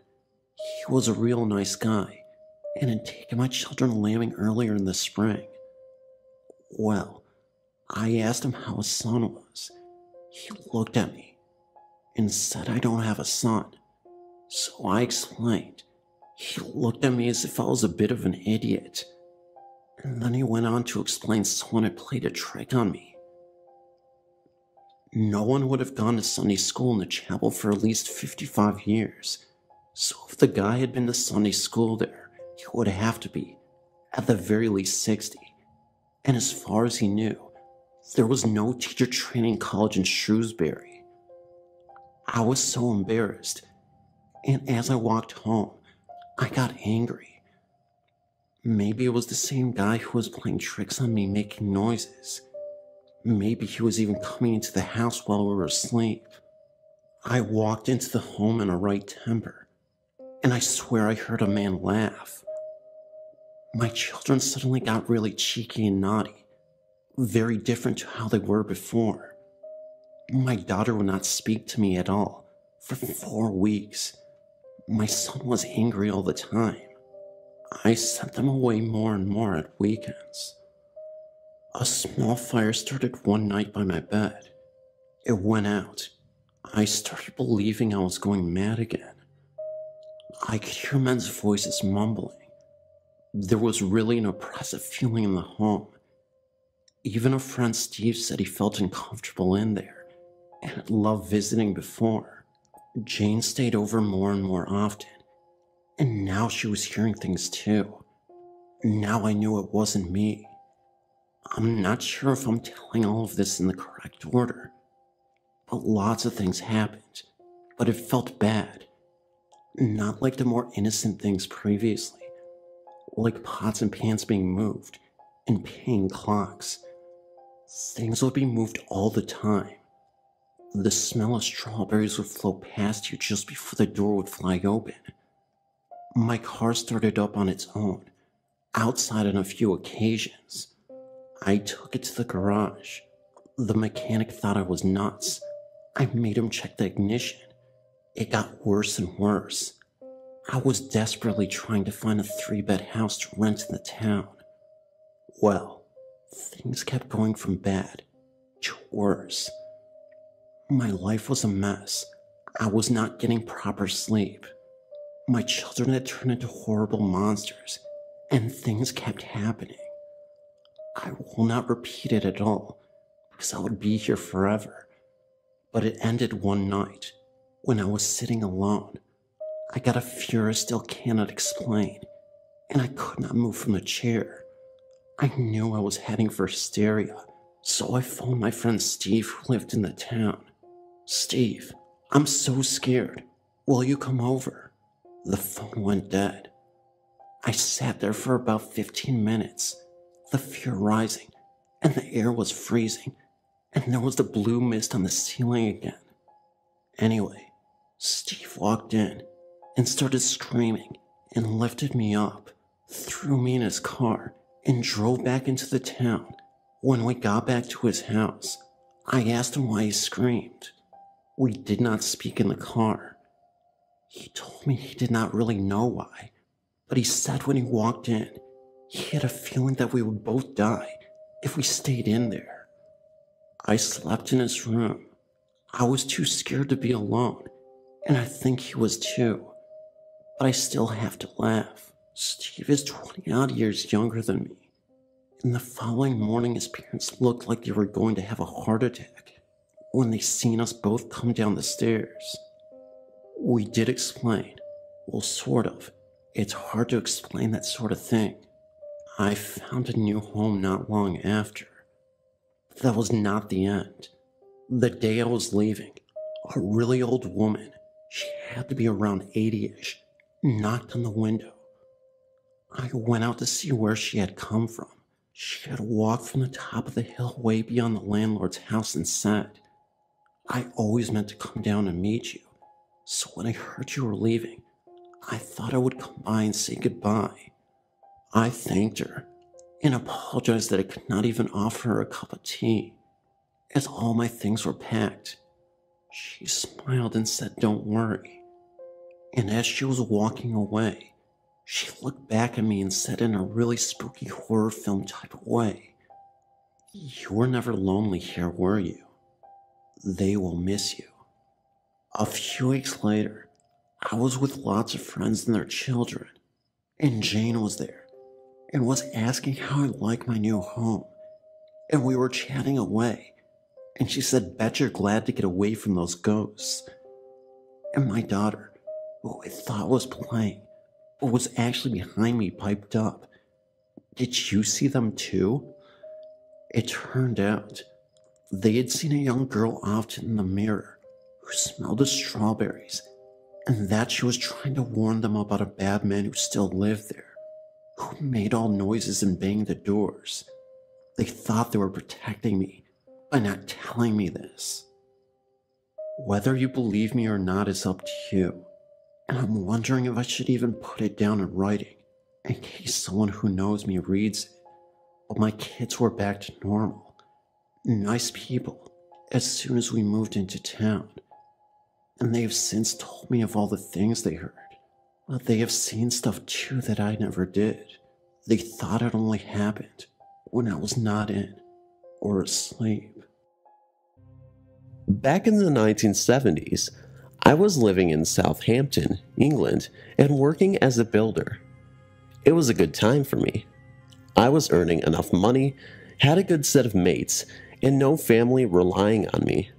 I was young and free and enjoying life. My experience with the supernatural goes back to that time.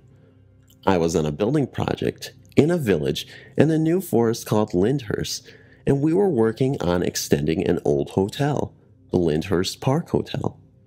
It had just had new owners and they wanted to give it a revamp to go with its new home. I'd always known it as the Grand.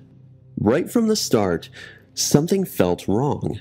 Whenever you went on site, you got the feeling that you weren't supposed to be there, like someone didn't want you there. You'd feel freezing cold even though it was hot, sunny day. You'd forget things, get confused. A lot of the others said they saw a face watching them from a window in the empty hotel, but I never did see it myself. For me, it was mainly the feelings at first. The hotel is right on the high street, so it's in full view of whoever wants to look. Quite often, passerby would hang out and watch us work, and a lot of the locals would make a habit of it. I'd always known it as the Grand. Right from the start, something felt wrong. Whenever you went on site, you got the feeling that you weren't supposed to be there, like someone didn't want you there. You'd feel freezing cold, even though it was hot, and a sunny day.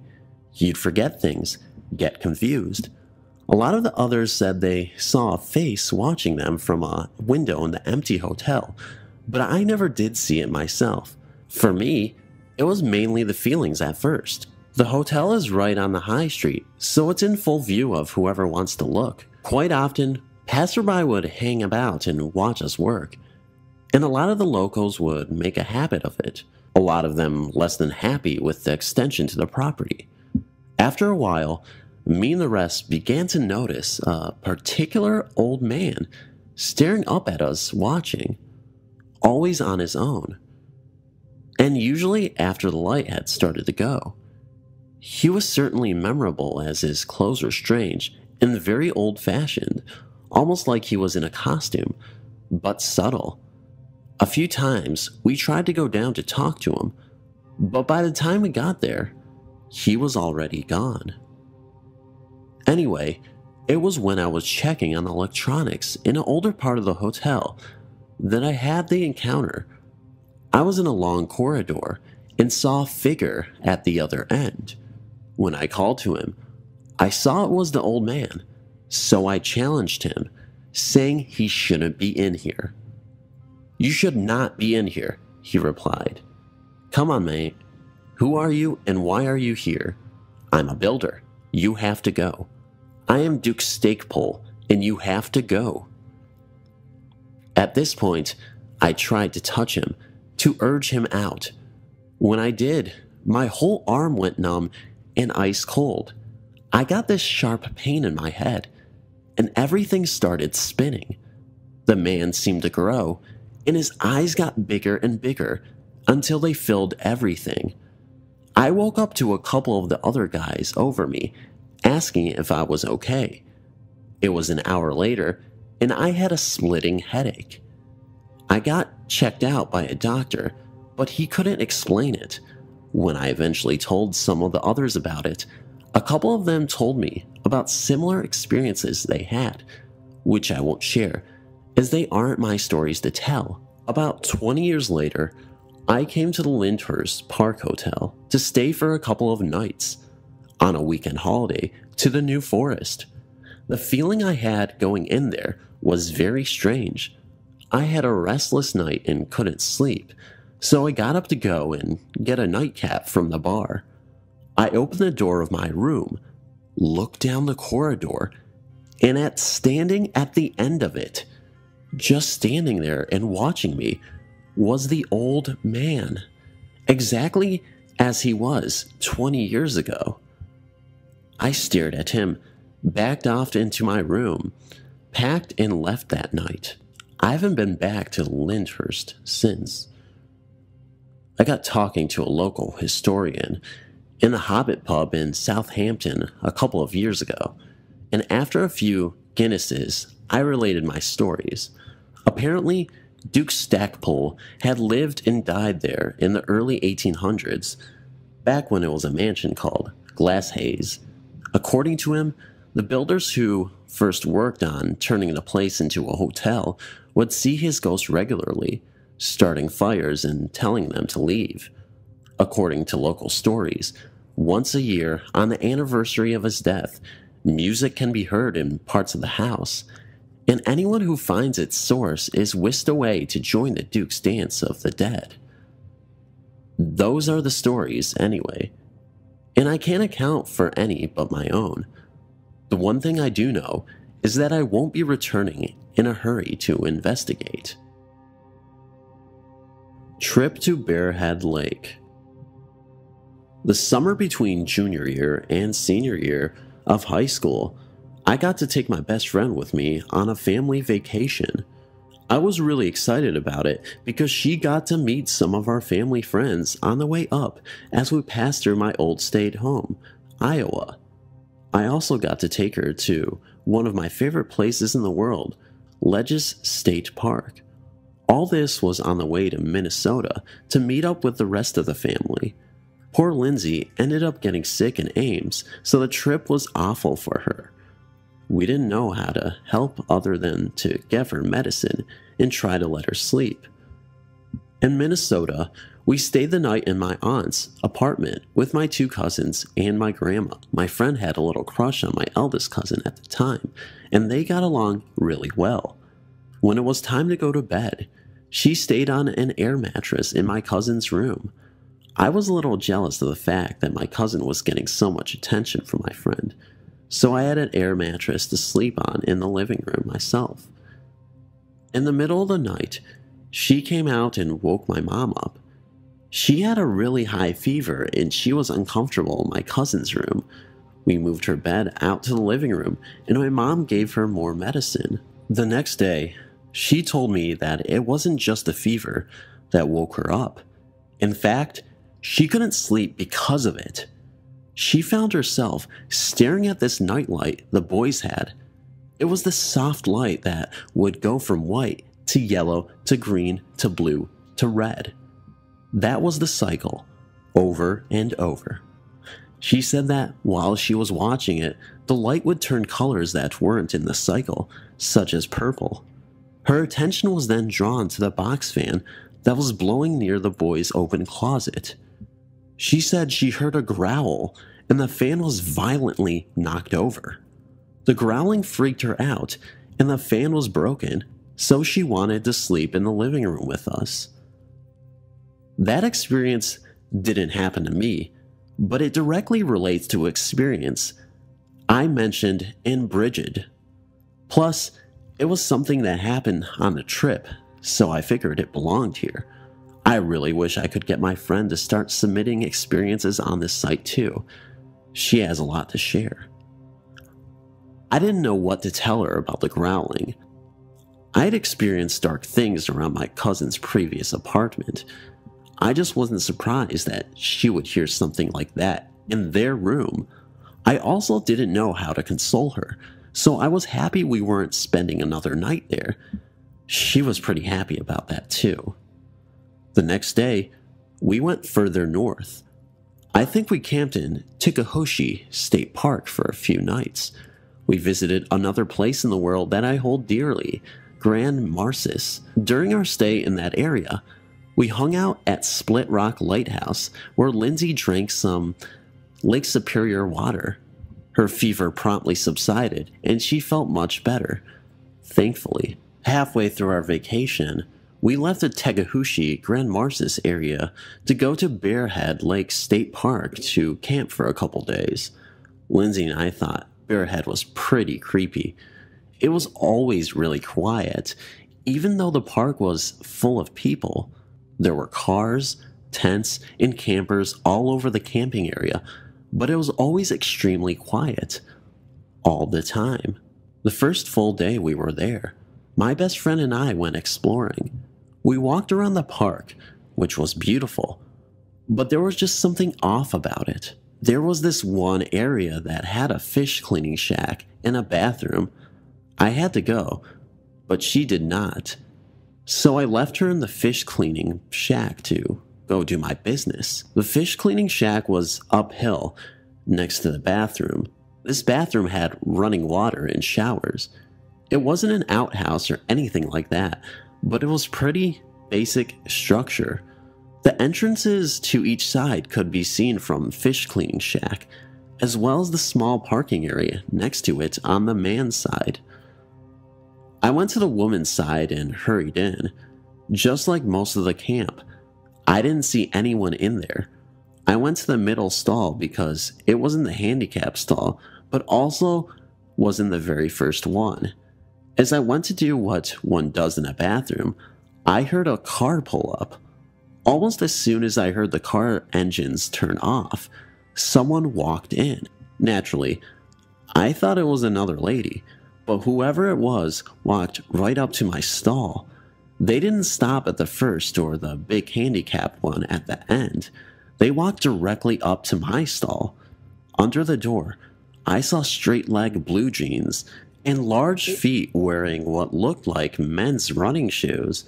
I admit, I panicked for a moment.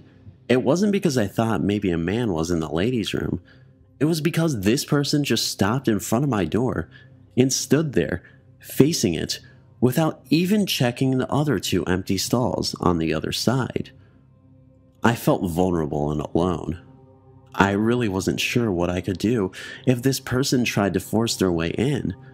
I didn't even have the nerve to simply say that the stall was occupied. The person never knocked on the door. The feet, the shoes, and even the pants looked like they belonged to a man to me. But I know women can have big feet and wear men's clothes. I don't know who was out there, but they didn't say anything to me. They didn't knock. They just walked up to my door and stood there for what felt like a full 1 full minute. After that, they turned and walked right back out. I didn't hear a car start up, and I didn't hear anyone pull away. I was shaken, and I didn't want to be in the bathroom by myself anymore. I got out of the stall, washed my hands, and went straight back to my friend. As soon as I saw her, I asked her if she saw anyone go in the bathroom. I wanted details, and I didn't see a car anywhere nearby. I wanted to know who to look out for because that experience was really creepy. She told me that she saw a car go straight by at one point, but no one stopped at the bathroom. She didn't see anyone go in or out. From where she was standing, she had a clear line of sight to ladies' room door. I had to believe her. I told her what happened, and we avoided that bathroom until the very last day of our visit at Bearhead Lake. On the last day, we had the wild idea of using the showers in that bathroom. There were 2 of them, and it was safe because there were 2 of us. What could go wrong? We walked there with everything we needed to get clean and ready for the long trip home. No one was in the bathroom again. We had it all to ourselves. We knew someone was in there before because the floor in the showers were wet and someone had left a pink bottle of Suave in the corner of one of the biggest ones. We were talking and making jokes as we separated into the shower stalls. We were both about to start shampooing our hair when we heard a thump somewhere in the bathroom. I called out to ask if anyone was there, brave only because I had someone with me. My friend and I both peeked out of the shower doors at roughly the same time to see who had come in. Lindsay mentioned that it sounded like the sound came from the entrance door, but all the bathroom stall doors were wide open. There was no one in front of the mirror or the sinks, and we were in the only showers in that side of the building. It made us pretty anxious. We tried to laugh it off, but we both agreed that we needed to shower faster. I remember saying that I was pretty creeped out, and Lindsay told me she was too. I think we joked about possibly sharing a shower stall instead of showering separately, due to the creepy experience we had just had when another loud noise caught our attention. It sounded like something plastic was slammed down into cement. I looked out, and the Suave bottle that had been there in the corner inside my shower stall was splattered on the ground just outside the shower door. The lid had popped open with the force of its landing, and the pink-colored condition had sprayed out all over the floor. I still didn't see anyone around yet again, and immediately joined my friend in her stall. We took turns showering and kept an eye on the rest of the bathroom. Nothing else happened, but we got clean as fast as we could possibly manage. We didn't want to be in there a second longer than we had to be. I used to spend a great deal of time working in a vet clinic, and let's just say, well, it had its fair share of paranormal occurrences. Seems pretty obvious, right? Ghostly activity would be abundant in a place where animals are put to sleep, and their souls potentially left to wander the old halls of this facility. However, there's a lot more variety contained in this particular clinic that isn't limited to just animal encounters. Sightings of previous human spirits have been known to linger years after departing Earth. A dark history is also associated with this place, a sinister energy that I can't really put my finger on. When the place is thriving during the working hours and is populated by staff, animals being housed in the kennels, and clients, the atmosphere is very loving. However, late into the night, after the business closes and the doors lock, it takes on a different kind of energy, especially when you're left alone, something that I've spent a great deal of time doing, since I often work closing shifts. The clinic was founded way back in the early 1950s, and had seen its fair share of staff, ranging from kennel workers, veterinary technicians, to veterinarians. The biggest rumor I've heard since being employed here is the story of Dr. Fleming. When the business originally opened in the 1950s, he was one of the first vets to be working there, and he was more than a little unsavory. That's because this man was truly repulsive, as he had a reputation of treating the animals like crap that stayed in the kennels. It started with the mistreatment of dogs that would stay, where he would take his aggression out on the animals when he had a bad day, kicking, hitting, etc. You'd think that someone would say something eventually, right? Well, from what I've been told, everyone kept their mouth shut because he was such a great veterinarian. He did his job very well, right up until he had enough of his life, when at that point, he just snapped. A client had come in to get a checkup for their dog, and he went into an exam room.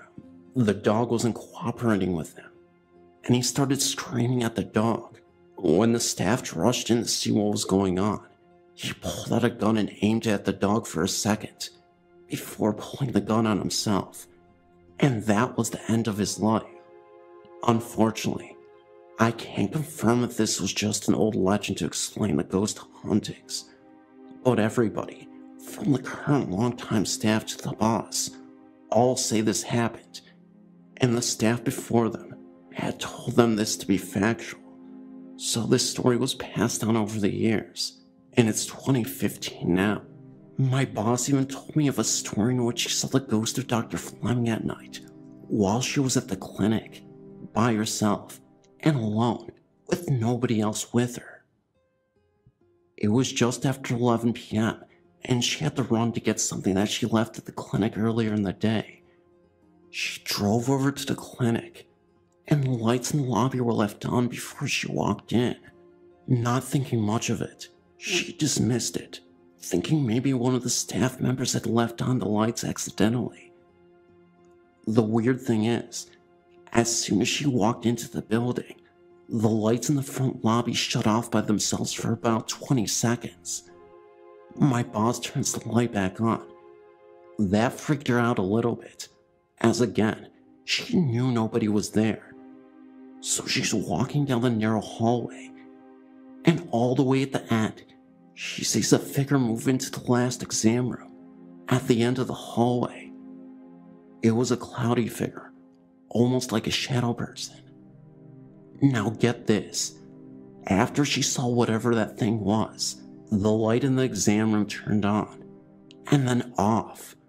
That room was supposedly the same one where the incident with Dr. Fleming took place.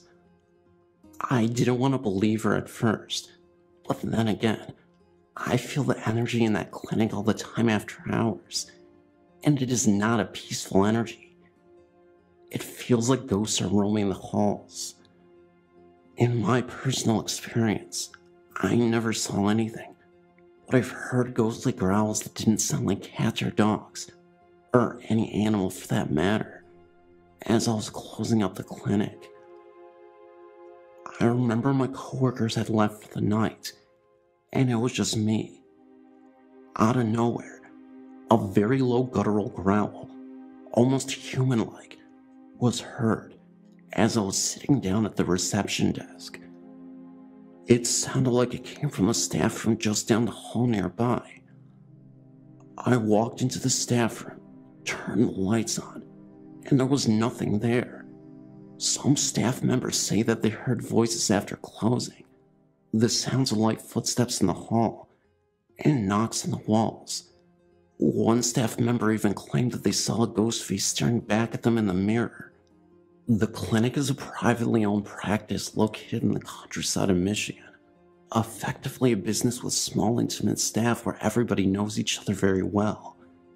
In fact, the current boss lives in a house that is literally right next to the clinic, a few feet away. A countryside home that has existed long before the vet clinic has even existed, dating back to before the 1880s. Maybe all those ghostly occurrences and paranormal instances start with this house, and it oozes into the vet clinic. That's my story. Hope you enjoyed.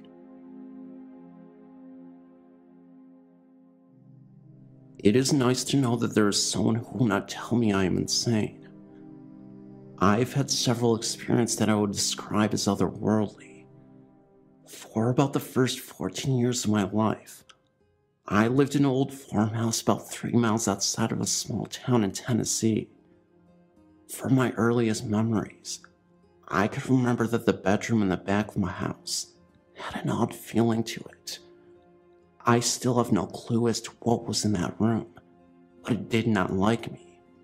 Early in my childhood, I also had what my parents called imaginary friends. That seemed very real to me. That seemed to go away around the time I entered kindergarten, at around age 5. I have vague memories of these friends. They talked to me, but I never saw a form, just a voice, and they always seemed nice. I don't know if anything had to do with what was in that room, but whatever it was definitely not nice. This room was my parents' bedroom. It was located behind the kitchen and was adjacent to my room, which I shared with my older brother until I graduated from high school. There was a doorway between the two rooms. Every time I went into this room, I would get an uneasy feeling, as if something was watching me. Although this bothered me, I was sure it was just my imagination. Anyway, around the time of my invisible friends, my parents went away, and I started having these weird dreams about the room. At first, they were just me being in the room, and then it seemed with each subsequent dream, it seemed they got more and more disturbing. Finally, this culminated into a dream in which I had dozens of times about some kind of entity dragging me into that room. It always started with me being in my room, and I would hear something from the other room, and although I would never see what it would seem to have me by the feet and attempt to drag me into that room. I would try to scream, and either nothing would come from my mouth, or it would be a very low muffled scream that I could barely hear myself. It seemed that this dream would occur very often, with no regular pattern. Sometimes I would have it multiple times in one night. I never saw what it was that was trying to drag me into that room, but it felt sinister. Somehow I seemed to know that if it was successful in getting me into that room, that I would die, or worse. I tried to tell people in my family, and most of them said that I was letting my mind play tricks on me, or it was just a bad dream.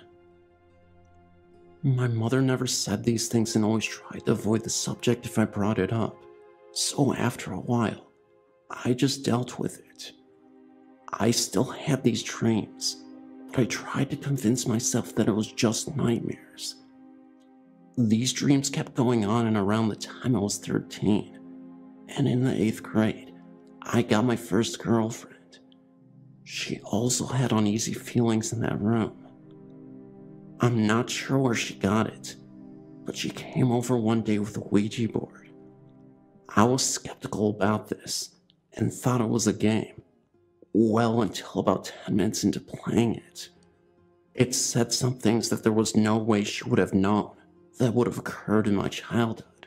It also said some things about a bad man who was near. I took it to be referring to what was in that room. After this, I was sure that they were real. I was getting into that cocky, brave, invincible teenager mode that kids always seem to have. I decided I wanted to know more. This house was situated on a lot, in front of and next to 2 large grain fields. About 100 yards or so to the left of our house, there was another house that had been partially burned, and was then converted into a shed for a tractor. I'd never really explored this shed. Before becoming a shed, this was a house that some of my relatives lived in. This was about all I knew about it. One day, my girlfriend and I were walking from our house, which was about 2 miles away, and it started to rain. Well, although not far from my house, it started to rain pretty hard, so we decided to wait for it to slack up some before we walked the football field length from there to my house. We went in, and almost immediately I got a similar uneasy feeling that I knew pretty well by now. She asked me what was wrong, and all I could say that something about this place isn't right. She went into her backpack and came out with the Ouija board. I thought, oh well, it's daylight, and oh well, it couldn't really hurt us. We started, and after a few minutes of unintelligible letters, it stopped, and the air seemed to get colder. I didn't know at the time that there was none of the signs of spirits being around. Anyway, she said, "Is anyone there?" And it almost immediately slid to yes, and stopped. Then we asked some random questions, and got the unexpected answers. The rain had slacked up, and we decided to go on to my house. A few days later, we decided that something was definitely odd about that old half-burned house. We ventured back. This time we went into the mid-afternoon, and it was a hot summer day. I think this was in mid-June, and it was really hot outside. We went in and announced ourselves, making mention that we talked a few days before. Nothing seemed odd. We were just trying to see if we could get some confirmation that something was there without using the Ouija board. Nothing happened, so we took out the board and lit some candles because it was a little dark, but there was a little light that peeked in through the holes in the roof. We started to try to ask some questions about who or what was in the area and such. At first, the spirit we were talking to seemed nice and unthreatening, but it said that it must leave, and almost immediately, the room became cold again, as it had done the previous time. It was at least 80 degrees outside, and in this room, it seemed to drop 20 degrees almost instantaneously. This was startling, because the last time we wrote that off as being wind from the rain outside. Again, we asked stupid questions, and then we asked for her name, and it spelled either evil or devil. It happened so fast, so we're not 100% sure. Either way, this freaked us out, and I was pretty sure whatever this was either the same thing that was tormenting my dreams, or related to it. It then told me some disturbing stuff. I don't want to get into it, but it was not pleasant, and really scared me, so we stopped. When we went to put the board up, the blanket was really hot. This thing was made of plastic, and it was hot enough to almost burn you. But the plastic didn't melt or show any outward signs of the heat, only when you touched it. This really scared us, and we got the heck out of there. Later that summer, my parents separated, and we moved to a town about 10 miles north of where we were living. After we moved, the dreams started to go away. Several years had passed, and I decided that I wanted to know what went on at that place. I asked my mom if she'd ever experienced anything strange there. She had lived there after my parents were married up until the time they split up, so I was sure that if something was there, I was not the only one to experience it. Well, she told me that she felt the same uneasy feeling about the room that I had felt. She said that she always felt like someone was watching her in there. She said that she had never told anyone, because my dad said she was crazy, that he had never had anything like that happen. So then I asked about the shed. She said that my uncle lived there until he died, and then the house burned. I asked if anyone was hurt in the fire, but she said that no one was there when it burned. I told her about the experiences with the Ouija board, and she got a weird look on her face. And then she told me about some of the stuff that happened before I was born. She didn't give me specifics about names, but she said I had some relatives whose house burned down, and their children died in the fire. Their bodies were laid out in the house before the funeral, She also said that it was suspected that the fire that killed the 3 children was set for insurance money. I don't know if it was their spirits or something else, but after we moved, the dream stopped and everything seemed to be normal. I say normal, but I still have paranormal experiences where I'll see people not there or other odd things. I've now felt a presence like the one in the room since then, and I never want to feel anything like that again.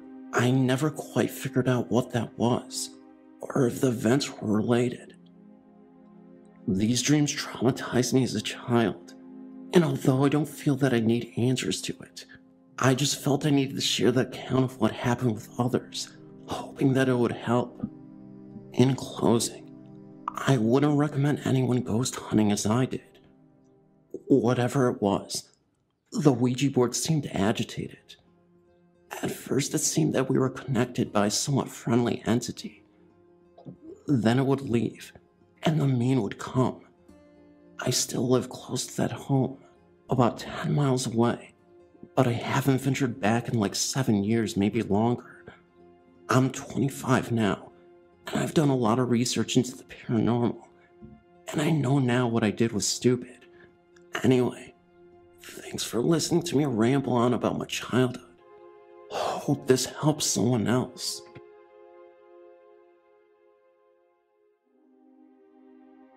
I now own the hospital, and it is utterly amazing.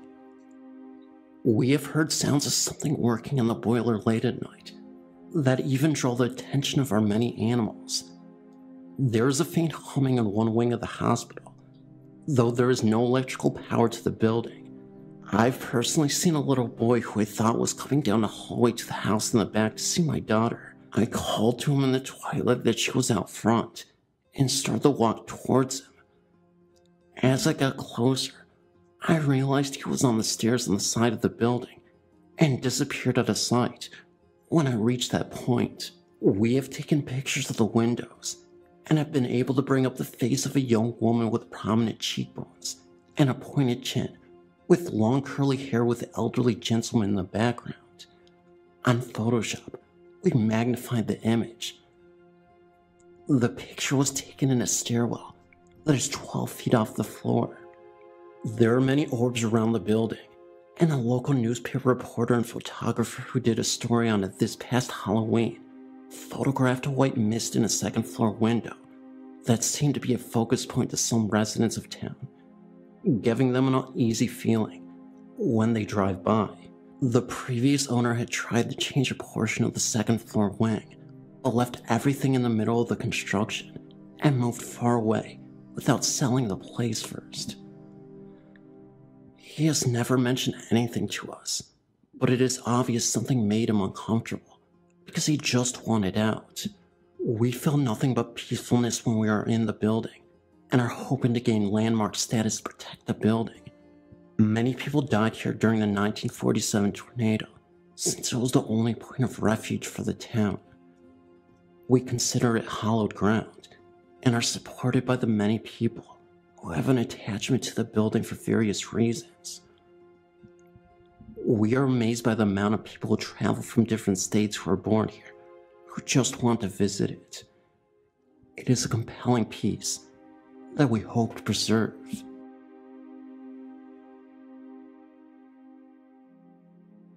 My name is Jessica, and I live about 12 miles outside of a little town called Berlin in Somerset, Pennsylvania. When I was a little girl growing up down in the middle of nowhere, I heard ghost stories all the time. There is one where a man walks what we call the mountain road with a lantern, looking for his lost love who got lost in the woods. I never believed in the stories or ghosts until one night I went for a walk with my dog. Usually my dog was trailing behind me, but this time she was going in front of me, acting as if she didn't want me to walk any closer to the barn or the light, but I kept pushing her aside and kept walking towards the light. I had my earphones on and I was listening to music. I got a feeling that I wasn't alone, so I took my earphones on and turned the music off. I listened very quietly And as soon as I was able to yell out, "Who's there?" I heard what to me sounded like an old covered wagon up the field. I couldn't see anything, but I could hear it. I heard a whistle and the sound of hooves hitting the ground and the wheels turning. My dog started to bark, and I got scared and ran into the home. The next day I went to the field where I thought the sound of the wheels were coming from, and there were hoof prints and wheel tracks. I followed them for about 5 minutes, and then they just vanished. It was like they just disappeared. The tracks stopped. Then I started to follow them back to where I was, and the same thing happened. I got to the point where I'd heard them, and started to follow them back for about 5 minutes, and they disappeared. Sadly, I didn't get any photos, but I showed my mom and dad. None of us could explain it. Here's a nightmare I had one night. It's very scary, so brace yourself. One night in the cold, harsh winter of the snow belt in Cleveland, Ohio, I was making my tea, awaiting until it was done steeping. As I finished watching my nightly program, I slowly limped to my cold, damp room. Hence, my heating ducts aren't very good, and my room is on the complete opposite side of my house, away from my furnace, and on the outskirts of the other bedrooms. As I arrived in my room, I turned on a portable heater, let my Harrier dog in, and limped over to my bed, and crawled under the blankets and flannel sheets. It was a freezing night, and my bed was freezing. As I went half asleep, I remember my mother walking in and turning off my heater. After that, I was completely emboweled in the satisfying darkness of slumber. I was sound asleep, and not to be disturbed until my own cries of horror awakens me. As I sit watching TV, too vague to tell what program it was, I was merely amused watching it. Lesser the fact that it seemed that there was no screen that I could make out. I zoned everything out. As my mother walks into the kitchen from my long outstretched foyer. The foyer seemed like it was 50 feet long. A great chandelier hanging from the sky, expensive wall murals, and a marble floor, which was mixed in with red. She greets me with a mere kiss on the cheek and a brief conversation. She persuaded me into my dining room, which was empty with beige carpeting, white walls, and a chandelier on the ceiling. She leads me to a window where we look out into the unknown. As we stare into the forest, we notice nightfall is soon to come, and it is just past dusk. The clouds look like they are about to have a long blizzard. As we scan down the sky, I notice that there's already an inch of snow on the ground. The trees were all leafless, and they looked dead because it was that time of the season. As we just stare into the edge of our land and into the rest of the deep weald, we notice how gothically beautiful it looks. Just then, we notice a slight change in the landscape. We see deer scattering about, especially away from a certain side of the timberland. Just then, we hear a blood-curdling scream. The scream you hear when somebody is in excruciating pain and agony. It lasts for about 5 seconds and dies out. I tremble in my dream, even though it does not seem like it. I look at my mother, and she does not make a sound. We stare into the unknown. We look into the woodlot and hear the cry for help again, and it ceases after 5 seconds, then recites. Finally, she grabs my arms and takes me to my room. We sit in there and keep getting these haunting phone calls of a man screaming, "You're next, you're next." She solemnly hangs up and has a trace of fear across her face. Suddenly, the scream is much closer to my bedroom window. Suddenly, I awaken with a jolt. I feel a cold sweat run down my back and notice that my breath shows up in midair. My furry little friend is in a little ball next to me, which means it was too cold for him too. I'm too afraid to fall back into sedation, so I stay awake and stay alert to any little noise in the home. As the clock turns 6 a.m., I wake up and wander into life before dawn. Everything is dark and I can't see, so I turn on the television.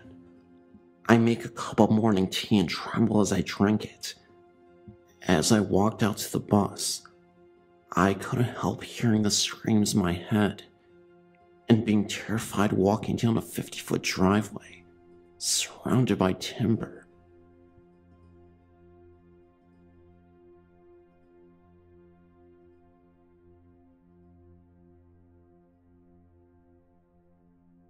I've had a few experiences as a child, probably being less than 8 years of age, give or take.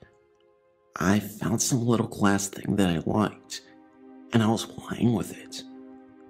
I don't know what I was fascinated about it with, but I was a child.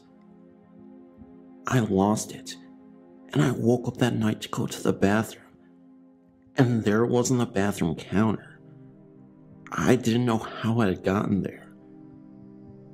I walk out in the hallway to go back to bed, and I see a figure run into my room. I run into my room, looking under my closet, under my bed, and all over. I find nothing. I go into my brother's room. He's still asleep, and see nothing else. I suppose the figure was returning the object to me. Who knows? Another time, I guess I woke up my mother to get me something to drink. After we went down the stairs and turned a corner to go to the kitchen, I'm behind her, and as she is about to go to the other room, I see a little boy, probably about my age at the time, and dressed in old-style clothes. I don't know, maybe 17th or 18th century clothes, just old. I asked my mother if she just saw that, and she said, "No, Bradley, what did you see?" I told her what I had just seen, and she didn't tell me it was my imagination or anything. She believed me. She says that many people in the family have seen things from time to time like that. I've seen other things in those days. My memory is a little shady about them, but those are my two best remembered. For some reason, I was somewhat scared of what I saw. I don't know why. Maybe because they were so sudden and gone so quickly. I would only see them for about 2 or 3 seconds, and they would just disappear as quickly as they appeared. I did live across the street from a cemetery, and someone we sold something to at a garage sale said the plot of land we lived on used to be a cemetery. An old one, judging by the clothes the boy was wearing. An old girlfriend sent me a link to this site, and I thought I would check it out. I came across the link, Children and Ghosts, and I thought I would give you my thoughts after reading it. I stopped seeing these things when I guess I just got a little scared, and just said to myself, I don't want to see these things anymore. After that, I hadn't seen a thing. I don't know if that's a good thing or not. I'm not sure if I wouldn't mind seeing anything these days. I worked at a funeral home for 6 months, and saw a lot of sadness, and some gruesome things as well. People seem to be most upset when someone takes their own life, more so than a murder even. I got out of that because there is no money in it. It is because of those experiences that I do believe in life after death. Well, I hope I didn't make this message too long. I hope what I told you was helpful to you in some way.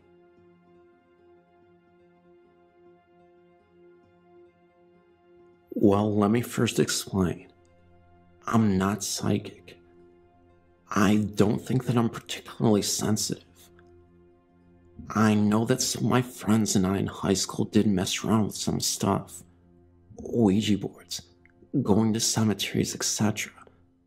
That wasn't the brightest of ideas, but it wasn't meant to be harmful. For whatever reason, I seem to attract this kind of energy. My parents had bought a house in a brand new development in West Windsor, New Jersey, in 1992. It was built on a former sod farm. Nothing too strange that we knew about. From the very beginning, I'd gotten weird vibes and sensations there, that something just wasn't right. My grandmother's sister, who was very sensitive, did not like coming over, that she never felt comfortable there. I never saw anything outright when I lived there, but I always got some strange vibes. My late grandmother did have a frightening experience. She had fallen asleep watching TV in the family room and awoke around 2 a.m. to 2 men standing in front of her. She screamed, and they were gone. I would get sensations of cold spots in certain spots in the home, especially in the front room. A lot of misery befell my family when they lived there too. Maybe it was a coincidence. Maybe not.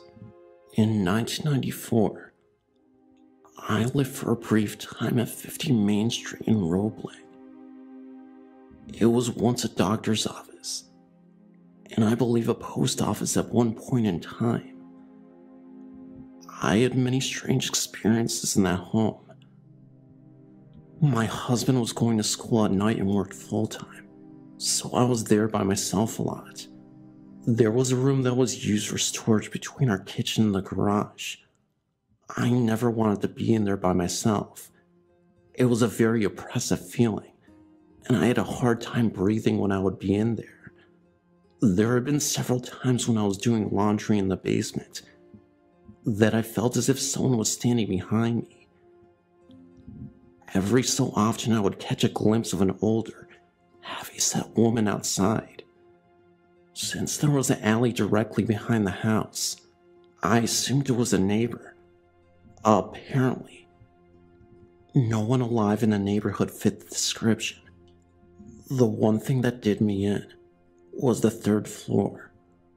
When my husband lived there as a teenager, he and his brother shared it, and his brother had put mirrors along one whole wall. For whatever reason, I was never able to look at those mirrors. I don't know if I was afraid of what I'd see or what, but I never could. I had originally planned on making the other room there into my sewing room. One afternoon, I was up sweeping when I felt as if someone was in the room with me. I knew I was home alone. It was such a palatable presence. I started to pray out loud. I basically did the rosary, but the feeling did not subside. I did not feel evil. It was just very oppressive. Needless to say, I was grateful when my mother-in-law sold the home and we had to move. As an aside, I grew up in Ridgewood, Bergen County, and I think that it is a one haunted town. There is something very evil in the cemetery across from Ben Franklin Jr., and I knew people would mess around with that stuff that they should have not stirred something up there. One night, we were all hanging out across the street by Ben Franklin Jr., and then I went home. I parked in my parents' garage. I was 17 or 18 at the time, and for some strange reason, the car backed itself out of the garage and landed directly over a ditch. It was like it had perfectly aligned itself to go there. The high school is haunted too. There used to be a room off the auditorium in the tower that was always 10 degrees cooler than anywhere else in the school. Of course, this is where we would go to smoke on a rainy day. There would just be a strange feeling in there. I don't know of any stories behind the building. It just might be a natural energy field or something. Finally, I used to work at the Borders in West Windsor. The shopping center that the store is located in was built over swampland where a bunch of kids from Trenton had drowned on Christmas night when they were fleeing police in a stolen car. The accident happened around 10 p.m. at night. Apparently where the back room in the store is was not too far away from the accident where it happened. There were many times we would hear things outside at night on the loading dock. Of course, when we would open the door, there would be nothing. A lot of times, and especially after 10 p.m., it would be very creepy going back there. I know that some other employees said that they had seen things back there. I never saw anything. I just got weird feelings. I've never really shared any of these stories with anyone before, but I feel like you guys won't do anything to exploit them or make fun of me.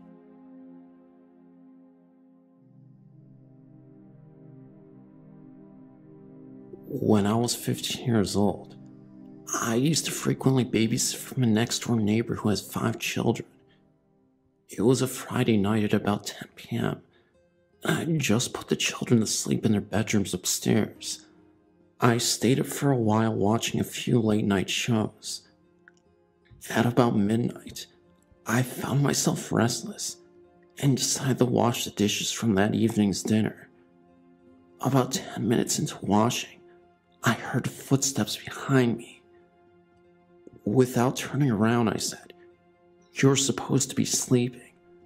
I received no response and turned slightly to my right, and out of the corner of my eye, I seen the outline of a little boy with dark hair, dressed in a t-shirt and shorts, and white tennis shoes.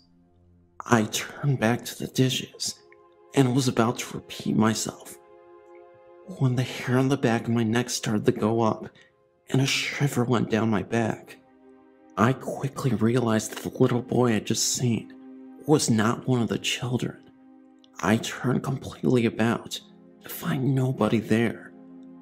I quickly walked through the kitchen to the living room and up the stairs, where I found all the children sleeping soundly in their beds. There is no way that any of the children could have ran back up the stairs and back into their beds within 5 seconds, and also without me hearing anything. My proof of what I had seen was real, is that all of the children were wearing pajamas, and not one of them had on shorts. Well, this didn't exactly happen to me, but it happened to my grandmother and her mother in the 40s in Brazil. My grandmother was young, and she had just bought her first house with my grandfather, and she had 2 little daughters. My aunts, obviously. My father wasn't even born yet. My grandmother isn't a person to lie, so this story is no bull. Well, it was around 1945, and my grandmother was preparing food in the kitchen for my aunts. My grandfather was at work, so she was alone with her 2 daughters. She heard footsteps coming down the living room and down the hall. She thought that was strange because my grandfather wouldn't come home. Only 5 hours later, she went to greet him, but instead was greeted by a terrible cold gust of wind. She shrugged it off and went on with her life. But until the next day, she was cooking for my 2 aunts. My oldest aunt was around 5, and the second was around 2. She heard the same footsteps, and she noticed that it was always at the end of her mother's room. My great-grandmother would sleep there sometimes.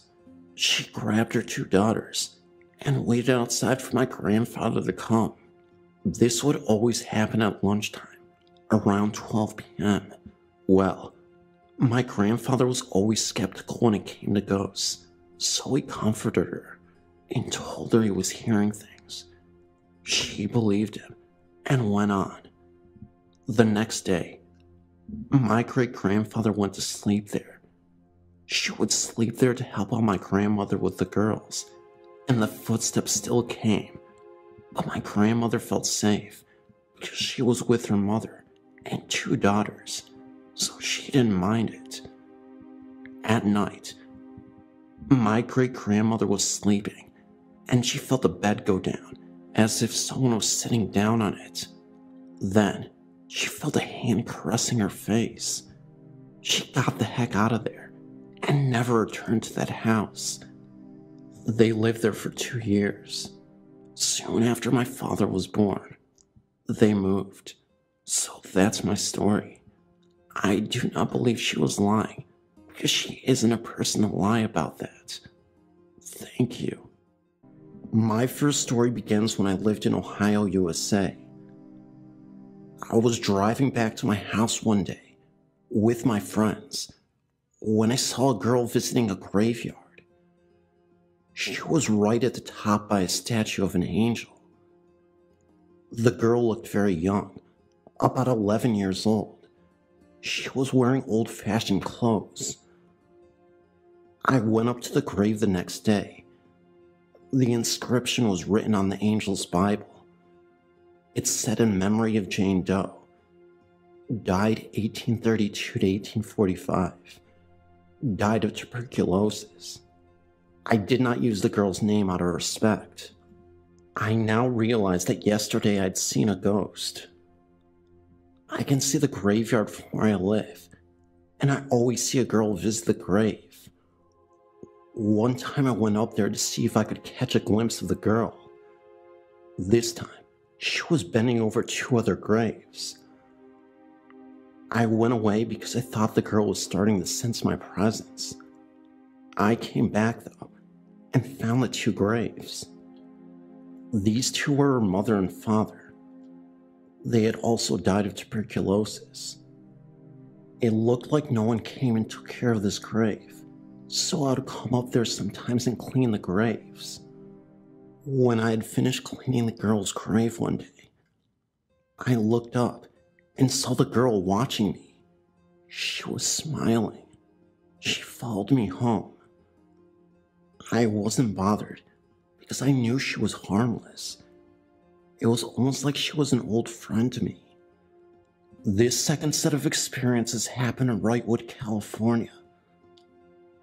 The interesting thing about the area in particular is that there are constant reported sightings of Indians everywhere.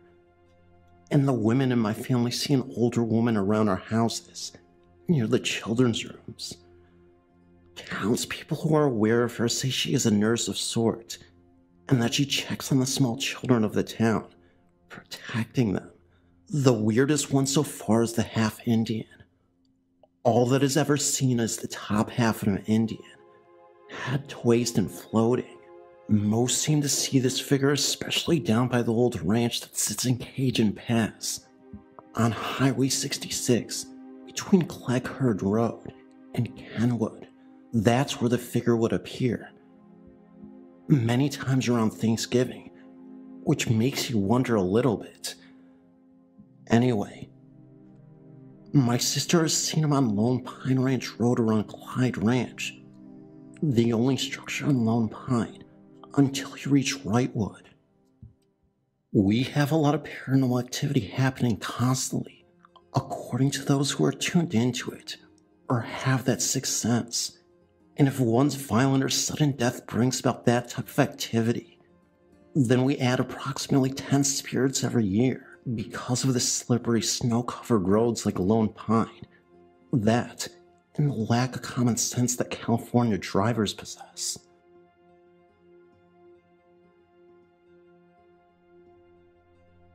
For years, the ranch my grandpa owns has been the center of many disturbing experiences.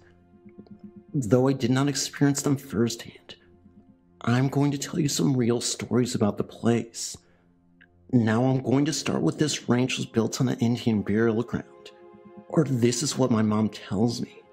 My mother, Grace, lived there with her dad's sister and 2 of her brothers. They only lived there part-time. They lived in San Luis Obispo with my grandmother. They'd go to the ranch on weekends along with my grandfather. My grandmother would stay behind because she hated the ranch.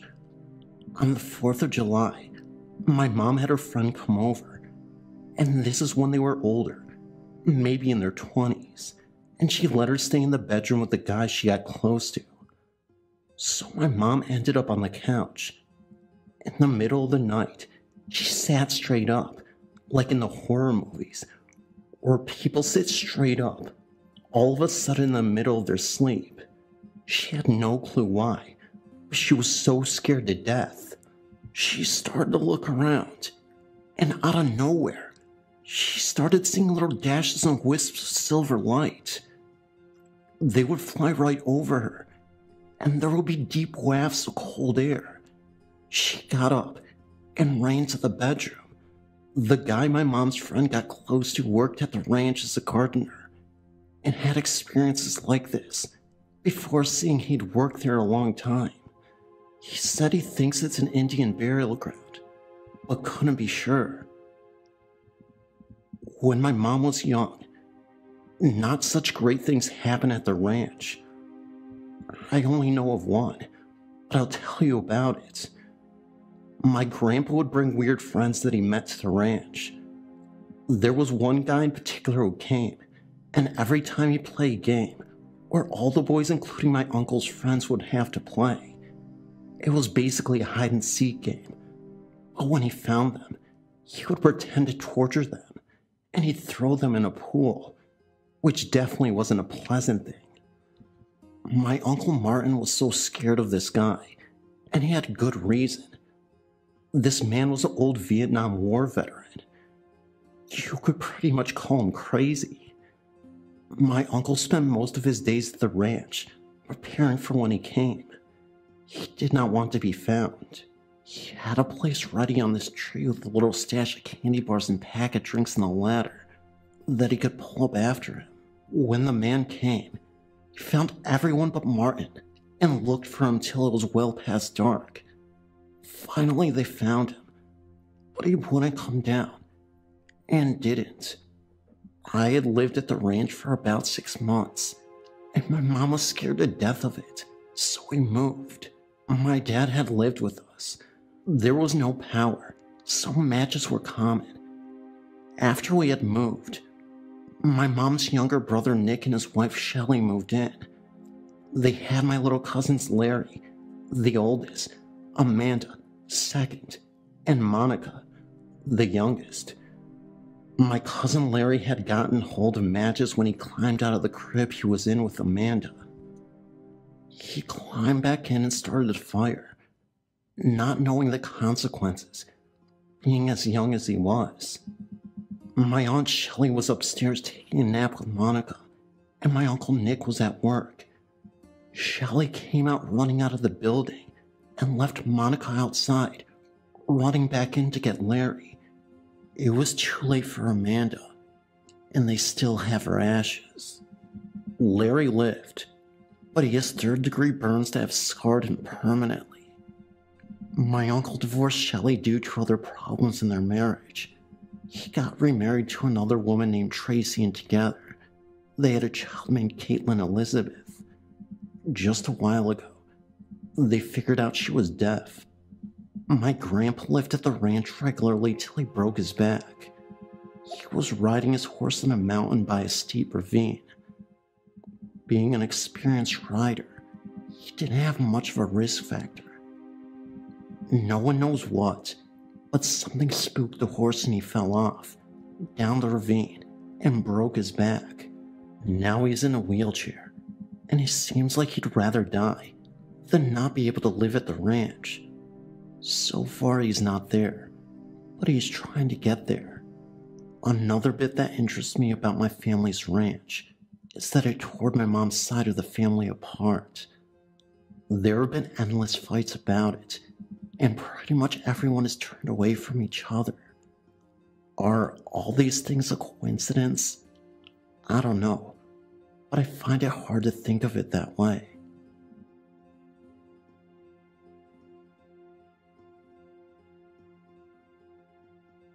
I went to Santa Catalina summer camp, but it was also a boarding school.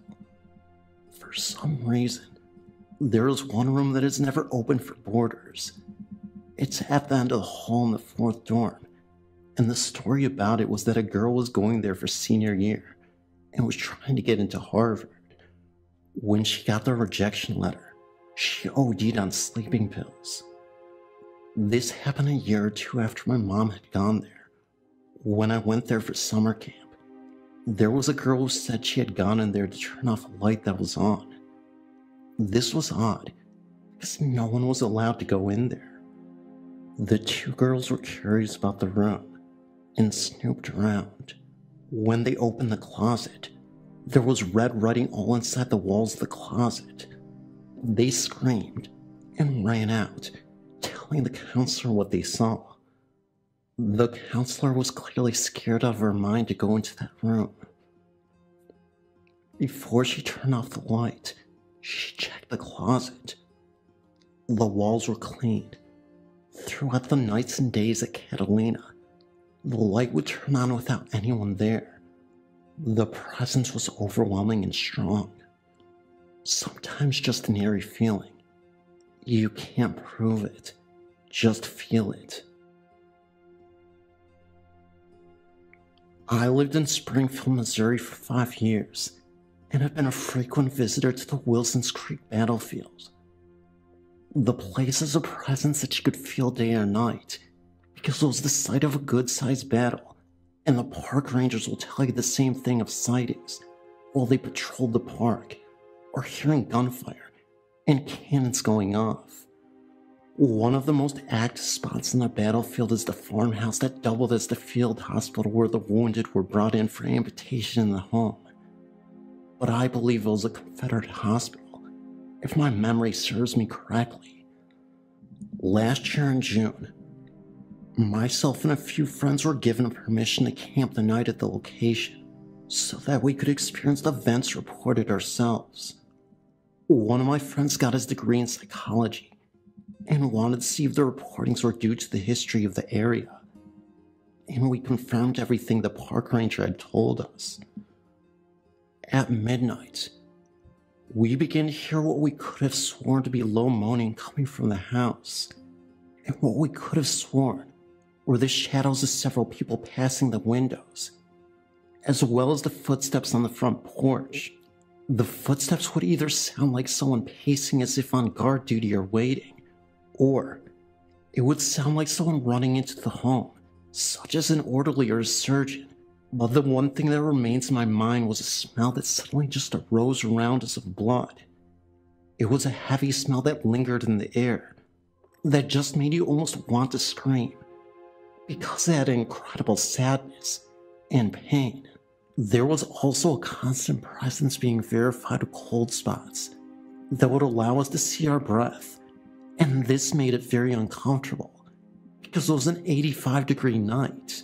The presence would get stronger throughout the night, and finally, when we composed ourselves, I looked at the house, and said as loud as I could, "We know you are with us, and we know the sacrifice that you have made.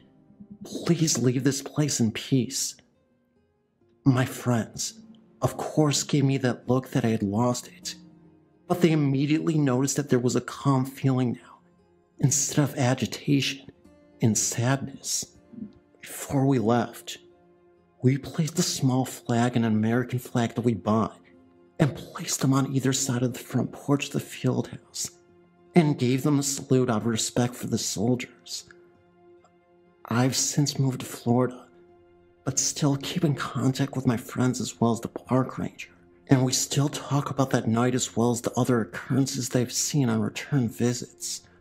I hope this helps to prove the skeptics that there is a presence of lost life on that site, and that they want us to know how, so what happened to him will not be repeated to others.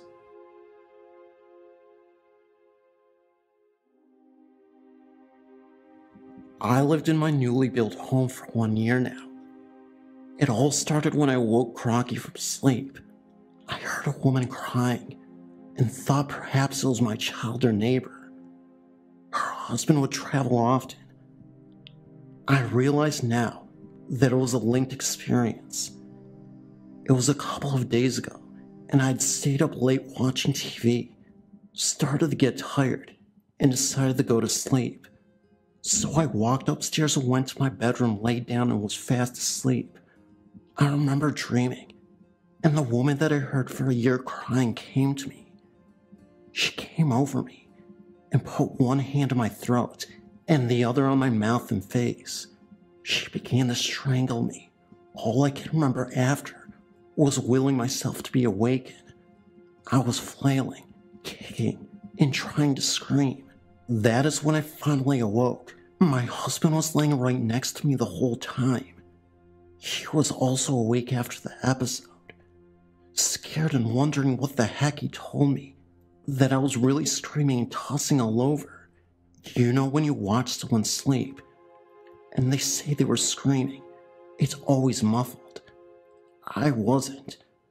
Tonight, me and my sister were making dinner for all the kids, hobo dinners to be exact, and we had made all the kids come in one at a time to pick out their ingredients in their own hobo dinner.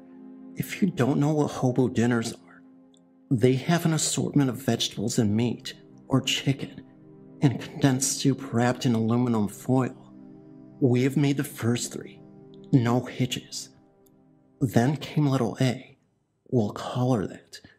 She picked up her foods and we argued that she had to have more than chicken and broccoli. She didn't want to, but agreed.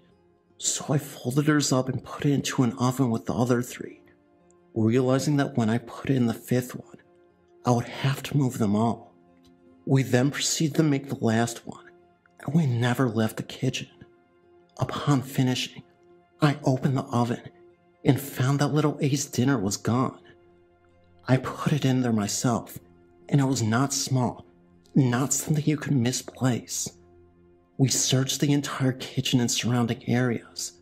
No dinner. We made her another one, but couldn't get over the lost hobo dinner. We talked about it for a few hours while our husbands researched the kitchen. Then we started talking of related stories, and the woman came up. We joked that she ate it, or her deceased grandma did. Then I told my sister and her husband of my dream experience. My husband chimed in and finished the dream, but I didn't even know the end. He had said that after he had gotten up the next morning, I came out of our bedroom crying and saying that the ghost tried to suffocate me again. Then he said I proceeded to get a glass of water and went back to my room. That happens to be on the top floor and my kitchen on the main. I didn't know that happened. Then he also started talking about an old forgotten coal mine and how a girl died in one here in Littleton, Colorado. So we went online and somehow in our main searches came to this site. Do you think that maybe the deaths of the miners and their families are still here, reminding us of all the injustices they faced in their lives?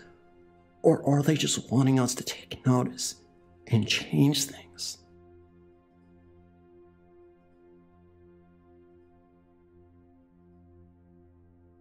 Early last year, me and my youngest daughter was cleaning an empty house to make extra money. Being sensitive to spirit guides, I picked up a presence, but chose to ignore it and clean the home. My daughter kept hearing someone tell her to come upstairs, and she wouldn't do it. As evening approached, we headed upstairs to vacuum the bedrooms. Whatever the presence was, it kept on blocking the vacuum from the wall and threw a marble at the wall also. I also felt a cold hand attempt to brush me down the stairs as I was going from one bedroom to the other. I dropped the vacuum and fled down the stairs, telling whatever it was that we would be back the next day. As we were locking the door, we felt someone on the other side trying to stop us from locking up and leaving. The next day, I lit a white candle and stood at the foot of the stairs. I simply stated we were here to do a job and mean no harm to him. I also said that we will leave as soon as the house is clean. After that, we felt them. They let us do our job. The house is rented now, and I won't step foot on the property anymore. I had a very tall black shadow step on the house's porch and speak to me using telepathy. It told me not to come back to its territory, or else it will push me down the stairs next time. Meaning I have small grandkids. That's fine by me never to go over there again. I'm still not sure what I encountered, but I didn't like it. The new tenants can deal with it. As for me, I don't need the money that bad to come in contact with whatever lives in my neighbor's house. Hey Phantoms, hope you sincerely enjoyed this really long, extra long compilation. If you got to the end of this video, please yell in the comment section. Yes, yell with all your might. Yell with the child inside you. I hear my niece outside, that's what I'm saying. She's screaming, she's 4 years old. Anyway, love you guys, see you in the next video. Hope you enjoy this. Give it a like, give it a share. Love you, and bye.